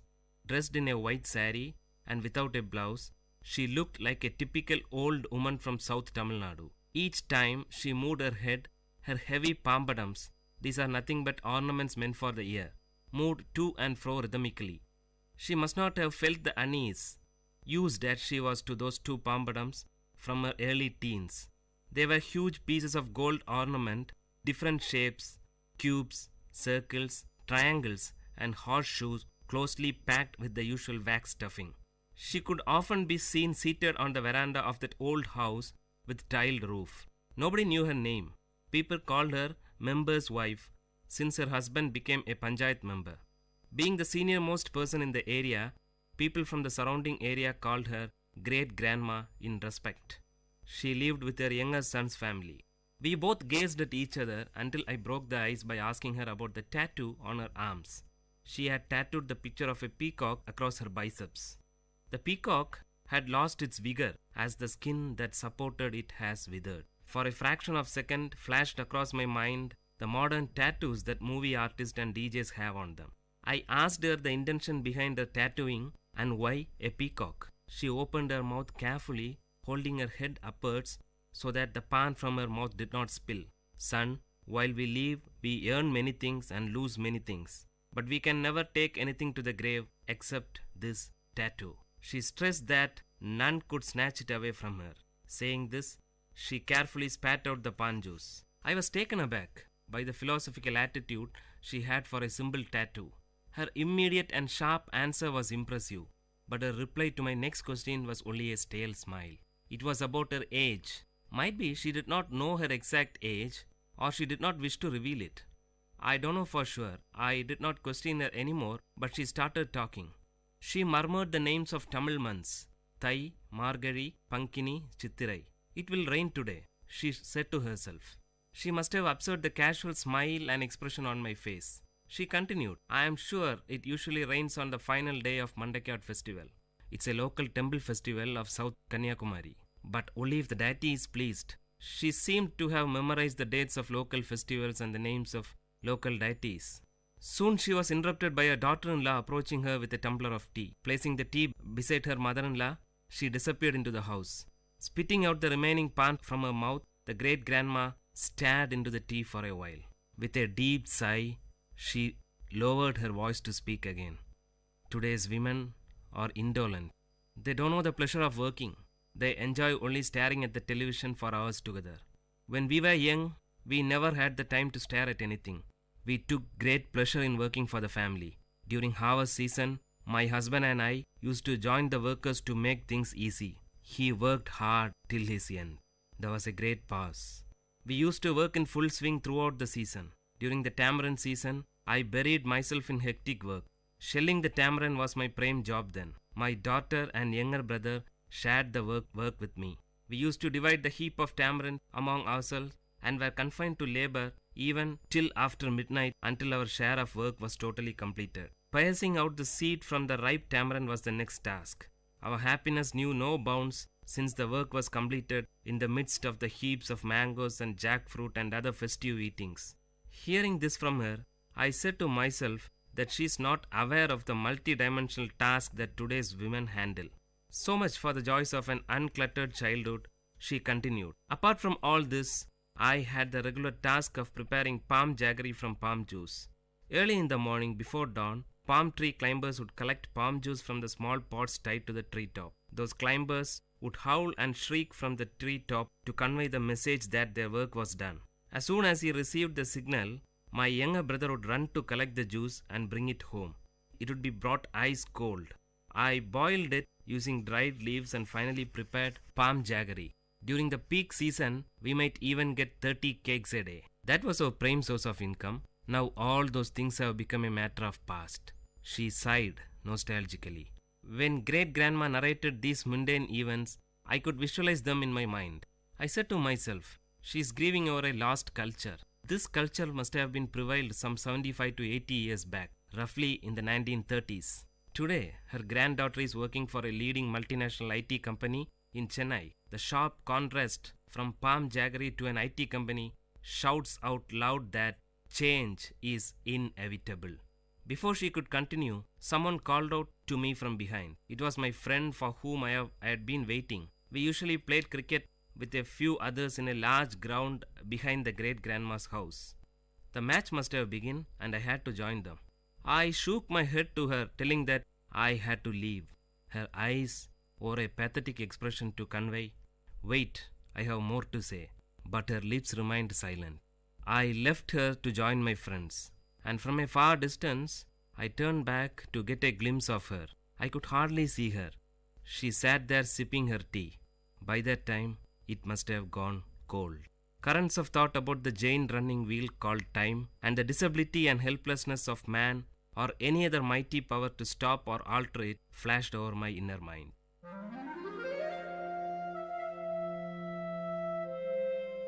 Dear listeners, you had listened to a short story written and narrated by Professor Pranesh Kumar, VIT University, in VIT Community Radio 90.8.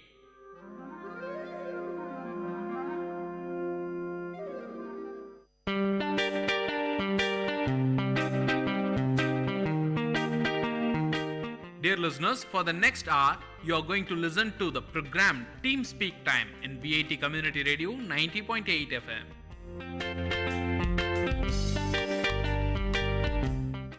விவசாயி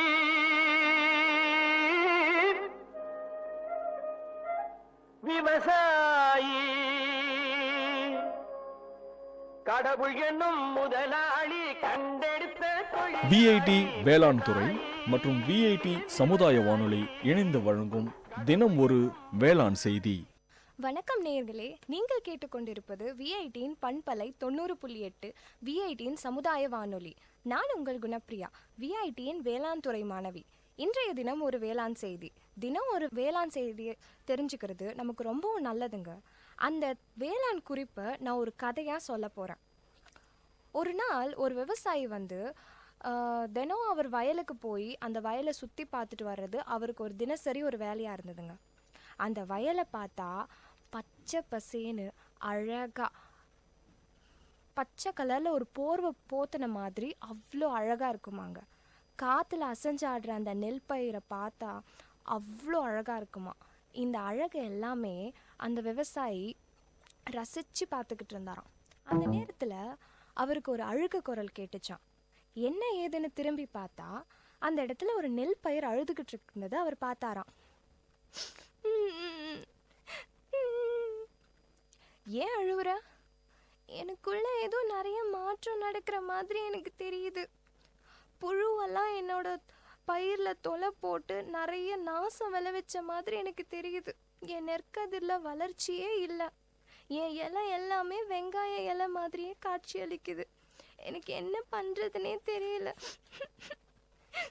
என்ன காரணமாக இருக்கும்? ஏதோ ஒரு பூச்சியோட தாக்குதல் மாதிரி தெரியுது. நீ சொல்கிறதெல்லாம் பார்த்தா அது ஆனைக்கொம்பன் ஈ மாதிரி எனக்கு தெரியுது. அது பொருளாதார ரீதியாக 10% நாசம் விளைவிக்கும் அப்படின்னு சொல்லிட்டு சொல்லுவாங்க. இப்போ என்னதான் நான் பண்ணுறது? என் நிலைமையை நினச்சி எனக்கு ரொம்ப கவலையாக இருக்குது. கவலைப்படாத, என்கிட்ட ஒரு யோசனை இருக்குது. என்ன? இப்போது அந்த பூச்சி வந்துருச்சு. அதை நம்ம அழிக்கிறதுக்கு விளக்கு பொறி வச்சு நம்ம அந்த பூச்சிங்களை கட்டுப்படுத்தலாம். இன்னொன்று இல்லைனா பயிர் விளை வைக்கிறதுக்கு முன்னாடியே தழைச்சத்து உரங்கள் தேவைப்படுற அளவு மட்டும் நம்ம போட்டிருந்தா நம்ம அதை தடுத்துருக்கலாம். ஆனால் இப்போ நம்ம என்ன பண்ணலான்னா பூச்சிக்கொல்லி தெளிச்சா அது ரொம்பவும் நல்லதுன்னு சொல்கிறாங்க. அதில் சிலதை நான் சொல்கிறேன். கார்போசல்ஃபான், குளோரோஃபைரிபாஸ், பிப்ரோனில், தைரமாக்சிம், இதில் ஏதாவது ஒரு பூச்சிக்கொல்லியை நான் உன் மேலே தெளிக்கிறேன். அது பூச்சியோட தாக்குதலை ஓரளவுக்கு குறைக்கிறதுக்கு வாய்ப்பு இருக்குது. சரி, இது இனிமேல் வராமல் இருக்கிறதுக்கு நம்ம என்ன பண்ணலாம்? அதுக்கு இயற்கை வழியை நம்ம முயற்சி செஞ்சு பார்க்குறேன். அதாவது பூச்சி தாக்கக்கூடிய மாற்று வகை பயிர் எல்லாத்தையுமே அழிச்சிட்டோம். மற்றபடி அறுவடை செஞ்சதுக்கப்புறமா நிலத்தை நல்லா உடனடியாக உழணும். அப்போ தான் நமக்கு நிறைய மகசூல் கிடைக்கிறதுக்கு வாய்ப்பு இருக்குது. நன்றி, மிக்க நன்றி. இந்த செய்தி நெற்பயிர் விளைவிக்கும் விவசாயிகளுக்கு உதவியாக இருக்கும்னு நினைக்கிறேன். நான் உங்கள் குணப்பிரியா, விஐடியின் வேளாண் துறை மாணவி. இது உங்கள் விஐடியின் பண்பலை 90.8 விஐடியின் சமுதாய வானொலி. மீண்டும் சந்திக்கலாம் மற்றொரு தினம் ஒரு வேளாண் செய்தி நிகழ்ச்சியில். நன்றி, வணக்கம். விவசாயி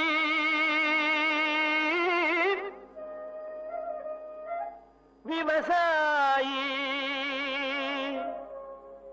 கடவுள் என்னும் முதலாளி கண்டெடுத்த விஐடி வேளாண் துறை மற்றும் விஐடி சமுதாய வானொலி இணைந்து வழங்கும் தினம் ஒரு வேளாண் செய்தி.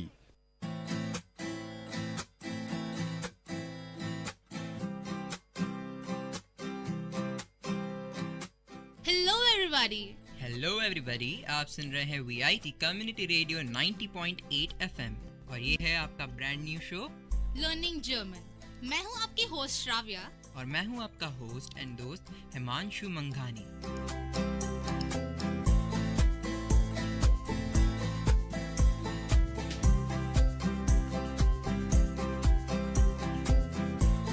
अरे यार, ये क्या हो रहा है? हम लोग यहाँ पे जर्मन सीखने आ रहे हैं और हम क्या नॉर्मल भाषा में बात कर रहे हैं? तो ठीक है, चलो मैं शुरू करती हूँ। इश बिन श्राव्या।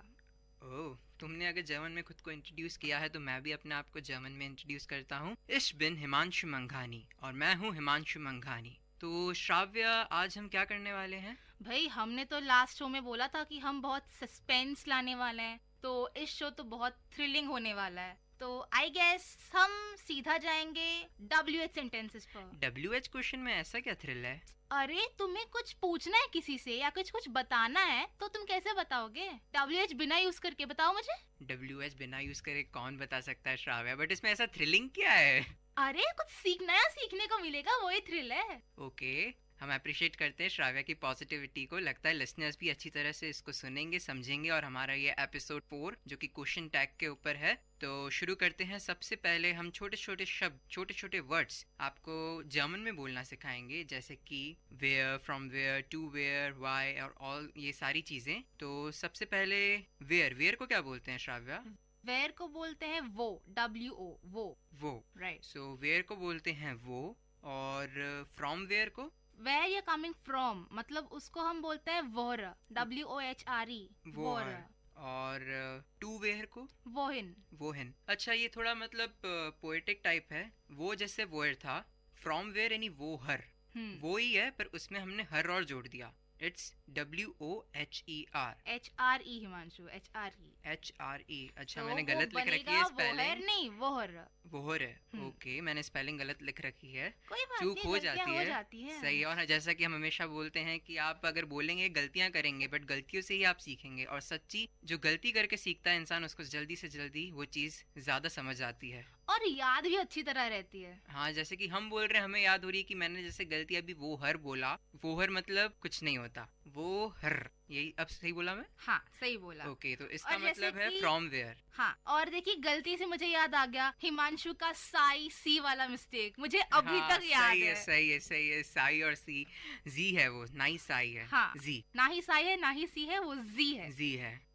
बढ़िया, काफी अच्छा चल रहा है। गुड। तो चलिए, अभी वेयर टू को हम वोहिन बोलते। वेयर टू को वोहिन, जैसे कि ये पूरा पीरियोडिक है। वेयर यानी वो, फ्रॉम वेयर वोहर, और वोयर इन to where, right. Okay, cool. 3 शब्द सीख गए, बढ़िया। अरे यार, 3 से क्या, हम काफी नहीं है और बहुत कुछ सीखना है हमें। हाँ, जरूर। चलो, अब वॉट को क्या बोलते हैं श्राव्या? वॉट को बोलते हैं वॉस, अरे ये तो बहुत WAS। इजी है, बस थोड़ा वॉट है और ये वॉज है। वॉज भी इंग्लिश वर्ड है, ऐसा ये सोच लो, इंग्लिश में जो वॉज है वो जर्मन का वॉट है। बट भाई हम लोग ना इंग्लिश और जर्मन को कंपेयर ना करें वही बेहतर है, क्योंकि हम बहुत कंफ्यूज हो जाएंगे। सही है, बहुत कंफ्यूज हो जाएंगे क्योंकि लैंग्वेज बहुत कंफ्यूजिंग होती है अगर तुम उसे एज इट इज रिलेट करोगे। इससे बेहतर है कि हम कुछ रियल लाइफ का कुछ एक्सपीरियंस लें और उससे रिलेट कर लें, तब हमारी काम बहुत आसान हो जाएगा। ओके, तो अगर मेरे को बोलना हो कि व्हाट आर यू डूइंग, उसको कैसे बोलेंगे? मैं बोलूंगी व्हाट मतलब वॉस, आर इज जिन, बिस्ट ओके, बिस्ट दू, व्हाट वॉस बिस्ट दू। तो ich bin, I am, ich bin। Recording ही बोल दो भाई, रिकॉर्डिंग बाद में सीखेंगे इसका जर्मन वर्ड क्या है। रिकॉर्डिंग, रेडियो, रेडियो तो रेडियो ही रहेगा जर्मन में। हाँ सही है, क्योंकि जर्मन में एक ऐसा क्लॉज है कि जैसे कि रेडियो, होटल, पार्क और कैमरा, ऐसे जो सारे इंग्लिश वर्ब्स हैं वो ऐसे ही उन्होंने अडेप्ट कर लिया, ताकि हमें अभी देखिए संस्कृत से हमने हिंदी में बहुत सारे शब्द अडेप्ट किए हैं, ऐसे ही जर्मन में उसने इंग्लिश के वर्ड्स अडेप्ट कर लिए। एडॉप्शन चलता रहता है जिंदगी में, हाँ। चाहे वो वर्ड्स का हो या किसी और चीज का। ओके ओके, तो फिर एक चलो रेडियो बताया, तो रेडियो एक न्यूट्रल वर्ड है, जैसे कि हमने हमारे पहले एपिसोड में भी बताया था कि न्यूट्रल वर्ड्स के लिए हम देर दी दास में से क्या यूज करेंगे? दास यूज करेंगे। दास, तो हमारा सबसे मेन चीज क्या है? रेडियो, तो हम इसको क्या बोलेंगे? दास radio, the radio, the VIT community radio 90.8 FM, तो इसको बोलेंगे दास VIT कम्युनिटी रेडियो 90.8 FM, जो कि आपका चहीता रेडियो स्टेशन है। ठीक है, तो चलो अभी मैं तुम्हें पूछूं कि हिमांशु वेयर आर यू, तो तुम क्या बोलोगे? Where are you, okay, where मतलब वो, और वो बिस्त दू, राइट। अभी जो तुमने मुझे सिखाया तुमने भी सीख लिया, अच्छा है। हाँ सही है सही है, एक दूसरे को ही सिखाएंगे तभी सीखेंगे और तभी समझ पाएंगे और तभी इम्प्लीमेंट कर पाएंगे। एग्जैक्टली। और अभी मैं तुम्हें पूछूं कि what are you doing? What are you doing, ये मैं तुमसे शायद पूछ चुका हूँ, तो इसलिए what are you doing, what मतलब वॉज, आर मतलब बिस्ट, यू मतलब डू, वॉज बिस्ट डू, एग्जैक्टली राइट। तो So- ठीक है, अभी हम थोड़े और नए वर्ड सीखते हैं, यानी कि WH में हमने एक छोड़ दिया था, वो कि when। अभी बहुत सारे छूटे हुए हैं पर when, ओके ठीक है, तो when when बोलेंगे को हम वॉन, वॉन बोल, WANN, when मतलब वॉन। y को क्या बोलेंगे? y को वॉरम। ओके, स्पीक श्राव्य, 2 बार बोल। y को हम बोलते हैं वॉरन, वॉरम, वॉरम, y को मतलब वॉरम, y is वॉरम, y is वॉरम, ओके। और विच को विच को बोलते हैं वेल्शे। वो क्या था? वेल्शे, वेल्शे, WELSCHE, ओके, तो विच बन गया वेल्शे, या विच वेल्शे, थोड़ा सा उससे मिलता जुलता है जैसे विच का वेल्शे, हालांकि भी बहुत इमेजिनेशन करना मुश्किल है, अगर मैं बोलूँ बिल्कुल इंग्लिश से सेम है, पर थोड़ा कुछ आप प्रेडिक्ट कर सकते हो कि विच मतलब वेल्शे। यार इस सबसे बढ़िया तकनीक है इसको याद करने का, दोस्तों के साथ सीखो। हाँ, जैसा कि मैं और श्राव्य इस समय कर रहे हैं, हम आपस में बोल रहे हैं, बातचीत कर रहे हैं और जितना हो सके हम इन वर्ड्स को यूज कर रहे हैं। तो आशा जब आप सुन रहे होंगे तो आप भी अपने दोस्तों के साथ थोड़ा फन लीजिए, थोड़ा मजा कीजिए, क्योंकि लैंग्वेज एक मजा करने का भी जरिया बन सकता है अगर उसको सीखे सही तरीके से, क्योंकि कुछ कुछ ऐसी गलतियां हो जाती है। हम तो पहले दिन से बोल रहे हैं कि भाई मजे करो, दोस्तों के साथ सीखो। हाँ, क्योंकि क्लास में तो समझ आने वाला है नहीं, वही बोरिंग लेक्चर्स होंगे, तो क्यों ना साथ में सीख लो। लेक्चर्स होते ही बोरिंग है, but it depends upon you कि तुम उसको कितना इंटरेस्टिंग बनाते हो। हाँ, जैसे कि हम अभी लेक्चर्स ही ले रहे हैं बट थोड़ा इंटरेस्टिंग ले रहे हैं। ये लेक्चर नहीं है, मैं इसको लेक्चर नहीं बोलूंगी। ओके, चलो तुम्हारी जो डेफिनेशन श्राव्या, चलो वापस से मैं तुम्हारा रिवीजन कराता हूँ और हो सकता है शायद लिसनर्स जो सुन रहे हो वो भी रिवीजन करें। तो वॉरम मतलब क्या था? वॉरम मतलब कि वाई। गुड। वेल्शे? वेल्शे इज विच, वो इज वेयर, वोहर, wohra is where from, wohin, wohin, it's not wohin, it's wohin, okay, wohin is where to, was मतलब what, और ये मैंने अभी शब्द नहीं बताया है, वी को क्या बोलेंगे? WIE को हाउ बोलेंगे।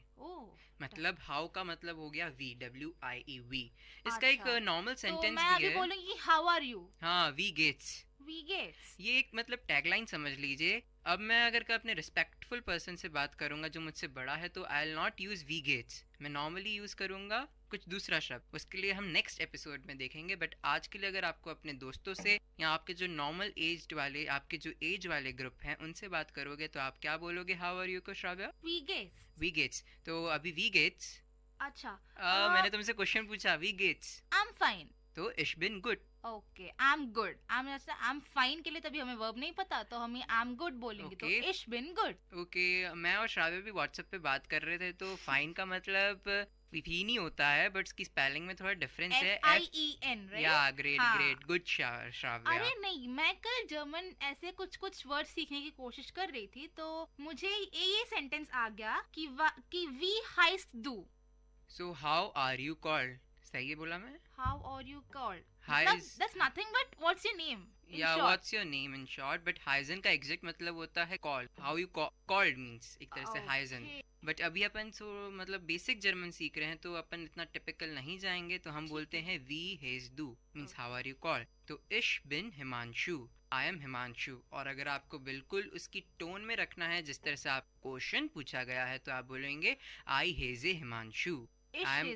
सॉरी इश हेजे हिमांशु। हो जाता है। ओके, जैसे कि श्राव्या भी बोल चुकी है, एक मूवी से आता है इश सॉन्ग, बट इतना मूवी नहीं जाना है क्योंकि it's basically community radio. So next हम एक और शब्द है हु को क्या बोलेंगे? हु को हम बोलते हैं वेर, WER। वेर या वर? वेर। पक्का? हाँ। लॉक कर दिया जाए? हाँ। फ्रीज कर दिया जाए? कर दो। अभी तुमने बोला कि हम कम्युनिटी रेडियो में हैं, तो केबीसी क्यों ला रहे हो बीच में? केबीसी अब क्या करे, लोग तभी जुड़ पाएंगे जब उनको उनसे जुड़ी चीज के बारे में थोड़ा बताएंगे, और केबीसी भी उनसे जुड़ी हुई चीज है। तो फ्रीज, लॉक्ड ऐसे शब्द है जो वो कुछ ज्यादा जल्दी सुन पाएंगे, समझ पाएंगे, और हमें भी अप्रिशिएट करेंगे, आई बिलीव। कंग्रेचुलेशंस, आपने 1 करोड़ जीत लिया। आय हाय छोड़ो ये इंजीनियरिंग, कौन करे अब ये इंजीनियरिंग।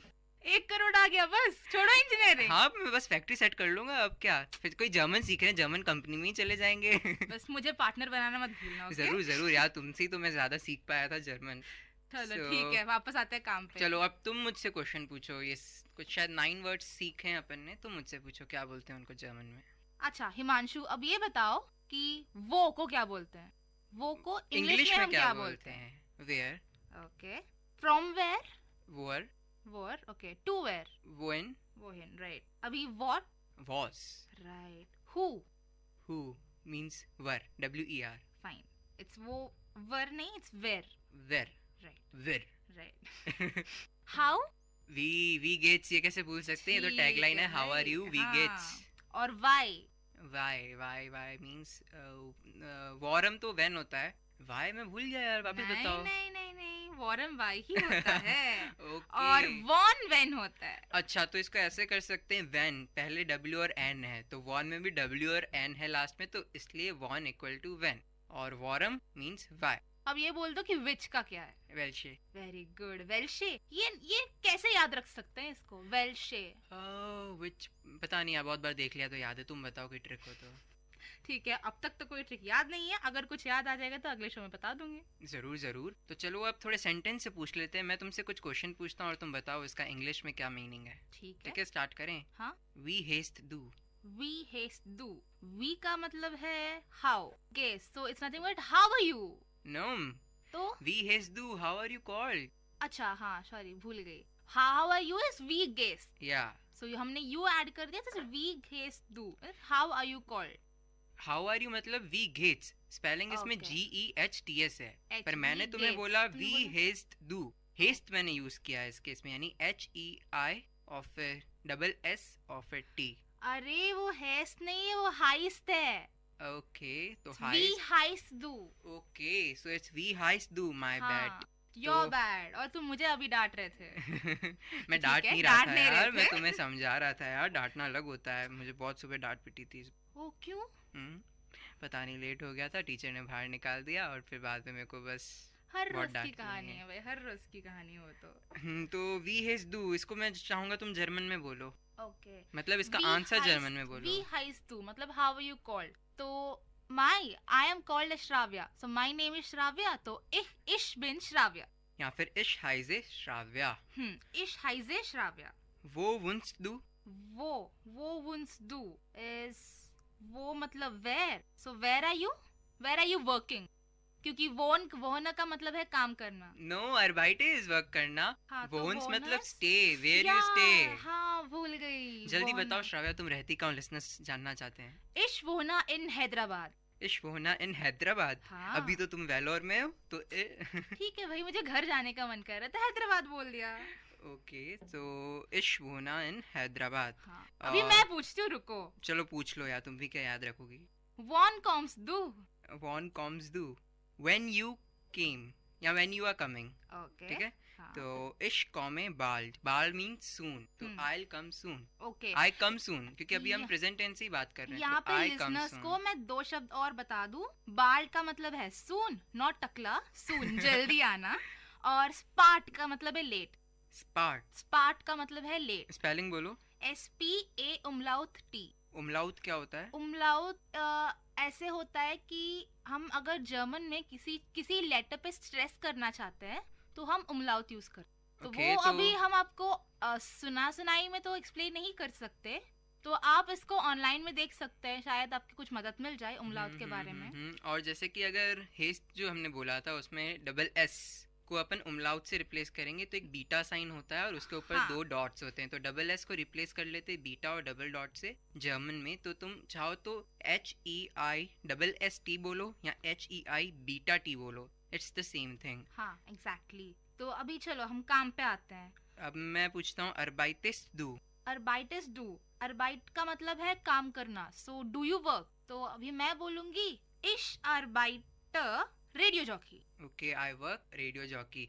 हालांकि थोड़ा टूटा फूटा है, हमें हाँ। बोलना चाहिए कि I work as radio jockey. हाँ, अभी but- एस को जर्मन में क्या बोलोगे? अब इतना रहने दो टाइम के हिसाब से, बस तुम, क्योंकि हम पहले स्टार्टिंग से शो में बोलते हैं कि हम आपको पूरा तो नहीं सिखा पाएंगे पर इतना सिखा पाएंगे कि अगर आपको कोई जर्मन बंदा आपसे कुछ आगे चल के बात करना चाहता है तो आप फिगर आउट कर लोगे कि वो क्या बोलना चाहता है, या वो फिगर आउट कर लेगा कि आप क्या बताना चाहते हो। अगर आपसे बोलें कि इश अर्बाइते रेडियो जॉकी, तो वो सामने वाला समझ जाएगा, ठीक है, मतलब आप रेडियो जॉकी की जैसे काम करते हैं। तो अभी मैं पूछूं कि वास मार्क्स डू, तो मतलब व्हाट यू डू। अब इसका मतलब हुआ व्हाट डू यू डू, क्योंकि मार्क्स तो माखन अपने देखा है कि वो बटर वाला माखन नहीं, माखन जो एग्जैक्ट है, मतलब कि मेक, आप क्या बना रहे हैं या क्या काम कर रहे हैं, मेक या फिर डू, मार्क्स का मतलब होता है। व्हाट डू यू मेक और what do you do. Okay, तो मैं बोलूंगा इश हो रे music, so I am making music. हो रे नहीं, तुमने मेरे को गलत को सही कैसे बोल दिया श्राव्या तुमने? हो रे का मतलब ये नहीं होता। हो रे का मतलब है टू लिसन। या गुड, I am listening to music, इश हो रे म्यूजिक। तो आगे बढ़ते हैं। तो अच्छा चलो, इतने क्वेश्चन पूछ लिए तो मैं तुम श्राव्या एक पर्सनल क्वेश्चन पूछूंगा। बिस्त दू ग्लूकिश। यस, उसका मतलब तो ये है कि आर यू हैप्पी। सोचा है कि हमारे लिसनर्स भी ग्लूकिश होंगे, यानी कि हैप्पी फील कर रहे होंगे, तो अपन लिसनर से बहुत फोर्सफुली पूछते हैं, ठीक है ना, अच्छी तरह से पूछते हैं। दोनों साथ में बोलेंगे 1 2 3 गो। बिस्त दू ग्लूकिश। तो मैं तो यही जवाब सुना चाहती हूँ कि या इश बिन ग्लूकलिश। ओके, तो आई am good means yes I am good. हमने यस और नो अगर आपको आंसर बोलना हो तो यस के लिए बोलते हैं जा। जा नहीं, जा मतलब तो इसकी स्पेलिंग होती है JA, बट हम बोलते हैं या मीन्स यहाँ से गले से निकलना चाहिए, एपिग्लॉटिस या। और तो या इश बिन ग्लूकिश मीन्स आई एम हैप्पी। और नो को हम बोलते हैं 9। थोड़ा ध्यान रखिए, 9 इंग्लिश में है नंबर 9 हिंदी का, नंबर 9 को बोलेंगे जर्मन में 9, पर वही अगर आपको नहीं बोलना है तो जर्मन में 9, इंग्लिश वाला 9। चलो वापस से रिवीजन करवाते हैं। वी हिस डू, इसको पहले इंग्लिश में बताओ क्या है इसका मतलब। वी हिस डू, इट्स नॉट हिस हिमांशु, तो वापस बोल रही हूँ हाइस डू। Okay, so what are you called, so इश how are you called, sorry how are you called और व्हाट आर यू कॉल्ड, तुम्हारा जवाब तो एक ही होगा कि तुम्हारा नाम क्या है। पर हम जर्मन स्पीकिंग सीख रहे हैं, यहाँ पे ट्रांसलेशन बहुत मायने रखता है। अगर तुमने बोला है वी हिस डू तो वी का मतलब यहाँ हाउ होगा। अगर तुम बोलना चाहती हो कि व्हाट आर यू कॉल्ड तो इसके लिए व्हाट के लिए यूज करेंगे वॉज, तो वॉज हिस डू, पर हम बोलेंगे वी हिस डू। मान ली हार, मैंने मान ली। इश बिन ग्लूकिश, आई एम हैप्पी। तो ठीक है, तुम्हारा जवाब मैं दे देती हूँ, इश हाइसर श्राव्या। इश हाइसर श्राव्या, डांके श्राव्या। बाइटर हिमांशु। ओके, सो वो वोंट्स डू, वो वोंट्स डू, where do you live, where do you stay और वेयर डू यू लिव। तो इश वोनर इन हैदराबाद। ओके, वॉन कोम्स डू, when are you coming, right. और व्हेन यू कम, और व्हेन डू यू, हमने आपको पहले ही बोल दिया हम प्रेजेंट टेंस पे रह रहे हैं, तो हम प्रेजेंट या प्रेजेंट कंटिन्यू सिंपल प्रेजेंट में हम कंसीडर करेंगे एज ऑफ नाउ। तो अभी मेरा जवाब होना चाहिए इश कॉमा स्पार्ट, स्पार्ट इज लेट, या इश कॉमा बाल, बाल मतलब सून। ऐसे सुनाई देता है कि इश्क में बाल मतलब मैं कुछ बाल दूं मैं। ओ नहीं नहीं नहीं, अपनी सोच अपने पास रखो। ओके, इश्क में बाल। एक और मैं बात बताना चाहूँगा लिसनर्स को कि मैं और श्राव्या कल डिस्कस कर रहे थे जैसे कि व्हाट्सएप, जो कि बहुत चीप तरीका है, मतलब अफोर्डेबल तरीका है, तो इसलिए उसने मेरे को बोला, मैंने इसको बोला कि तुम्हें कल आना है रिकॉर्डिंग पे लिए, जो भी रिकॉर्डिंग का टाइम था हमारा, तो श्राव्या मैडम हमको बोली बिस बाल मतलब सी you soon, C you soon. तो क्यों ना हम अपनी कभी भी अगर बंद करेंगे शो तो ऐसे बोलते हैं, ऐसे बोलेंगे बिस बाल लिसनर्स। हालांकि जर्मन वर्ड नहीं रहेगा पर तो भी हम बोलेंगे ताकि आपको मेन वो 2 शब्द याद रखें जो हम आपको याद करवाना चाहते हैं। और वो कौन से शब्द हैं? बिस्बाल, बिस्बाल, ये भी पोएटिक है थोड़ा। सी यू सून, अरे जर्मन ही पूरा पोएटिक है। Every language is poetic. Ragini में घुल जाओ यार। नहीं, ऐसे भी तो सोच सकते हो, या फिर ऐसे भी सोच सकते हो जो तुम्हें समझ में नहीं आती वो भी पोएट्री है। हाँ। जो तुम्हें समझ नहीं आती वो भी पोएट्री है। या मींस JA या। Ich bin glücklich, I am happy कि हम मजा कर रहे हैं। तो चलो next question. Bist du glücklich? Ja, ich bin glücklich. Was magst du? Ich höre Musik. मतलब? What's magst du? तुम अभी क्या कर रही हो? तो ich höre Musik. I'm listening to music. Arbeitest du? Arbeitest du?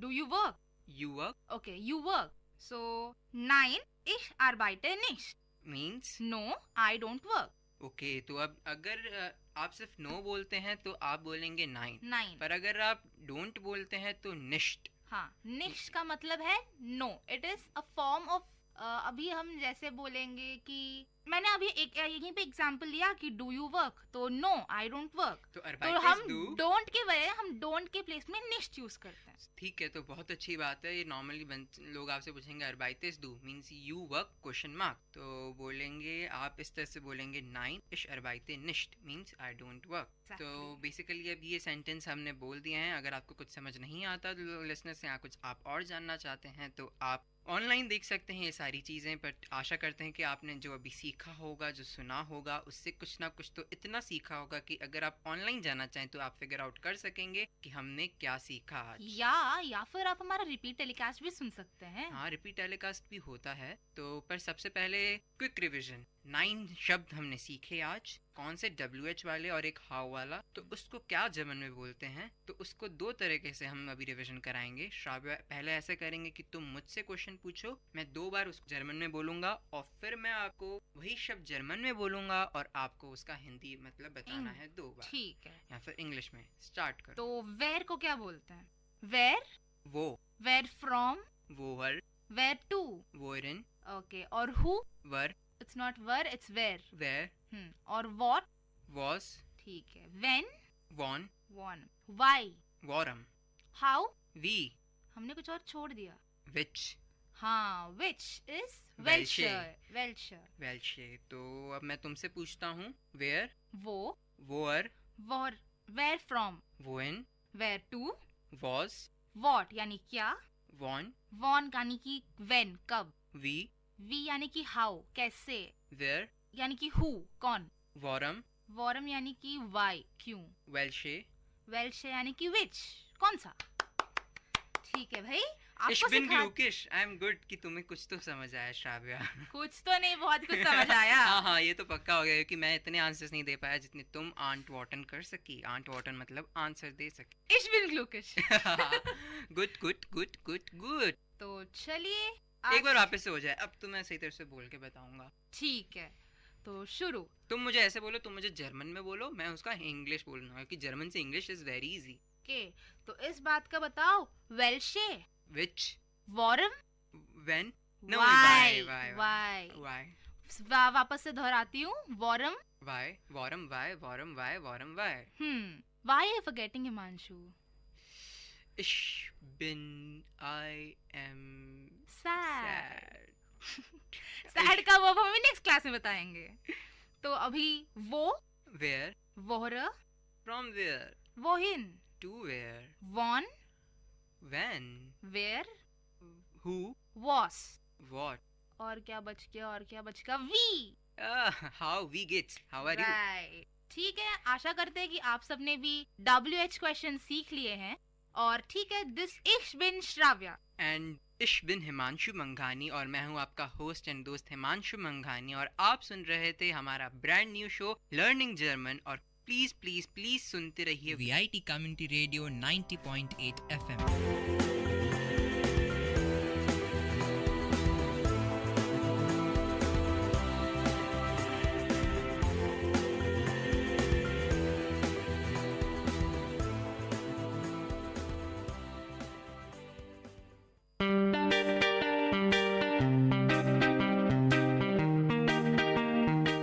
Dear listeners, you're listening to VIT Community Radio 90.8 and this program is Team Speak Time.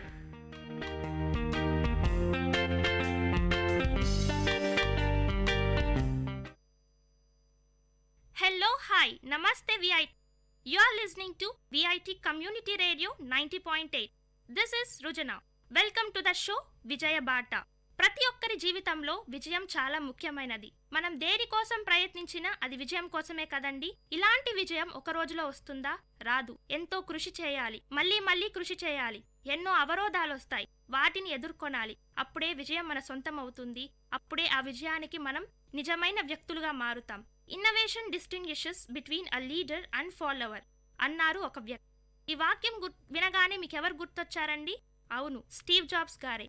ఈ రోజు మనం మాట్లాడబోయే వ్యక్తి స్టీవ్ జాబ్స్ గారి గురించే. ఒకానొక సమయంలో కంప్యూటర్ వెలుగులోకి వచ్చినప్పుడు ఆ కంప్యూటర్ ఒక రూమ్నే ఆక్రమించిందండి. కానీ ఇప్పుడు అదే కంప్యూటర్ ఇంకా బెస్ట్ ఫీచర్స్తో మన జోబులో పెట్టుకునేంత చిన్నదిగా మార్చేశారు. ఇదంతా ఒక్క రోజులో వచ్చిన విజయం కాదు, ఎంతో మంది చాలా కృషి చేశారు. అటువంటి వ్యక్తుల్లో స్టీవ్ జాబ్స్ గారు ఒకరు. స్టీవ్ జాబ్స్ గారు ఒక మంచి మనిషే కాదండి, వ్యాపారవేత్త, యాపిల్ వ్యవస్థాపకుడు, పర్సనల్ కంప్యూటర్ విభాగంలోనే విప్లవం తెచ్చిన మహామేధావి. యాపిల్ సృష్టించిన ప్రభంజనం యావత్ ప్రపంచానికే పాకేసింది. స్టీవ్ జాబ్స్ కృషి ఎంతో ఉందని ప్రపంచం కొనియాడుతుంది. ఇదంతా ఒక్క రోజులో వచ్చిన విజయం కాదండి, మళ్ళీ చెప్తున్నా. ఆత్మస్థైర్యం, దీక్ష, పట్టుదల, శ్రామికత ఇవన్నీ కలగొలిపితేనే వచ్చింది ఆ విజయం. మానవాళికి అద్భుత బహుమానం స్టీవ్ జాబ్స్ గారు. ఫిబ్రవరి 24, 1955లో శాన్ ఫ్రాన్సిస్కోలో జిందలీ అండ్ శబ్దలీలకు జన్మించారు స్టీవ్ జాబ్స్. ప్రతి ఒక్కరి కుటుంబంలో గొడవలు సహజం. ఇలానే ప్రేమించి పెళ్లాడిన జిందలీ అండ్ శబ్దలీ గారులకు కూడా గొడవలొచ్చాయి. కానీ ఆ గొడవలు ఎంత దారుణానికి ఒడిగట్టాయంటే వాళ్ళు స్టీవ్ జాబ్స్ గారిని అడాప్షన్కి ఇవ్వడానికి కూడా వెనుకాడలేదు.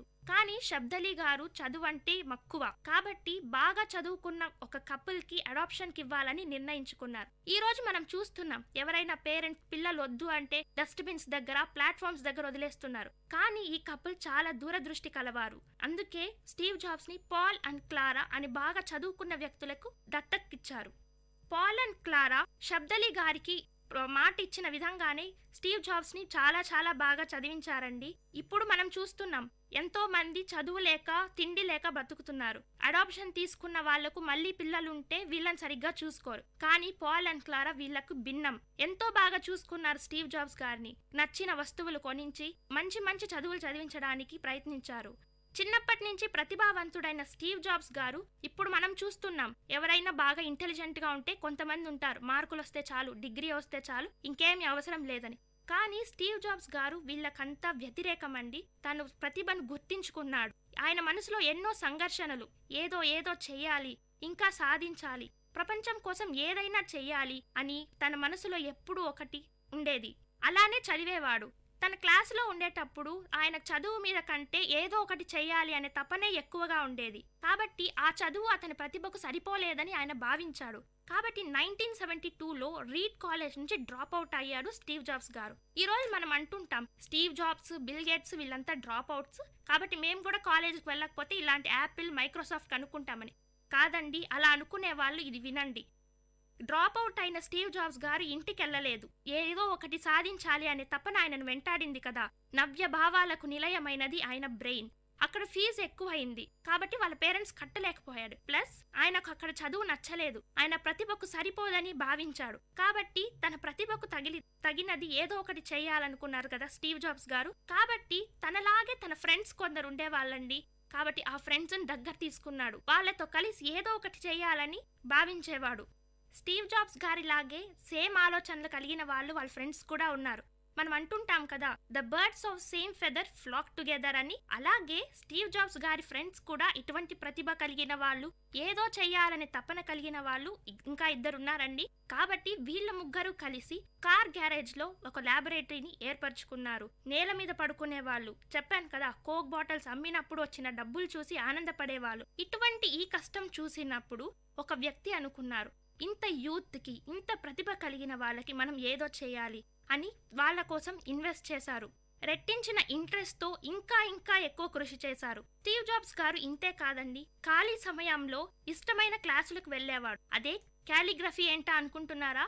అదేనండి, అందంగా అక్షరాలను రాయడం. సాఫ్ట్వేర్ ఇంజనీర్ అండ్ ఇంజనీర్ అయిన స్టీవ్ జాబ్స్ గారు అందమైన అక్షరాలు నేర్చుకుని ఏం చేస్తారు అనుకుంటున్నారా? కానీ కాలిగ్రఫీ నేర్చుకున్న తర్వాత స్టీవ్ జాబ్స్ గారు ఎప్పుడూ అనుకోలేదు, ఎందుకు ఆ క్లాస్కి వెళ్ళాను, అనవసరంగా డబ్బులు వేస్ట్ చేశా, అనవసరంగా టైం వేస్ట్ చేసుకున్నా అనుకోలేదండి. కాలిగ్రఫీ అంటే అందమైన అక్షరాలు రాయడం. లేట్రాన్ స్టీవ్ జాబ్స్ గారు కొన్ని పరికరాలను కనుక్కున్నారు కదా, ఆ పరికరాల్లో ఫాంట్ ఫేసెస్ అని ఉన్నాయి. అంటే డిఫరెంట్ టైప్స్ ఆఫ్ లెటర్స్ ఉంటాయి. ఆయన చెప్తుంటారు, ఆ రోజు నేను కాలిగ్రఫీ క్లాసులకు వెళ్ళకపోయింటే ఈ రోజు అందమైన అక్షరాలు ఈ పరికరాల్లో ఉండేవి కాదు అని. దీన్ని బట్టి ఏమర్థం అవుతుందండి, జీవితంలో మనం ఏం చేసినా అది ఒక మంచి రీజన్ కోసమే. దేనికి ఎప్పుడు రిగ్రెట్స్ ఉండవు. మీరు తెలివిని సంపాదించుకున్నా, ఏమైనా విజ్డమ్ని సంపాదించుకున్నా అవి మనకు ఫ్యూచర్లో ఎప్పుడో ఒకప్పుడు యూజ్ అవుతాయి. కాబట్టి అందుకని మీరేమి టైం వేస్ట్ చేయడం, తాగడం, తిరగడం ఇలాంటివి కాదు. ఇలాంటి మంచి విషయాలను నేర్చుకోండి. ఇవి ఏదో ఒక పాయింట్ ఆఫ్ టైంలో మీ జీవితంలో యూజ్ అవుతాయి. ఇటువంటి చిన్న కార్ గ్యారేజ్ నుంచి బయటకు వచ్చిందే యాపిల్ కంప్యూటర్. మొదట్లో ఎప్పుడైనా తప్పులు సహజమే కదండి. ఈ యాపిల్ కంప్యూటర్లో కూడా కొన్ని తప్పులుండేవి. హరే రామ్ హరే కృష్ణ అని హిప్పీ కల్చర్ ఉర్రూతలూగిపోతుందండి. అలాంటి సమయంలో స్టీవ్ జాబ్స్ గారు అనుకున్నారు, మనం కూడా ఏదో ఒకటి చెయ్యాలి అని. కానీ ఆయన వెళ్ళి అలా చేయలేదు. మంచి ఆహారం దొరుకుతుందని వారానికి ఒక్కసారి కిలోమీటర్లు మేర నడిచి లార్డ్ కృష్ణ టెంపుల్కి వెళ్ళి తినేవాళ్ళు. దీన్ని బట్టి అర్థమవుతుంది, ఆయన రిలీజియస్గా కూడా ఒకచోటే డివియేట్ అవ్వలేదు. ప్రతి ఒక్కరిని గౌరవించడం స్టీవ్ జాబ్స్ గారి అద్భుత లక్షణం. అదే అంటారు కదండి, simplicity is the nature of great souls అని. ఇది నేను మొన్న ఎక్కడో ఎవరో స్టేటస్ అప్డేట్ చేస్తే అనుకున్నాను. అప్పుడు నాకు మొట్టమొదటిగా గుర్తొచ్చింది స్టీవ్ జాబ్స్ గారే. సైన్స్ పట్ల ఆసక్తి, అభిమానం, ఏదో చెయ్యాలని తపన, ఇవన్నీ ఒక్క రోజులో రాలేదండి. ప్రతి ఒక్కరి జీవితంలో ప్రతి ఒక్కరూ విజయం సాధించాలనుకునే వాళ్ళలో ఒక ఇన్స్పిరేషన్ అంటూ ఎక్కడి నుంచో వస్తుంది. అలాగే స్టీవ్ జాబ్స్ గారికి కూడా ఒక ఇన్స్పిరేషన్, ఒకటి చూసి ప్రభావితుడయ్యాడు. ఏంటా అని ఆలోచిస్తున్నారా? అదేనండి, స్టీవ్ జాబ్స్ గారు చదువుకునేటప్పుడు ఒక శీర్షిక ఉండేది, the last whole earth catalogue అని. ఆ శీర్షికను ఎప్పుడూ చదివేవాళ్ళు స్టీవ్ జాబ్స్. మనలాగా ఆ బుక్ ఈ బుక్ అనవసరమైనవి కాకుండా చాలా సెలెక్టెడ్ గా మంచి పుస్తకాలు చదివేవాడు. అదే అంటారు కదా, books are our best friends అని. అలాగే స్టీవ్ జాబ్స్ గారు కూడా దీన్ని మంచి స్నేహితుడిగా చేసుకున్నాడు. దాంట్లో ఉన్న విషయాలను తనలోకి తీసుకున్నాడు.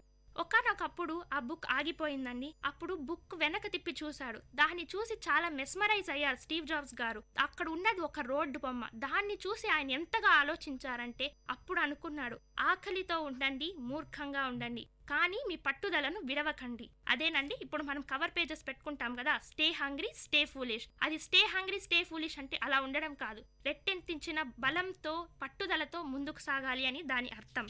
స్టీవ్ జాబ్స్ గారు ఒకసారి ఇండియాకు వచ్చారు. ఇండియా అంటే ఎంత కల్చరల్ గా, ఎంత సైంటిఫిక్ గా ఎంతో ముందుకు ఉంటుందని స్టీవ్ జాబ్స్ గారు భావించారు. ఇక్కడికి వచ్చిన తర్వాత పువర్ పీపుల్ ని చూశాడు. పావర్టీని చూసి చలించిపోయారు స్టీవ్ జాబ్స్. ఇంత హై ఎక్స్పెక్టేషన్స్ ఉన్న ఇండియాలో ఇలా ఉండడం ఏంటి అని చాలా బాధపడ్డాడు. మనసులో ఏదో తపన, సాంకేతిక విజ్ఞానంతో ఇండియాని ఇంకొంచెం పెద్దగా చేయాలి అని అనుకున్నాడు. Every drop of ocean starts with a single drop అన్నారు మదర్ తెరెసా గారు. ఇదే ఈయన జీవితంలో కూడా ఉంది. ప్రపంచాన్ని మొత్తం మార్చలేనేమో, కానీ నా అంత కృషి నేను చేయాలి అనుకున్నారు. ఇలా మనలో ఎంతమంది అనుకుంటున్నామండి? కానీ స్టీవ్ జాబ్స్ గారు అలా అనుకున్నారు. అతనిలో అద్భుత శక్తి జ్వలించింది.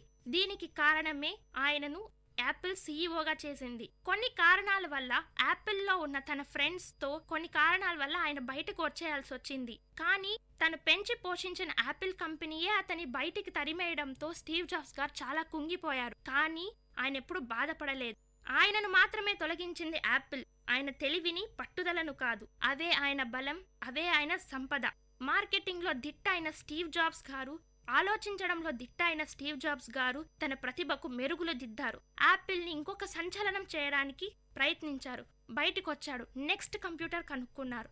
ఇంతతో ఆగలేదండి స్టీవ్ జాబ్స్ గారు. అతని ఫ్రెండ్స్ జాన్ కాలే అనే అతను పెప్సీలో పనిచేసేవాళ్ళు. ఇతన్ని ఎలాగైనా తనలోకి తీసుకొని రావాలి అని అనుకున్న స్టీవ్ జాబ్స్ గారు రెచ్చగొట్టారు. చక్కెర నీళ్ళే అమ్ముతూ బతుకుతావా, ప్రపంచాన్ని ఏమైనా మారుస్తావా అని. అంతే, రెచ్చిపోయిన ఆలోచనతో జాన్ స్కాల్ స్టీవ్ జాబ్స్ తో చేతులు కలిపారు. 1980లో బయటకు వచ్చిన స్టీవ్ జాబ్స్ గారు గ్రాఫిక్స్ అని సరికొత్త ప్రపంచం పిక్సార్ ని కనుక్కున్నారు. ఇక్కడేనండి కార్టూన్స్, అందరికీ ఎంతో ఇష్టమైన కార్టూన్స్ ని కనుక్కున్నారు. టాయ్ స్టోరీ అనే ఫిలిం ని తీశారు.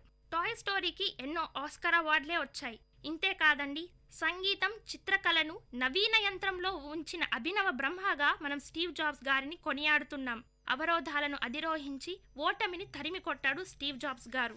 అంతా సజావుగా సాగిపోతుంది అన్న స్టీవ్ జాబ్స్ గారి జీవితంలో ఒకానొక భయంకరమైన సంఘటన తెలుసుకున్నారు. అదే ఆయనకు ప్యాంక్రియాటిక్ క్యాన్సర్ ఉందని. ఈ కాలంలో మనం చిన్న జ్వరం వస్తేనే చాలా బాధపడిపోయి ఇంకా ఏమి చెయ్యలేము అనుకుంటున్నాం. అదే క్యాన్సర్ వస్తే మన జీవితం అయిపోయింది అని బాధపడిపోతుంటాం. దీనితోనే చావు తొందరగా వస్తుంది. కానీ స్టీవ్ జాబ్స్ గారు బాధపడలేదు. ఇవన్నీ లైఫ్ లో సహజం అనుకున్నారు. కాబట్టి దాన్ని క్యూర్ చేయడానికి లివర్ ని సర్జరీ చేయించుకున్నారు. లేట్ ఆన్ ఆయనకు తెలిసి ఆయన హెల్త్ క్షీణించిపోతుందని. కాబట్టి తను వాలంటరీగా యాపిల్ కంపెనీ నుంచి బయటకు వచ్చేశారు. ఆయన బయటకు వచ్చారు ఊరికే కాదు, తన సంపదను, అదే తన తెలివితేటలను ప్రపంచానికి వదిలేసి. విన్నారు కదండి స్టీవ్ జాబ్స్ గారి గురించి.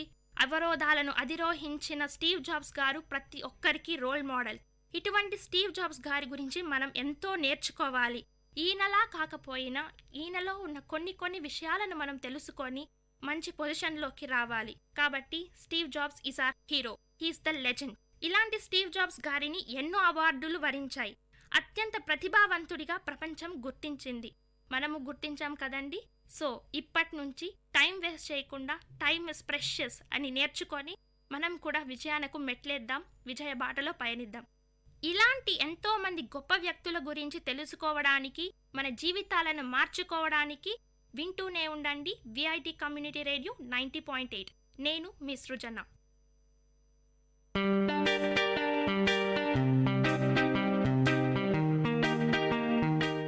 Dear listeners, you're listening to VIT Community Radio 90.8 and this program is Team Speak Time.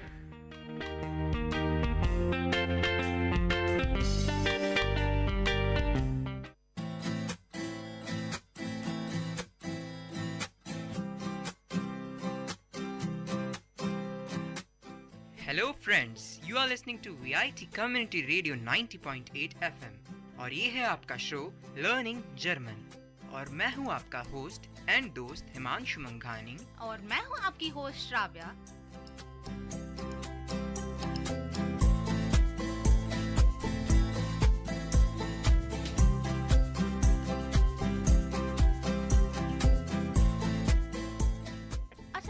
बहुत हो गया इंग्लिश और हिंदी. चलो I'll start in German. Hallo Freunde. Dies ist VIT Community Radio 90.8 FM und ihre Zohyorte Learning German. Ich bin Himanshu Manghani und ich bin Shravya. Okay, तो हमने जो पहले हिंदी और इंग्लिश का मिक्सचर बोला था तो हमने उसको जर्मन में बोला. हमने बोला कि Dies ist VIT Community Radio 90.8 FM, मतलब this is VIT Community Radio 90.8 FM. और फिर बाद में हमने बोला here is Zohyor Learning German. So Zohyoren मतलब to listen. So, you are listening to VIT Learning German show. और ich bin हिमांशु मंघानी मतलब मैं हूँ हिमांशु मंघानी. und ich bin Shravya मतलब and this is Shravya. Okay, तो देखिए अब धीरे धीरे हमने इंट्रोडक्शन तो तुम्हें बता ही दिया है. तो आज सबसे पहले हम क्या पढ़ने वाले हैं? सबसे पहले मुझे तो सुबह ये याद आ गया कि हम होंगे कामयाब. क्यों, ऐसा क्यों? ऐसे ही, मतलब विल पावर बढ़ गया बहुत. तो तब मुझे याद आया कि भाई हमने तो अपने लिसनर्स को विल, शैल और ऐसे मॉडल वर्ब्स के बारे में तो बताया ही नहीं. तो ठीक है, आज सोचा हम आज मॉडल वर्ब्स कवर अप कर लेते हैं, यानी कि will, shall, like, would, might, may and all. Okay, तो इसको बोलते हैं मॉडल वर्ब्स. चलो ठीक है, अब धीरे धीरे हम इतना आगे बढ़ चुके हैं तो अब ये इस मॉड पे आ गए हैं कि हम आज ये पढ़ेंगे. तो सबसे पहले रिवीजन करा देते हैं कि लास्ट 2 क्लासेस में हमने क्या किया। हाँ। हमने कुछ 10 रूट वर्ड्स पढ़े थे, तो वो कौन से थे Shravya? 10 root words? Root words जैसे कि मतलब पॉजिटिव प्रोनाउन, अरे हाँ, मेरा का, माइन। भूल गए। तो फॉर हम मेरा का बोलेंगे माइन, तुम्हारा, यानी कि जब हम एक बंदे को स्पेसिफाई कर रहे हैं तब हम बोलेंगे दाइन, पर जब हम बहुत सारे लोगों को स्पेसिफाई कर रहे हैं हम यूज करेंगे यूर। Oh cool.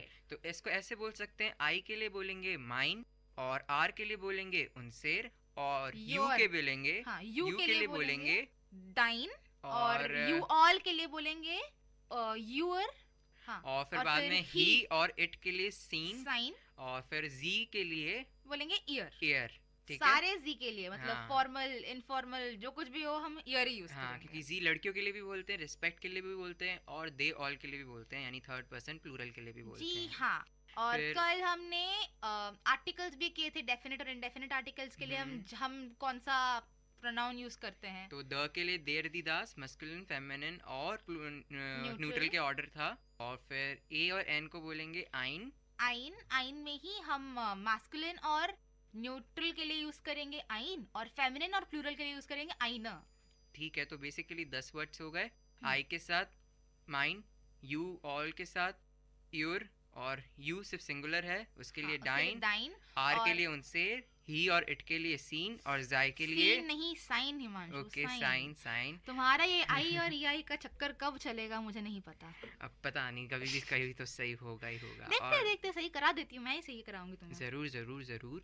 और जी के लिए बोलेंगे आयर। हाँ ठीक है, चलो बहुत बढ़िया। तो अब मॉडल वर्ब्स के बोलते, सबसे पहले बताओ कि वोलन का मतलब क्या होगा? वोलन मतलब विल। तो अच्छा ठीक है, मैं अभी आपको याद होगा कि हमने पिछले थोड़े बहुत क्लासेस के पहले हमने आपको ये बताया कि हम different kinds of verbs use करते हैं और उसमें डिफरेंट केसेस होते हैं, यानी first person singular, first person plural, ऐसे। तो वापस से हम विल यानी कि वोलन एज इन जर्मन हम ऐसे ही करेंगे।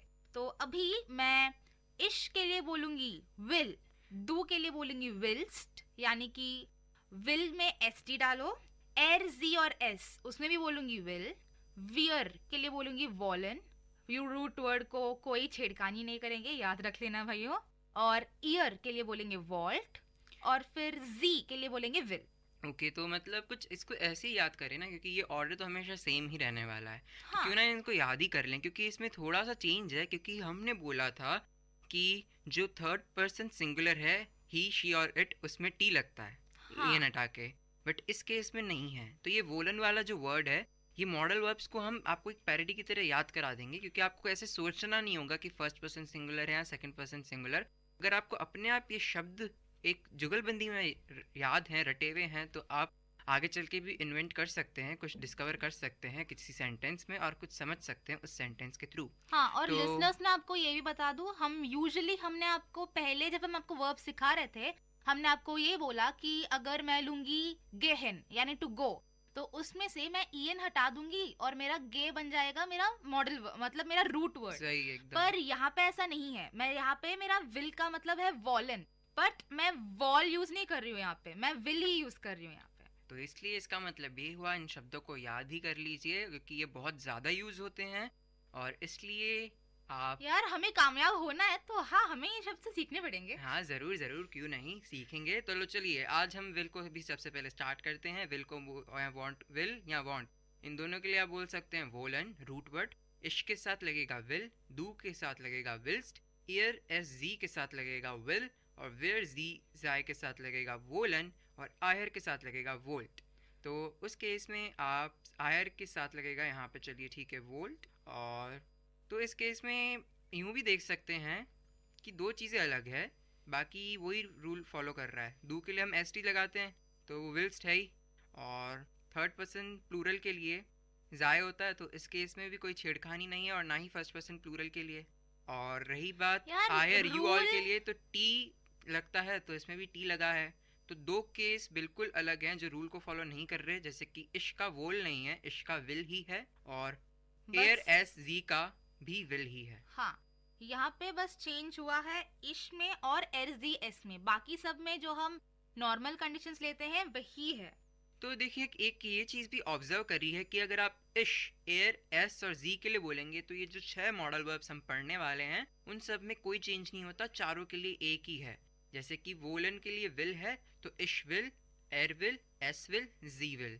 और यहीं अगर आप कोनन बोलेंगे तो उसका कान है तो इश कान, एयर कान, जी कान, एस कान। ठीक है, कॉनन को तो बगल में रखो, अभी पहले विल का तो क्लैरिफाई कर दो। बट ये प्रिंसिपल अच्छा है काफ़ी कि मतलब आप उसी ऑर्डर में तो याद कर सकते हैं जो आपके रूल है, पर मेन बेसिकली याद ये रखिए कि आई यानी कि जो फर्स्ट पर्सन सिंगुलर है और जो थर्ड पर्सन सिंगुलर है उनके लिए एक ही यूज होगा। कहने का मतलब एक बात बोलूं, तुम इतना ग्रामर ना तुम जितना रटोगे उतना ही मुश्किल हो जाएगा, तुम जितना प्रैक्टिस करोगे एग्जाम्पल्स लेके उतना ही तुम्हारे लिए आसान हो जाएगा। हाँ बट ये एक बचपन में तुमने तो याद नहीं किया कि हम ए एप्पल बोलेंगे या एन एप्पल बोलेंगे, वो बस तुम सीखते रहे, मतलब हर रोज तुम दोस्तों से बात करते रहे, तो तुम्हें आया। तो वापस हम अपने जीपी, वो क्या था तुमने क्या बोला था लास्ट क्लास में, हमारा सिग्नेचर, अच्छा हमारे शो का signature, GVP, grammar, vocabulary and practice. तो जीवीपी फॉलो करते रहिए और सीखते रहिए। हाँ बट जिससे जो पर अपन ने वॉवल्स जो पढ़े थे क्योंकि हमको पता था ए ई आई ओ यू,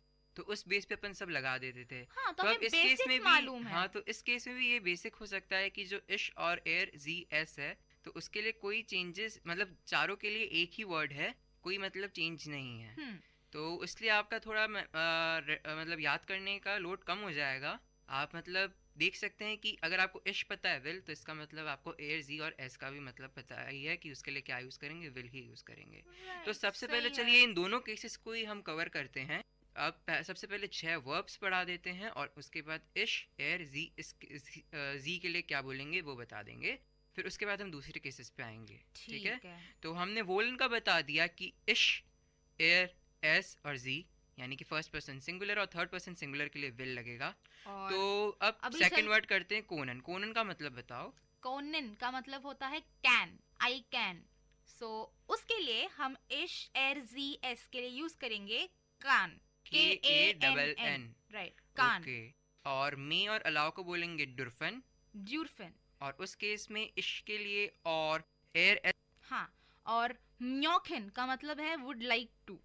सो उसके लिए हम इश और एरजीएस के लिए यूज करेंगे म्योखे, मॉक्टे, मॉक्टे, मॉक्टे, मॉक्टे, मॉक्टे, मॉक्टे यूज करेंगे। और एक और है कौन सा है जिसको हम बोलते हैं लाइक टू?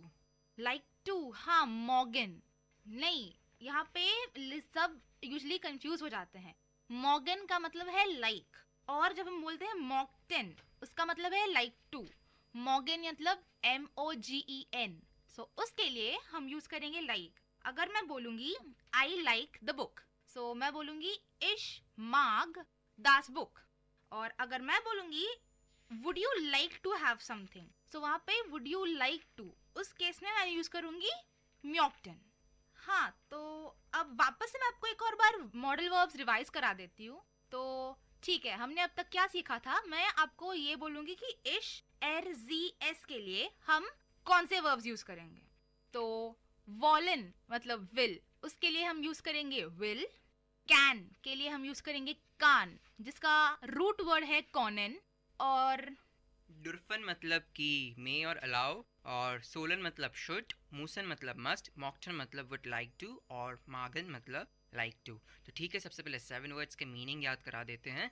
तो मैं तुमसे बोलूंगा, तुम उसका इंग्लिश बताना कि क्या बोलते हैं। ठीक है श्राव्या, तैयार हो? 3, 2, 1 0। वूलन, वॉलन, वॉलन मतलब विल। और कॉनन, कॉनन मतलब कैन। सोलन मतलब शुड। मॉक्टन मतलब वुड लाइक टू। मूसन मतलब मस्ट। और डुरफन मतलब मे। मागन like, like to. Okay, cool. It's not मागन, इट्स मॉगन। ओके, तो अब ऐसे कर सकते हैं। वोलन के लिए क्या है जो हमने केसेस पढ़े हैं, विल। सोलन के लिए सोल, मूसन के लिए मूस, मॉक्टन के लिए मॉक्टे, हाँ, और डॉर्फन के लिए डार्फ, और कोनन के लिए कान, कान। ठीक है, कॉनन के लिए कान और सोलन के लिए शुड, सोल। और रही बात अब इस केस में डू पे आ जाते हैं, जो कि सेकंड पर्सन सिंगुलर है। तो उस केस में रूल वही लगेगा, EN हटा के ST लगाना है। बट एक जगह डिफरेंट है, जो कि है मोशन वाला केस, उसमें मुस्ट बोलेंगे, मूसन नहीं बोलेंगे। मुस्ट। तो एक ही इसका एक्सेप्शन है, बाकी वही रूल है जो हमने आपको पहले बता चुके हैं कि EN हटाकर ST लगाना है। तो वोलन का हो जाएगा वोल्स्ट, कोनन का हो जाएगा कोन्स्ट, सोलन का हो जाएगा सोल्स्ट और डुर्फन का हो जाएगा डार्फ्स्ट। और फिर रही बात मॉकटन की तो उसके इसमें जाएगा मॉकटेस्ट और मूसन, मूसन के लिए हो जाएगा मूस, मूस्ट। ओके, कोई इसमें एक्सेप्शन नहीं है, मैं शायद गलत बोल गया। नहीं है क्योंकि यहाँ पे तुम एसटी लगाओ, मूस में ऑलरेडी डबल एस है तो तुम तीसरा एस तो लगाओगे नहीं, तो इसलिए वो बनेगा मूस्ट। ओके, तो काम अपना आसान हो गया। आपने 3 केसेस पकड़ लिए सिंगुलर वाले, जिसमें फर्स्ट पर्सन सिंगुलर और थर्ड पर्सन सिंगुलर के लिए एक ही शब्द यूज करना है जो कि रूल से थोड़ा सा अलग है। और रही बात सेकंड पर्सन सिंगुलर की मतलब डू की, तो उस केस में हमें एसटी ऐड कर दो। वही हमारा पुराना रूल। फर्स्ट पर्सन के लिए जो हमने वर्ड यूज किया उसके लिए एसटी ऐड कर दो, सिंपल। ठीक है, और अब थर्ड केस आ जाते हैं जो कि है हमारा थर्ड पर्सन प्लूरल और फर्स्ट पर्सन प्लूरल। जिस केस में हमने बोला था रिस्पेक्ट करते हैं तो इसके लिए कैपिटल एस लगा देंगे जी में। और अगर थर्ड पर्सन प्लूरल की बात करें तो जी है नॉर्मल, मतलब दे ऑल, और यूं बोलेंगे वेर मतलब आर, फर्स्ट पर्सन प्लूरल के लिए। तो इस केस में भी कोई टेंशन नहीं, कोई भी दिक्कत नहीं होगी। तुमने जो पहले के रूल्स पढ़ रखे हैं वही पता होने चाहिए, तो इसमें भी कोई चेंज नहीं है। और बस तुम्हें रूट वर्ड पता होना चाहिए क्या है। तो ठीक है, तो सबसे पहले रूट वर्ड भी बताओ श्राव्या, और उसको क्या बोलेंगे वो भी बताओ श्राव्या, ठीक है? हाँ। याद रखिए दोस्तों, अभी हम विर और जी को पकड़े बैठे हैं और उसके लिए कोई भी रूट वर्ड में चेंज नहीं है। तो आपके पास एक अच्छा मौका है कि आप रूट वर्ड के मीनिंग्स भी जान सकें, क्योंकि अब जो यूज कर रहे हैं हम रूट वर्ड्स वो एज इट इज वाले रूट वर्ड्स हैं, कोई चेंज नहीं है। क्योंकि ग्रामर कहती है जब एकता है तो कोई चेंज नहीं है, कोई भी तुम्हें बदल नहीं सकता। एकता एंड ऑल, ओके फाइन। तो ठीक है, चलो शुरू करते हैं। अभी मैं शुरू से करती हूँ वॉलन। वॉलन मतलब विल या वांट। सो मैं इश और एस दी एस के लिए यूज करूंगी विल, डू के लिए यूज करूंगी विल्स, विर जी जी यानी कि सारे plurals, are and they all उनके लिए यूज कर, ईयर यानी कि यू ऑल उसके लिए मैं यूज करूंगी वॉल। श्राव्या ये बाद में करेंगे, अभी सिर्फ उस वाले केस को पकड़ो, विर जी और जाय वाले केस को, क्योंकि तुम्हें सिर्फ रूट वर्ड बताना और उसके मीनिंग बताना है। चलो ठीक है श्राव्या, तुम रहने दो, मैं ही स्टार्ट कर लेता हूँ, ठीक है? तो विर जी जी, विर मतलब वी, जी मतलब दे, और जी यानी कि एस जिसमें छोटा है मतलब यू विथ रिस्पेक्ट। अगर मुझे बोलना हो वी विल, यू विल और दे विल, तो मैं बोलूँगा विर वोलन, जी वोलन, जी वोलन। कॉनन के लिए बोलूँगा विर जी जी कोनन। और डुर्फन के लिए बोलूँगा जिसका मतलब है मी और अलाउ। कहने का मतलब अगर मैं बोलना चाहूँ वी मे अलाउ तो विर डुर्फन। अगर मैं बोलूँ शी मे अलाउ तो मैं बोलूँगा जी डुर्फन, मतलब स्मॉल एस आई और ई, जी डुर्फन। अगर मैं बोलना चाहूँ दे मे अलाउ तो उसके लिए बोलूँगा जी डुर्फन। फ़र्क सिर्फ इतना सा है कि जो छोटा जी था, कहने का मतलब जिसमें छोटा एस था, जिसके लिए हमने बोला था शी, अगर उस छोटे एस में बड़ा एस कर दो यानी कि जी, तो वो हो जाएगा यू विथ रिस्पेक्ट, यानी अगर रिस्पेक्ट देना हो। Very simple. चौथा वर्ड सोलन। जोलन मतलब शुड। अगर मुझे बोलना हो वी शुड तो मैं बोलूँगा विर जोलन। अगर मुझे बोलना हो शी शुड तो मैं बोलूँगा जी जोलन। ठीक है, बहुत इजी है। जो वर्ड था वो रूट वर्ड बिल्कुल चेंज नहीं हुआ, जैसा कि मैं हमेशा बोलता आया हूँ कि एकता में रहो, तो इसलिए कोई चेंज नहीं है। अब आगे बढ़ते हैं। मूसन। श्राव्य, तुमने बताया था कि म्यूजन का मतलब होता है मस्ट, तो उस केस में अगर अपन बोलना चाहें वी मस्ट तो अपन बोलेंगे विर मूजन। अगर बोलना चाहें शी मस्ट तो क्या बोलेंगे?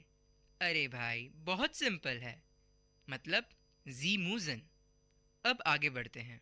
मॉकटन मतलब वुड लाइक टू। अगर बोलें हम वी वुड लाइक टू तो क्या बोलेंगे? हम बोलेंगे विर मॉकटन। अगर हम बोलना चाहें शी वुड लाइक टू तो वो भी बहुत इजी है, सिंपल से बोल दो जी मॉकटन। तो अब तुम अच्छी तरह से समझ गई होगी श्राव्या, और मुझे लगता है हमारे लिसनर्स भी अच्छी तरह से समझ गए होंगे कि अगर विर जी जी वाला केस है जो कि हम बोलते हैं एकता वाला, रिस्पेक्ट वाला, तो उसमें कोई भी छेड़खानी नहीं है, रूट वर्ड ऐसा का ऐसा ही रहेगा। तो अब मैं वापस से एक क्विक रिकैप दे देता हूँ जो हमारे लिसनर्स के लिए बहुत बहुत बहुत ही अच्छा होगा। कुछ भी मैं गैप नहीं दूंगा, सीधा वर्ड बोलूँगा उसका मीनिंग बोलूँगा और कॉन्जुगेशन बता दूंगा, ठीक है? तो स्टार्ट करते हैं। 3, 2, 1 स्टार्ट। वोलन मीन्स विल या वांट। इश विल, डू विल्स्ट, एर एज जी विल, विर जीजी वोलन, इहर वोल्ट। सेकेंड वर्ड कोनन। कोनन मीन्स कैन। इश कान, डू कांस्ट, एर एज जी कान, विर जीजी कोनन, इह कोंट। अब आगे चलते हैं। थर्ड वर्ड डुरफन, विच मीन्स मे और अलाउ। इश डाफ, डू डाफ्स्ट, एर एज जी डाफ, विर जीजी डुरफन, इहर डुर्फ्ट। अब हम आगे बढ़ते हैं हमारे चौथे शब्द पर, यानी कि फोर्थ वर्ड, जो कि है जोलन। जोलन मीन्स शुड। सो इश जोल, डू जोल्स्ट, एर एज जी जोल, विर जोलन, इहर जोल्ट। वंडरफुल। फिफ्थ वर्ड जो कि है म्यूजन। म्यूजन का मतलब मस्ट। आई मस्ट, इश मुज, यू मस्ट, डू मुस्ट, ही शी और इट मस्ट, इसको बोलेंगे एर जी एस मुस। वी मस्ट या फिर शी मस्ट, उसको बोलेंगे विर जी मुजन। यू मस्ट, उसको बोलेंगे इहर मुस्ट। अब आखिरी वर्ड जो कि बहुत सिंपल है, मॉकटन, वुड लाइक टू। तो इसका कॉन्जुगेशन है इश मॉकटे, डू मॉकटिस्ट, एर एज जी मॉकटे, विर जी जी मॉकटन, इहर मॉकटेट। तो आशा है कि आपको अब सब समझ आ गया होगा, और श्राव्या तुमको भी अच्छी तरह से समझ आ गया होगा कि मॉडल वर्ब्स क्या होते हैं और इनका यूसेज क्या है और इनका कॉन्जुगेशन किस तरह से होता है। 6 रूट वर्ड्स थे जो कि थे woollen, Conan, डुरफन, Jolen, Musan, मॉकटन। Woollen मतलब विल और वांट, कोनन मतलब कैन, डुरफन मतलब मे और अलाउ, जोलन मतलब शुड, मूसन मतलब मस्ट, मॉकटन मतलब would like to.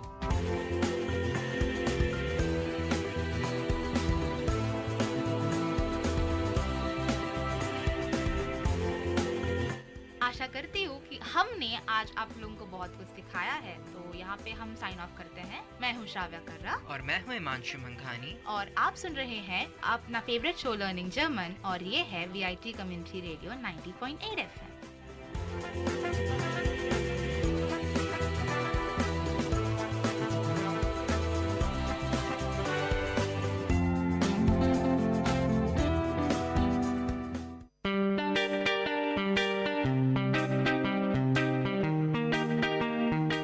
Dear listeners, you're listening to VIT Community Radio 90.8 and this program is Team Speak Time.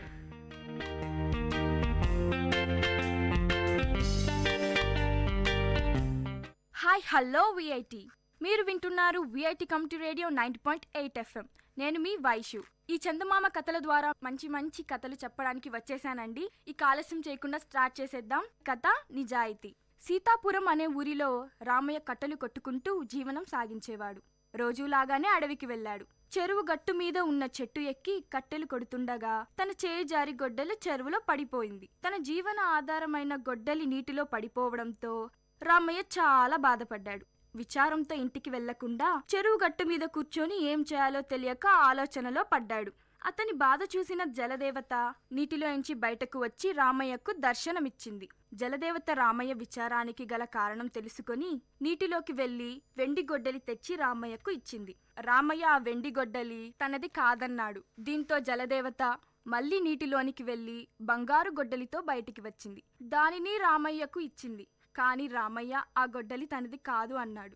జలదేవత మళ్లీ నీటిలోకి వెళ్లి మామూలు ఇనుప గొడ్డలితో బయటకు వచ్చింది. తన ఇనుప గొడ్డలిని చూసిన రామయ్య సంతోషంతో ఆ గొడ్డలి తనదే అంటూ రుణపడి ఉంటానంటూ చెప్పాడు. తన నిజాయితీని మెచ్చిన జలదేవత రామయ్యకు వెండి, బంగారం మరియు ఇనుప గొడ్డలి 3 ప్రసాదించింది. రామయ్య సంతోషంగా ఇంటికి వెళ్ళాడు.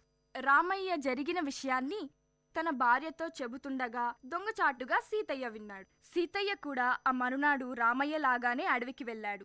సీతయ్య చెరువు గట్టు మీద ఉన్న అదే చెట్టును ఎక్కి కట్టెలు కొడుతూ కావాలనే తన గొడ్డలిని నీటిలో పడేశాడు. కావాలనే గట్టు మీద కూర్చొని గట్టిగా ఏడ్చాడు. ఇది చూసిన జలదేవత నీటిలోంచి బయటకు వచ్చి సీతయ్య బాధకు గల కారణం తెలుసుకుంది. దీంతో జలదేవత నీటిలోకి వెళ్లి ఇనుపగొడ్డలితో బయటకు వచ్చింది. కాని సీతయ్య అది తనది కాదంటూ అబద్ధం చెప్పాడు. దీంతో జలదేవత మళ్లీ నీటిలోకి వెళ్లి బంగారు గొడ్డలితో బయటకు వచ్చింది. బంగారు గొడ్డలి చూసిన సీతయ్య అది తనదే అంటూ ఆనందించాడు. నిజం తెలిసిన జలదేవత, మూర్ఖుడా, అతి ఆశ పడతావా, నిజాయితీగా బతకాలి అంటూ కోపగించుకుంది. ఈ కథ ద్వారా మనకు ఏం తెలిసింది? అతి ఆశ పడకూడదు, ఇతరుల వస్తువులకు ఆశపడకూడదు, నిజాయితీగా ఉండాలి. అప్పుడు రామయ్యలా మనకు మంచే జరుగుతుంది. ఇంకా మంచి కథలు వినాలనుకుంటే వింటూనే ఉండండి విఐటి కమ్యూనిటీ రేడియో 90.8 FM. మీ వైషు.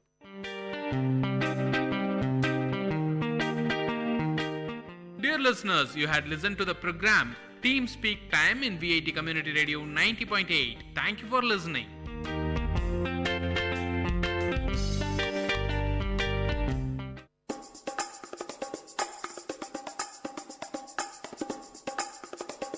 காரசாரம் விஐடி பண்பலையின் விவாத மேடை.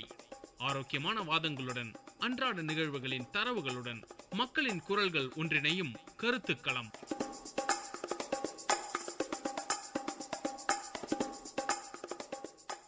வணக்கம் நேயர்களே, இன்றைய காரசாரம் நிகழ்ச்சியில் மாணவர்களுக்கு ஏற்ற வகையில் ஒரு அழகான தலைப்பை கொடுத்திருக்கின்றார்கள். என்ன தலைப்பு தெரியுமா?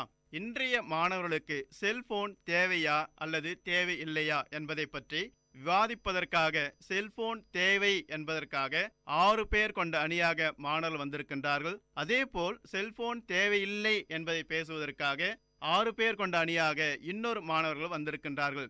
அந்த வகையில் இன்றைய மாணவ செல்வங்கள் செல்போன் தேவை இல்லை என்பதை விவாதிப்பதற்காக இந்த நிகழ்ச்சி உங்களுக்காக கொடுத்திருக்கின்றோம். இப்பொழுதெல்லாம் உங்களுக்கு தெரியும், செல்போன் என்பது ஒவ்வொருடைய வாழ்விலும் முக்கிய பங்காக இருக்கின்றன. அப்போதெல்லாம் வீட்டிற்கு ஒரு ரேடியோ என்பது மிகப்பெரிய காலங்கள். அதன் பிறகு டிவி என்பது இல்லாத வீடே இல்லை என்பது போல சூழ்நிலைகள் மாறிவிட்டன. ஆனால் இன்றைய சூழ்நிலையில் டிவியும் ரேடியோவும் இருக்கிறதோ இல்லையோ, ஆனால் செல்போன் எல்லார் வீட்டிலும் இருக்கின்றன. அப்படிப்பட்ட செல்போன், வீட்டிற்கு ஒரு செல்போன் என்ற நிலை மாறி ஒவ்வொருவருக்கும் ஒரு செல்போன் என்ற நிலைக்கு நாம் மாறிவிட்டோம். காரணம், பொருளாதார ரீதியாக இந்தியா வளர்ந்து கொண்டிருக்கிறது. அந்த வகையில் டெக்னாலஜியும் வளர்ந்து கொண்டிருக்கிறது. 500 ரூபாய்க்கும் 1000 ரூபாய்க்கும் செல்போன் கிடைக்கின்றன. கிட்டத்தட்ட 20 வருடங்களுக்கு முன்னதாக 10,000 ரூபாய்க்கு விற்ற செல்போன் கூட இன்றைக்கு வெறும் 200 ரூபாய்க்கும் 500 ரூபாய்க்கும் கிடைக்கின்றன. காலங்கள் மாறிக்கொண்டே வருகின்றன. செல்போன் தேவைகளும் அதிகரித்துக் கொண்டே வருகின்றன. இதற்கு என்னதான் காரணம்? இது எப்படி அலசுவது? இன்றைய சூழ்நிலையில் 2 விதமான பிரச்சனைகள் இருக்கின்றன. செல்போன் பயன்படுத்துவதால் நிறைய நன்மைகள் இருக்கின்றன. ஆம், சொன்னால் நிறையவே சொல்ல முடியும். செல்போன் வைத்துக்கொண்டு எங்கே இருக்கிறாய் என்று ஒவ்வொரு பெற்றோரும் தன் மகனை பார்த்து கேட்க முடியும். இப்பொழுது டியூஷன் விட்டாச்சா, கிளாஸ் போயிட்டியா, இன்னும் போகலையா, இது போன்ற தேவையான தகவல்களை பெறுவதற்கு செல்போன் அவசியம் என்பதை மாணவர்கள் விவாதிக்க போகிறார்கள். ஆனால் இன்னொரு அணி என்ன செய்ய போவது தெரியுமா? சார், வேணவே வேணாம் சார், இந்த செல்போன்னால ஏகப்பட்ட பிரச்சனைகள், நிறைய விபத்துகள், மாணவர்கள் கெட்டு போகிறார்கள் என்று இன்னொரு பக்கமும் இருக்கின்றன. எனவே ஒரு தலைப்பின் கீழ் நல்லதும் இருக்கின்றன, கெட்டதும் இருக்கின்றன. நல்லது என்று ஒரு பக்கம் பேசுவதற்காக மாணவர்களும், அது தேவையில்லை என்று பேசுவதற்காக இன்னொரு மாணவ செல்வங்களும் வந்திருக்கின்றார்கள். அவர்களுடைய நிகழ்ச்சிக்கு செல்வோம். இப்பொழுது இன்றைய சூழ்நிலையில் மாணவர்களுக்கு செல்போன் தேவையே என்ற அணியிலிருந்து மாணவ செல்வங்கள் இப்பொழுது பேசுவார்கள். நான் செல்போன் தேவைன்னு சொல்றேன். ஏன்னா செல்போன் இல்லைன்னா டியூஷன் போகும்போது இல்லை வெளியே போகும்போது நம்ம அப்பா அம்மா இல்லை ஃப்ரெண்ட்ஸோட காண்டாக்ட் பண்ண முடியாது. அது மட்டும் இல்லாமல் செல்ஃபோனில் நிறைய ஜிபிஎஸ், அப்புறம் கூகுள் மேப்ஸ், யூடியூப் போல பல டிவைஸ் எல்லாம், பல ஆப்ஸ் எல்லாம் இருக்குது. அதனால நம்ம தெரியாத இடங்களை தெரிந்து கொள்ளலாம். அது மட்டும் அல்லாமல் ரேடியோ போன்ற பல விஷயங்கள் இருக்குது. கூகுள் மேப்ஸ் என்கிற ஒரு ஆப் ரொம்ப யூஸ்ஃபுல்லாக இருக்குது. அது மெசேஜ் கூட பண்ணுறதுக்கு மெசேஜர் ரொம்ப யூஸ்ஃபுல்லாக இருக்குது. ஹேங்அவுட்ஸ், கூகுள் ப்ளஸ், பல ஆப்ஸ் நம்ம பார்த்தீங்கன்னா இப்போ செல்போன் தேவையினால புதுசாக ஒரு இடத்துக்கு போகிறோம், நம்மளாம் வழி கேட்டுக்கிட்டே போவோம். அங்கே ஏன்னா வயசான பெரியவர்கிட்ட தான் இந்த ஊருக்கு எப்படி போகலாம் அப்படின்னா ஒரு வழி காமிப்பார். ஆனால் இன்னைக்கு அவங்களாம் தேவையே இல்லை. ஏன்னா எந்த இடத்துக்கு போகணுன்ற அதுவே நமக்கு வழி காட்டிடும். அப்போ செல்போன் தேவை.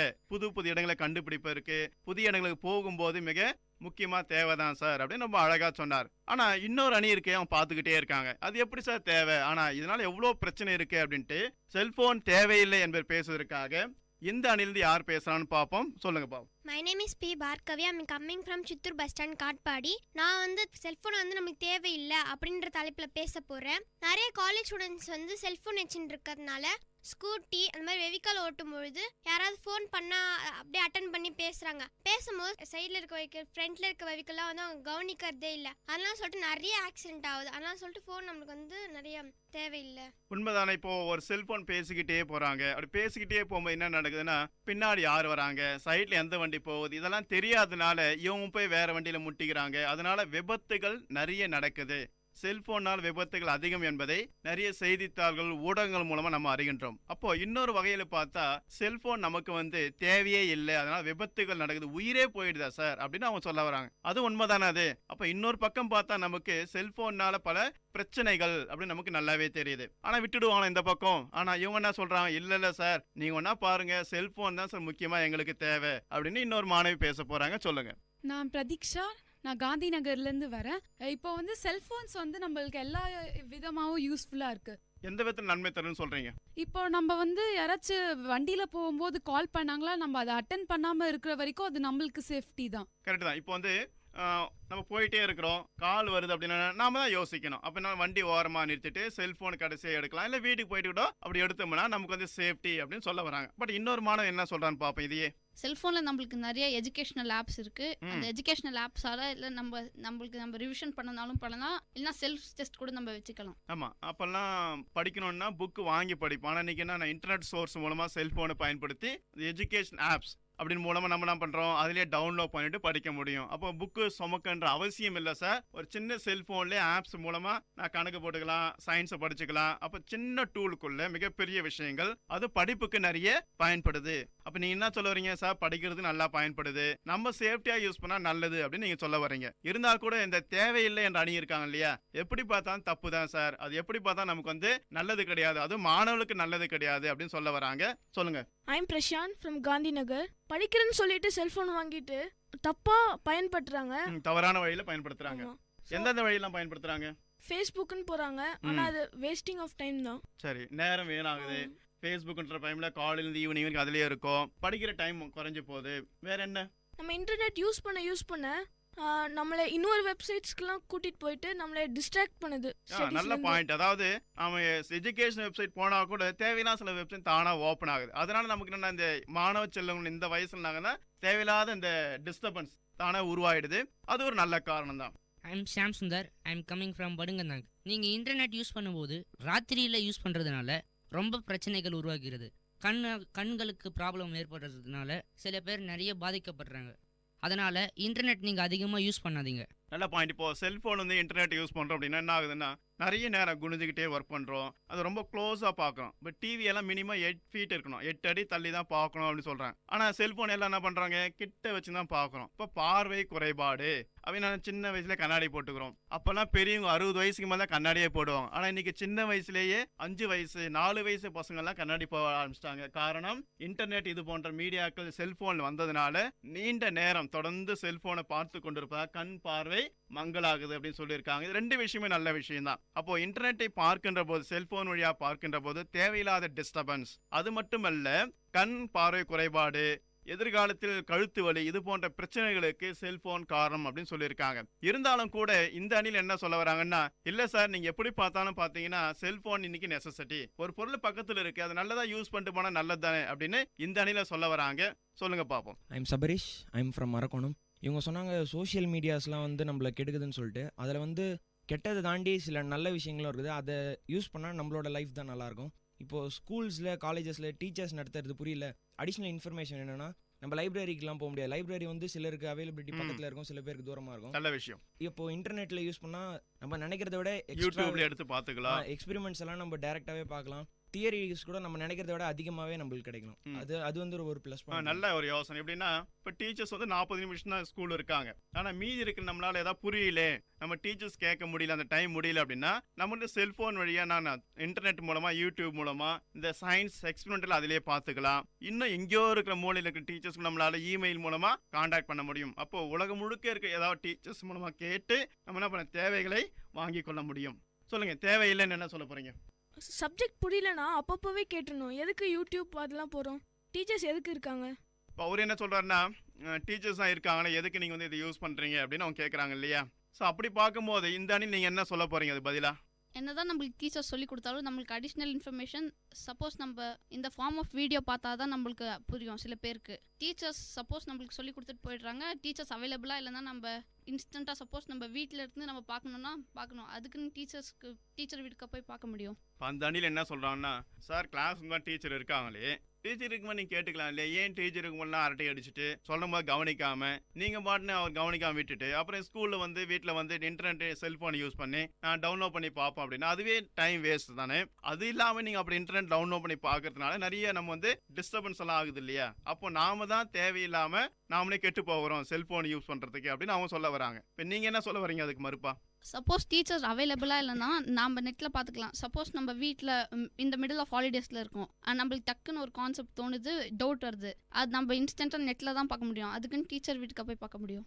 ஓகே, எதிர்கால டீச்சரே வந்து இன்டர்நெட் தான் அப்படின்னு சொல்லிட்டார். ஏன்னா டீச்சரே வேணாம், நாங்கள் இன்டர்நெட்லேயே பேசிக்குவோம், இன்டர்நெட்லேயே நாங்கள் வந்து பார்த்துக்குவோம், நாங்கள் டீச்சரே இல்லாமல் எங்களால் படிக்க முடியும் செல்ஃபோன் மூலம் அப்படின்னு சொல்லுவாங்க. ஒரு நல்ல கருத்து தான். பார்ப்போம் எதிரணி என்ன சொல்கிறான்னு பார்ப்போம். ஃபேஸ்புக் யூஸ் பண்ணும்போது கிரியேட் பண்ணுறதுக்கு அட்லீஸ்ட் 18 வயசுக்கு மேலே இருக்கணும். ஆனால் இப்போ என்ன பண்ணுறாங்கன்னா தப்பான வயதை என்டர் பண்ணி கிரியேட் பண்ணிக்கிறாங்க. இதனால நிறைய பசங்க கெட்டு போகிறாங்க. நல்ல செய்தி. இப்போ என்னன்னா குறிப்பிட்ட ஏஜுக்கு வேணா ஃபேஸ்புக் ஓப்பன் பண்ணணும் அப்படின்னு கண்டிஷன் இருக்குது. ஆனால் நம்ம வீட்டில் என்ன பண்ணுறோம், அப்பாவுக்கு தெரியாமல் நம்மளே செல்ஃபோனில் 5 வயசு இருந்தால் 10 வயசு இருந்தாலும் ஆமாம் எஸ் அப்படின்னு கொடுத்து நம்ம 18 வயசு ஆன மாதிரி எஸ்ன்னு கொடுத்துட்டு நம்ம என்ன பண்ணுறோம், ஃபேஸ்புக்கு ஓப்பன் பண்ணிக்கிறோம். அப்போ நாமே ஒரு தவறான வழிக்கு உட்படுகிறோம். இதனால இன்டர்நெட் செல்போன் கையடக்கமாக இருக்கிறதுனால கெட்டு போவதற்கு இதுவே நம்ம வாய்ப்பு அமையுது அப்படின்னு சொல்றாங்க. நீங்க என்ன சொல்ல போறீங்க இதற்கு?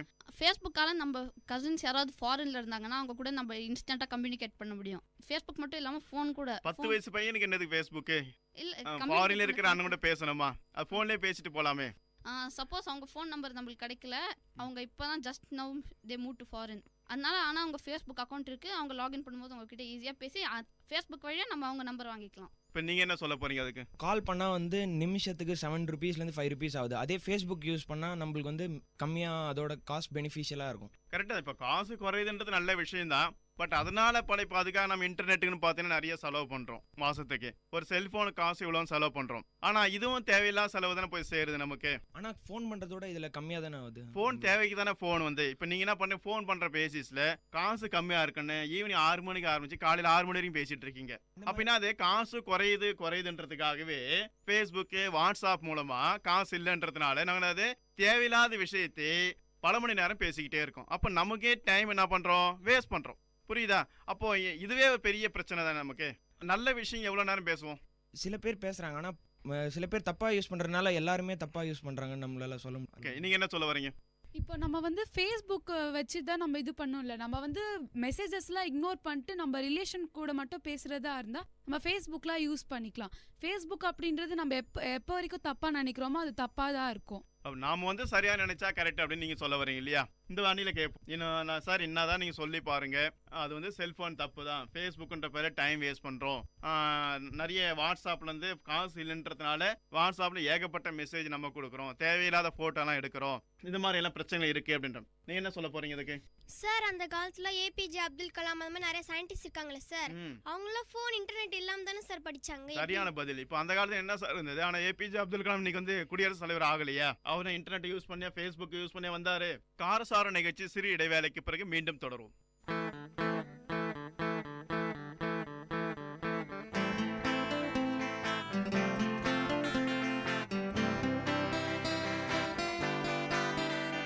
உங்கள் இல்லம் நுழைந்திடும், உங்கள் செவிகளை தீண்டிடும், உங்கள் மனதினை வருடவே பண்பலையாய் மலருதே. உங்கள் இல்லம் நுழைந்திடும், உங்கள் செவிகளை தீண்டிடும், உங்கள் மனதினை வருடவே பண்பலையாய் மலருதே. VIT 90.8 வேலூரில் நாங்கதாம்பே. VIT 90.8.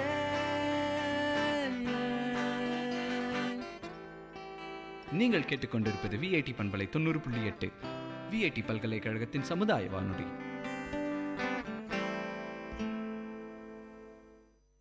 மீண்டும் காரசார நிகழ்ச்சிக்கு உங்களை வரவேற்கின்றோம். இன்றைய சூழ்நிலையில் மாணவர்களுக்கு செல்போன் தேவையா இல்லையா என்பதற்கான விவாதம் நடந்து கொண்டிருக்கின்றன. அந்த வகையில் செல்போன் தேவையில்லை என்பதை பற்றி மீண்டும் விவாதிக்க மாணவ செல்வங்களை வரவேற்கின்றோம். நான் ஆர் நிகேஷ் மெயின் பஜார்லேருந்து வந்திருக்கேன். இப்போ நம்ம லைப்ரரிலாம் யூஸ் பண்ணுறதே இல்லை. இப்போ நம்ம லைப்ரரி போனோம்னா இப்போ நம்மளுக்கு சப்போஸ் படிச்சவங்க லைப்ரரி யூஸ் பண்ணி நிறைய புக்குங்கள் படிச்சாங்க. ஆனா இப்போல்லாம் செல்போன்ல பிளான்ஸை பத்தி படிக்கணும்னா ஒரேடியா பிளான்ஸ்ன்னு போட்டுறாங்க, அதை பத்தி மட்டுமே வருது. ஆனா முன்னாடிலாம் லைப்ரரினா எடுத்த உடனே எல்லாம் புக்கு கிடைக்கிறது இல்ல. ஒரு 4-5 புக்கு படிச்ச உடனே அப்புறமா தான் அந்த புக்கே கிடைக்குது. அதனால நம்மளுக்கு எக்ஸ்ட்ரா இன்ஃபர்மேஷனும் இன்னும் அதிகமா வருது. நல்ல விஷயம். இப்போ என்னன்னா இன்டர்நெட்ல நீங்க போய் கிளிக் பண்ணீங்க அப்படின்னா எனக்கு என்ன தேவையோ அது மட்டும் வரும். நான் மட்டும் படிச்சுட்டு க்ளோஸ் பண்ணிடுவேன். ஆனா லைப்ரரி போயிட்டு ஒரு புக்கு தேடணும் போயிட்டீங்கன்னா ஒரு 20 புக்கா நம்ம தள்ளி பார்ப்போம். 20 புக்கா தள்ளி பார்க்கிற போது ஒவ்வொரு புக்ல டைட்டில் என்ன அப்படின்றதா மனசுல போய் சேருது. இப்ப ஒரு புக்கு படிக்க போய் பல புத்தகங்களை நாம் தெரிகின்ற வாய்ப்பு லைப்ரரி போய் படிக்கும் போது கிடைக்குது. ஆனா செல்போனை பயன்படுத்தி இன்டர்நெட் வழியா படிக்கிற போது எனக்கு தேவை என்னவோ அது மட்டும் பார்த்துட்டு நம்ம க்ளோஸ் பண்ணிடும். அப்புறம் நம்முடைய மைண்ட் செட் எப்படி மாறி போகுதுன்னா ஒரு சின்ன குறுகிய மனப்பான்மையோடு மாறி போகுது அப்படின்ட்டு இந்த அணியினருக்கு சொல்றாங்க. பட் அது எதிர்ப்பா இவங்க என்ன சொல்ல போறாங்க, 1000 தான் இருந்தாலும் சார் செல்போன் வசதி மாதிரி வேற எந்த வசதியும் வராது அப்படின்னு இந்த தேவை என்ற அணியில பேச போறாங்க. என்னுடைய பேர் சங்கரி. நான் கட்பாடியிலேருந்து வரேன். இப்போ அவங்க வந்து ஃபோனு யூஸ் பண்ணுறது டிஸ்அட்வான்டேஜஸாகவே எடுத்துக்கிறாங்க. அதுவே நம்ம அட்வான்டேஜஸாக எடுத்துக்கினா இப்போ எதனா திடீர்னு ஒரு இன்சிடென்ட் நடந்துச்சுனாக்கா இதுக்கு முன்னே வந்து ரொம்ப நேரம் ஆகும், டேஸ் கணக்கில் ஆகும் அது மெசேஜ் சென்ட் பண்ணுறதுக்கு. பட் ஆனால் இப்போ 1 மினிட்ல நம்ம மெசேஜ் மூலமாக சென்ட் பண்ணிடலாம். அதனால செல்ஃபோன் தேவைதான். நல்ல விஷயம் தான். அப்பெல்லாம் பாத்தீங்கன்னா ஒரு டெத் விஷயத்தை இன்ஃபர்மேஷன் கொடுக்கணும்னா இவர் இங்கிருந்து அந்த ஊருக்கு போகணும், அவர் அந்த மெசேஜ் சொல்லணும், அவர் மெசேஜ் சொன்ன பிறகு அவங்க கிளம்பி வரணும். இப்ப பாருங்க என்ன ஆகுது, ஒரு டெத்துன்றது இமிடியேட்டா எடுக்கணும், நேரம் அந்த ஊருக்கு போய் சொல்லி அங்கிருந்து கிளம்பி வரணும், அவங்க ரெடி ஆகணும். இதுக்காக கால விரயங்கள். அப்போ ஒரு செய்தியை பகிர்ந்து கொள்வதற்கு அந்த காலத்துல ஒரு நாள் மினிமம் குறைந்தபோது 5 மணி நேரம் 10 மணி நேரம்லாம் ஆச்சு. ஆனா இன்னைக்கு ஜஸ்ட் ஒரு போன் போதும், நம்பர் அடிச்ச உடனே அடுத்த செகண்ட்ல ஒரு விஷயத்த நம்ம சொல்லிடுறோம். ஒரு அர்ஜென்ட்டான விஷயம், முக்கியமான செய்திகள், பல துக்க சம்பந்தமான விஷயங்கள்லாம் செல்போன் மூலமா மிகப்பெரிய பயனளிக்குது அப்படின்னு உண்மையிலே ஒரு நல்ல செய்தி. அது இன்னும் என்ன சொல்ல போறீங்க? அவர் சொன்ன மாதிரி வந்து லைப்ரரியில போய் புக்ஸ் படிச்சா நம்மளுக்கு நிறைய இன்ஃபர்மேஷன் கிடைக்கும் சார். ஆனா நம்மளுக்கு தேவையான டாபிக் இல்லாம மற்ற டாபிக் நம்ம படிக்கிறோம். ஆனா நம்மளுக்கு தேவையானது மட்டும் நம்ம இன்டர்நெட்ல பார்த்து படிச்சுக்கலாம். மற்றதெல்லாம் படிக்கிறது வந்து ஜஸ்ட் வேஸ்ட் ஆஃப் டைம் தான். நீங்க சொல்ற விஷயம் என்னன்னா என்னதான் 1000 புக்கு எடுத்தாலும் நமக்கு தேவையில்லாத புக்கை தான் நம்ம பார்த்துக்கிட்டு இருக்கோம். ஆனா இன்டர்நெட்ல நமக்கு என்ன தெரியுதுன்னா செல்போன் மூலமா தேவையான மெசேஜ் நம்ம நேரடியா படிச்சுட்டு நேரம் வந்து நமக்கு சேவ் ஆகுது அப்படின்னு சொல்றாங்க. இருந்தாலும் கூட இந்த அணியில என்ன சொல்ல வராங்கன்னா, சார் நாம நெகட்டிவா யூஸ் பண்றதுக்கு அனைத்து வாய்ப்புகளும் செல்போன் இருக்குது அப்படின்ட்டு தேவையில்லை என்ற அணியில பேச போறாங்க. என் பேர் ஜெய், நான் காந்தி நகர்ல இருந்து வரேன். இன்டர்நெட் யூஸ் பண்றதுனால அதுல வர ரேடியேஷன்ஸ் வந்து நம்ம ஹெல்த் அஃபெக்ட் பண்ணுது. அதனால கேன்சர் வருது. முக்கியமா நம்ம தூங்க போது செல்போன் பக்கத்துல இருந்தா அதனால பிரெயின் கேன்சர் வரும். அதனால நிறைய மணி வேஸ்ட் ஆகும் நம்மளுக்கு. நல்ல செய்தி, இது வந்து நல்ல இன்ஃபர்மேஷன். எப்படின்னா இப்போ நாம இருக்கிறோம் அப்படின்னு நம்மளை சுற்றி நாடு ஏர் மீடியம் சொல்லுவோம், காற்று மண்டலத்தை நம்ம வாழ்ந்துகிட்டு இருக்கோம். ஆனா இன்னைக்கு என்ன சிச்சுவேஷன் தெரியுமா, ரேடியேஷன் மண்டலத்தில் வாழ்ந்து கொண்டிருக்கிறோம். ஏன், ஒவ்வொரு செல்போன் டவரும் மினிமம் 20 கிலோமீட்டர் பவுண்ட் நம்மள எலக்ட்ரோ மேக்னெட்டிக் சிக்னலை சுத்தி நம்மள இருக்குன்னு அர்த்தம். அப்போ நாம இருக்கிற வாழ்க்கை காற்று தான் முக்கியம். அதை சுத்தி இருக்கிற என்னது ரேடியேஷன், எலக்ட்ரோ மைக்ரோவேவ்ஸ் என்ன நமக்கு தேவையற்ற எனர்ஜி எல்லாம் நம்மள சுத்தியே இருக்கு. அப்ப காற்று சுவாசிக்கும் போது சேர்த்து அதை சுவாசிக்கிறோம். செல்போன்ல டவர் இருக்குது, செல்போன் பயன்படுத்துறதுனால வீட்டை சுத்தி நமக்கு என்ன இருக்கு, அந்த மைக்ரோவேவ்ஸ் அலையெல்லாம் நம்மள சூழ்ந்து இருக்கு. இதனால என்ன பாதிப்பு, கேன்சர், அப்புறம் வந்து காது கேளாமை, இது போன்ற பிரச்சனை நமக்கு தொடர்ந்து வர வாய்ப்புகள் இருக்கு. அப்போ நாமளே ஒரு விஷயத்தை என்ன பண்றோம், நோயை வரவைத்துக் கொள்கிறோம். எதனால, செல்போன் மூலமா. அந்த காலத்துல செல்போன்ல யாரும் கேன்சர் வரல. ஆனா இன்னைக்கு பாருங்க புது நோயெல்லாம் வருது. நோய் பேரே தெரியல. பாருங்க அந்த காலம் சிட்டுக்குருவி இருந்தது, ஆனா இன்னைக்கு சிட்டுக்குருவி இருக்கா, காணாம போயிடுச்சு. ஏன் காரணம் என்ன, அந்த சிட்டுக்குருவினால இந்த மாதிரி ரேடியேஷன், இந்த கதிர்வீச்சு தாங்க முடியாம அந்த இனமே அழிஞ்சு போச்சு. அப்ப இப்படியே போனா எப்படி சார் ஆகும், அப்ப நம்ம மனித இனமே அழிஞ்சிடும் இல்லையா அப்படின்ற ஒரு கேள்விக்குறியோட அவர் ஆரம்பிச்சிருக்காரு. உண்மையிலே ஒரு நல்ல விஷயம். செல்போனால் நமக்கு வந்து உடல் பாதிப்பு, பிசிக்கல் ப்ராப்ளம், காது கேளாமை பிரச்சனை வருதுன்னா நல்ல கருத்து. வேற என்ன சொல்ல போறாங்க இந்த அணியில? சார் நீங்க சொல்றீங்க ஃபேஸ்புக் வந்து ஒருத்தரோட பர்சனல் மேட்டரை ரொம்ப அசிங்கமா லீக் அவுட் பண்றாங்க, அது உண்மையிலேயே ரொம்ப பெரிய ப்ராப்ளம். அதை பத்தி நீங்க என்ன சார் சொல்றீங்க? அதான் அவர் என்ன சொல்றா அப்படின்னா, ஃபேஸ்புக்குன்ற மற்றவங்களுடைய நல்ல விஷயங்களை பகிர்ந்து கொள்வதற்காக தான் எல்லாமே இருக்கு. ஆனால் நம்ம என்ன பண்ணுறோம், தேவையற்ற விஷயங்கள்லாம் அதில் கொடுத்து நாமளே அதை மாட்டிக்கிறோம். இதனால பிரச்சனை தான் அதிகம் அப்படின்னு அவர் சொல்ல வராரு. இருந்தாலும் ஃபேஸ்புக்னால இவ்வளோ பிரச்சனை நல்லாவே இருக்கு அப்படின்னு தேவையான என்ன சொல்ல போகிறாங்கன்னு பார்ப்போம். அது நம்ம லீக் பண்ணுறது பீப்புளோட மைண்ட் செட்ஸ். அவங்களுக்கு அது மேலே ஆர்வமாக இருந்துச்சுன்னா அவங்க பண்ணுறாங்க. நம்ம அது பண்ண தேவையில்லை அப்படின்னு நினச்சி பண்ணோன்னா அது இன்னொருத்தர் பர்சனல் விஷயம் யாருக்கும் தெரியாது சார். ஒரு கோடி பேர் இப்போ யூஸ் பண்றாங்க அப்படின்னா ஒருத்தர் ஏதோ தப்பு பண்றதுனால அதுக்காக ஃபேஸ்புக்கை நம்ம தப்புன்னு சொல்ல முடியாது அப்படின்னு நீங்க சொல்ல வரீங்க இல்லையா? வேற என்ன சொல்ல போறீங்க சார்? இப்போது இவங்க சொல்கிறாங்க லைப்ரரியில் போய் பார்க்கலாம். இப்போ லைப்ரரி இருந்தால் தானே சார் போய் பார்க்குறது. லைப்ரரியோட எண்ணிக்கை அப்போ இருந்ததோட இப்போ ரொம்ப குறைஞ்சிருது. புக்கும் ரொம்ப கம்மியாக தான் சார் இருக்குது. இல்லை செல்ஃபோன் வாங்கிட்டீங்க சார். லைப்ரரி இருந்தால் தானே சார் போய் பார்க்குறதுக்கு. லைப்ரரி இல்லை சார். அப்புறம் எப்படி சார் போய் பார்க்க? லைப்ரரி தேடி போக வேண்டியதுதான். இப்போ இருக்கிறது முன்ன இருந்ததோட இப்போ ரொம்ப கம்மியாக இருக்குல்ல சார். அப்புறம் எப்படி சார் போய் பார்க்க முடியும்? அந்த காலத்து ஏபிஜே அப்துல் கலாம் எப்படி படிச்சாரு சார்? அப்போ வேற சோர்ஸ் இல்லை சார். மொபைல்லாம் இல்லைன்றதுனால லைப்ரரி நிறைய இருந்தது. இப்போ தேடி அவர் போய் லைப்ரரி தேடி படிச்சாரு. அவர் என்ன சொல்றாரு தெரியுமா? அதாவது லைப்ரரி நிறைய இருக்கு, நீங்க நம்ம தான் தேடி போகலன்றார். அப்போ செல்போன் வந்ததுனால தான் மாணவர்கள் என்ன ஆகுது, லைப்ரரி பக்கம் போகல அப்படின்றது வராங்க. இந்த பக்கம் நீங்க என்ன சொல்ல போறீங்க சார்? லைப்ரரியில் போய் புக் எடுத்து படித்தா அது அட்வான்டேஜ் தான் சார். இப்போது செல்ஃபோனில் அந்த புக் இருக்குன்னா அதை காசு கொடுத்து வாங்குறாங்க. அதை வாங்கி படிக்கும் போது சார்ஜ் ஆகுது. சார்ஜ் குறைஞ்ச உடனே சார்ஜ் போடுறாங்க. அந்த சார்ஜ் எங்கேருந்து வருது? எலக்ட்ரிசிட்டி பில் கட்டுறோம்ல, அந்த ஃபோன் ப்ளஸ் அந்த எலக்ட்ரிசிட்டி சார்ஜ், அப்புறம் அந்த புக்கோட காஸ்ட், ஃபோனுக்கு வாங்குற காசு, இன்டர்நெட்டுக்கு போகிற காசு, அது இல்லாமல் இந்த மாதிரி தேவையில்லாத அது எல்லாமே அப்பாவோட சம்பாதிப்பு தானே சார். கண்டிப்பா அதெல்லாம் வேஸ்ட்டாக தானே போகுது. அப்பாவோட பணம் வேஸ்ட்டாக போகுது, நமக்கும் அதனால் நிறைய வேஸ்ட் ஆகுது. அதுவும் இல்லாமல் கொஞ்சம் தூரம்னாலும் பரவாயில்ல சார், நம்ம போய் படிச்சுக்கலாம். அவங்க என்ன சொல்கிறாங்கன்னா லைப்ரரிலாம் இல்லை சார், ஆனால் லைப்ரரி இல்லாதனால நாங்கள் செல்ஃபோன் பயன்படுத்திக்கிறோம் அப்படின்றாங்க. இருக்கிற இடத்துல போய் படிக்கலாம்ல சார். அவங்க செல்ஃபோன் இருக்குது, அவங்க அதிலே படிச்சுக்கிறேன்றாங்க. நீங்கள் லைப்ரரி இன்னும் தேடி போகிறேன், அந்த காலத்துமே ஏன் இருக்கிறீங்க, ஏன் இன்னும் மாட்டு வண்டி மாதிரியே போயிட்டு இருக்கீங்க அப்படின்ற மாதிரி அவங்க சொல்கிறாங்க. ஒரே இடத்துல இருந்து படிச்சுட்டு இருந்தா நம்ம குண்டு தானே சார் ஆகும். கண்டிப்பாக குண்டாகும், கவலை. அது தப்பே கிடையாது. அப்போ நீங்க லைப்ரரி போய் தேடி படிக்கிறதுனா உடம்பும் மெலிதாகன்றீங்க, தேவையும் இருக்குன்றீங்க. சொல்லுங்க, நீங்க என்ன சொல்ல போறீங்க? இப்போ பார்த்தீங்கன்னாக்கா ஃபோன் யூஸ் பண்ணதுனால நிறைய டிஃபெக்ட் வருது சார். ஆனால் அந்த காலத்தில் அம்பேத்கர் பார்த்தீங்கன்னாக்கா லண்டனில் மிகப்பெரிய ஒரு லைப்ரரி இருக்குது சார். அதில் ஃபர்ஸ்ட் அவர் தான் போவார் சார், லாஸ்ட் அவர் தான் வருவார் சார். அதில் இருக்கிற பெரிய லைப்ரரி சார் உலகத்திலே. அந்த லைப்ரரியில் அவரும் நிறைய பேர் ஃபுல் புக்கும் படிச்சுக்கிறாரு சார். அந்த டைம் நம்மளுக்கு யூஸ் ஆகும் சார். ஆனாக்கா இப்போ அந்த மொபைல் யூஸ் பண்ணாக்கா அது நம்மளுக்கு நிறைய டிஃபெக்ட் தான் சார் வரும் சார். இப்போ என்ன சொல்கிறாங்கன்னா, இந்த அணியில் செல்ஃபோன் பயன்படுத்தினால என்ன ஆகுதுன்னா ஃபிசிக்கலி குண்டாயிட்டே போகிறோம். உண்மைதானே அது? இப்போ என்ன பண்ணுறோம், செல்ஃபோன் பயணம் ஒரு பக்கம் தேவையான சிப்ஸு ஏதோ நிறைய ஸ்நாக்ஸ்லாம் வச்சுக்கிட்டு நம்ம சாப்பிட்டுக்கிட்டே இருக்கிறோம். அப்போ ஒரு பக்கம் சாப்பிட்டுக்கிட்டே இருக்கோம், ஒரே இடத்துல உட்காந்துருக்கோம். இதனால நம்மளோட பாடி என்ன ஆகுது, அதிகமான வளர்ச்சி, அதாவது குண்டாயிடுறோம், இல்லை தேவையில்லாத பிசிக்கல் ப்ராப்ளம் வருது. ஆனால் அந்த காலத்துல மாதிரி தேடி போய் படித்தோம். எப்போ லைப்ரரி இருக்குன்னா கொஞ்சம் நடந்து போய் படிக்கிற போது தானாகவே வாக்கிங் அப்படின்ற மாதிரி வருது, உடம்புக்கு ஹெல்த் கிடைக்குது. இந்த மாதிரி பெனிஃபிட் எல்லாம் இப்போ இருக்கிற ஜெனரேஷன் ஆகுதுன்னா செல்போன் இருக்கிறதுனால பிசிக்கல் ப்ராப்ளம் வருது அப்படின்னு அவங்க சொல்ல வராங்க. அது நல்ல கருத்து தான். அதுக்கு நீங்க என்ன சொல்ல போறீங்க? பிரசாந்த் சொல்லியிருக்கான், இந்த புக்கெல்லாம் போய் தான் படிக்கணும். ஏன் சார், இ புக்கெல்லாம் இருக்குல்ல சார், அதெல்லாம் வச்சு படிக்கணும் நம்ம சார். இப்போ இ புக் எல்லாருமே எல்லார்ட்டையும் பயன்படுத்த முடியுமா? இப்போ இ புக் படிக்கிறதுனால ரொம்ப நேரம் ஒரு க்ளோஸாக படிக்கிறதுனால கண் பாதிப்பு வருதுன்றான் இல்லையா?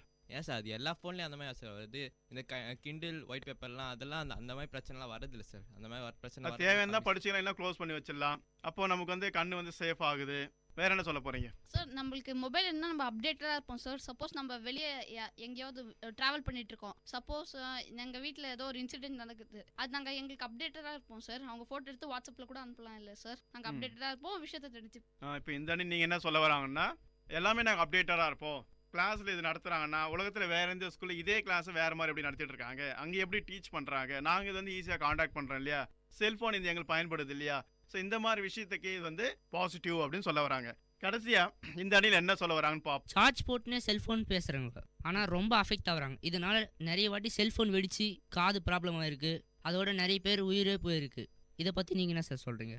அதாவது ஒரு பக்கம் நீங்கள் என்ன சொல்ல வரீங்கன்னா, செல்ஃபோன் நெகட்டிவ் எதிர்மறையான எண்ணங்கள் என்னென்ன இருக்குது அப்படின்னு சொல்ல வந்துட்டு இருக்கீங்க சார். பிரதீஷ் அக்கா சொன்னாங்க சார், நம்ம நிறைய புக்ஸ் படிக்கிறதுனால இது வேஸ்ட் ஆஃப் டைம்னுட்டு.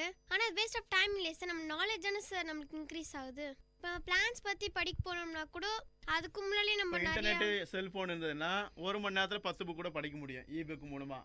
ஆனால் அதே நீங்கள் லைப்ரரி தேடி போய் படிச்சிங்கன்னா அது முடியுமா? முடியும் சார். எத்தனை புக்கெல்லாம் படிக்கலாம் சார், டைம் தகுந்த மாதிரி. சொல்லுங்க, நீங்க என்ன சொல்ல போறீங்க? செல்ஃபோனில் வந்து சார்ஜ் ஏற்றுறாங்களா சார், அந்த சார்ஜர் வந்து செல்ஃபோன்லேருந்து ஏற்றிட்ட பிறகு அது அந்த இந்துவால் அவங்க வந்து சுவிட்ச் ஆஃப் பண்ணாமல் போயிடுறாங்க சார். அதனால அந்த பின் ஏற்ற ஒரு பாப்பா வந்து வாயில் வச்சிருக்கு சார், அந்த பாப்பா இருந்து. அதனால செல்ஃபோன் யூஸ் பண்ணது வந்து ரொம்ப அதெல்லாம் நம்ம நிறைய விஷயம் மறந்துடுறோம் சார். அதனால ஒரு உயிருக்கே ஆபத்து சார். இப்பொழுது நாம் நிகழ்ச்சிக்கு கிட்டத்தட்ட நிறைவு பகுதிக்கு வந்திருக்கின்றோம். அதாவது இன்றைய தலைப்பு என்ன கொடுத்திருக்கின்றோம் என்று சொன்னால், இன்றைய மாணவ செல்வங்களுக்கு செல்போன் தேவையா தேவை இல்லையா என்பதுதான் இந்த விவாதம். இந்த விவாதத்தின் என்ன தீர்ப்பா இல்லாமல் ஒரு விவாதத்தின் முடிவாக ஒரு சில செய்திகளை நாம் சொல்ல விரும்புகின்றோம். ஒரு காலத்தில் டிவியும் ரேடியோவும் இருந்தது போலவே இன்று ஒவ்வொரு வீட்டிலும் ஒவ்வொருவருடைய கையிலும் இன்று செல்போன் தவழ்ந்து கொண்டிருக்கின்றன. என்ன செய்தி என்று சொன்னால், எப்பொழுதுமே ஒரு பொருள் டெக்னாலஜி ரீதியாக வளர்ந்து கொண்டே வருகிறது என்று சொன்னால் நாம் அதை பயன்படுத்தி தான் ஆக வேண்டும். ஒரு காலத்தில் டிவி இருக்கும்போது டிவி கிடைச்சது வாங்கணும். அப்போ யாருமே டிவி இல்லை அப்படின்னா நம்ம என்ன பார்ப்பாங்க, ஐயோ அவர் ஆதி காலத்திலே இருக்காரு அப்படின்னு நினைக்கிறாங்க. அப்போ டிவி போச்சு, அப்புறம் கேமரா வந்தது, அப்புறம் நிறைய விஷயங்கள் மாறிக்கொண்டே வந்தது. ஸோ அந்த டெக்னாலஜி தொழில்நுட்ப வளர்ச்சி தான் செல்போனுடைய வடிவம், சரிதானா? அப்போ செல்போன் வளர்ந்து நமக்கு எல்லா விதத்திலும் ஒரு பக்கம் பயனும் அளிக்கின்றன, அதே விதத்தில் பயனற்ற வகையில் தேவையில்லாத விஷயங்கள் நமக்கு நடக்கின்றன. இப்ப ரெண்டுத்தையும் நம்ம ஜட்ஜ் பண்ணலாம். ரெண்டு பேருடைய விஷயங்கள் எடுத்துக்கொண்டால் தீர்வு என்று எதை சொல்வது? நான் ஒரு செய்தி சொல்றேன். ஒரு செல்போன் கம்பெனி அவங்க ஒரு ப்ராடக்ட், ஏதோ ஒரு செல்போன் கம்பெனி ப்ராடக்ட் கொடுக்குறாங்க, அது மார்க்கெட்டுக்கு வருது, நம்ம செல்போன் வாங்குறோம். செல்போன் வாங்குற நாம தான் என்ன பண்ணோம், யோசிக்கணும். நாம இந்த வயசுல எதுக்கு மட்டும் பயன்படுத்தணும்? ஒரு டிவி இருக்கு, 24 மணி நேரம் ப்ரோக்ராம் போயிட்டு இருக்கு, 200 சேனல் இருக்கு. நம்ம 200 சேனல் உட்காந்து எல்லா நேரம் பார்த்துட்டு இருக்கணுமா? நமக்கு தேவையான ப்ரோக்ராம் எது, நமக்கு தேவையான டிவி எது, அதை மட்டும் நம்ம வைக்க பார்க்கணும்னா நமக்கு அந்த டிவி பயனுள்ளதா இருக்கும். இப்போ செல்போன் என்ன அப்படின்னா, நமக்கு டிராவல்ல போயிட்டு இருக்கோம், செல்போன் நமக்கு யாரும் ஃபோன் பண்றாங்க அப்படின்னா நாம என்ன பண்ணணும், ஓரமா நிறுத்திட்டு ஒன்று அட்டன் பண்ணலாம். அப்போ இது வந்து என்னன்னா, ஓரமா நிறுத்தி நம்ம அட்டன் பண்ணோம்னா என்ன மெசேஜ் கேட்டுக்கிட்டு நம்ம என்ன பண்ணா அப்புறம் ரைடிங் போகலாம். நாம என்ன பண்றோம், பேசிக்கிட்டே நம்ம வந்து எங்க போறோம், 2 வீலர்ல போயிட்டு இருக்கோம். அது யாரோட தப்பு? நம்முடைய தப்பு. ஒரு செல்போன் கம்பெனி என்னன்னா ஒரு மாடலை உருவாக்கி மார்க்கெட்டிங் விடுறாங்க அப்படின்னா வாங்குற நாம தான் விழிப்போடு இருக்கணும். ஒரு செல்போன் கம்பெனி வந்து என்னன்னா நிறைய விளம்பரங்கள் கொடுக்குறாங்க. நீங்க போகும்போது செல்போன் பேசிக்கிட்டே போகாதீங்க, நீங்க ஏதாவது டிராவல போகும்போது செல்போனை வந்து நீங்க என்ன பண்ணுங்க, இல்ல நிறுத்திட்டு நாங்க பேசிட்டு போங்கன்னு சொல்றாங்க. அப்போ ஒரு ப்ராடக்ட் வெளியே வருகிற போது அதை வாங்குகிற ஒவ்வொரும் நாம் விழிப்போடு இருந்தால் செல்போன் நமக்கு தேவைதான். அப்போ நாம தான் நெகட்டிவா எடுத்துக்கிறதுனால ஒரு விஷயம் வெளியே வருதுன்னா அது நல்லதும் இருக்கும் கெட்டதும் இருக்கும். எந்த ஒரு விஷயம் நல்லது இருக்கோ அதை மட்டும் நாம் பயன்படுத்திட்டா போதும், கெட்ட விஷயம் தானாவே போயிடும். நாம கிட்ட போய் நெருங்கினாதான் அந்த கெட்டது தெரிஞ்சுனா போகிறத விட இதுல நம்ம செல்போன் வரும்போது இந்த பிரச்சனை இருக்கு. இப்போ நல்ல ஆப்ஸ் எல்லாம் இருக்கு, எஜுகேஷன் சம்பந்தமா நல்ல நல்ல அப்ளிகேஷன், அந்த ஆப்ஸ் சொல்றோம் இல்லையா, அந்த மாதிரி எல்லாம் இருக்கு. ஸோ அதெல்லாம் நம்ம பயன்படுத்திக்கலாம் இல்லையா? அப்போ இன்றைய மாணவ செல்வங்களுக்கு இன்றைய தொழில்நுட்பம் டெக்னாலஜி மிகப்பெரிய வரப்பிரசாதம். அந்த காலத்துல நம்ம பஸ்ல இதெல்லாம் வண்டியிலும் போயிட்டு இருந்தாங்க. இன்னைக்கு என்ன பண்றோம், ட்ரெயின்ல போறோம், ஃபிளைட்ல கூட போறோம். வசதி வந்திருக்கு இல்லையா? அப்ப கிடைக்கிற வாய்ப்பை பயன்படுத்திக்கணும் இல்லையா? இப்போ செல்போன் அதே மாதிரிதான். அப்ப இன்றைய மாணவ செல்வங்கள் செல்போன் என்பது தேவை, ஆனால் குறிப்பிட்ட விஷயங்களுக்கு மட்டும் பயன்படுத்தினால் செல்போன் என்பது மிக அத்தியாவசிய பொருள். நாம் வேறொரு நோக்கில் பயன்படுத்தினால் மாணவர்களுக்கு அது எந்த விதத்திலும் பயனளிக்காது, அது எதிர்மறையான விவாதங்களை கொண்டு சென்றுவிடும். பெற்றோர்களுடைய கண்காணிப்பில் நமக்கு எது தேவை எது தேவையில்லை என்று முடிவெடுத்து நாம் அதை சரியாக பயன்படுத்தினால் இன்றைய சூழ்நிலையில் மாணவர்களுக்கு செல்போன் என்பது தேவை என்று சொல்லி காரசார விவாதத்தை இந்த அளவோடு நிறைவு செய்கின்றோம். நன்றி, வணக்கம். நேர்கள் இதுவரை கேட்டது விஐடி பண்பலை 90.8 காரசாரம், மக்களின் குரல்கள் ஒன்றிணைந்த கருத்துக்களம்.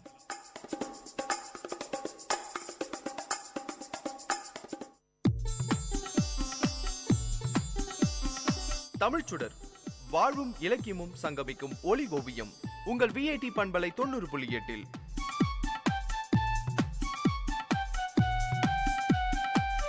இன்றைய தமிழ் ஓவியம் தீட்டுபவர் ஜெயஸ்ருதி. வணக்கம். அகழ்வாரை தாங்கும் நிலம் போல தம்மை இகழ்வார் பொறுத்தல் தலை, பொறுத்தார் பூமி ஆழ்வார், பொங்கினவர் கடல் ஆழ்வார் என்னும் பழமொழியை நாம் அறிந்திருப்போம். எவரேனும் மற்றவர்களால் துன்பம் அடையும் போது ஆறுதலுக்காக இதை கூறுவார்கள். பெரியவர்கள் பொறுமை என்னும் இந்த பண்பு நம்மிடம் இருக்க வேண்டும் என்று விரும்பினர். பிறர் தரும் துன்பங்களை பொறுத்து கொள்ள அறிவு வேண்டும். பிறர் செய்யும் தீங்குகளை பொறுத்து கொள்பவர்கள் நீண்ட காலம் இந்த உலகத்தில் வாழ்வார்கள். பொறுமை குணமுடையவன் அடிக்கடி உணர்ச்சி வசப்பட மாட்டான். அதனால் அவனுடைய உடல்நிலை ஒரே சீராக இருக்கும். உடலை ஒரே சீராக வைத்திருப்பவர்கள் நீண்ட காலம் உயிர் வாழ்வார்கள். பொறுமை குணம் இல்லாதவர்கள் அடிக்கடி உணர்ச்சி வசப்படுவார்கள். இதனால் உடலின் நலமும் அடிக்கடி சீர்குலைகிறது. ஒழுங்காக இருக்கும் இரத்த ஓட்டம் திடீரென விரைந்து பாயத் தொடங்குகிறது. இதனால் நாம் நீண்ட காலம் உயிரோடு வாழ இயலாமல் போகிறது. இது நானாக சொல்கிற கருத்தில்லை, மருத்துவ நூலார் கண்ட உண்மை இது. இப்படி பொறுமையாக இருக்க வேண்டும் என்று சொல்லும் பொழுது உங்களுக்கு சில ஐயங்கள் தோன்றலாம். யார் எதை செய்தாலும் பொறுத்து கொள்வதா? எந்த நிலையிலும் பொறுத்து கொள்வதா? நாம் அழிய நேரிட்டாலும் பொறுத்து கொள்வதா? எந்த நிலையிலும் பொறுத்து கொண்டிருந்தால் அதன் பிறகு என்ன இருக்கிறது என்ற வினாக்கள் உங்கள் உள்ளத்தில் எழும். பொதுவாக கூறினால் யார் எதை சொன்னாலும் செய்தாலும் எந்த நிலையிலும் பொறுமையாக இருக்க வேண்டும். பொறுமைக்கும் எல்லை உண்டு என்பர் சிலர். இது தவறு. பொறுமைக்கு எல்லையே இல்லை. அப்படியே எல்லை உண்டு என்று கருதினாலும் அந்த எல்லை தீமை செய்பவன் திருந்தினாலும் செய்வனாக மாறுவதே பொறுமையின் எல்லை என்கிறார் முகமது நபி. நிலம் பயன்பாடுடையது. பயன்படு பொருள்கள் பல பல தருவது. இந்த நிலத்தையே நாம் அகழ்ந்து துன்புறுத்துகின்றோம். ஆயினும் நிலம் அகழ்வாருக்கு தீங்கு தருவதில்லை, மாறாக பயன்களையே தருகிறது. ஒருவரால் பிறர் செய்யும் தீமையை பொறுத்து கொள்ள முடியவில்லை என்று வைத்துக் கொள்வோம். அப்படிப்பட்டவனுக்கு முதலில் தோன்றுவது எது? சினம். சினம் தோன்றினால் என்ன ஆகும்? தான் எதை பேசுகிறோம் என்பதே அவன் உணரமாட்டான். எதை செய்கிறோம் என்றே சிந்தித்து பார்க்க மாட்டான். ஆகையால் அறிவு ஒழுக்கங்கள் தன்னை விட்டு நீங்காமல் இருக்க வேண்டும் என ஒருவன் விரும்புவார் ஆயின் பொறையுடைமை தன்னிடம் நீங்காமல் பாதுகாத்து கொள்ள வேண்டும். ஒருவர் மற்றவருக்கு தீங்கு செய்கின்றார். தீங்கு செய்யப்பட்டவர் அந்த தீங்கை பொறுத்து கொள்கிறார். இதையெல்லாம் அறிந்தவர்கள் தீங்கு செய்தவனையா பாராட்டுவார்கள்? அந்த தீமையை பொறுத்து கொண்டவனையே பாராட்டுவார்கள். அதே சமயம் பழிக்க பழி வாங்கினால் அவனும் தவறு செய்தான், இவனும் தவறு செய்தான் என்று கூறுவர். பட்டப்படிப்பு படித்த ஒரு இளைஞன் அரசு வேலைக்கு முயன்று கொண்டிருந்தான். ஓய்வு நேரங்களில் தன் உடல் மன வலிமையால் பணிபுரிய முடிவு செய்தான். அதனால் கட்டட தொழிலாளியாக வேலைக்கு சேர்ந்தான். அங்கு ஒருவர் எல்லாரையும் வம்பு இழுப்பதையே வேலையாக கொண்டிருந்தார். அவர் அந்த இளைஞனை பார்த்து, "நீ போலீஸ் வேலைக்கு சேர போனியாமே, என்ன ஆச்சு?" என்று கிண்டலாக கேட்டார். "எல்லா தேர்வுகளும் நன்றாகத்தான் செய்தேன்" என்று அவன் கூறினான். "அப்படியா, சுவர் கட்ட சொன்னாங்களா?" என்று கேலி செய்தார் அவர். அதோடு நிற்காமல், "படித்தவன் பாட்டை கெடுத்தான், எழுதினவன் ஏட்டை கெடுத்தான், இவன் எல்லாத்தையும் கெடுத்தான்" என்று பேசினார் அவர். இதை கேட்டு மற்றவர்களும் சிரித்தனர். அவனோ எதுவும் பேசவில்லை. அவன் வேலையை செய்து கொண்டிருந்தான். இப்படி அவனை கேலி பேசிக்கொண்டே தன் உணவை எடுத்த பொழுது கை தவறி உணவு கீழே விழுந்தது. உடனே அந்த இளைஞன் அவரை அழைத்து தன் உணவை அவருக்கு பகிர்ந்து கொடுத்து உண்டான். அப்போது மனம் திருந்தி அவர் இளைஞனை நோக்கி, "நான் உன்னை அடிக்கடி இகழ்ந்து பேசினேன், என்னை வெறுக்காமல் எனக்கு நல்லது செய்கிறாயே" என்று கேட்டார். அதற்கு அந்த இளைஞன், "நாம் இந்த பூமி தாயை குத்தி வெட்டினாலும் அவளே நம்மை தாங்குகிறாள். அதுபோல நம்மை இகழ்பவரையும் பொறுத்து கொள்ள வேண்டும்" என்று சொல்ல, அதே சமயம் அங்கு வந்த தபால்காரர் ஒரு கடிதத்தை அந்த இளைஞரிடம் கொடுத்தார். அது போலீஸ் வேலைக்கான உத்தரவாக இருந்தது. இதையே வள்ளுவர் அகழ்வாரை தாங்கும் நிலம் போல தம்மை இகழ்வார் பொறுத்தல் தலை என்று கூறுகிறார். நாம் நம்மை இகழ்வார் மேல் கோபம் கொள்ளக்கூடாது. முடிந்தால் குற்றங்களை திருத்த வேண்டும் அல்லது பொறுத்து கொள்ள வேண்டும். பொறுத்தாளும் பண்பு ஒரு வலிமை, வெற்றிகளை தருவது, இன்பத்தையும் தருவது. பொறுத்தாற்றல் பண்புகள் அனைத்திற்கும் மேற்பட்ட பண்பாகும். பொறுத்தாளும் பண்பை வளர்த்து உறுதிப்படுத்துவது நல்லது. நம்மை வளர்த்து கொள்வதே ஆகும். தூய்மையை வளர்த்து கொள்ள வேண்டும். தகுதிகள் பலவற்றையும் முயன்று அடையுங்கள். சிந்தியுங்கள், செயல்படுங்கள். நன்றி.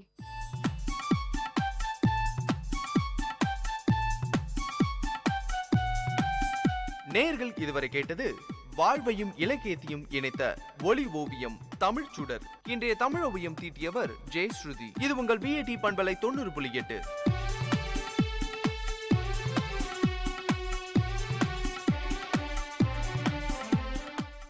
விவசாயி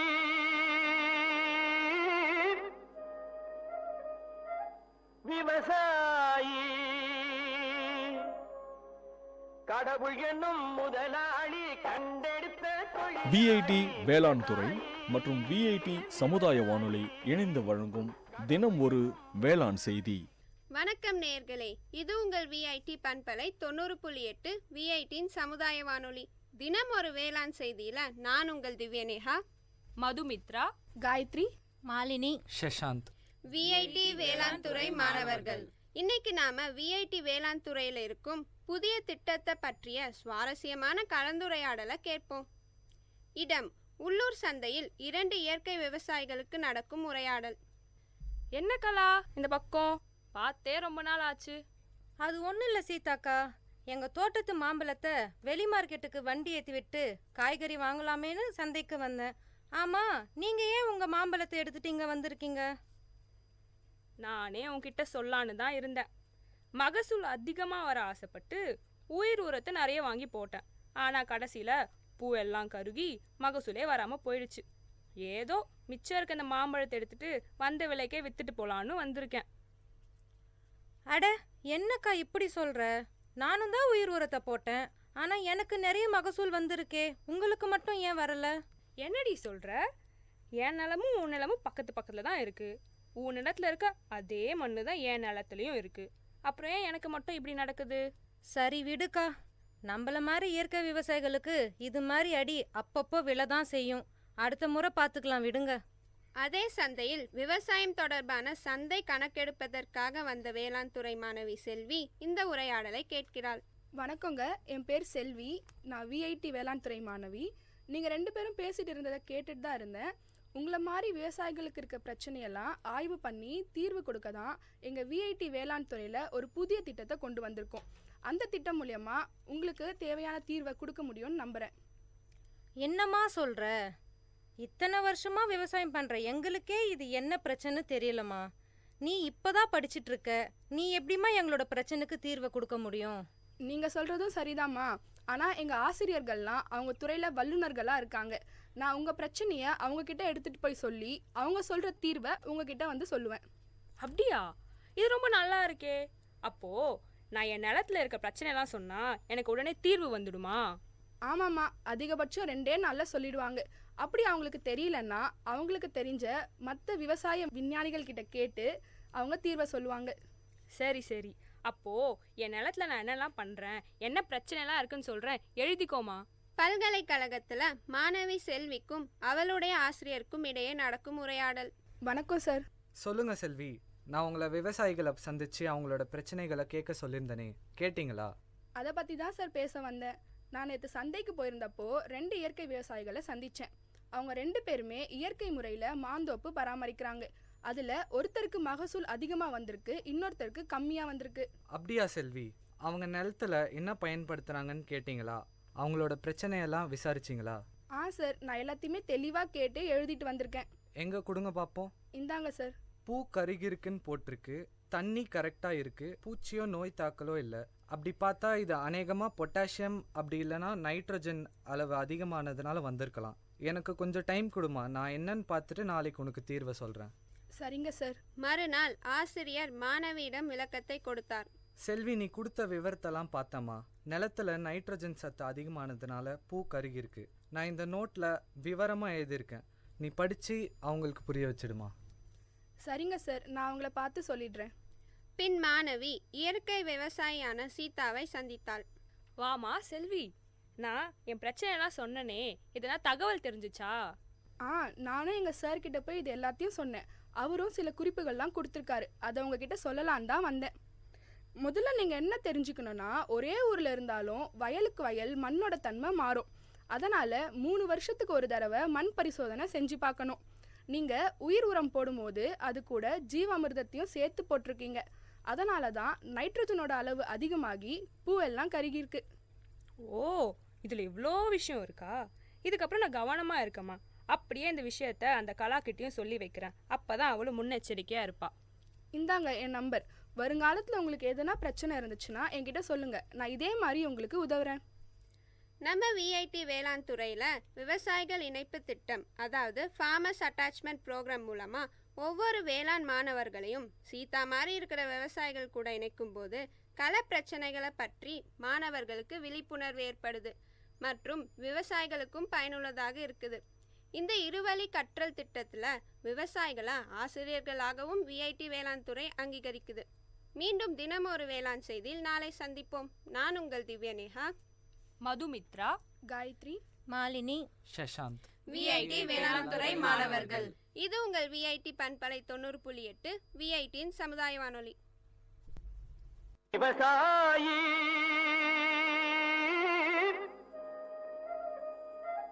விவசாயி கடவுள் என்னும் முதலாளி கண்டெடுத்த தொழில். விஐடி வேளாண் துறை மற்றும் விஐடி சமுதாய வானொலி இணைந்து வழங்கும் தினம் ஒரு வேளாண் செய்தி.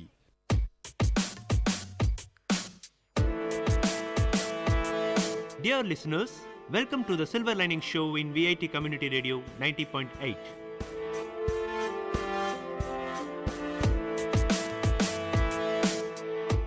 The program to reach heights, a motivation to enhance the positivity in you.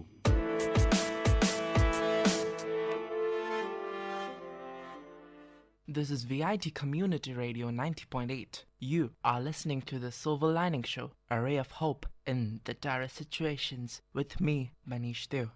It is our fundamental belief that India has the potential to develop and achieve benchmarks in the field of humanity to serve as a beacon for the future generations of the world. This is possible only if the majority of our country's population, the youth, are aware of their rights, their potential, and their responsibilities. We intend to spread an awareness of everything we believe is necessary for a better, developed, smart country, which has also not compromised on its traditional values. Somehow or the other, it is our ultimate goal to bring to you the pros and cons of all the situations we face and let you decide which route is right. It is hoped that after hearing whatever we have to say, some kind of a bell will ring in your mind and a new idea should emerge, or at least a better awareness be developed. We ask you to lend your ears to us for a short while and hear us out. Let us all work together for a better country. Today, our topic is not a single issue. It is not something that can be pinpointed or highlighted. It is, in its essence, an amalgamation, plenty of issues brought together by a common attitude that presents itself to us. And it is not only us, but almost the entire world that have formed an opinion about it, and therefore an opinion about our country. We do not say whether that opinion is right or wrong. This is because we cannot say for sure. We want to hear it from you. They say that India as a nation has ignored its civic sense and India is in chaos. Are they right in saying so? What do you believe? How much do you know about civic sense? How does it affect you, me, everyone around us, and this entire country? Let us discuss for a short bit what civic sense really means. Civic sense means social ethics. It reflects the actual personality and shows the responsibility of any person. It encompasses the unspoken norms of society that help it run smoothly without someone tripping on another person's toes. Civic sense is all about having consideration for a fellow human being. It means being polite, showing some consideration for everyone else. Civic sense, or a topic which has been widely discussed and argued in India. We will find a person in every alley, every street, every market, every village, and every city in India who has something to say about the need for civic sense. Somehow, most Indians do not care much for civic sense, and this attitude is prevalent across all sections of our society. People today are so driven towards their personal goals that civic sense as an ethic has become a low priority, almost a nuisance. Surprising, isn't it? How ironic it would sound that in a country where almost everyone appears to be concerned about this issue is seen such a huge disregard for the same. But this attitude could be harmful for India long run. Civic sense has dropped to an all-time low in recent years, as is rather obvious from this current state of our society. It is not only the sorry state of society that we live in, but also this hypocrisy we see in our country.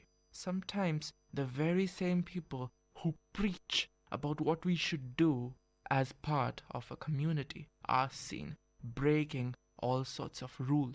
Other people who also talk about the things we should do take absolutely no step when they see the rules being broken in the public eye, or people causing inconvenience to others or damaging any public property. Civic sense can be easily described as another phenomenon.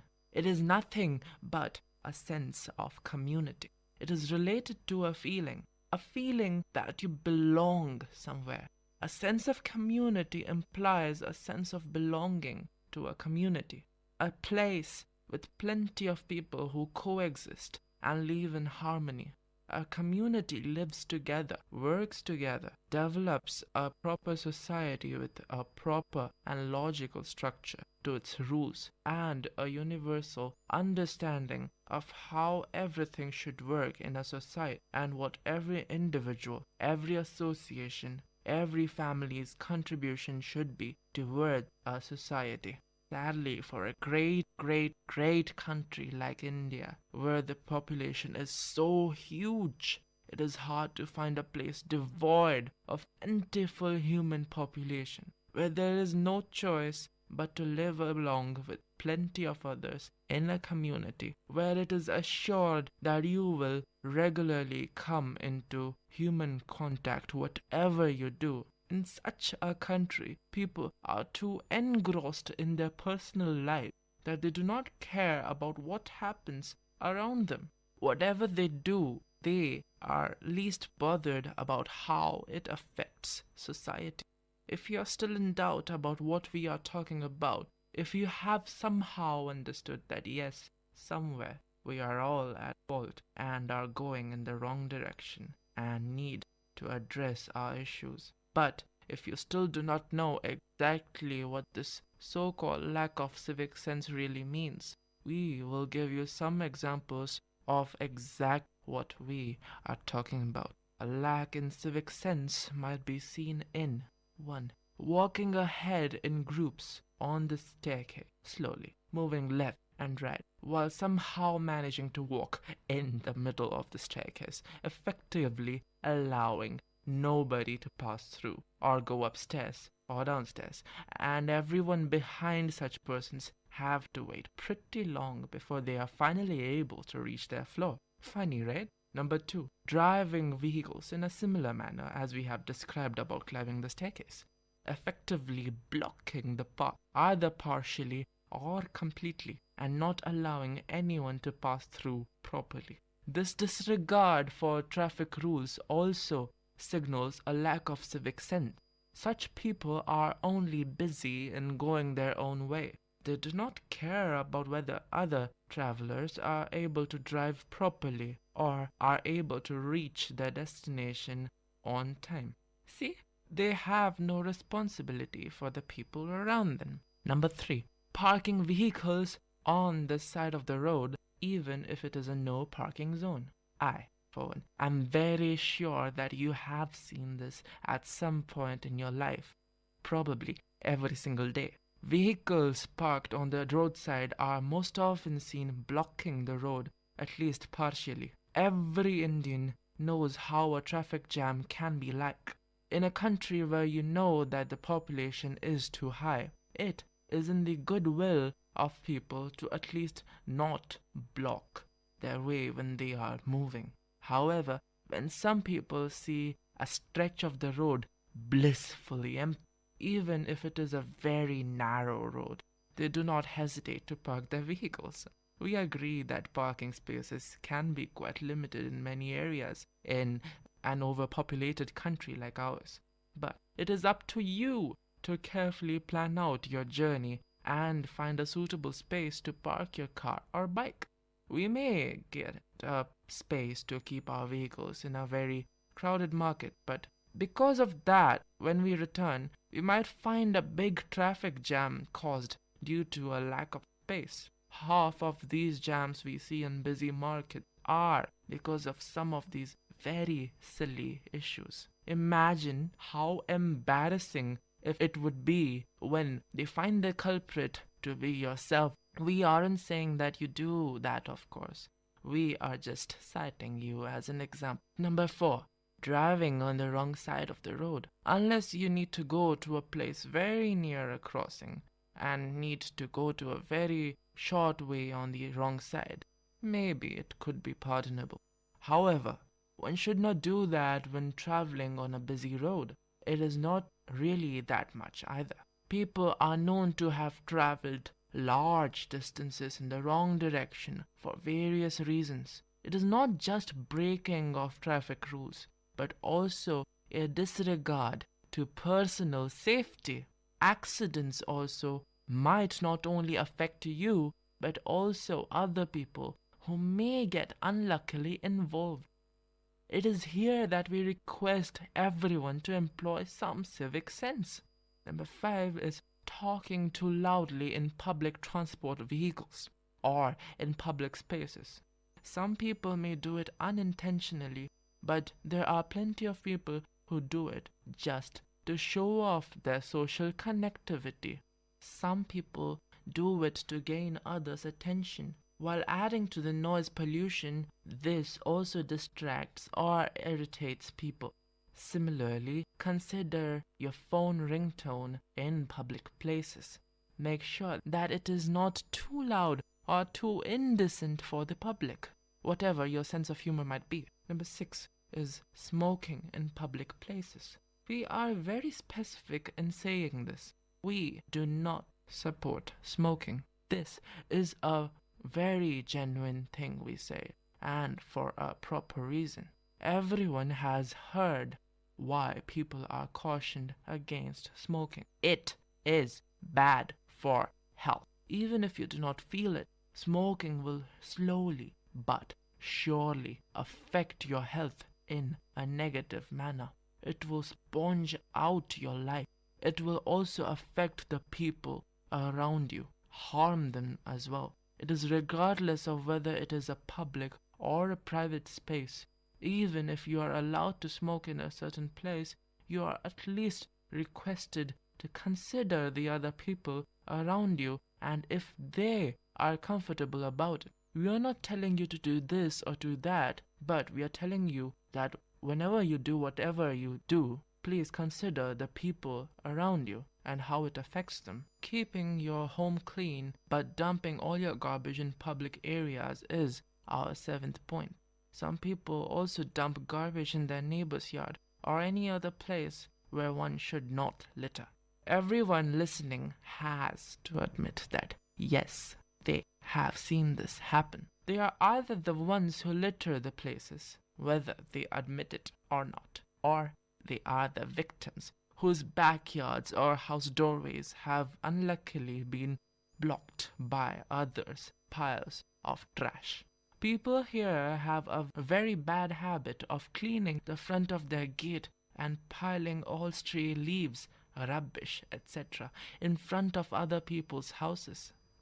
You do not need to emphasize in how many ways this is wrong.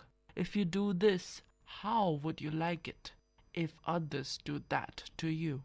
Number 8 is spitting and urinating in public spaces. Sadly, the most buildings of India have proved at some point or the other to be urinals. They have been misused, in fact. We do not want to get into the details. We are very ashamed to even think about it. It is wrong. It is indecent. It is unthinkable to a civilized mind. If you have any shame, don't do it. If you see someone doing it, immediately you should protest. Gather public support. Put an end to this shameful behavior. Number 9. Indecent behavior in public festivals and marriages. When people get drunk with alcohol, they do all sorts of things which one would not do in a community consciously. Such people should also know how much it makes others uncomfortable. Also, marriage processions have been known to cause many traffic issues. India is a very cultured country. It is a vibrant country full of traditions. We fully endorse and in fact applaud people's tradition of having marriage processions. However, we would kindly request people to consider how any misconduct or wrong manner or moving can wrongly affect others. Those moving in a procession are requested to let the traffic move in a systematic manner. If we have to dance, well, dance, but dance when it is not too crowded. Dance on the stage, dance at the event, enjoy. We doubt that dancing on the road while many cars are blowing horns at you is any fun at all. If anything, it would be very embarrassing. Number 10. Disregarding noise limits in many spaces and rules regarding them. People have been known to keep their mobile phones in full sound mode in classrooms and in research labs. You would find them doing that in universities, colleges, schools, everywhere. Imagine how awkward and irritating it would be when, in the middle of the class or a very serious lecture, your professor is interrupted by a very silly ringtone. People also talk loudly in the library, honk their car horns loudly near hospitals and schools, all of which are low sound limit zones. Think about the people in a particular place. Utilize sounds as appropriately as possible. Do not burst firecrackers at midnight. And please, never play rock music at 3 a.m. on the loudspeakers. People in the neighborhood have been known to take drastic steps to deal with it, some of which might not be good for your health. We mean it. There are also so many more examples that we could tell you. As a typical Indian, I have ranted about as many examples of lack of civic sense as could come into my mind. I have plenty more to say, but will that solve any purpose? If anyone hadn't understood about civic sense before this, they surely would have by now. They would have understood what we are talking about. But will speaking about these entirely shameful things do anything better for us? Why do we have a lack of civic sense? Find out in our next session when we analyze our faults and in the process come around to finding ways of correcting them. Love yourself and importantly, love your community.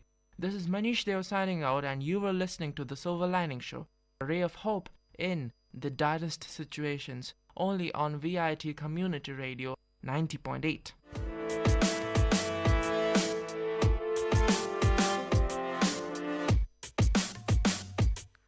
Dear listeners, you had listened to the program Silver Lining Show. We will meet you with another interesting positive topic in our next show. Till then, tune in to VIT Community Radio 90.8.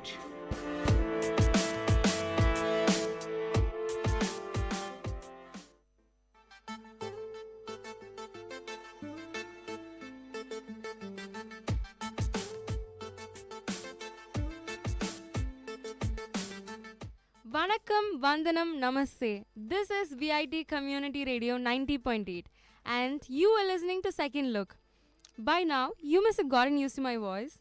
As courtesy demands, to all those who don't know me, I am Vibisha. We have a special guest today. She's been here before. Let's welcome Arija onto our show. Hello Arija. Hi Vibisha. Hi everyone. So, how was your weekend? It was so boring. I was watching the movies I had already watched over and over. And this movie, Bride Wars, I have to tell you, this is my favorite. I have watched it several times, but I still wouldn't mind watching it again. Oh yeah, Bride Wars is one amazing movie. I think even today, in some corner of the world, girls would be watching it in a sleepover. Why don't we talk about Bride Wars today? Sounds cool. Let us talk about it. To all the listeners who haven't watched Bride Was yet, what comes to your mind when you hear the two words bride was? Maybe brides fighting over something? Well, keep guessing. We're gonna tell you anyways. Bride Was is a 2009 American romantic comedy film directed by Gary Winnick and written by Greg DePaul. The film stars Kate Hudson and Anne Hathaway. A Chinese remake in the same name was released in 2015. I'm sure there are women who will enjoy Bride Wars as a man might enjoy a film about cars and girls. It's like moving, talking version of Brides magazine. As anyone who watched TV's Bridezillas will know, a wedding can turn any woman into a screaming control freak. At least that's the premise of this not-so-romantic comedy. Best friends Emma, Annie Hathaway and Liv Kate Hudson are so obsessed with having the best wedding. They attempt to sabotage each other's nuptials with such feminine weapons as hair dye and fake tan, all because of the fact that the ceremonies fall on the same day. Bride Wars is merely watchable for women and a definite no-no for men. Hudson and Hathaway play Liv and Emma, childhood friends who made a vow to realize their dreams of both getting married at the plaza. They are serious. They've been saving up money for their big day for more than 10 years. No daddies are around to fork over. The movie's opening scene is when Liv and Emma are young kids pretending to get married. Emma plays a groom, the masculine role, and Liv plays a pretty feminine bride. Emma asks when she can pretend to be the bride, and Liv replies she will always play the bride, and Emma should remember that. This first scene immediately exposes which character is stronger and which is weaker. As the movie progresses, there are more signs to show Liv's strengths and Emma's weaknesses. It is very evident when we first see them in their respective careers. Liv is in a boardroom discussing with many male lawyers that they need to take the aggressive approach and expose the other party's weaknesses and do whatever to win their case. And then we see Emma as a sweet middle school teacher who gets walked all over by her co-workers. These scenes foreshadow how Liv and Emma do everything they can do. Who wouldn't end 20-year relationship because of one important day that society has ingrained in every little girl's head? As the movie progresses, both characters are molding into their perspective roles, Liv as tyrant and Emma as a doormat. One interesting point is that since their days of playing dress up, they have switched roles. Emma became soft-hearted lady who thinks about others, and Liv went from being the pretty dainty bride to an aggressive and persistent woman. These characteristics are unfortunately always described by masculine traits. The day comes when Liv finds a Tiffany blue box and both friends freak out and celebrate. Liv tries to act happy, but it's clearly evident that she's mad, and Emma, being the rug everyone walks on, says sorry for getting proposed to first. Liv, of course, being the aggressive and impatient character, immediately goes to her boyfriend's workplace and confronts him about not proposing. Yay! Now both best friends are engaged to their significant others. Planning goes well for a few scenes. They are actually happy and supportive of each other. But then, the notorious wedding planner explains to them her secretary made a mistake and scheduled both their weddings on the same day. At this point, they are still a team, let me remind you. But when they can't get another bride to change her date, things start to get airy. The first fight is at a party with mutual friends, and they have a big nasty spat. They start reminding each other of their fat and loser days as a way to compete with who is the better person. It's detrimental that these are the ways that the two women fight with each other, exploiting their eating habits and social skills to make the other feel bad. Now, they start sabotaging each other. Emma sends sweets to Liv to get her fat so she won't fit into her dress. Because, as they say in the movie, Vera Wang doesn't alter for you, you alter yourself for Vera Wang. As they undermine tanning sessions and haircuts as they both prepare for the nuptials. All of these trickeries are skin deep, illustrating how horrible these two characters are. They put on so much emphasis on how they should look and no significance on how they should treat each other with respect, that it's just like killing any feminist idea that has ever been thought before this movie. One of the worst lines in this movie, and there are plenty to choose from, but this one will make you grit your teeth from anger, is when the well-known wedding planner tells them, a wedding marks the first day of the rest of your life. You have been dead until now. This line probably sums up the movie as a whole, illustrating how ludicrous these women are acting by putting so much emphasis on the idea of being a bride rather than their more important accomplishments. I hope when adolescent girls finish watching this film, they know that who they are as a person is far more important than what society, significant others, and friends think. There aren't many characters to like in this movie, even the friends are annoying. Whenever they hear their friends are engaged or that positive things are happening for their friends, they each deal with it in a negative way, reaching for pills, binge eating ice cream, and even fighting with their new husband. Is this how we should celebrate our friends' happiness? I certainly hope not. I understand humans are innately competitive, but these are much exaggerated examples. I mean, what an exciting thing happens for a friend. I mean, whenever that happens, one should celebrate by the friend's side, not see it with jealousy behind their friend's back. There is one redeeming quality in this movie, and that is when Emma, who is a people pleaser for much of the movie, eventually starts to grow a backbone, while Liv, who is pushy and determined, softens up by the end. I'm hoping that the audience can take from these character shifts that women can be both determined and compassionate, and that is not advantageous to be both. I do love when Emma gets upset at her fiancé over how he thinks Liv is uncontrollable, indicating that she is not a person that can be dominated. If Emma had laughed it off, I probably would have turned this movie off. Hey everyone, you were listening to VIT Community Radio 90.8. This is Second Look with Vibisha and Areja. Stay tuned, we'll be right back after a short commercial break.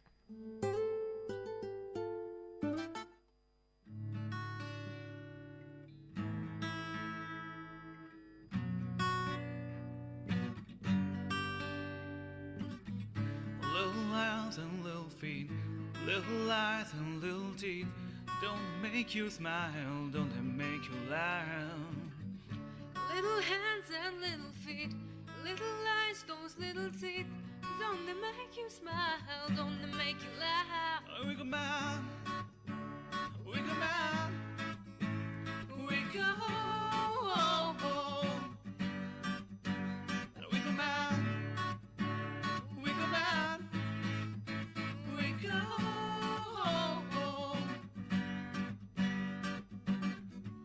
Every weekend that goes by, run to you, they climb on you.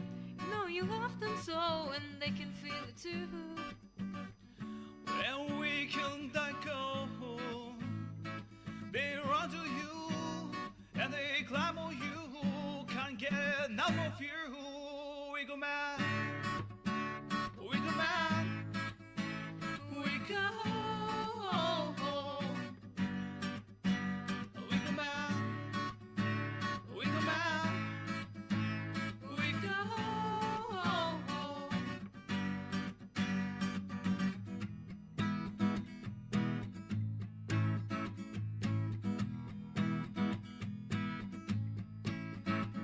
'cause happiness is like a flu. If I catch it, you get it too. If you think about it, you'll feel it too. So stand up, run fast, go find someone. Well, meet and share a loving heart. 'Cause the time has come, just gather around and hold their arms, hold their arms. We go mad, we go mad, we go. Hey, we go mad, Little hands and we go mad, little eyes, those little teeth, don't they make you smile, don't they make you laugh? we go mad, Every weekend that we go mad. run to you, they climb on you. You know you love them so, and they can feel it too. We go mad.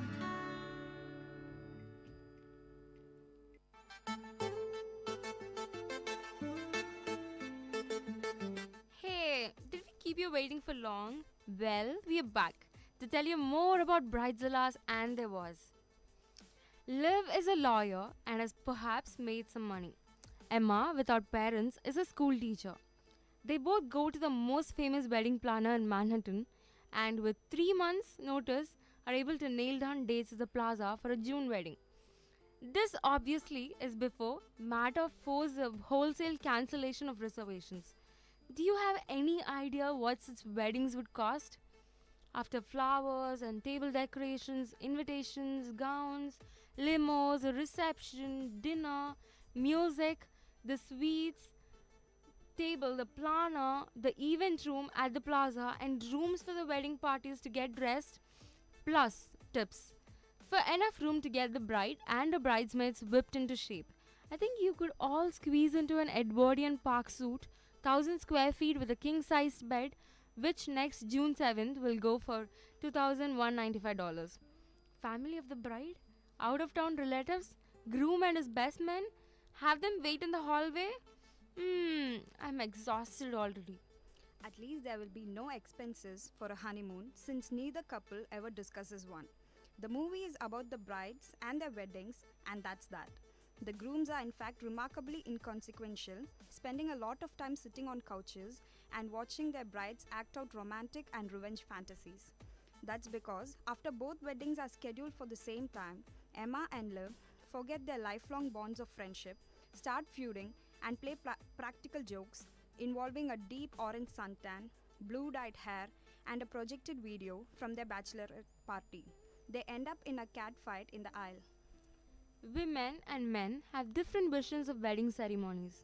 This I know from Father of the Bride, with Steve Martin and Diana Keaton as the parents.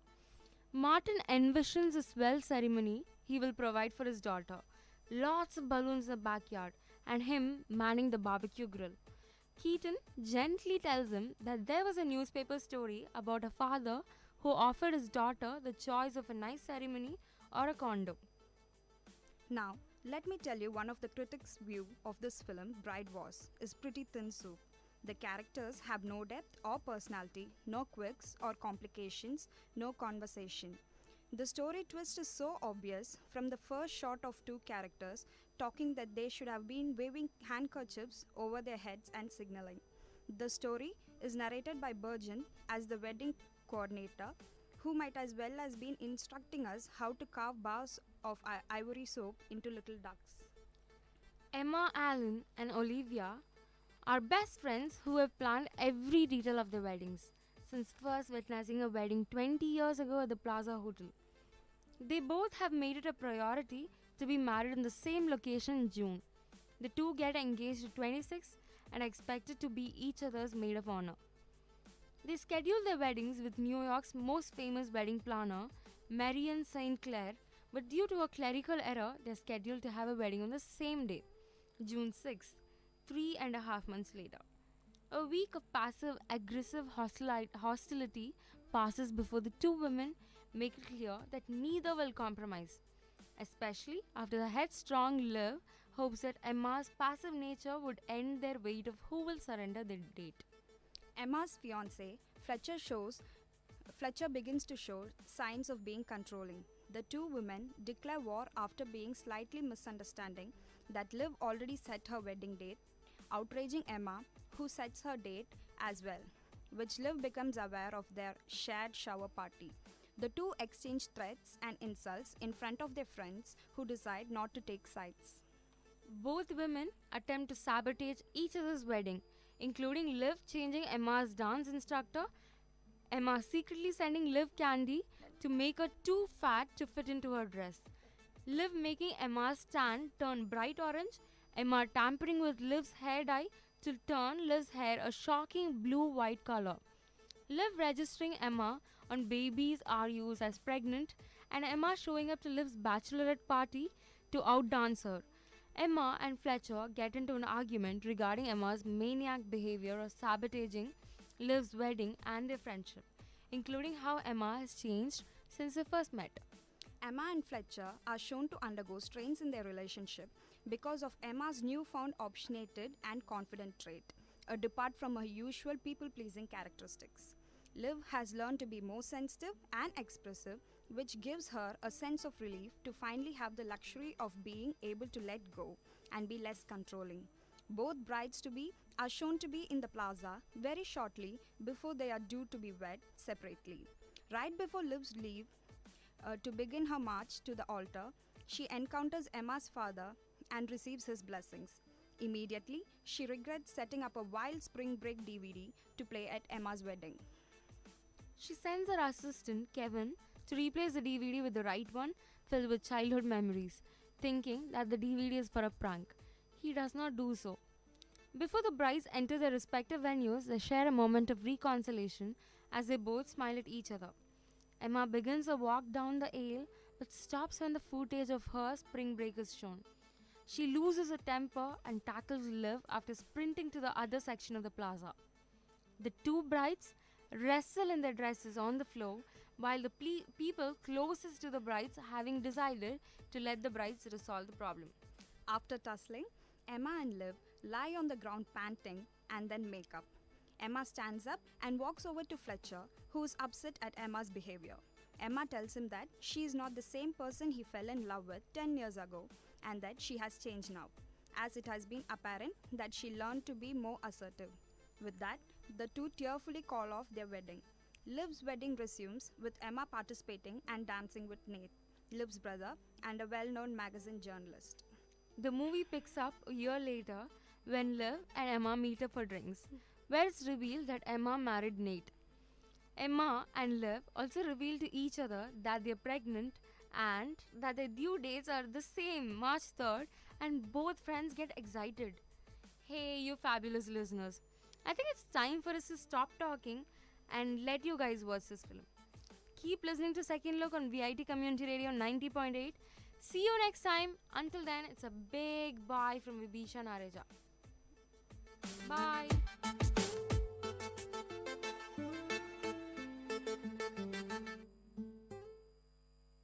விவசாயி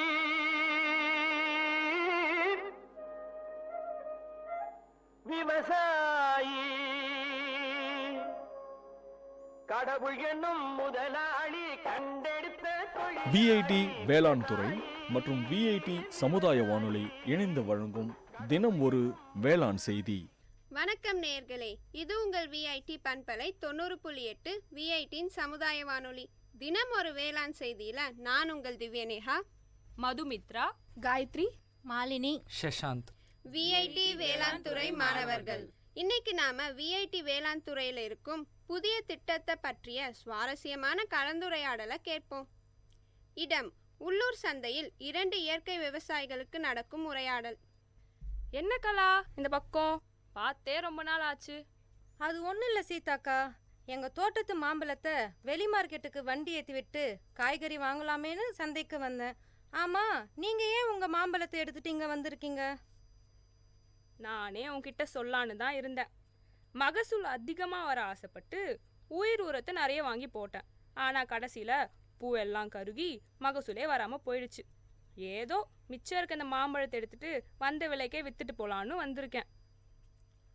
அட, என்னக்கா இப்படி சொல்கிற? நானும் தான் உயிர் உரத்தை போட்டேன், ஆனால் எனக்கு நிறைய மகசூல் வந்திருக்கே, உங்களுக்கு மட்டும் ஏன் வரல? என்னடி சொல்கிற? என் நிலமும் உன் நிலமும் பக்கத்து பக்கத்தில் தான் இருக்குது. உன் நிலத்தில் இருக்க அதே மண்ணு தான் என் நிலத்துலையும் இருக்குது. அப்புறம் ஏன் எனக்கு மட்டும் இப்படி நடக்குது? சரி விடுக்கா, நம்மள மாதிரி இயற்கை விவசாயிகளுக்கு இது மாதிரி அடி அப்பப்போ விழ தான் செய்யும். அடுத்த முறை பார்த்துக்கலாம், விடுங்க.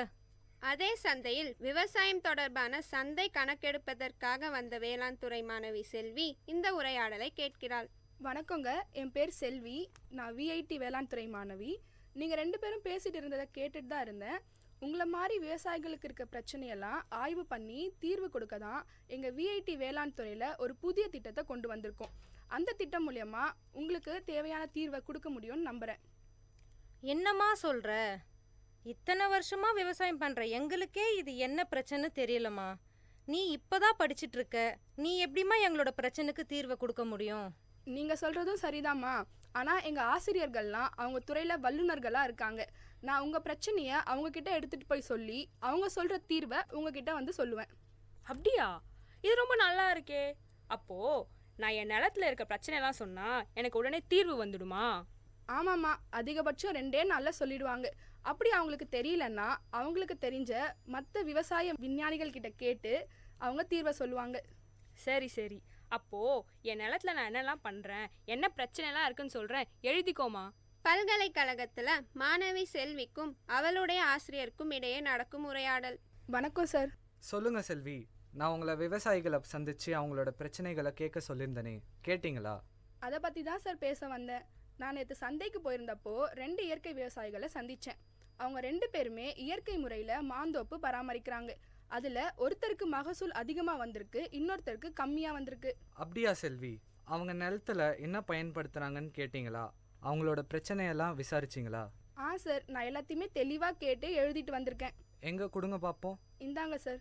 பூ கருகிருக்குன்னு போட்டிருக்கு, தண்ணி கரெக்டாக இருக்குது, பூச்சியோ நோய் தாக்கலோ இல்லை. அப்படி பார்த்தா இது அநேகமாக பொட்டாசியம் அப்படி இல்லைனா நைட்ரஜன் அளவு அதிகமானதுனால வந்திருக்கலாம். எனக்கு கொஞ்சம் டைம் கொடுமா, நான் என்னன்னு பார்த்துட்டு நாளைக்கு உனக்கு தீர்வை சொல்கிறேன். சரிங்க சார். மறுநாள் ஆசிரியர் மாணவியிடம் விளக்கத்தை கொடுத்தார். செல்வி, நீ கொடுத்த விவரத்தெல்லாம் பார்த்தம்மா. நிலத்துல நைட்ரஜன் சத்து அதிகமானதுனால பூ கருகிருக்கு. நான் இந்த நோட்டில் விவரமாக எழுதியிருக்கேன், நீ படித்து அவங்களுக்கு புரிய வச்சிடுமா. சரிங்க சார், நான் அவங்கள பார்த்து சொல்லிடுறேன். பின் மாணவி இயற்கை விவசாயியான சீதாவை சந்தித்தாள். வாமா செல்வி, நான் என் பிரச்சனைலாம் சொன்னனே, இதெல்லாம் தகவல் தெரிஞ்சுச்சா?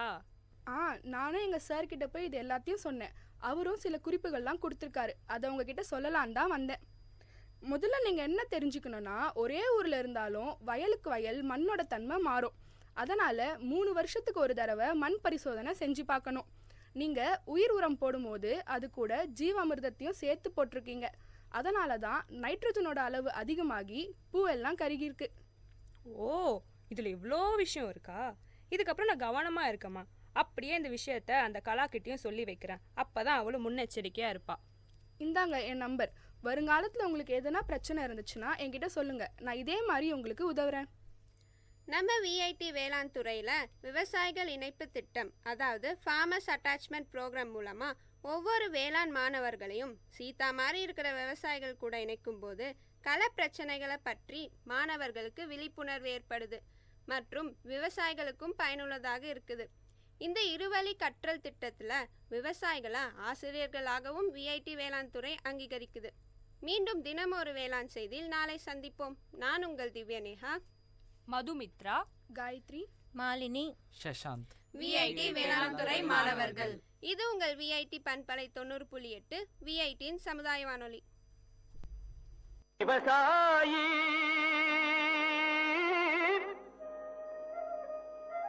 விவசாயி கடவுள் என்னும் முதலாளி கண்டெடுத்த தொழில். விஐடி வேளாண் துறை மற்றும் விஐடி சமுதாய வானொலி இணைந்து வழங்கும் தினம் ஒரு வேளாண் செய்தி. This song is presented by SparkX Music Band.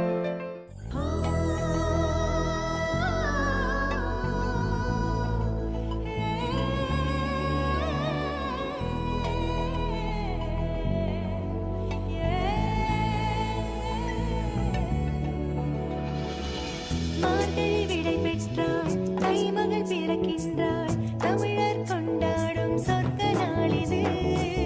நல்லதோர் முதுமொழியா நற்காலை பொழுதினிலே தமிழர் கொண்டாடும் சொர்க்க நாளிது. உள்ளமும் உடலும் வாழ்க்கையில் வளர்ந்திட தனிமகள் பிறந்து விட்டாளே. கவலை கஷ்டங்கள் வாழ்க்கையில் மறைந்திட தனிமகள் பிறந்து விட்டாளே.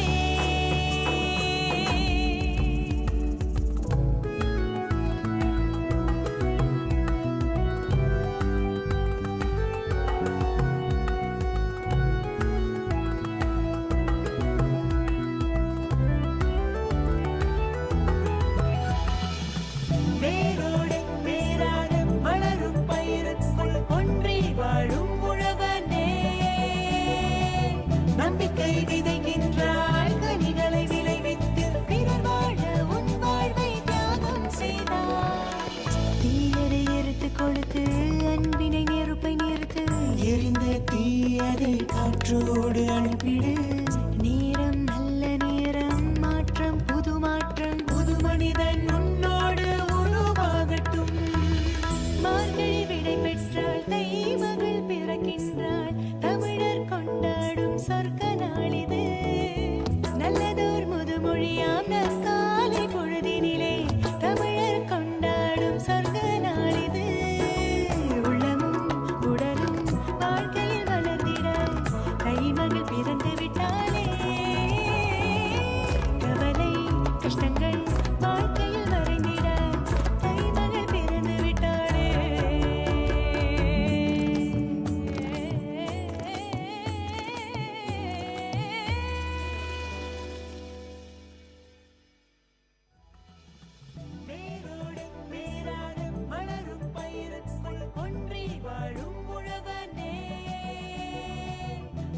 விதை விதைக்கின்றாய் கனிகளை விளைவித்து பிறர் வாழ உன் வாழ்வை தியாகம் செய்தாய்.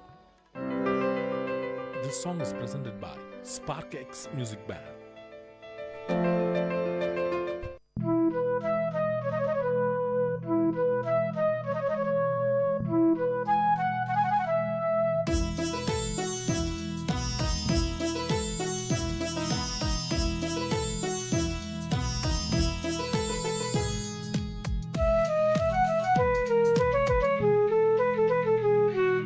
மேகம் மேகம் என்மேல் நீயும் பூவை பொழிந்தாய் அதிலே என்னை கொஞ்சம் நனைய விட்டு மோகம் கொண்டாய். மேகம் மேகம் என்மேல் நீயும் பூவை பொழிந்தாய் அதிலே என்னை கொஞ்சம் நனைய விட்டே மோகம் கொண்டாய். காலை கதிரே உன் பனித்துளி நான் தினம் என்னை கிள்ளியே நீ எழுப்பி விட்டாய். மேகம் மேகம் என்மேல் நீயும் பூவை பொழிந்தாய் அதிலே என்னை கொஞ்சம் நனைய விட்டே மோகம் கொண்டாய்.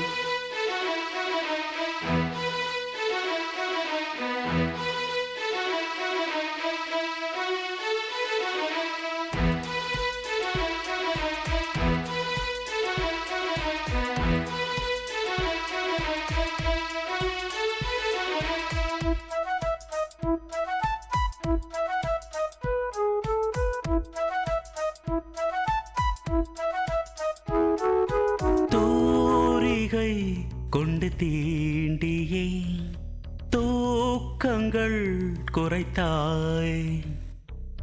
பூமகள் என்று என்னையே போர்வைக்குள் இழுத்தாய். நிலவோடும் நிலம் மீதும் என்னை ஏந்தியே நீலவானிலே நெஞ்சோடு சாய்ந்தாடும் தென்றலே. நம்மை கண்டு நட்சத்திரம் வெட்கப்பட்டு கண்மறைக்கு. மேகம் மேகம் என்மேல் நீயும் பூவை பொழிந்தாய் அதிலே என்னை கொஞ்சம் நனைய விட்டே மோகம் கொண்டாய்.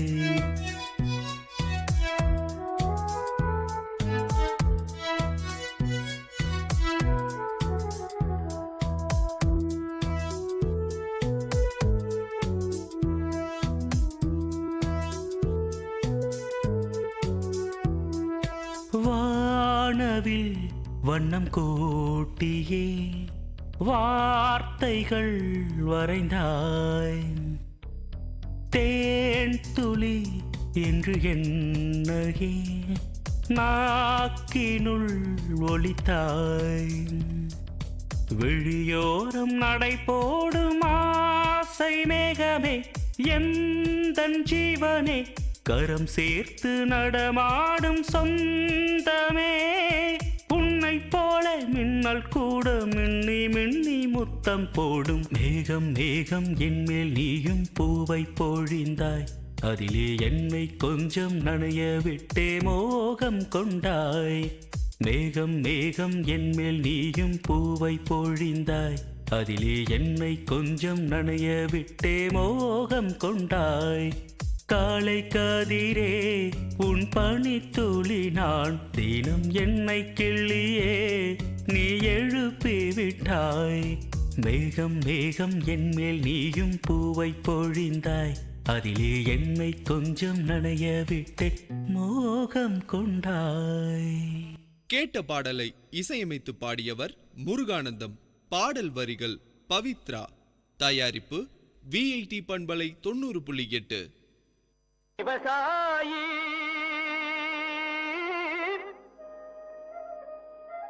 விவசாயி கடவுள் என்னும் முதலாளி கண்டெடுத்த VIT வேளாண் துறை மற்றும் VIT சமுதாய வானொலி இணைந்து வழங்கும் தினம் ஒரு வேளாண் செய்தி. வணக்கம் நேயர்களே, இது உங்கள் VIT பண்பலை 90.8 VITயின் சமுதாய வானொலி. தினம் ஒரு வேளாண் செய்தியில நான் உங்கள் திவ்யநேகா, மதுமித்ரா, காயத்ரி, மாலினி, ஷஷாந்த். VIT வேளாண் துறை மாணவர்கள். இன்னைக்கு நாம VIT வேளாண் துறையில இருக்கும் புதிய திட்டத்தை பற்றிய சுவாரஸ்யமான கலந்துரையாடலை கேட்போம். இடம் உள்ளூர் சந்தையில் 2 இயற்கை விவசாயிகளுக்கு நடக்கும் உரையாடல். என்ன கலா இந்த பக்கம் பார்த்தே ரொம்ப நாள் ஆச்சு. அது ஒன்றும் இல்லை சீதாக்கா, எங்கள் தோட்டத்து மாம்பழத்தை வெளி மார்க்கெட்டுக்கு வண்டி ஏற்றி விட்டு காய்கறி வாங்கலாமேன்னு சந்தைக்கு வந்தேன். ஆமாம், நீங்கள் ஏன் உங்கள் மாம்பழத்தை எடுத்துட்டு இங்கே வந்திருக்கீங்க? நானே உன்கிட்ட சொல்லான்னு தான் இருந்தேன். மகசூல் அதிகமாக வர ஆசைப்பட்டு உயிர் உரத்தை நிறைய வாங்கி போட்டேன். ஆனால் கடைசியில் பூவெல்லாம் கருகி மகசூலே வராமல் போயிடுச்சு. ஏதோ மிச்சம் இருக்க இந்த மாம்பழத்தை எடுத்துட்டு வந்த விலைக்கே வித்துட்டு போலான்னு வந்திருக்கேன். அட என்னக்கா இப்படி சொல்கிற? நானும் தான் உயிர் உரத்தை போட்டேன், ஆனால் எனக்கு நிறைய மகசூல் வந்திருக்கே, உங்களுக்கு மட்டும் ஏன் வரல? என்னடி சொல்கிற? என் நிலமும் உன் நிலமும் பக்கத்து பக்கத்தில் தான் இருக்குது. உன் நிலத்தில் இருக்க அதே மண்ணு தான் என் நிலத்துலையும் இருக்குது. அப்புறம் ஏன் எனக்கு மட்டும் இப்படி நடக்குது? சரி விடுக்கா, நம்மள மாதிரி இயற்கை விவசாயிகளுக்கு இது மாதிரி அடி அப்பப்போ விழ தான் செய்யும். அடுத்த முறை பார்த்துக்கலாம், விடுங்க. அதே சந்தையில் விவசாயம் தொடர்பான சந்தை கணக்கெடுப்பதற்காக வந்த வேளாண் துறை மாணவி செல்வி இந்த உரையாடலை கேட்கிறாள். வணக்கங்க, என் பேர் செல்வி. நான் விஐடி வேளாண் துறை மாணவி. நீங்கள் 2 பேரும் பேசிட்டு இருந்ததை கேட்டுட்டு தான் இருந்தேன். உங்களை மாதிரி விவசாயிகளுக்கு இருக்க பிரச்சனையெல்லாம் ஆய்வு பண்ணி தீர்வு கொடுக்க தான் எங்கள் விஐடி வேளாண் துறையில் ஒரு புதிய திட்டத்தை கொண்டு வந்திருக்கோம். அந்த திட்டம் மூலயமா உங்களுக்கு தேவையான தீர்வை கொடுக்க முடியும்னு நம்புகிறேன். என்னம்மா சொல்கிற? இத்தனை வருஷமா விவசாயம் பண்ணுற எங்களுக்கே இது என்ன பிரச்சனை தெரியலம்மா.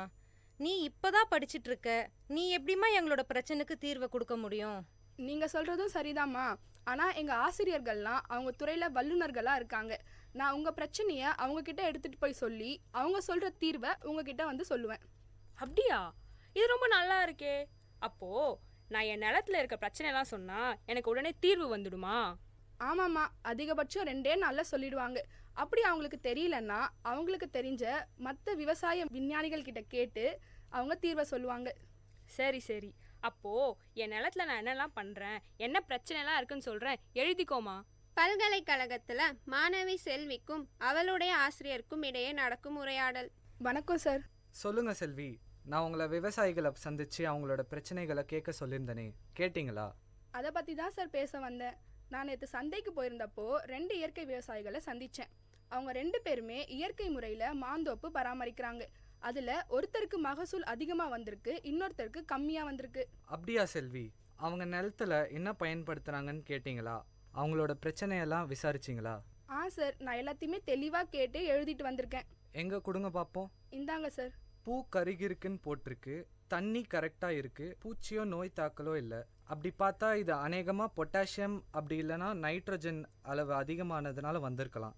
எனக்கு கொஞ்சம் டைம் கொடுமா, நான் என்னன்னு பார்த்துட்டு நாளைக்கு உனக்கு தீர்வை சொல்கிறேன். சரிங்க சார். மறுநாள் ஆசிரியர் மாணவியிடம் விளக்கத்தை கொடுத்தார். செல்வி, நீ கொடுத்த விவரத்தெல்லாம் பார்த்தம்மா. நிலத்துல நைட்ரஜன் சத்து அதிகமானதுனால பூ கருகிருக்கு. நான் இந்த நோட்டில் விவரமாக எழுதியிருக்கேன், நீ படித்து அவங்களுக்கு புரிய வச்சிடுமா. சரிங்க சார், நான் அவங்கள பார்த்து சொல்லிடுறேன். பின் மாணவி இயற்கை விவசாயியான சீதாவை சந்தித்தாள். வாமா செல்வி, நான் என் பிரச்சனைலாம் சொன்னனே, இதெல்லாம் தகவல் தெரிஞ்சிச்சா? நானும் எங்கள் சார்கிட்ட போய் இது எல்லாத்தையும் சொன்னேன். அவரும் சில குறிப்புகள்லாம் கொடுத்துருக்காரு. அதை உங்ககிட்ட சொல்லலான் தான் வந்தேன். முதல்ல நீங்கள் என்ன தெரிஞ்சுக்கணுன்னா, ஒரே ஊரில் இருந்தாலும் வயலுக்கு வயல் மண்ணோட தன்மை மாறும். அதனால் 3 வருஷத்துக்கு ஒரு தடவை மண் பரிசோதனை செஞ்சு பார்க்கணும். நீங்கள் உயிர் உரம் போடும்போது அது கூட ஜீவாமிர்தத்தையும் சேர்த்து போட்டிருக்கீங்க. அதனால தான் நைட்ரஜனோட அளவு அதிகமாகி பூவெல்லாம் கருகிருக்கு. ஓ, இதில் இவ்வளோ விஷயம் இருக்கா? இதுக்கப்புறம் நான் கவனமாக இருக்கமா. அப்படியே இந்த விஷயத்த அந்த கலாக்கிட்டையும் சொல்லி வைக்கிறேன். அப்போ தான் அவளும் முன்னெச்சரிக்கையாக இருப்பாள். இந்தாங்க என் நம்பர். வருங்காலத்தில் உங்களுக்கு எதனா பிரச்சனை இருந்துச்சுன்னா என்கிட்ட சொல்லுங்கள், நான் இதே மாதிரி உங்களுக்கு உதவுறேன். நம்ம விஐடி வேளாண் துறையில் விவசாயிகள் இணைப்பு திட்டம், அதாவது ஃபார்மர்ஸ் அட்டாச்மெண்ட் ப்ரோக்ராம் மூலமாக ஒவ்வொரு வேளாண் மாணவர்களையும் சீதா மாதிரி இருக்கிற விவசாயிகள் கூட இணைக்கும் போது கள பிரச்சனைகளை பற்றி மாணவர்களுக்கு விழிப்புணர்வு ஏற்படுது மற்றும் விவசாயிகளுக்கும் பயனுள்ளதாக இருக்குது. இந்த இருவழி கற்றல் திட்டத்தில் விவசாயிகளை ஆசிரியர்களாகவும் விஐடி வேளாண் துறை அங்கீகரிக்குது. மீண்டும் தினம் ஒரு வேளாண் செய்தியில் நாளை சந்திப்போம். நான் உங்கள் திவ்யநேகா, மதுமித்ரா, காயத்ரி, மாலினி, சஷாந்த், விஐடி வேளாண் துறை மாணவர்கள். இது உங்கள் விஐடி பண்பலை 90.8 விஐடியின் சமுதாய வானொலி. விவசாயி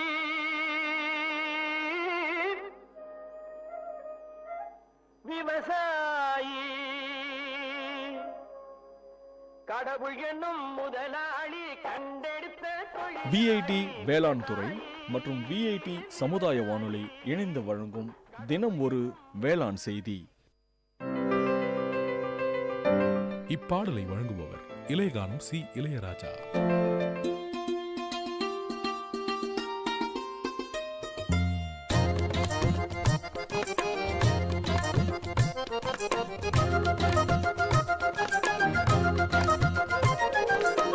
கண்ணே உன்ன காணாம நான் கவி பாடுறேன், நெஞ்சுக்குள்ள ஒன்ன வச்சு தினவாடுறேன். மதுரை மல்லி வாசம் உன்னை பார்த்தாலே பேசும், கொலுசு சத்தம் கேட்டு அந்த கோயில் மணியாடும். கண்ணே உன்ன காணாம நான் கவி பாடுறேன், நெஞ்சுக்குள்ள ஒன்ன வச்சு தினவாடுறேன்.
மதுரை மல்லி வாசம் உன்னை பார்த்தாலே பேசும், கொலுசு சத்தம் கேட்டு அந்த கோயில் மணியாடும். கண்ணே உன்னை காணாம நான் கவி பாடுறேன், நெஞ்சுக்குள்ள ஒன்ன வச்சு தினவாடுறேன். இப்பாடலை வழங்கியவர் இளையகானம் சி இளையராஜா.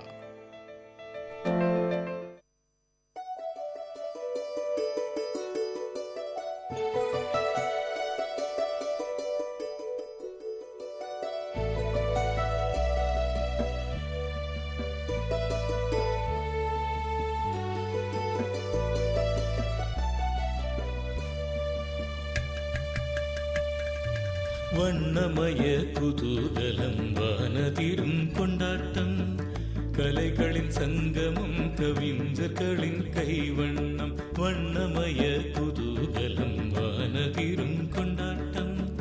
கலைகளின் சங்கமம் கவிஞர்களின் கைவண்ணம் எண்ணங்கள் தொடும் உயரம் விண்ணளவு நாம் அறிவோம். ஒன்று கூடி எல்லோரும் கொண்டாடுவோம் ஃபெஸ்டிவிட்டி.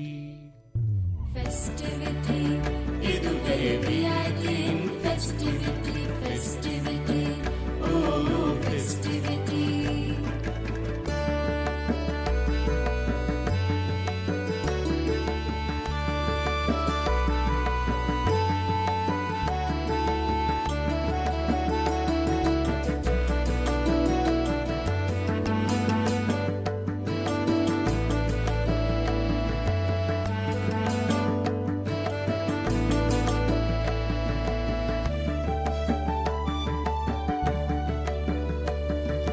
நாமெல்லாம் ஒரு குடும்பம், VIT நம் குடும்பம். உலகெங்கும் பரவி நிற்கும் VIT நம் குடும்பம். வேந்தரெனும் தலைமையின் கீழ் செயல்படும் ஒரு குடும்பம்.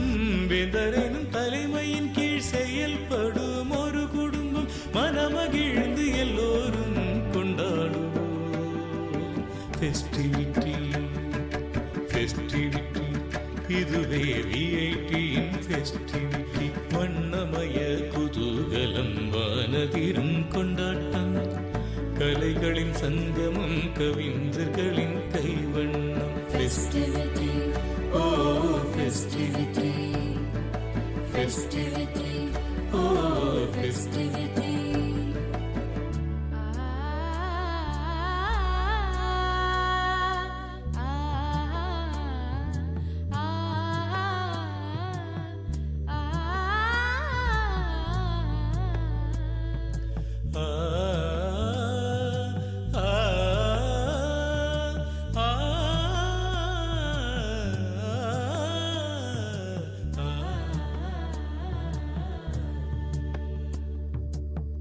பல வண்ண பாடல்கள், மயிலாடும் மாட்டங்கள், பளிச்சிடும் திறமைகள், ஒளிர்விடும் சிகரங்கள், அதுதொடும் உயரங்கள் என்றென்றும் நிலைத்திடும்.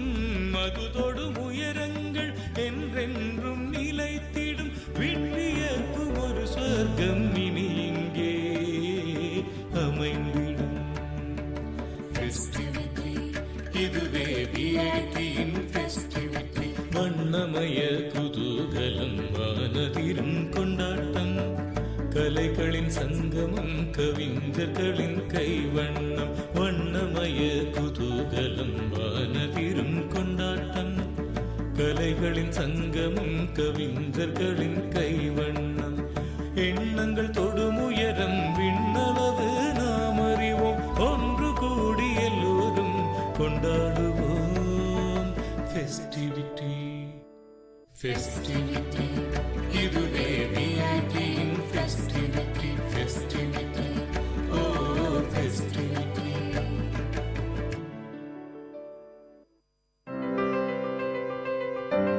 This song is presented by SparkX Music Band.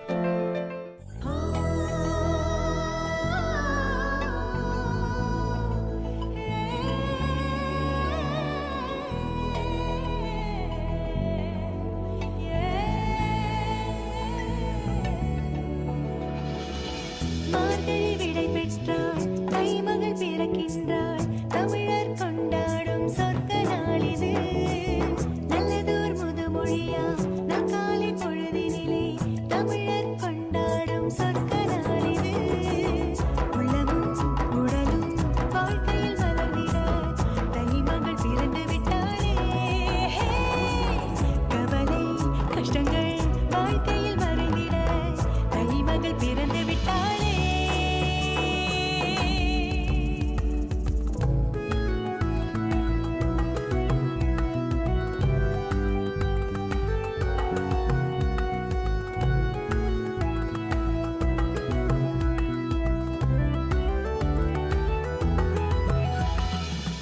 வேரோடு வேறாக வளரும் பயிருக்குள் ஒன்றி வாழும் உழவனே.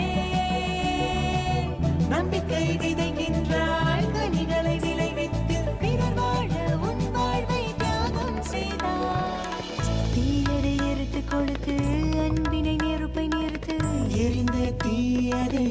காற்றோடு அனுப்பிடு. நேரம் நல்ல நேரம், மாற்றம் புது மாற்றம், புது மனிதன் உன்னோடு உருவாகட்டும். மார்கழி விடை பெற்றாள், தை மகள் பிறக்கின்றாள். தமிழர் கொண்டாடும் சொர்க்க நாளிது. நல்லதோர் முதுமொழியாம் நற்காலை பொழுதினிலே தமிழர் கொண்டாடும் சொர்க்க நாளிது. உள்ளமும் உடலும் வாழ்க்கையில் வளர்ந்திட தை மகள் பிறந்து விட்டாளே. கவலை கஷ்டங்கள் வாழ்க்கையில் மறைந்திட தை மகள் பிறந்து விட்டாளே.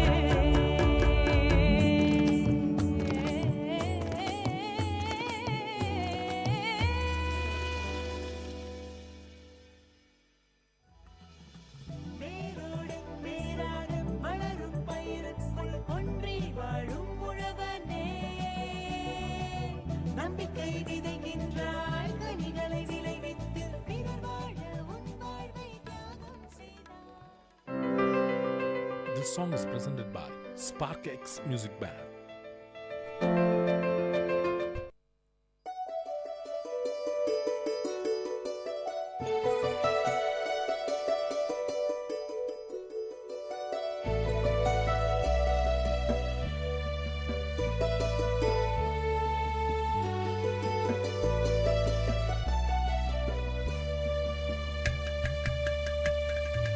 வண்ணமய குதூகலம், வானதிரும் கொண்டாட்டம், கலைகளின் சங்கமம், கவிஞர்களின் கைவண்ணம். வண்ணமய குதூகலம், வானதிரும் கொண்டாட்டம், கலைகளின் சங்கமம், கவிஞர்களின் கைவண்ணம். எண்ணங்கள் தொடும் உயரம், விண்ணளவு நாம் அறிவோம். ஒன்று கூடி எல்லோரும் கொண்டாடுவோம் ஃபெஸ்டிவிட்டி. Festivity, இதுவே விஐடியின் festivity, festivity, oh festivity.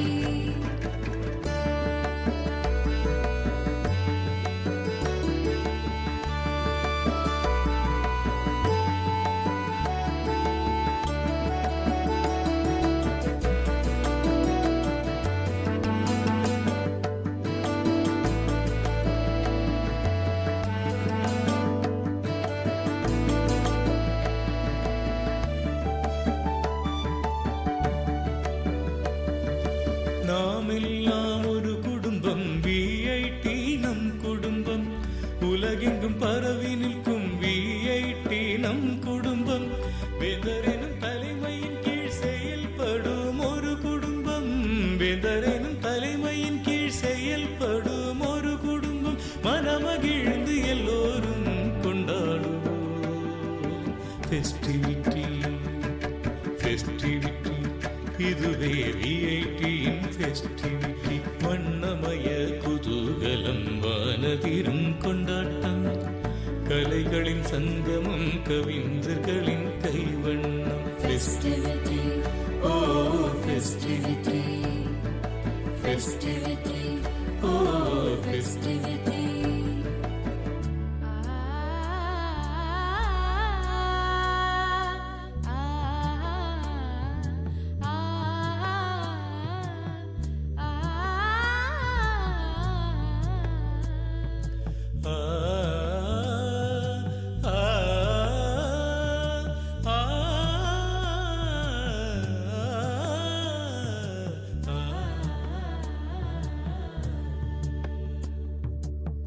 பல வண்ண பாடல்கள், மயிலாடும் மாட்டங்கள், பளிச்சிடும் திறமைகள், ஒளிர்விடும் சிகரங்கள், அதுதொடும் உயரங்கள் என்றென்றும் நிலைத்திடும்.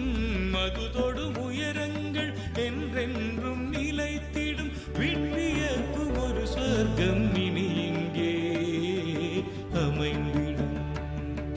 ஃபெஸ்டிவிட்டி, இதுவே விஐடியின் ஃபெஸ்டிவிட்டி. வண்ணமய குதூகலம், வானதிரும் கொண்டாட்டம், கலைகளின் சங்கமம், கவிஞர்களின் கைவண்ணம். வண்ணமய குதூகலம், வானதிரும் கொண்டாட்டம், கலைகளின் சங்கமம், கவிஞர்களின் கைவண்ணம். எண்ணங்கள் தொடும் உயரம், விண்ணளவு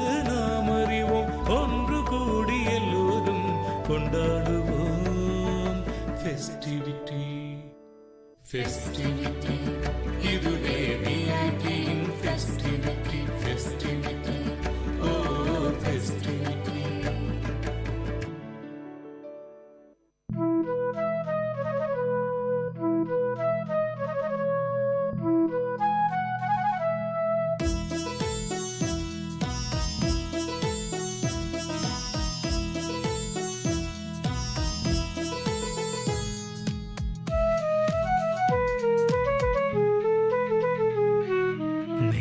மேகம் என்மேல் நீயும் பூவை பொழிந்தாய், அதிலே என்னை கொஞ்சம் நனைய விட்டு மோகம் கொண்டாய். மேகம் மேகம் என்மேல் நீயும் பூவை பொழிந்தாய், அதிலே என்னை கொஞ்சம் நனைய விட்டே மோகம் கொண்டாய். காலை கதிரே உன் பனித்துளி நான், தினம் என்னை கிள்ளியே நீ எழுப்பி விட்டாய். மேகம் மேகம் என்மேல் நீயும் பூவை பொழிந்தாய், அதிலே என்னை கொஞ்சம் நனைய விட்டே மோகம் கொண்டாய்.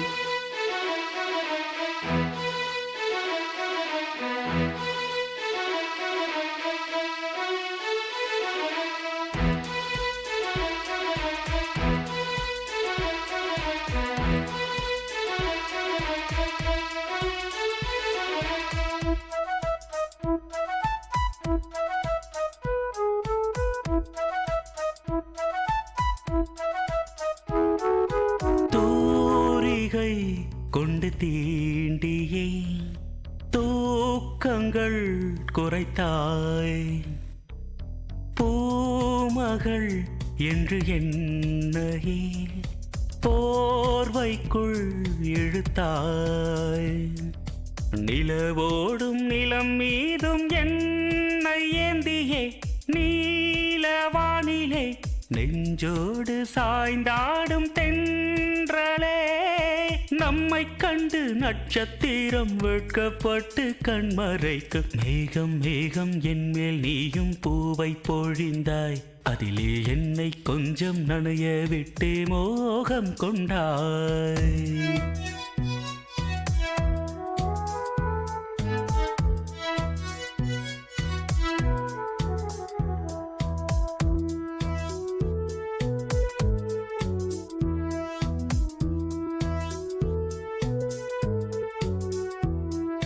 வானவில் வண்ணம் கூட்டியே வார்த்தைகள் வரைந்தாய்.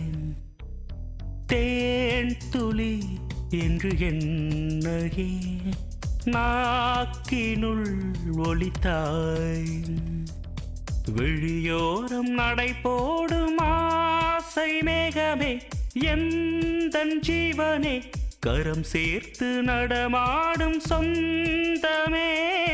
உன்னை போல மின்னல் கூட மின்னி மின்னி முத்தம் போடும். மேகம் மேகம் என்மேல் நீயும் பூவை பொழிந்தாய், அதிலே என்னை கொஞ்சம் நனைய விட்டே மோகம் கொண்டாய். மேகம் மேகம் என்மேல் நீயும் பூவை பொழிந்தாய், அதிலே என்னை கொஞ்சம் நனைய விட்டே மோகம் கொண்டாய். காலை கதிரே உன் பனித்துளி நான், தினம் என்னை கிள்ளியே நீ எழுப்பி விட்டாய். மேகம் மேகம் என்மேல் நீயும் பூவை பொழிந்தாய், அதிலே என்னை கொஞ்சம் நனைய விட்டு மோகம் கொண்டாய். கேட்ட பாடலை இசையமைத்து பாடியவர் முருகானந்தம். பாடல் வரிகள் பவித்ரா. தயாரிப்பு VIT பண்பலை 90.8. மானங்கருக்குதடி மின்னிருட்டு கம்முதடி, மானங்கருக்குதடி மின்னிருட்டு கம்முதடி. மேகம் ஊருளுதடி மாறி மழை பெய்யுதடி, மேகம் ஊருளுதடி மாறி மழை பெய்யுதடி. மானங்கருக்குதடி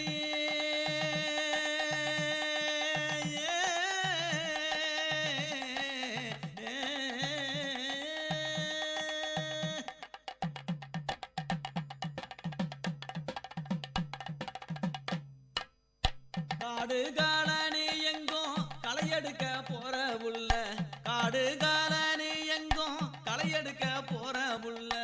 என் மனச பறி கொடுத்து உனக்காக காத்து காத்திருந்தேன், என் மனச பறி கொடுத்து உனக்காக காத்திருந்தேன். காலங்கடத்தாதடி காலங்கடத்தாதடி என் கண்ணே என் கண்மணியே, நான் உனக்காக காத்திருக்கேன் பொன்னே என் பூங்கொடியே. காலங்கடத்தாதடி என் கண்ணே என் கண்மணியே, நான் உனக்காக காத்திருப்பேன் பொன்னே என் பூங்கொடியே. மானங்கருக்குதடி மானங்கருக்குதடி மின்னிருட்டு கம்முதடி மானங்கருக்குதடி.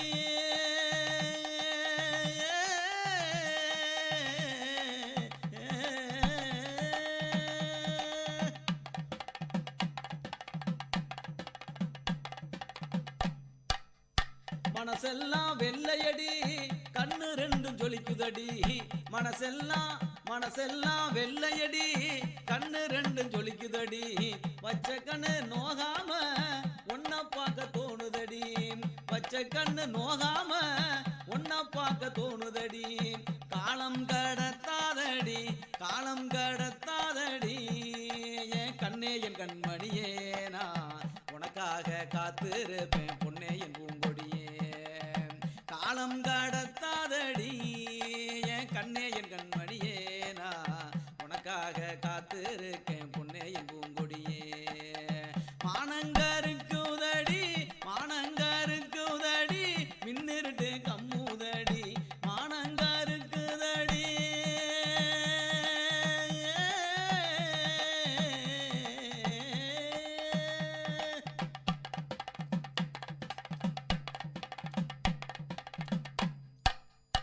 மானாமதுரச்சந்த மறிக்கொழுந்து வாங்கி வாரேன், மானாமதுரச்சந்த மறிக்கொழுந்து வாங்கி வாரேன். தஞ்சாவூர் மேளம் வச்சு கல்யாணம் பண்ணிக்கிறேன், தஞ்சாவூர் மேளம் வச்சு கல்யாணம் பண்ணிக்கிறேன். மானாமதுரச்சந்த மறிக்கொழுந்து வாங்கி வாரேன், தஞ்சாவூர் மேளம் வச்சு கல்யாணம் பண்ணிக்கிறேன். காலம் கடத்தாதடி காலம் கடத்தாதடி என் கண்ணே என் கண்மணியே, நான் உனக்காக காத்திருக்கேன் பொன்னே என் பூங்கொடியே. காலம் கடத்தாதடி என் கண்ணே என் கண்மணியே, நான் உனக்காக காத்திருப்பேன் பொன்னே என் பூங்கொடியே. மானங்கருக்குதடி மானங்கருக்குதடி மின்னிருட்டு கம்முதடி மேகம் உருளுதடி மாறி மழை பெய்யுதடி மாறி மழை பெய்யுதடி மாறி மழை பெய்யுதடி.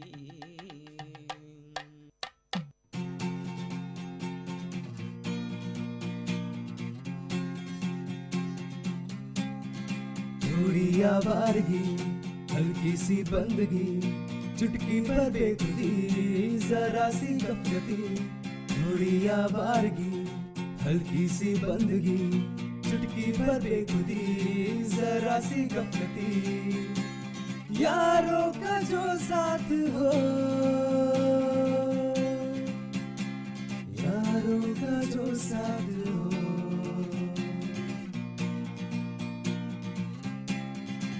कहो यलगार है तब तक है अपना यार तू जब तक, कहो यलगार है तब तक है अपना यार तू जब तक.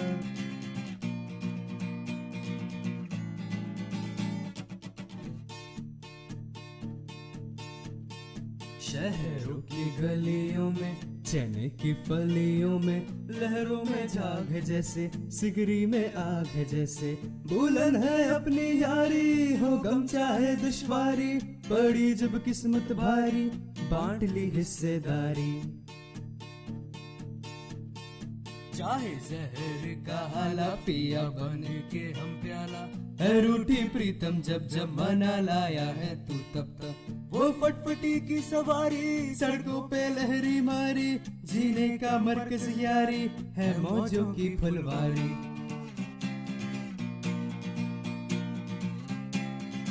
कहो यलगार है तब तक है अपना यार तू जब तक, कहो यलगार है तब तक है अपना यार तू जब तक.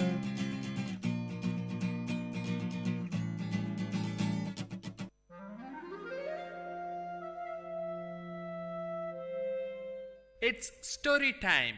In VIT Community Radio 90.8, you are going to listen to a short story written and narrated by Professor Pranesh Kumar, VIT University. Title of the story: The Changes of Time. Time, the fastest and cruelest magician, did not spare her. I gazed at her for a long time. Mashing beetle leaf, preparing pan, she did not notice me. With great seriousness and much care, she opened a small box lying beside her. From it, she took a polythene bag and carefully unwinded it, took out a pinch of tobacco, and crushed it along with other ingredients. 70% of her hair has lost its color. My curiosity about her grew more and more as I sat there inhaling the fresh smell of pan. I must talk to her, I said to myself. I got up and found a suitable place beside her. She smiled at me with her toothless gums, while her hands were busy rearranging the contents in the pan box. The skin of her arm seemed coarse like the epidermis of an old tamarind tree. She herself was like an old tree that had witnessed many springs and summers.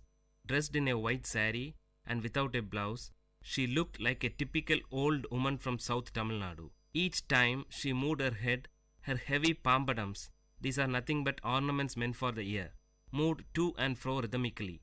She must not have felt the unease, used as she was to those two pampadums from her early teens. They were huge pieces of gold ornament, different shapes, cubes, circles, triangles, and horseshoes closely packed with the usual wax stuffing. She could often be seen seated on the veranda of that old house with tiled roof. Nobody knew her name. People called her member's wife since her husband became a panchayat member. Being the senior most person in the area, people from the surrounding area called her great grandma in respect. She lived with her younger son's family. We both gazed at each other until I broke the ice by asking her about the tattoo on her arms. She had tattooed the picture of a peacock across her biceps. The peacock had lost its vigor as the skin that supported it has withered. For a fraction of a second flashed across my mind the modern tattoos that movie artists and DJs have on them. I asked her the intention behind her tattooing and why a peacock. She opened her mouth carefully, holding her head upwards so that the pan from her mouth did not spill. Son, while we live, we earn many things and lose many things. But we can never take anything to the grave except this tattoo. She stressed that none could snatch it away from her. Saying this, she carefully spat out the pan juice. I was taken aback by the philosophical attitude she had for a simple tattoo. Her immediate and sharp answer was impressive, but her reply to my next question was only a stale smile. It was about her age. Might be she did not know her exact age, or she did not wish to reveal it. I don't know for sure. I did not question her anymore, but she started talking. She murmured the names of Tamil months: Thai, Margari, Pankini, Chittirai. It will rain today, she said to herself. She must have observed the casual smile and expression on my face. She continued, I am sure it usually rains on the final day of Mandakiyat festival. It's a local temple festival of South Kanyakumari. But only if the deity is pleased. She seemed to have memorized the dates of local festivals and the names of local deities. Soon she was interrupted by her daughter-in-law approaching her with a tumbler of tea. Placing the tea beside her mother-in-law, she disappeared into the house. Spitting out the remaining pan from her mouth, the great-grandma stared into the tea for a while. With a deep sigh, she lowered her voice to speak again. Today's women are indolent. They don't know the pleasure of working. They enjoy only staring at the television for hours together. When we were young, we never had the time to stare at anything. We took great pleasure in working for the family. During harvest season, my husband and I used to join the workers to make things easy. He worked hard till his end. There was a great pause. We used to work in full swing throughout the season. During the tamarind season, I buried myself in hectic work. Shelling the tamarind was my prime job then. My daughter and younger brother shared the work with me. We used to divide the heap of tamarind among ourselves and were confined to labor even till after midnight until our share of work was totally completed. Piercing out the seed from the ripe tamarind was the next task. Our happiness knew no bounds since the work was completed in the midst of the heaps of mangoes and jackfruit and other festive eatings. Hearing this from her, I said to myself that she's not aware of the multi-dimensional task that today's women handle. So much for the joys of an uncluttered childhood, she continued. Apart from all this, I had the regular task of preparing palm jaggery from palm juice. Early in the morning before dawn, palm tree climbers would collect palm juice from the small pots tied to the treetop. Those climbers would howl and shriek from the treetop to convey the message that their work was done. As soon as he received the signal, my younger brother would run to collect the juice and bring it home. It would be brought ice cold. I boiled it using dried leaves and finally prepared palm jaggery. During the peak season, we might even get 30 cakes a day. That was our prime source of income. Now all those things have become a matter of past. She sighed nostalgically. When great-grandma narrated these mundane events, I could visualize them in my mind. I said to myself, she's grieving over a lost culture. This culture must have been prevailed some 75 to 80 years back, roughly in the 1930s. Today, her granddaughter is working for a leading multinational IT company in Chennai. The sharp contrast from palm jaggery to an IT company shouts out loud that change is inevitable. Before she could continue, someone called out to me from behind. It was my friend for whom I had been waiting. We usually played cricket with a few others in a large ground behind the great-grandma's house. The match must have begun and I had to join them. I shook my head to her, telling that I had to leave. Her eyes wore a pathetic expression to convey, "Wait, I have more to say," but her lips remained silent. I left her to join my friends, and from a far distance, I turned back to get a glimpse of her. I could hardly see her. She sat there sipping her tea. By that time, it must have gone cold. Currents of thought about the giant running wheel called time and the disability and helplessness of man or any other mighty power to stop or alter it flashed over my inner mind.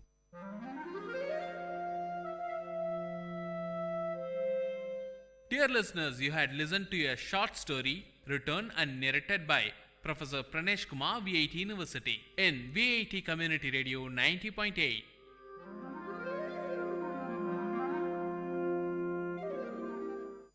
மானங்கருக்குதடி மின்னிருட்டு கம்முதடி, மானங்கருக்குதடி மின்னிருட்டு கம்முதடி, மேகம் ஊருளுதடி மாறி மழை பெய்யுதடி, மேகம் ஊருளுதடி மாறி மழை பெய்யுதடி, மானங்கருக்குதடி.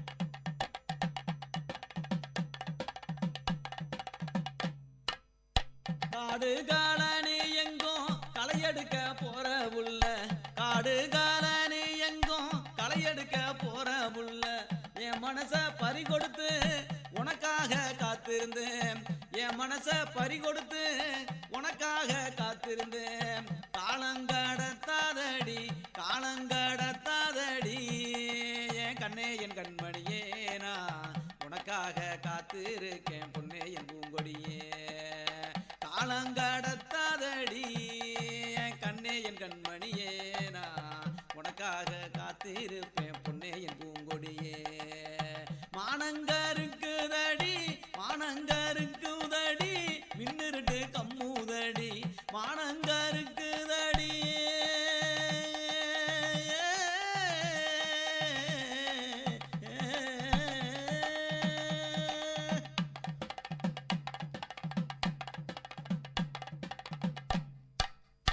மனசெல்லாம் வெள்ளையடி கண்ணு ரெண்டும் ஜொலிக்குதடி, மனசெல்லாம் வெள்ளையடி கண்ணு ரெண்டும் ஜொலிக்குதடி, பச்சை கண்ணு நோகாம ஒன்ன பார்க்க தோணுதடி, பச்சை கண்ணு நோகாம ஒன்ன பார்க்க தோணுதடி, காலம் கடத்தாதடி காலம் கடத்தாதடி, என் கண்ணே என் கண்மணியே நான் உனக்காக காத்திருப்பேன் பொன்னே என் பூங்கொடியே, காலம் கடத்தாதடி என் கண்ணே என் கண்மணியே நான் உனக்காக காத்திருக்கேன் பொன்னே என் பூங்கொடியே, மானங்கருக்குதடி மானங்கருக்குதடி மின்னிருட்டு கம்முதடி, மானங்கருக்குதடி.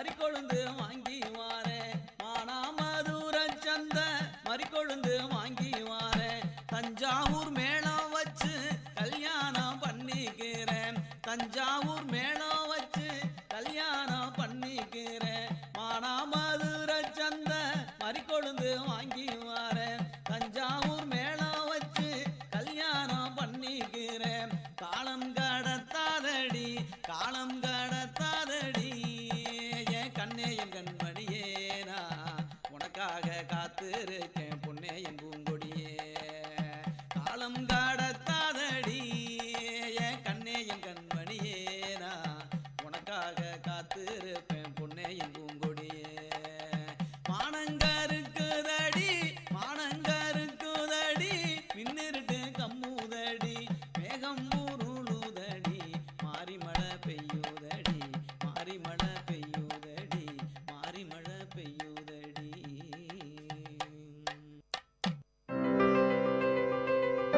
இப்பாடலை வழங்குபவர் இளையகானம் சி இளையராஜா.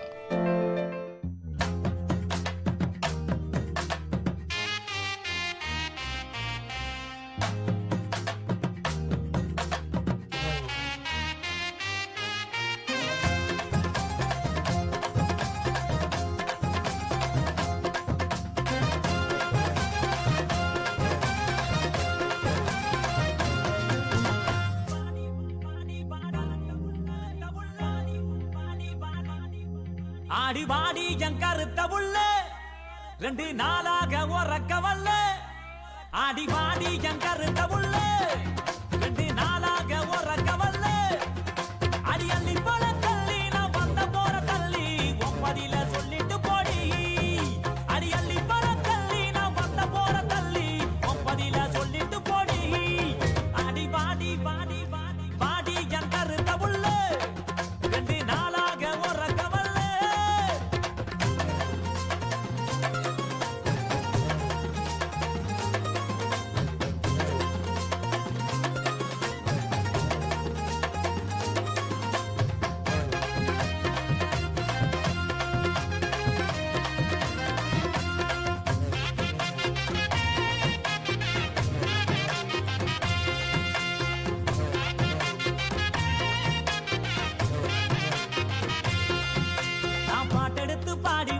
தெம்மாங்கு பாட்டு நீ இளையராச பாட்ட கேளு அதிருது வேட்டு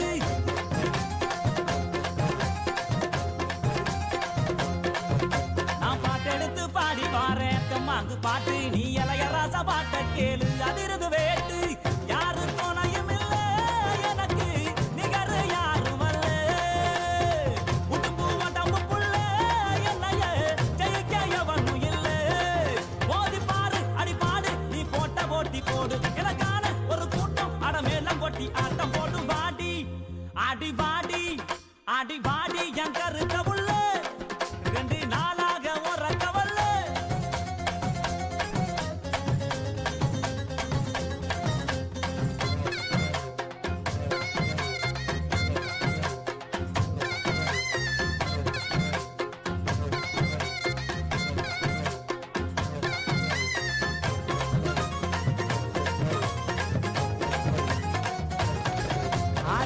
மீனு கண்ணு ரெண்டும் இழுக்குது என்ன உன் பல்வருச முத்துச்சாரம் மயக்குவது என்ன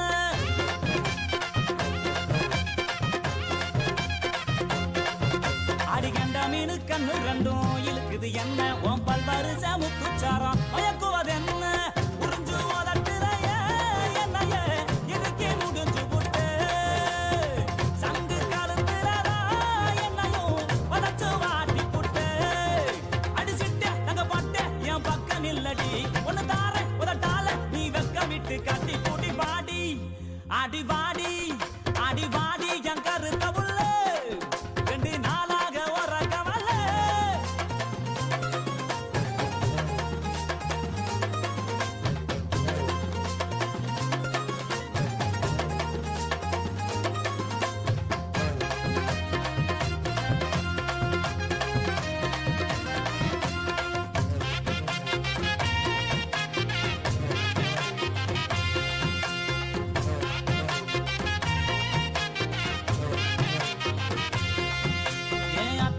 ரத்தினமே மச்சான பாரு என் மாமா வீட்டு மத்தாலாமே அதரவு கூறு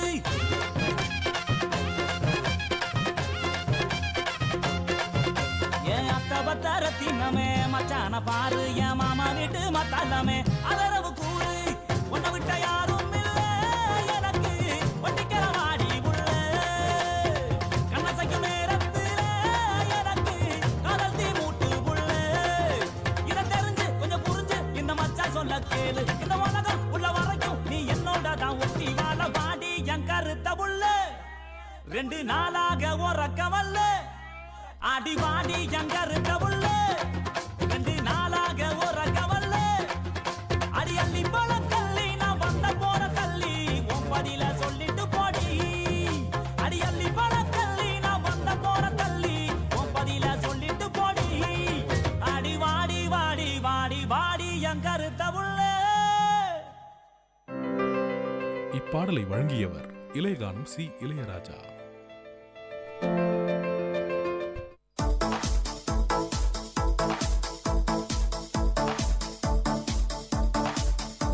Welcome to the Noble Lectures, an audio lecture series of VIT Community Radio 90.8 FM. Interesting innovations, technological inventions, technical presentations, inspiring impressions, philosophical thoughts, lingual leaps, artistic amusements, and lecture formats delivered by eminent professors, researchers, and innovators from various fields. Let the talks touch your thoughts with our noble notions. In today's Noble Lecture, we have a lecture on Organizational Development delivered by Professor Sumati GN, VIT University.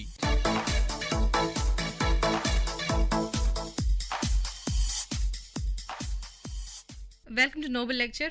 I'm Dr. Sumati GN, Associate Professor, VIT Business School, VIT University. In this session, we are going to talk about organization development. You all know today change is permanent and no organization can escape from that. And they are facing multiple challenges and threats. Though there are many ways to cope up with these challenges, one important way is through organization development. That's why a course on OD, organization development, will help you to identify the problems in the organization and you will know how to take advantage of the opportunities so that you could solve your problems and better over time. And more importantly, if you know, the companies are valuing the employees the most. That's why they call the people as assets of the organization. Why do you think? That's because people are rare, unimitable, and they are found to be valuable. Why do you think such valuable importance is given to people? You find many organizations using similar technology, similar methods, similar process. But why one company is very successful and why not? The answer is, it's because of the people in the organization. So any step that an organization takes to improve the organization or to improve the company is only through by means of improving the conditions of people lives in the organization. And this is the base for OD. OD is not a new concept. It dates back to nearly 1950s through action research. Kurt Lewin, a German-American psychologist, was the first to study the group dynamics and organization development. And he stated that OD is as good as practical, where it is emphasizing both the practical and theoretical side. Why are we focusing both practical and theory? Because any theory without practical application is of no use. And any practical use which is not based on the theory can't be taken as valid and you can't look for the sustainability in that. And that's why OD is talking about both the sides, both your practical part and your theoretical part. So to make your organization more effective, more productive, and make your employees more satisfying, the organization need to change. So there's no escape from to cope up from the change. So the organizations have to undergo the change process. So where do you think the change is required? It is required at all levels. At the level of the strategy, at the level of the technology that is used in the organization, in the structure of the organization, at the process level, and even at the individual level. I guess many of you would have read the book on Who Moved My Cheese, authored by Spencer Johnson. You know what the author has highlighted? The author is saying that unless you are updating yourself to the current technology, the current skills, you become extinct in the organization. So you can't always rely on the comfortability of the existing skills. You have to upgrade. Otherwise, you will be making a fatal flaw. So with this introduction about OD, in this session, you're going to talk about three things. One, what is the application of OD at Vodafone? In this session, we are going to talk about three things. Number one, what is the application of OD at Vodafone? And then try to understand the meaning of OD. And finally, let's learn about an OD intervention technique. None of us will forget the Zuzu ads of Vodafone. And also now a musician comes and he's playing with his instruments. And he find people were not looking at him. So he started to play all the instrument at one shot. So what does it mean? If you get many things in one shot, people are attracted and people love that. And that's what the global communication technology company Vodafone is doing. It's the early leader in the mobile technology market and it's now making a revenue of 23 billion rupees, employing about 91,000 employees and spread across worldwide. How did Vodafone make this achievement? It doesn't happen overnight. Vodafone has rightly realized there's a need to change, and this change has to come from command and control culture to culture of empowered teams, shared learning and development, speed and accountability. You all know changes would not happen over time. Rome can't be built in a day. So what did Vodafone carry out to make this cultural change? The company developed shared values, introduced IT system, and this IT system helped people to share the information across major divisions and enabled cross-functional learning in Vodafone and also developed team building programs. So does it end with doing all this? No. To support all these initiatives, Vodafone implemented a leadership coaching program. In this coaching program, top managers learned how to conduct performance reviews and how to set goals for the employees and also to coach the teams. Following this program, managers attended one-to-one coaching session with the professional coach and they learned how to set coaching goals for the participants. And also they learned how to implement the skills they learned in the program. As a result of this program, managers were able to delegate more teams and the teams started to solve their problem by themselves. So what happens here? First part, Vodafone felt that a change is required and it started with many initiatives. And to support these initiatives, there was a leadership coaching program where the people inside the Vodafone understood how to train their employees. As a result of this, team began to feel more confident in their decisions because the manager trusted them. So trust is a real important thing which is playing here. When a company is going for a change, I must feel that my supervisor is supporting me and this trust helped them make decisions on their own. This successful change implementation at Vodafone did not take overnight, and this gradual evaluation made Vodafone very successful. And now the change has become the part of Vodafone and they have standardized the cultural values. The change has been part of the Vodafone and the Vodafone has now standardized the new cultural values. So with this first introduction about how OD is implemented in Vodafone, now let's look at the definition of OD. There are many definitions given by many authors. If you take the definition of Richard Beckhardt in 1969, he defined OD as a planned effort, organization-wide, that is managed from the top to increase the organization effectiveness and health through planned interventions in the organization's process using behavioral sciences knowledge. If you look at the definition given by Richard Beckhardt in 1969, OD is a planned effort, organization-wide effort that is managed from the top to increase the organization effectiveness and health through planned intervention in the organization's process using behavioral sciences knowledge. If you look at this definition, he is focusing on the major part, which is the planned effort. So if you think like I want to change my dress today, you can change your dress immediately. But can you do that with respect to an organization? You can't. It's a planned effort. Everything has to be planned. And you talk about organization-wide intervention. That change is not implemented at the individual level or at the divisional level, but you're talking about a change which is implemented throughout the organization. And more importantly, the support from the top management. As you looked at the example in the Vodafone, the top management came up with the leadership coaching program that is supporting the employees to implement the change process. And finally, why all these are done? All these are done to make your organization more effective,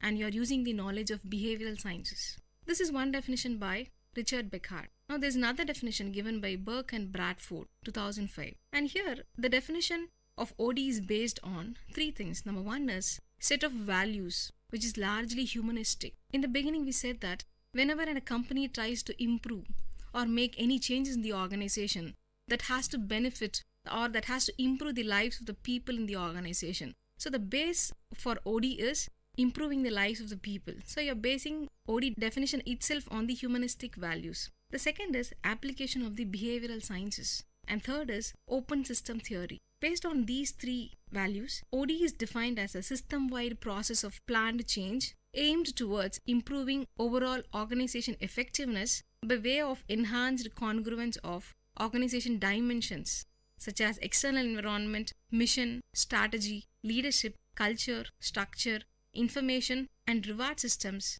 and work policies and procedures. This is a very big definition. Maybe we'll look at closely. If you take the definition of Burke and Bradford, the first part he is also talking about planned change, and it is towards organization effectiveness. But the key part here is the organization dimensions have to be in congruence. When a company has a strategy of low cost, accordingly, the company's structure, information, reward system has to be aligned with the low cost strategy. Or if the company is looking for leadership strategy, the structure, information, and the other practices and policies have to be in line with the strategy. So the focus is more on alignment of the congruence of the various dimensions of the organization.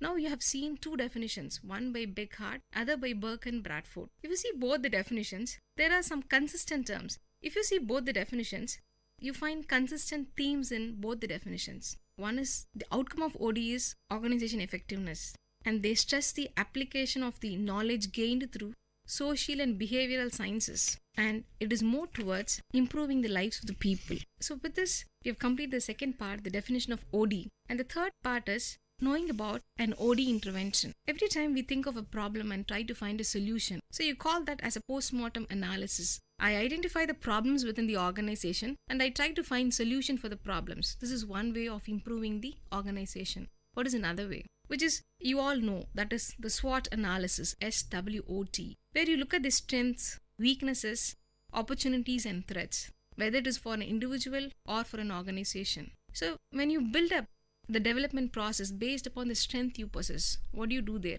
You're trying to find out the strength in the organization, the positive aspects of the organization, rather than addressing the negative aspects. By this way, you're building your development procedures based upon what are the things in which I'm good at. That is called as appreciative inquiry. This is Ronald Lippitt began to engage organization members in thinking about preferred futures. So what does this mean? This means that you put your organization members into action. It's not only you think, you make others also think, try to identify what are the different ways in which my organization can focus on. That method is called as large group intervention, where you bring lot of people and lot of people think together and try to emphasize what is the future of my organization.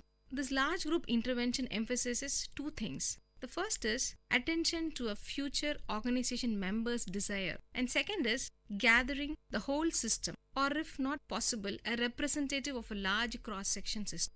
So the first thing is I look at what people desire. What do I think or Vodafone want to be in 2020? Or what do I think my organization have to be in another 10 years' time? So what is my desire about my organization?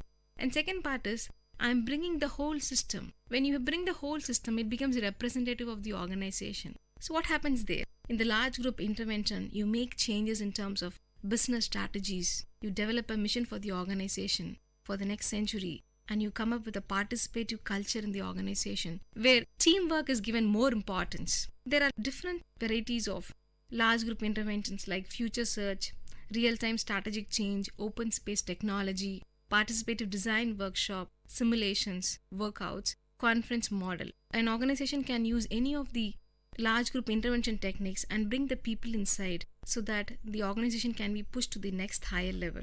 In this total session, we talked about three parts. One, how OD is applied at Vodafone. Then we looked at the definition. And last, we looked at the appreciative inquiry. So OD is a process wherein which the company is trying to make the organization more effective, try to solve the problem in the organization, not only by itself, by making the people desire to understood and putting the organization to the next higher level.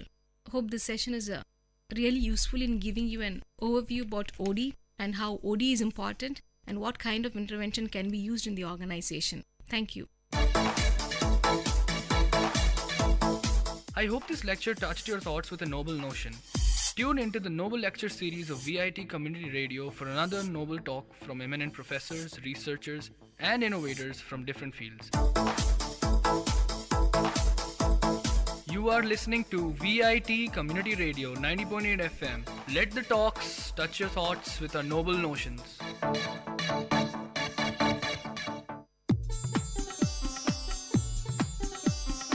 தமிழ்ச்சுடர் வாழ்வும் இலக்கியமும் சங்கமிக்கும் ஒலி ஓவியம் உங்கள் VIT பண்பலை 90.8.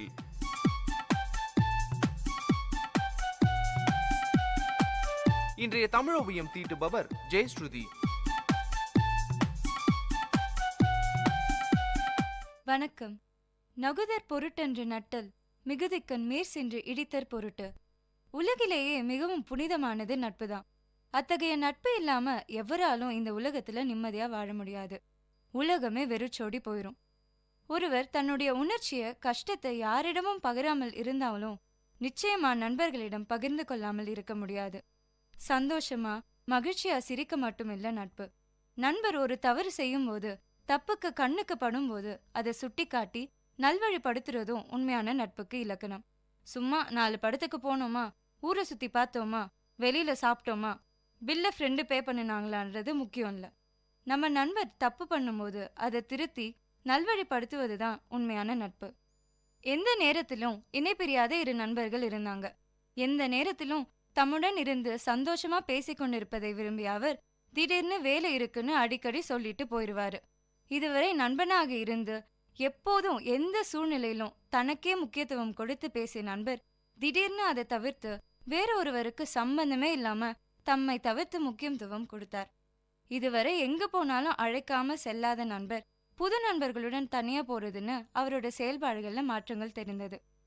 உறவுகள்ல சின்ன சின்ன பிரிவுகள், மனக்கசப்புகள் இருப்பது சாதாரணமான விஷயம்தானே. எந்த உறவுக்கும் பிரிவு இருந்தாலும் நட்புக்கு பிரிவு இருக்காதுன்னு அவர் நினைச்சாரு. கொஞ்ச நாட்கள் கடந்து போக அத்தகைய உறவிலும் பிரிவு என்று ஒன்று இருக்குன்னு உணர்ந்தாரு. ஆனா அது வெளிப்படையா தெரியாதுன்னு புரிஞ்சுக்கிட்டாரு. அப்புறம் அவரு கூப்பிட்டு பேசினதுல அவரு கூட நட்புனால குடிப்பழக்கத்திற்கு ஆளாகி இருக்காருன்னு தெரிஞ்சுக்கிட்டாரு. தன் நண்பர் செய்வது தவறு என்று எண்ணி அதை திருத்த தன்னால் முடிஞ்ச எல்லாத்தையும் செஞ்சாரு. அப்பவும் அவரு திருந்துற மாதிரி தெரியல. சொல்லி பயனில்ல. இதுக்கு மேல நமக்கு என்ன வந்தது, இவன் கூட இருந்தா நாமளும் நாசமா தான் போவோம் அப்படின்னு சொல்லிட்டு அவரை பிரியல. அவர் மாறாக அவனை தக்க மருத்துவரிடம் அழைத்து சென்று கொஞ்சம் கொஞ்சமாக அந்த பழக்கத்திலிருந்து வெளிக்கொண்டு வந்தாரு. இயற்கையின் நியதி ஒன்றாக வாழ்தல் தான். ஒருமை நலத்துடன் வாழ்தல். வேறுபட்டவெல்லாம் ஒன்றுபட்ட நிலையிலே உலகம் இயங்கி வருது. ஒருவரிடம் ஒருவர் இல்லாத ஒருவரை பற்றி குறைகளை கூறாமல் குற்றங்கள் இழைக்கும் போது அதை சுட்டிக்காட்டுவதற்கும் ஈடான அறம் வேறு ஒன்றுமில்லை. ஒருவர் ஒருவருக்கு செய்யக்கூடிய உதவி என்பது அவர் பலரோடு நட்பாக இருப்பதற்குரிய வாயில்களை அமைத்து தரும். நல்ல நட்பை தேடி கண்டு கொள்ளாவிட்டால் திருந்த வேண்டியவர்களே இயல்பாக திருந்த மாட்டார்கள்.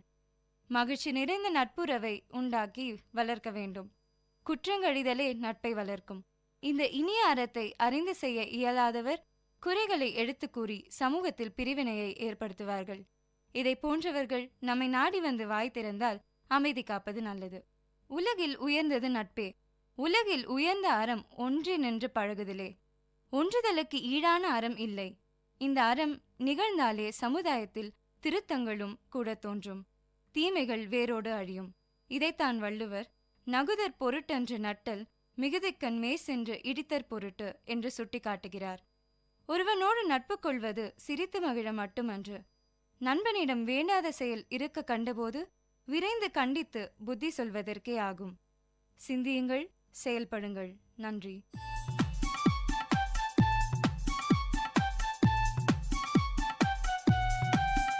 நேயர்கள் இதுவரை கேட்டது வாழ்வையும் இலக்கியத்தையும் இணைத்த ஒலி ஓவியம் தமிழ்ச்சுடர். இன்றைய தமிழ் ஓவியம் தீட்டியவர் ஜெயஸ்ருதி. இது உங்கள் விஐடி பண்பலை 90.8.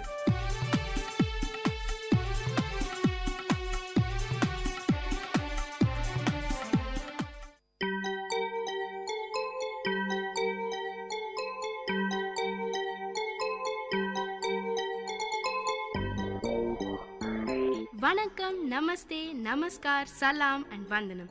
நீங்கள் கேட்டுக்கொண்டிருப்பது விஐடி பண்பலை 90.8. இது விஐடி பல்கலைக்கழகத்தின் சமுதாய வானொலி.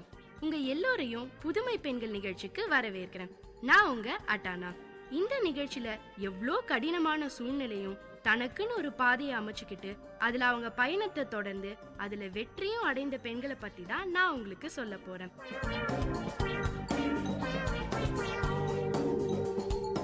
நம்ம நிகழ்ச்சியில அடுத்து யார பத்தி சொல்லலாம்னு தீவிரமா தேடிக்கிட்டு இருந்தேங்க. வித்தியாசமாவும் புதுசாவும் யாராவது எதையாவது பண்றாங்களான்னு பாத்துக்கிட்டு இருக்கும் போதுதான் ஜெயஸ்ரீ பத்தின செய்தி எனக்கு தெரிய வந்தது. வயசானவங்களுக்கு பாதுகாப்பு இல்லைங்கிறதுக்கு தினம் தினம் அவங்களை குறி வச்சு அரங்கேற கொள்ளையுமே சாட்சிங்க. வெளிநாட்டுல வேலை கிடைச்சு செட்டில் ஆகிற பிள்ளைங்களுக்கு பெத்தவங்களோட நினைப்பே இருக்கிறது இல்ல. பெத்தவங்க இறந்தா கூட அவங்களுடைய இறுதி சடங்குக்கு நேர்ல வரத கூட தவிர்க்கிற அளவுக்கு அவங்களுடைய மனோபாவம் மாறிடுச்சு. சில பேரு உள்ளூர்லயே இருந்தா கூட தான் குடும்பத்து வயசானவங்கள கூடவே வச்சுக்கிறதுக்கு விரும்புறது இல்ல. முதியோர் இல்லத்துக்கு அனுப்புறத சில பிள்ளைங்களும் அங்க போறத சில பெத்தவங்களும் கௌரவ பிரச்சனையா பாக்குறாங்க. மிச்சம் இருக்கிற கொஞ்ச நாள் வாழ்க்கைய ஏமாற்றங்களோடையும் ஏக்கங்களோடையும் வாழ்றாங்க நிறைய வயசானவங்க. ஆனா அவங்க இருக்க அந்த இடமும் அவங்களுக்கு பாதுகாப்பானதா இல்லைங்கிறது ரொம்பவே சோகத்தை தரக்கூடிய கசப்பான உண்மை. இந்த மாதிரி இருக்க வயசானவங்களுக்கு ஏதாவது பண்ணணும்னு நினைச்சாங்க ஜெயஸ்ரீ. ஜெயஸ்ரீயோட புது முயற்சியை பத்தி தான் இன்னைக்கு உங்களுக்கு நான் சொல்ல போறேன். பொதுவா எல்லா தம்பதிகளுக்கும் கல்யாணம் ஆன முதல் 6 மாசமோ இல்ல 1 வருஷமோ தாங்க அவங்களுக்கான நேரம் கிடைக்குது. அதுக்கப்புறம் குழந்தைங்க அவங்கள வளர்த்து ஆளாக்குறது அவங்களுடைய கல்யாணம்னு வருஷங்கள் ஓடிடுது. பிள்ளைங்களை செட்டில் பண்ணினதுக்கு அப்புறம் தான் 50 வயசுக்கும் மேல மறுபடியும் அவங்களுக்குன்னு சின்னதா ஒரு இடம் கிடைக்குது. அது அவங்களுக்கு கிடைச்ச 2வது வாழ்க்கை மாதிரின்னு கூட சொல்லலாம். வாழ்க்கையோட அந்த பகுதிய அமைதியாவும் ஆரவாரம் இல்லாம அவங்களுக்காக மட்டுமே வாழ்ற மாதிரி எல்லா வசதிகளும் இருக்கிற ஒரு சூழலை உருவாக்கி தரணும்னு நினைச்சாங்க ஜெயஸ்ரீ. அதுக்கான ஒரு சின்ன முயற்சி தான் சென்னை ஹோம்ஸ். கட்டுமான துறையில எவ்வளவோ பேர் இருக்காங்க. ஆனா அந்த துறையில கவனம் இருக்கும் பெண்கள்ல ஒருவர் தான் நம்ம ஜெயஸ்ரீ. இப்படி என்ன இவங்க ஸ்பெஷல்னு உங்களுக்கு எல்லாம் ஒரு கேள்வி வந்திருக்குமே, அதுக்கான விடைய நானே சொல்றேங்க. சீனியர் சிட்டிசனுக்காக பிரத்யேகமான ஹவுசிங் திட்டத்தை அறிமுகப்படுத்தின புதுசான முயற்சிக்கு சொந்தக்காரங்க ஜெயஸ்ரீ. இந்த மாதிரி ஒரு அருமையான திட்டத்தை கொண்டு வந்திருக்காங்களே, இவங்க கட்டுமானத்தை பத்தி படிக்கும் போதுல இருந்தே இந்த எண்ணத்தை வச்சிருப்பாங்களோ அப்படின்னு நீங்க நினைச்சினா இல்லவே இல்லங்க. ஜெயஸ்ரீ இப்ப பண்ற பிசினஸ்க்கும் அவங்க படிப்புக்கும் எந்த சம்பந்தமும் இல்ல. இவங்க BA B.Ed படிச்சிருக்காங்க. அதுக்கப்புறம் MA பப்ளிக் அட்மினிஸ்ட்ரேஷன்ல gold medal, play school, ladies ஹாஸ்டல்னு நிறைய விஷயங்களை பண்ணிருக்காங்க. 2012ஆம் ஆண்டு இவங்க அப்பா தவறிட்டாராம். அவர் இருக்கும் போதே கேன்சர் ஹாஸ்பிட்டலோ இல்ல முதியோர் இல்லமோ தொடங்குற ஐடியா இருந்தது. அப்பா போனதும் புதுச்சேரியில இருந்த அவரோட நிலத்தை வயசானவங்களுக்கு உபயோகமா ஏதாவது ஒரு வழியில பயன்படுத்த நினைச்சாங்க ஜெயஸ்ரீ. NGO ஆரம்பிக்கிறதுல நடைமுறை சிக்கல் நிறைய இருக்கும்னு தோணுச்சாம். வயசானவங்களுக்கு எதிராக நடக்கிற வன்முறைகளை பத்தி கேள்விப்பட்ட செய்திகளும் பிள்ளைங்க எல்லாம் ஃபாரின்ல செட்டில் ஆனதால கடைசி காலத்துல பாதுகாப்பில்லாத சூழல்ல வாழ வேண்டிய கட்டாயத்துக்கு தள்ளப்படுறதும் முதியோர் இல்லங்களுக்கு அனுப்பப்படுறதுமா அவங்க சந்திக்கிற அவலங்கள் ஜெயஸ்ரீய ரொம்பவே பாதிச்சுது. ஜெயஸ்ரீ பல வயசானவங்கள கதைகளை கேட்டது, பல பேரை நேர்ல பார்த்தது, இப்படி பல விஷயங்கள் ஜெயஸ்ரீ மனசுல கேள்விகளை ஏற்படுத்துச்சு. அதுல அவங்களுடைய முக்கியமான கேள்வி என்னெல்லாம் இருந்தா வயசானவங்க வாழ்க்கை ஓரளவுக்கு நிம்மதியா இருக்கும்னு. அதுக்கு ஜெயஸ்ரீயே விடையையும் கண்டுபிடிச்சாங்க. பாதுகாப்பான இருப்பிடமும் 3 வேளையும் சாப்பாடு, அவசரத்துக்கு மருத்துவ உதவின்னு இந்த 3 இருந்தாலே போதுங்க, வயசானவங்களோட வாழ்க்கை ஓரளவுக்கு நிறைவாயிடும். அப்பா விட்டுட்டு போன நிலத்துல சீனியர் சிட்டிசனுக்கான ஹவுசிங் திட்டத்தை முயற்சி பண்ணினா என்னன்னு தோணுச்சாம். ஆனா பல சந்தேக கேள்விகள் ஜெயஸ்ரீ மனசுக்குள்ள உருவாச்சு. ஏன்னா கன்ஸ்ட்ரக்ஷன் துறையில அதுவரை எந்த அனுபவம் இல்ல ஜெயஸ்ரீக்கு. அது மட்டும் இல்லாம சென்னையில ஜெயஸ்ரீ மட்டும்தான் ஒரே ஒரு லேடி பில்டர். ஏதோ ஒரு தைரியத்துல துணிஞ்சு இறங்கினாங்க. 6 ஏக்கர் நிலத்துல 54 யூனிட் கொண்ட கம்யூனிட்டி ஹோம் கட்டினாங்க. எல்லாமே ஒரே ஒரு பெட்ரூம் கொண்ட வீடுகள் தான். வயசான காலத்துல கணவனும் மனைவியும் மட்டும் சேர்ந்து வாழ சிங்கிள் பெட்ரூம் போதுமானது. தேவையில்லாத இடம் இருந்தா அவங்களுக்கு வீடை மெயின்டைன் பண்றது ரொம்பவே கஷ்டமாயிடும். இன்னொரு காரணம், அவங்க அடிக்கடி விழறதுக்கு நிறைய வாய்ப்புகள் இருக்குன்னு ஜெயஸ்ரீ இந்த மாதிரி திட்டத்தை போட்டாங்க. அவங்களுக்கு தேவையான பெட், ஃப்ரிட்ஜ், டிவின்னு எல்லாம் கொண்ட பினிஷ்டு ஹவுஸா பிளான் பண்ணாங்க ஜெயஸ்ரீ. ஒரே ஒரு பெட்டியை மட்டும் எடுத்துக்கிட்டு இங்க வந்து குடியேறலாம். 16 லட்சத்திலிருந்து 40 லட்சம் வர பட்ஜெட். ஆனா சில வயசானவங்களால உடனே அவ்வளவு பெரிய தொகையை கொடுக்க முடியாம இருக்கலாம். அந்த மாதிரி இருக்கவங்க 3 வருஷம் வீட லீஸுக்கு எடுக்கலாமா. லீஸுக்கான பணத்தை மொத்தமா கொடுக்கற அளவுக்கு வசதி இல்லாதவங்க மாச வாடகைக்கும் வரலாங்க. 10,000 ரூபாய் வாடகையில 3 வேளை சாப்பாடும் அடக்கம். ஆனா எல்லாமே சைவ சாப்பாடு மட்டும்தாங்க.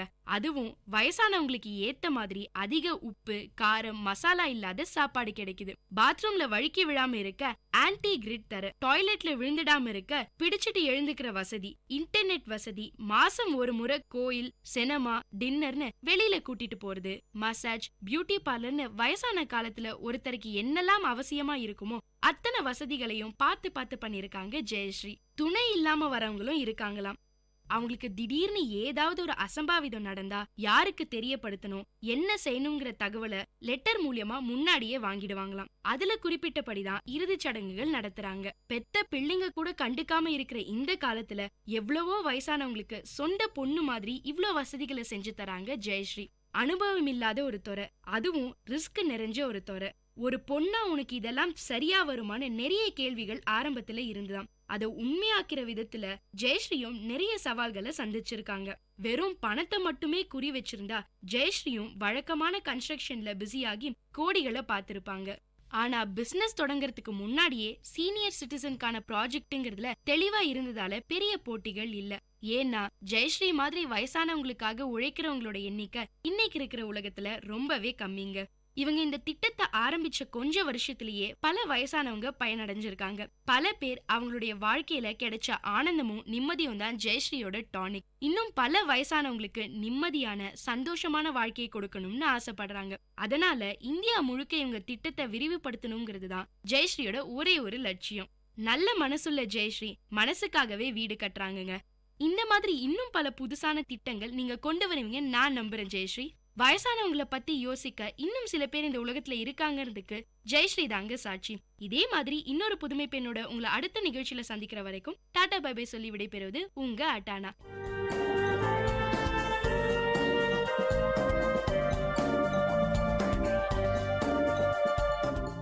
இந்த நிகழ்ச்சி உங்க எல்லாருக்கும் ஒரு பெரிய உற்சாகத்தை தந்திருக்கும்னு நம்புறேன்.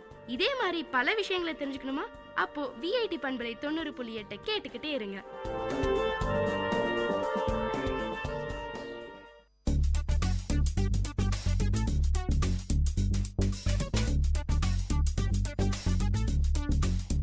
And you're listening to the show Travel Bonanza with, of course, your host Ashika. This show will allow you to explore and travel around the globe and, of course, through the radio. But guys, this is your guide. Where to go, what to do, how to go, what to eat, and where to stay.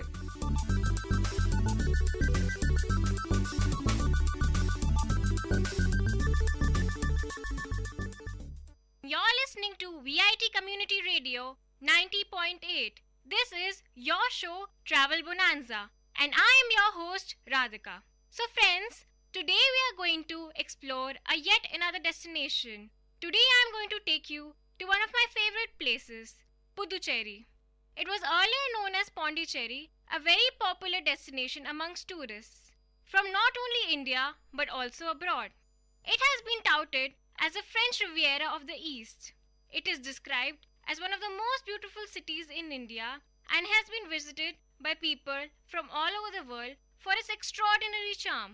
This is a well-planned city and has a French influence that attracts tourists.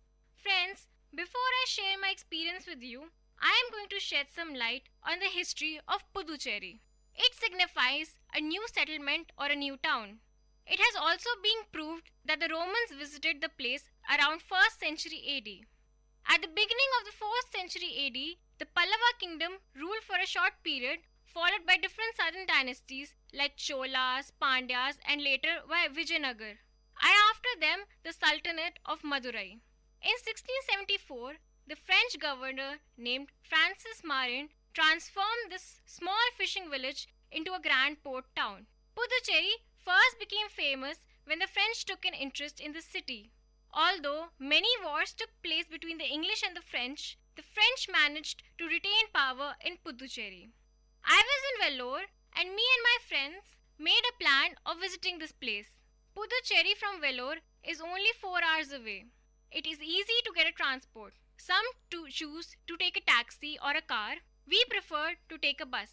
The bus journey from Vellore to Puducherry is marvelous. I came across a very unique and beautiful type of vegetation. We arrived at the hotel. Since Puducherry is a union territory, a lot of items are cheap.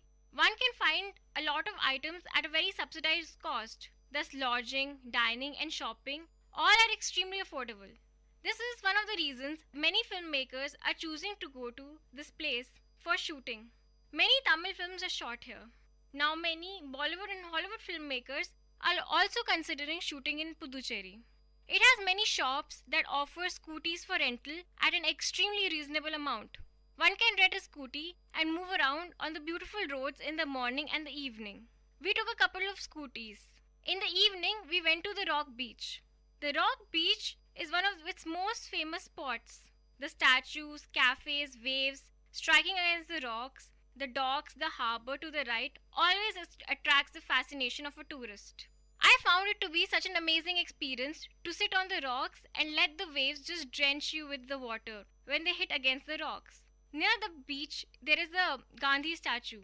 The Gandhi statue is surrounded by 8 granite rocks and floor made of marbles. There is also a cafe nearby. We enjoyed a cup of coffee over there. In the evening, we took a walk near the Rock Beach. It was a very pleasant experience. Next day, early morning, we got ready to go to Paradise Beach. We all went there on our scooties. The drive towards that beach is very pleasant, and the roads also have very less traffic. The beach is around 7 kilometers away from the main city. On the beach, you get amazing coconut water. I relaxed sitting at one end of the sandbars and letting the water wash me. It's a lovely feeling letting the tide roll and hit you with cold water. There are a couple of thatched roof shelters providing to protect from the sun and also to keep your bags. Puducherry has beautiful temples. They have the Dravidian style of architecture. We visited one such temple. We went to Sri Vardaraja Perumal Temple. It is located on Mahatma Gandhi Road, Heritage Town. It is the temple dedicated to Sri Vishnu. Puducherry is also extremely famous for its churches. One that I visited was the Basilica of the Sacred Heart of Jesus. It is an oriental specimen of Gothic architecture. It contains rare stained glass panels depicting the events from the life of Christ and the saints of the Catholic Church. This church was built by the French missionaries.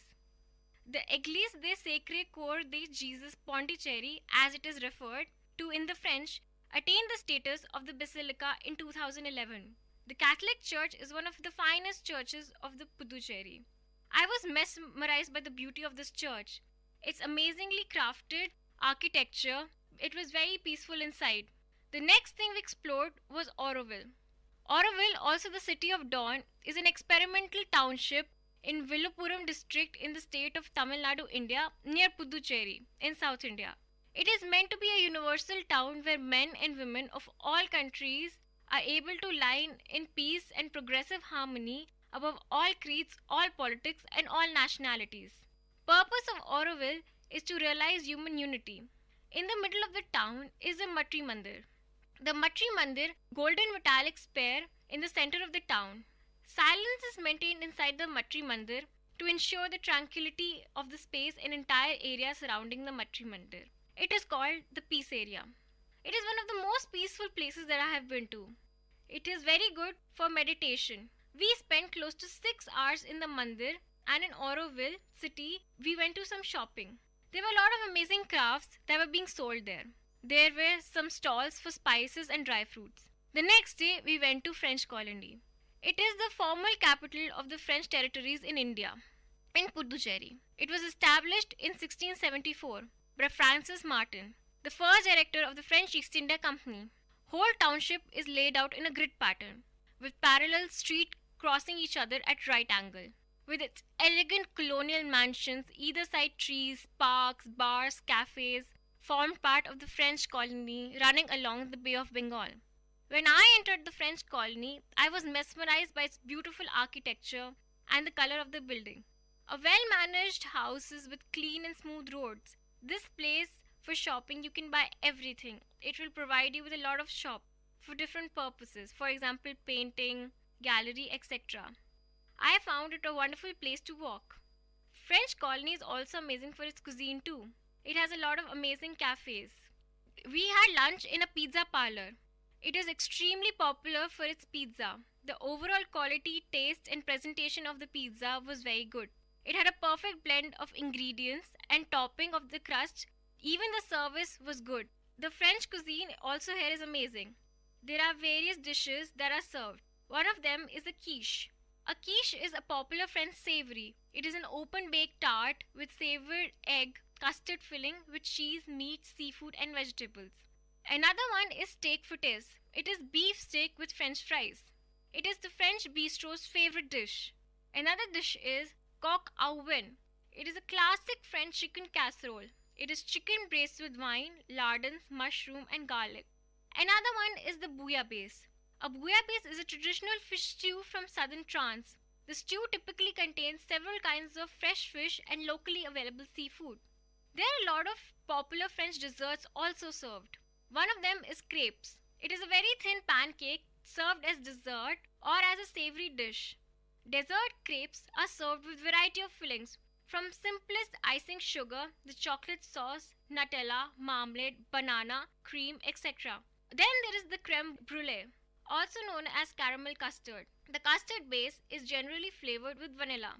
Sugar is generally sprinkled on top and burnt using a cooking blowtorch. Another one, which is my favorite, is the croissant.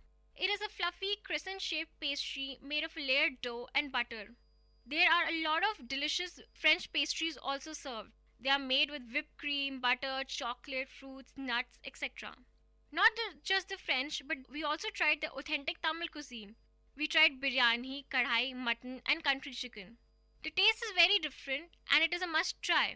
We tried both the fish and chicken gravy. Meals are fantastic. Friends, I would definitely urge you to try chicken kamakshi and also their pepper chicken. For vegetarian also, there are certain restaurants. They have an amazing thali. We ordered podai dosa, pongal and idiyappam. They were all great and the filter coffee was also very good. In the evening, I went to Oro Beach. It is more of a traveler beach where you can take a dip, laze around in the sun, enjoy the sunset. The next thing that we visited was French War Memorial. It is located on the Goubert Avenue. The French War Memorial was built in 1971 to commemorate the loss of brave French soldiers during the First World War. Every year on Bastille Day, July 14th, the memorial is illuminated and pays homage to the soldier. The next thing we visited was Pondicherry Museum. It is located in the Bharti Park in the center of the town. Pondicherry Museum houses various sculptures and other archaeological findings from the Archimedu Roman settlement, which is an ancient part. It is 7 kilometers away from the city. The museum also boasts of its various rare statues and bronze sculptures, which belong to the Chola and the Pallava dynasties. One can also know a detailed knowledge about the history of the French colonial in the museum. A collection of snail shells, temple lamps, and other handicrafts are also displayed in the museum. It is a must visit. One more thing that I would recommend you to visit is the Botanical Garden. Located south of the new bus stand in Puducherry, the Botanical Garden was founded in 1827. It is another example of French influence on Puducherry. It was originally laid out in a typical French-style garden, with gravel-lined paths, pruned trees, and fountains. The place features many different species of exotic plants and shrubs from all around the world. The garden also features a musical fountain, which has 2 shows during the evening and the weekend. I thought it was very beautiful. There is also Osteri Wetland and National Park. Located on Puducherry-Villopuram Road at a distance of 10 kilometers from the town of Puducherry, the Osteri Wetland and the National Park, the place has a huge variety of aquafauna and avifauna. The place is frequented by several tourists because of the houseboat services offered here. I saw several unique species of trees and herbs here to attract a huge number of migratory birds. It has thus become important ecological niche in the South Indian region. There are various birds and aquatic species found here, and that is why hence it makes a photographer's delight. It is a must visit for a shutterbug. Friends, if you are spiritual in nature, then I would recommend you visit Sri Aurobindo Ashram. there are some spirited community established by Sri Aurobindo Ghosh. The ashram has become one of the prime destinations for tourists and spiritual seekers. The chief aims and the ideals of the ashrams are based on the teachings of Sri Aurobindo and Mira Alfasa. The ashram contains several offices, a library, a printing press, playground, art gallery, dairy, farms, etc. In the main building, there is an establishment of the marble samadhi, which is the resting place of Sri Aurobindo and Mira Alfasa. Another thing that we visited was the Bharti Park. Bharti Park is a green center of the French town and has lush trees provide ample relief from the scorching sun on a hot summer day. With children playing in the ponds, on the hill, grown-ups sitting or lying on granite benches, families coming for a picnic, and occasional sit-ins of the striking citizens, the park is the most appreciated public area in town. Strolling under the cool trees is as dynamic as it gets. The I Mandapam has the unmistakable center from which 4 lanes divide the park in almost 4 equal parts. The area is dotted with ancient sculptures and statues. Around it stands a number of stately buildings. There are various things that one can do in Puducherry. You can get yourself a massage and relax yourself. There are various massage parlors where you can enjoy different types of massages. One can also go for scuba diving. It was first started by the Australians. The Professional Association of Diving Instructions is actually the world's largest recreational diving membership and the diver training organization. It offers various number of certifications. The main core activities are scuba diving, swimming, etc. My scuba diving experience was wonderful. As we went down the water, everything moved at a snail's pace. Once we got to the bottom, we took pictures, moved around the plants and the rocks, tried to swim after the schools of fish and explore the deep waters as much as we could. The experience left me feeling serene and mellow. Another place you can visit is Raj Niwas. It is located in Nehru Park, also known as Le Palais du Gouverneur, which means the governor's place. Once used by the French governor, this building presently serves as the official residence to the Lieutenant Governor of Puducherry. Friends, if you are into culture, then there is one thing that you must visit. It is the Sita Cultural Center. Sita Cultural Center, also known as South Indian Traditional Arts Society, this center is the ideal place to discover, learn and practice vivid art forms. It offers creative classes to Ayurveda, yoga and traditional dance forms like Bharatnatyam. India martial arts and Tanjore, a traditional form of Indian painting, are also taught here. By attending Indian cuisine cooking classes, visitors can learn to cook delicious Indian dishes using locally produced ingredients. Another special aspect about this place is the visitors not only get to learn exquisite art forms, but they can also appreciate the rich culture through stage performances, art exhibitions and other events. Most teachers and guides here can speak Tamil, English and French, and hence easily attend to Indian and foreign tourists. One more temple that is very famous in Puducherry is Manakula Vinayagar Temple. Manakula Vinayagar Temple is a Hindu temple. It is dedicated to God Ganesha. It is a popular pilgrimage site and the tourist destination. The temple is of considerable antiquity and presents French occupation of the territory. In history, there were many attempts to destroy the temple, but the temple was finally spared due to strong protests from the Hindu population and threat of British and Maratha invasion of the territory. For all the avid readers out there, there is a Roman Roland Library, one of the India's oldest operating libraries. It was established in the year 1827. The library has been named after the French scholar Roman Roland, who was also a close companion of Mahatma Gandhi. The library boasts of a huge collection of around 315,000 books in various languages. This library has been serving as an important study center for the rural folk. Inside the building, there is a separate section that is engaged to fostering the reading habits of children. An important feature of Roman Roland Library is its mobile library facility that has a stock of 8,000 books. Apart from these, other facilities like open access system, microfilm, etc. are also here.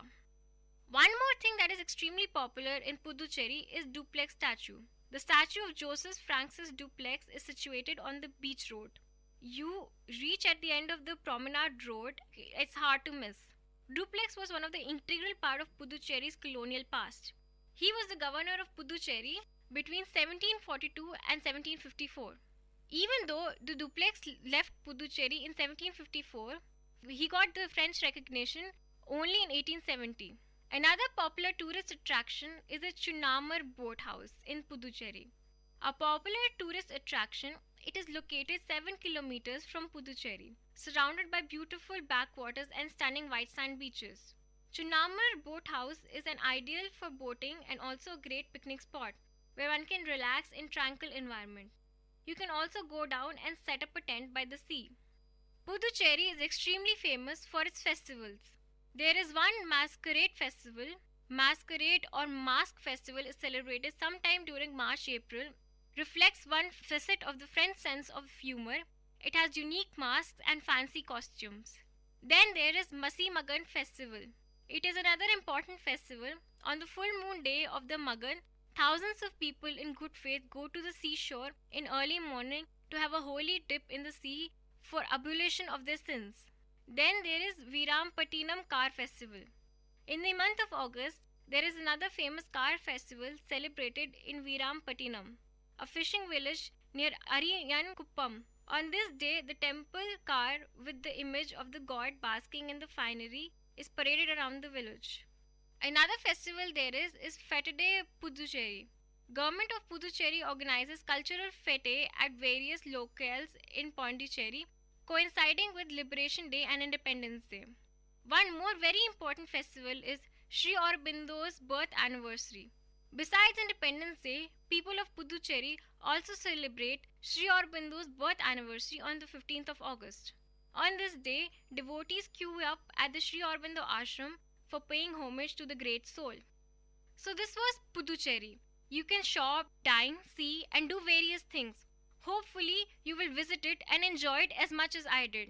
This was for today. Next time, we will explore some other destination. This is your host Radhika signing off on your show Travel Bonanza. Keep listening to VIT Community Radio 90.8.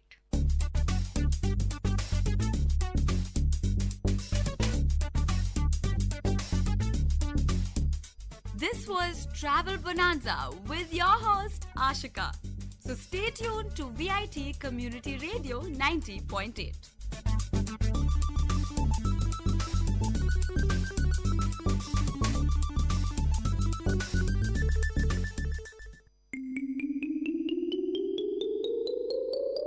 Hi குட்டீஸ், இது VIT பண்பலை 90.8.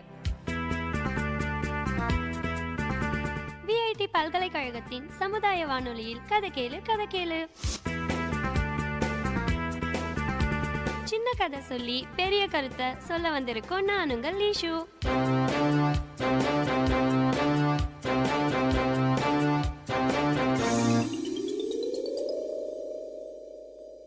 ஒரு ரயில் ரொம்ப வேகமா போயிட்டு இருந்தது. அப்போ ரயில் ஜன்னல் வழியா காத்து குபு குபுன்னு வீசிட்டு இருந்தது. அந்த ரயில் பெட்டிக்குள்ள இருந்த எல்லாரும் ஜில்லுன்னு வர காத்த நல்லா அனுபவிச்சுட்டு இருந்தாங்க. அந்த நேரத்துல அந்த பெட்டில ஜன்னல் ஓரமா உட்கார்ந்துட்டு இருந்த ஒருத்தர் சந்தோஷத்துல தன்னோட கைய ஜன்னலுக்கு வெளியே நீட்டி அசைச்சு அசைச்சு விளையாடிட்டு இருந்தாரு. அப்போ அவர் கையில இருந்த விலை அதிகம் உள்ள கை கடிகாரம் சட்டுன்னு கீழே விழுந்துடுச்சு. உடனே பதறி போய் அந்த ஆளு என்னோட கை கடிகாரம் கீழே விழுந்துடுச்சேன்னு சத்தமா கத்தினாரு. அவர் கத்தினத கேட்டு எல்லாரும் பதற்றத்தோட என்ன செய்யறதுன்னு தெரியாம இருந்தாங்க. சிலர் ஜன்னல் வழியா கை கடிகாரம் தெரியுதான்னு பார்த்தாங்க. சிலர் எமர்ஜென்சி செயினை பிடிச்சு இழுத்து ரயில நிறுத்த சொன்னாங்க. இதே மாதிரி அந்த பெட்டியில இருந்த எல்லாரும் டென்ஷனா இருக்கும்போது ஒருத்தர் மட்டும் எதை பத்தியும் கவலைப்படாம கூலா ஜன்னல் வழியா வேடிக்கை பார்த்துட்டு இருந்தாரு. இத பார்த்த மத்தவங்க, நம்ம எல்லாரும் இவ்ளோ பதற்றத்தோட இருக்கோம், ஆனா இவர் மட்டும் கொஞ்சம் கூட கவலை இல்லாம இப்படி இருக்காரேன்னு அவரை பார்த்து கடுப்பா இருந்தாங்க. இதுக்குள்ள அடுத்த ரயில் நிலையம் வந்தது. எல்லாரும் இறங்கி போய் அதிகாரி கிட்ட டென்ஷனா நடந்தத சொன்னாங்க. ஏதாவது உதவி செய்யுங்கன்னு கெஞ்சி கேட்டுக்கிட்டாங்க. அந்த நேரத்துல கூலா இருந்தவரு அந்த அதிகாரி கிட்ட போய், இங்க இருந்து 20 கம்பங்கள் பின்னாடிதான் இவரோட கை கடிகாரம் விழுந்தது, அதை கண்டுபிடிச்சு இவர்கிட்ட கொடுங்கன்னு சொல்லிட்டு அவர் போயிட்டாரு. அந்த கூலா இருந்தவரு தான் ராஜாஜி. இதுல நம்ம என்ன தெரிஞ்சுக்கிட்டோம்? ஏதாவது பிரச்சனைனா டென்ஷன்ல யோசிக்காம பொறுமையா யோசிச்சு செயல்படணும்.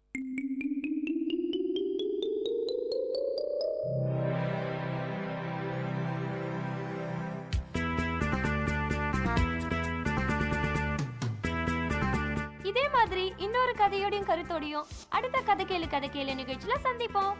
அது வரைக்கும் உங்களிடமிருந்து விடை பெறுவது உங்கள் லேஷோ. பாய் குட்டீஸ்.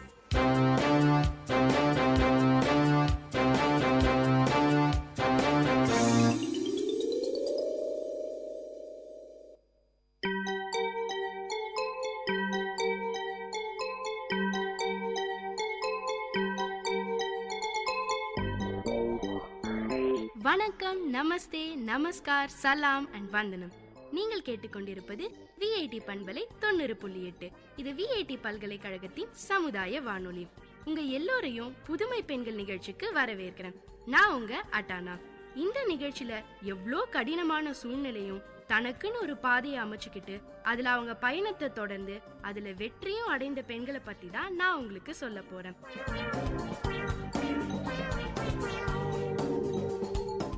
காயத்ரி சங்கரன் மேடை ஏறி குறை ஒன்றும் இல்லைன்னு பாட ஆரம்பிச்சாலே அரங்கம் முழுக்க அமைதியாயிடுதுங்க. பார்வை திறனற்ற பாடகியான நம்ம காயத்ரி சங்கரன் பாட்டு பார்வையாளர்களை பரவசத்துல ஆழ்த்துவத அவங்க கண்களை மூடி ரசிப்பதுல இருந்தே உணர முடியுது. ஆயுதம் போட்டு பிரசவம் பண்ணினப்ப பார்வைக்கான நரம்பு கட்டானதுதான் காயத்ரி சங்கரன் பார்வை திறன் இல்லாதவங்களா பிறந்ததுக்கு காரணம்னு சொன்னாங்களாம். இந்த மாதிரி பல காரணங்கள் வேணா இருக்கலாம். ஆனா இவங்களுடைய நம்பிக்கையையும் தைரியத்தையும் உடைக்க எந்த ஒரு காரணமும் இல்லைங்க. நம்ம காயத்ரி சங்கரன் இன்னி வரைக்கும் அதை ஒரு குறையாவே நினைச்சு வருத்தப்பட்டதே இல்லையாம். அவங்க அம்மா சுப்புலட்சுமி குருநாதனும் கர்நாடக சங்கீதம் பாடகிதானா. அவங்க தான் நம்ம காயத்ரி மேடம்க்கு இன்ஸ்பிரேஷன். அம்மா பாடுறத கேட்டு கேட்டு கேள்வி ஞானத்திலேயே சங்கீதம் கத்துக்கிட்டாங்களாம். காயத்ரிக்கு 5 வயசு இருக்கும் போதே அம்மா தவறிட்டாங்க. அப்புறம் அல்லமராஜு சோமேஸ்வர ராவ் கிட்ட முறைப்படி சங்கீதம் கத்துக்கிட்டாங்க. அவங்களோட சங்கீத பயிற்சி தொடரணும்னு ஆந்திரால இருந்து சென்னைக்கு வந்தாங்க. முறைப்படியா எங்கடா சங்கீதம் சொல்லி தராங்கன்னு தேடினப்ப நம்ம சென்னையில ரொம்ப பிரபலமான கலாக்ஷேத்ராவை பத்தி தெரிஞ்சுதாம்.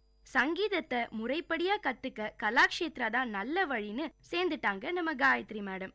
காயத்ரி மேடமோட திறமைய பார்த்துட்டு உடனே இடம் கொடுத்தாங்க நம்ம ருக்மணி தேவி அருண்டேல் மேடம். முறைப்படியா சங்கீத பயிற்சி எடுத்துக்கிட்டாங்க நம்ம காயத்ரி. கலாக்ஷேத்ராவிலேயே சங்கீதத்துல டிப்ளமா முடிச்சாங்க. இதுல பல விதமான ராகங்கள்ல நிறைய கத்துக்கிற வாய்ப்பு நம்ம காயத்ரி மேடம்க்கு கிடைச்சது. அந்த வாய்ப்பை தவற விடாம கடுமையா உழைச்சி பல்வேறு ராகங்கள்ல வேறு வேறு தாளங்கள்ல பல புது பாடல்களை கத்துக்கிட்டாங்க நம்ம காயத்ரி. கலாக்ஷேத்ரா மாதிரியான ஒரு நல்ல இடத்துல திருப்பி சேரணுங்கிறது ரொம்ப கஷ்டம்னு உணர்ந்து அங்கேயே சேர்ந்து பிஜி டிப்ளமாவும் முடிச்சாங்க.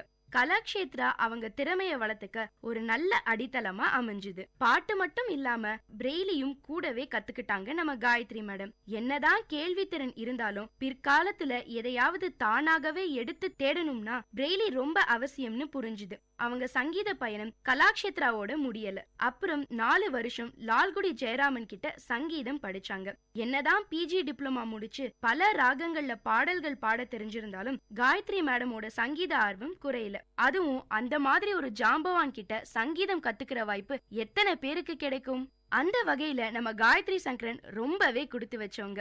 இன்னைக்கும் காயத்ரி சங்கரன் சங்கீதத்துல லால்குடி பாணி தெரியறதுக்கு காரணம் அவங்க அவர்கிட்ட கத்துக்கிட்ட இசையோட நுணுக்கங்களும் பாரம்பரியமும் தாங்க. இசை தேடல இன்னமும் முடிக்கலங்க அவங்க. இப்போ கேஜே யேசுதாஸ் சார் கிட்டையும் சங்கீதம் படிக்கிறாங்களாம். சங்கீதம்ங்கிறது ஒரு கடல் மாதிரி. தினம் தினம் கத்துக்க புதுசா ஏதாவது இருந்துட்டே தான் இருக்கும். அதனாலதான் இப்பவும் கத்துக்கிட்டு இருக்காங்களாம் நம்ம காயத்ரி மேடம். இவங்க இசையில PhD பட்டம் வாங்கினவங்க. அது மட்டும் இல்லாம ஆல் இண்டியா ரேடியோவோட A கிரேட் இசைக்கலைஞரும் கூட. PhD பண்ணும்போதுதான் இவங்கள போல பார்வைத்திறன் இல்லாதவங்க சங்கீதம் கத்துக்கும் போது கீர்த்தனைகளை படிக்க எவ்வளவு சிரமப்படுறாங்கன்னு தெரிய வந்தது நம்ம காயத்ரி மேடம்க்கு. இவங்களுக்கே தெரியும் எல்லா குறிப்புகளையும் மனப்பாடம் பண்றது சாத்தியம் இல்லைன்னு. அதனால அதையெல்லாம் படிச்சு காட்ட இவங்க எப்போதும் யாரையாவது சார்ந்து இருக்க வேண்டியிருக்கு. பார்வை திறன் இல்லாதவங்க சங்கீதம் படிக்க இதுவும் ஒரு தடைக்கல்லா இருக்குன்னு தெரிஞ்சுது. இந்த தடைக்கல்ல எப்படியாவது தகர்த்தெறியணும்னு தீவிரமா யோசிக்கும் போதுதான் இசை குறிப்புகளை பிரெய்லியில கொடுத்தா என்னன்னு தோணுச்சு நம்ம காயத்ரி மேடம்க்கு. இவங்களும் அதே மாதிரியான கடுமையான பாதையை தாண்டி வந்ததுனால அந்த கஷ்டம் நல்லா புரிஞ்சுது. ஆனா இதை இவங்க தனியாளா நின்னு செய்யறப்போ ரொம்ப காலம் ஆகும்னு புரிஞ்சுக்கிட்டு national institute for the visually handicapped அமைப்பு கிட்ட இவங்க யோசனைய சொன்னாங்க. அந்த அமைப்பும் இவங்களோட இந்த யோசனையை மதிச்சு இவங்களுக்கு உதவ முன் வந்தாங்க. அப்புறம் கீதம், வர்ணம், சில கீர்த்தனைகள்னு எல்லாத்தையும் பிரெய்லி முறையில national institute for the visually handicapped அமைப்போட உதவியோட அதை சாத்தியப்படுத்தினாங்க. பல பார்வைத்திறன் இல்லாதவங்க சங்கீதத்துல ஆர்வம் காட்டுறதுக்கான முதல் காரணம் இவங்க பிரெய்லி முறையில கொண்டு வந்ததுதான் இப்போதாங்க எனக்கே புரியுது. நம்ம காயத்ரி மேடம் அத்தோட தான் சேவையை நிறுத்தல.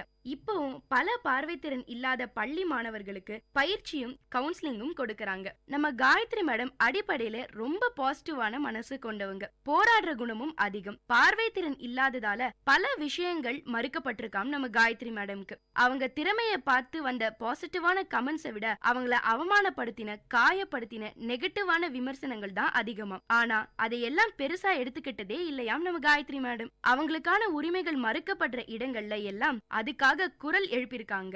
அதுக்கும் மேல அவங்கள பத்தி தப்பா பேசினவங்களே வியந்து போற அளவுக்கு அவங்களால முடியாதுன்னு நினைச்ச அதே விஷயத்த செஞ்சு காட்டுவாங்க.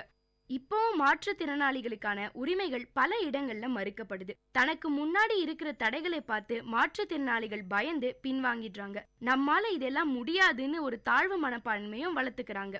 ஒரு பேங்க் அக்கவுண்ட் ஆரம்பிக்கணும்னா கூட 1000 கேள்விகள் கேக்குறாங்க. அவங்களுக்கு அத்தனை ஈஸியா எதுவுமே நடக்கிறது இல்லைன்னு பல பேர் நம்ம காயத்ரி மேடம் கிட்ட சொல்லியிருக்காங்களாம். இந்த மாதிரியான எண்ணங்களை அவங்க மனசுல இருந்து போக்க பார்வைத்திறன் இல்லாதவங்களும் வங்கி கணக்கு தொடங்கலாம், கிரெடிட் கார்டு வாங்கலாம், ஷேர் மார்க்கெட்ல சூப்பரா பணம் பண்ணலாம்னு பல விஷயங்களை வாய்ப்பு கிடைக்கிற இடங்கள்லாம் மத்தவங்களுக்கு சொல்லிக்கிட்டே இருக்காங்களாம் நம்ம காயத்ரி மேடம். தன்னால முடிஞ்ச அளவுக்கு மாற்றுத்திறனாளிகளுக்காக குரல் கொடுத்துட்டு தான் இருக்காங்க. இந்த மாதிரி பல விஷயங்கள்ல தன்னை ஈடுபடுத்தி கொண்டாலும் அவங்க புது விஷயங்களை கத்துக்கிறதுல ஆர்வமாவே தான் இருக்காங்க.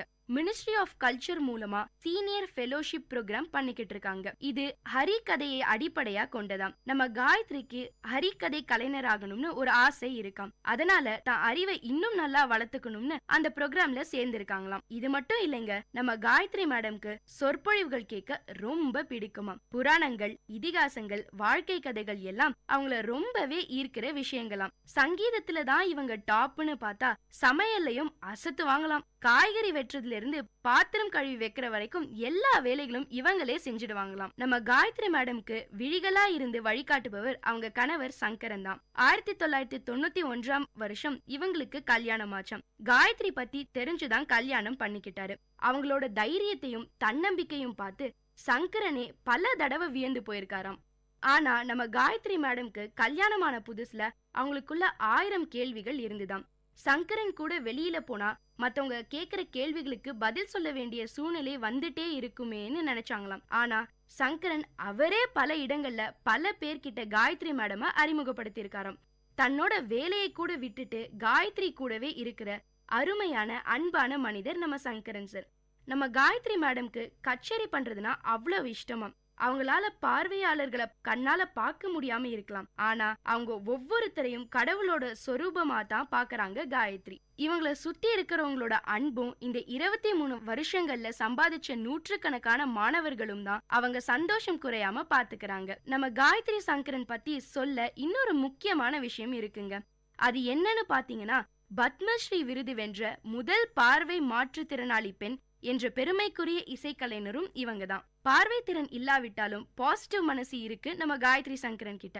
இந்த பாசிட்டிவ் மனசை நம்ம எல்லாரும் வளர்த்துக்கிட்டோம்னா நம்மளாலையும் நிச்சயம் ஒரு நாள் சாதிக்க முடியும்.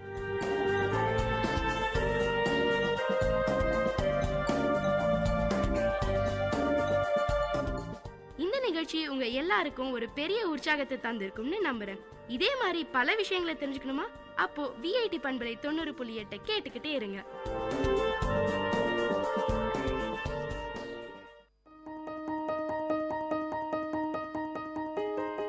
Hello VIT, this is RJ Srijani from VIT Community Radio 90.8 FM. We are here for a CAL feedback session from the BTech and MTech students of the Sense department. Let us see what they have to say about CAL and how it has helped them. Hello VIT, this is RJ Srijani and we are here for a CAL feedback session from 7 batches, and the first batch is ECE with specialization in IoT and sensors. So could you please introduce yourselves? My name is Anusha Subramanian. Hi, I am Kishan Kumar. Hello, my name is Shilin Saraswat. So you guys are the first batch in IoT. So how has CAL exactly helped you with application-based learning? See, we have certain applications in the subjects which we are learning, which cannot be covered in detail as a part of the syllabus. So they give it to us as digital assignments, and that helps you to research and write on your own and self-learning. We also get digital assignments, and the digital whatever we get in digital assignments is not actually exactly related to theory, but it's an application of the theory. So that gives us a more broad knowledge of that particular topic. So basically, whatever you're learning, you also get to apply it in a real-time scenario. What do you think about embedded labs, which include theory as well as labs? How do you think they help you? The best part of embedded labs is that whatever we are taught in theory, the same thing is done in the lab with some practical approach. We get to know about how actually things work. In theory, we know the theory part, okay, but actually making it done is a different task. So we get to know that thing there in the embedded labs. So whatever you're learning, you're immediately applying it as well. Yes. All right. So how do you think CAL has helped you to think out of the box and come up with new ideas? Like we have the J component in the projects, so the studying all the theories, getting into the practicals, and after that getting some ideas like in which we are interested. So with the help of that ideas and the support of the teachers and all, so and CAL we are exposed to the outside world with the ideas and all. So we are capable enough to do our project on our own, and hence we are improving our skills on doing the practical knowledge as well. If we have an idea that is not strictly related to the topics we have in the syllabus but still related to the subject, we have a platform where we can apply those ideas and do something on our own, and teachers always help us. So that's how CAL and J component So we helps see us. that CAL is helping the students to apply what they are learning, and also it increases the interaction between the faculties and the students. So that was all from EC with IoT. Thank you so much. Thank you.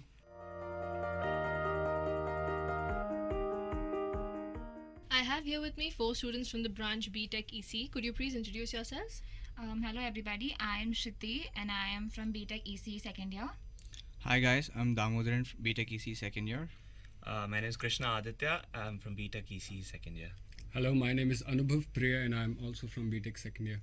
So all of you are from second year, so I'm guessing that it's been 2 years since you followed the CAL curriculum and you've had a lot of ideas and thoughts about it. So we have digital assignments, we have 3 of them per semester. So what do you think? How does that help in exploring your own boundaries? I think digital assignments have opened up a new arena of thinking rather. It has helped us broaden our horizon, making it first digital. So we have a lot of like MATLAB codings and Simulink which we can do digitally, which we cannot make it with hand. It's difficult for us. So I think that helps us to figure out and learn more softwares, come up with better ideas and present it in a much better way than the traditional ones that we used to do before. Okay, so you're learning a lot more because of the assignments. I heard that you recently also had a makeathon. How did that help you? The Makeathon is a very good concept where you get your project ready in 24 hours. And personally, I've been to a lot of hackathons before, and I've always thought, why is not school having it? But then from the past 1 year, Sense schools have started Makeathon, and a lot of other schools are taking the concept of Makeathon, and it's always helping students to build a project in a 24 hours. They can't complain that I do not have the time, because that's the whole point of a Makeathon, and you get to do it in 24 hours. And Sense School has also reached out to other big companies like Johnson Controls to have one of their Makeathons. And it was actually helpful for us. We were able to get an internship and a couple of other things, which is actually helping our it's like projects based on curriculum, which is the whole point of CAL. So it's a very good thing which is happening. The concept of Makeathon should be taken up to the next 2 years also, so that the other juniors can also start working on projects sooner. So basically it teaches you about time management as well as gives you a hands-on experience. Yeah. So, okay, so tell me something about how labs have changed. Like before we used to have experiments. Nowadays they call them tasks. So what is the difference? Yeah, if you take a little while to figure out what CAL has been doing with us, the new curriculum that has been established, you'll figure out that it's actually making us use the concepts rather than, testing the concepts. we test them in the theory classes, or we generally assume that those concepts work, and then we directly put it to use. So these tasks or the makeathon or digital assignments, they're all a way of, making use of those concepts. So nowadays we have challenging tasks in the labs other than predefined experiments that have been, followed in universities for around, I think, after a major academic change that might have happened during independence of India. But after that we've changed, and that is a big step. Now we have challenging tasks and students actually put their brains into it. So you're learning something in theory and then you get to check it out whether you actually have interest in it and whether it works, the concept. All right. So the teachers also pay visits to industries regularly. So how do you think that helps in the development of curriculum as a whole? Okay, these industrial visits are a huge boon because we see teachers and other people arguing for application-oriented thinking and application-oriented questions, and they argue for universities to start promoting education that promotes application and research and all that. So these industrial visits help the students get an actual live idea of what they learn and how it is put to use. They see that if I learn something in network theory, this is how it's used. If I learn something in linear integrated circuits, this is how it's used. And I get to see that if I learn something, this is how I will be able to put it to use. And these are the things that are lacking. I can try to fix these. I can try to innovate. I can try to ideate and get more innovation through the projects and the research that I do. And these industrial visits help the student gauge what the present scenario in their field is. Okay, so from their feedback, we realize that CAL systems help students realize that what they are studying can be actually applied in some field when they actually go out of college. So that was BTech EC. Thank you so much. Thank you.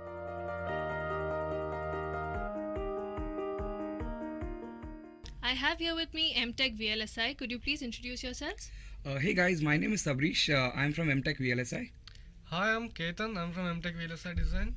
Hello everyone, I'm Jivita NM from MTech VLSI Design. Hi everyone, this is Kirtika Chakrabarti from MTech in VLSI Design. So let's see what you have to say about the CAL system. I recently heard that you guys had an industrial academia conclave. So how did that help you? Yeah, that was a great experience, and that was one of a kind, and basically a first of a kind event in VIT when there were 15 people from the industry, prominent people from industries like Intel and IBM and Global Foundries. They were on a single platform in VIT, and they were discussing about the current issues and current scenes. And the second half of the event was extremely new and extremely innovative in such a way that it was an open discussion where all the 15 people were on one platform, and they were discussing with students. So they were trying to discuss the gap that needs to be bridged between the industry and the students coming out of it. Okay, so basically you got to know what is the current scenario in the industries, and you also could ask them questions if you had any. Yes, that's right. Okay, so CAL is all about hands-on learning. So has it helped you in learning how the machines actually work and what goes on inside them and actually apply it? Yes, actually let me give you a few scenarios where this actually is helpful. So for us, it's VLSI is morely based on computer aided tools, right? So we have subjects where we have the facility to have labs, and there are few subjects where we don't have labs as such. So let me come to a scenario where we have subjects with labs, right? So the experiments that we perform are very limited and very narrow with respect to the academics. That's probably one of the reason being that it's a short span of 4 months. So if we need to explore something outside this, it's very difficult to do so. So these CAL projects give us an opportunity to take up topics which are not covered in our academics. So we can explore these topics, widen the horizon in a particular subject. And these tools help us to learn these concepts better. So that's one application of learning these tools via CAL. And one more scenario is where we have these particular tools available, but we don't have the facility to have labs because there's a shortage of time, right? So these tools, we learn the concepts theoretically in class. So we have a 3-hour lecture, 2-hour lecture per week, and we have few theory concepts taught to us, but most of us lack in applying these concepts practically. So what industry wants nowadays is not just learning the concepts, but trying to apply these concepts to solve real world problems. So that's where these tools comes in, and if you have a grip over these tools, so you'll be able to stand apart in the crowd. And not only that, it helps you understand the basics, and if you know these tools really well up to a certain extent, you can actually claim to know these tools, and in the industry you can start working on these projects hands-on instead of them spending time on you teaching the tools. So this is one of the advantages that we actually could take from Cal tools and all that. So since it is actually part of a curriculum, you actually learn something, Yes. and it is not something which is extra. Yes. Right. So you guys are MTech students. So how do you feel it is different from what you've done in BTech? Like, how do you think things have changed, and what is better now? I think that Cal is going to help to think real-time issues in a different angle and different manner. These real-time scenarios can be easily overlooked in labs, assignments, and in classes. Actually, in lab, we are not having a particular set of experiments to do with. They will teach us some of the concepts in particular lab. After that, they will give some of the tasks, which is having a different kinds of issues, different types of problems. That task we are going to perform in the lab itself. So in that 2 hours, we are going to learn how to approach a particular problem and how to think that particular problem in a different manner. And one of other experience is that in assignments, we are not getting they won't give the assignments like to copy and paste some particular theory or something else. They will give a challenging experiments in that also. So those assignments also we have to perform in lab. So we are going to think how to write a code for the particular real-time scenarios that we are going to learn in this Cal system. So these labs, these assignments, and these projects are helping us to think a particular problem in a practical manner, which are going to help in the interview further. Okay, so you know how to deal with it if it actually comes in real life. So being MTech students, you might have colleagues in other colleges as well. So how do you think that you are like one step forward them, or how is it different, like with regard to the application? Here, in my opinion, I would like to add a very strong point to the Cal curriculum. That is, we regularly have at regular intervals of time, we have these guest lectures and industry people coming, and we have a face-to-face interaction with them. And astonishingly, we get such kinds of news that we are not knowing if we are in a monotonous kind of curriculum. So Cal curriculum is different in this way that we get to know what is actually happening in the industry, and what we can strengthen, how we can strengthen our skills in and what we can learn in the labs. And also there is another important aspect of Cal curriculum, that is our faculty sometimes goes to the industry, and there they evaluate and see how our seniors are doing there, and if there are some kind of improvements that can be actually incorporated into the Cal curriculum, they again come here and give us a feedback regarding the Cal curriculum, and we get to know more new things, and this is how we get updated. So Cal curriculum is really helpful. So since MTech students are just one step away from actually going into the industries and working, so the Cal system is very helpful for you since you actually know the current industrial scenario, right? Yes. So that was all from MTech VLSI. Thank you so much. Thank you so much. I have here with me MTech Communication Engineering. Could you please introduce yourselves? Hi, I'm Praveen, doing my MTech first year in Communication Engineering. I'm Shilpa. I'm from first year MTech Communication. I'm Harshita Tiwari, Communication first year. I'm Shruti Sinha from the same branch. Alright. So you guys have industrial guest lecturers. So how does that help you in actually approaching the guest lecturer for internships or for an external project guide? Yeah, we are attending many guest lectures here, and for different subjects they are divided the faculties. Means faculties are approaching the guest and they are going to the industries, and they are bringing up new guest in front of us, just for the sake that we should be aware what is going on outside. Theory knowledge is one thing, but other than theory, what is going outside is basically possible with the help of guest only. So what my experience is, earlier I attended one guest lecture recently only. It was IoT based, and Dr. Morris came from Malaysia, and he has given many points on sensors. Basically, I'm interested on manufacturing of sensor. I interacted with him. He has given me card also, and he told me to be in touch always. So he's approaching means he's helping me to aware what is going on in the Malaysia and what companies are there who are working on the same thing.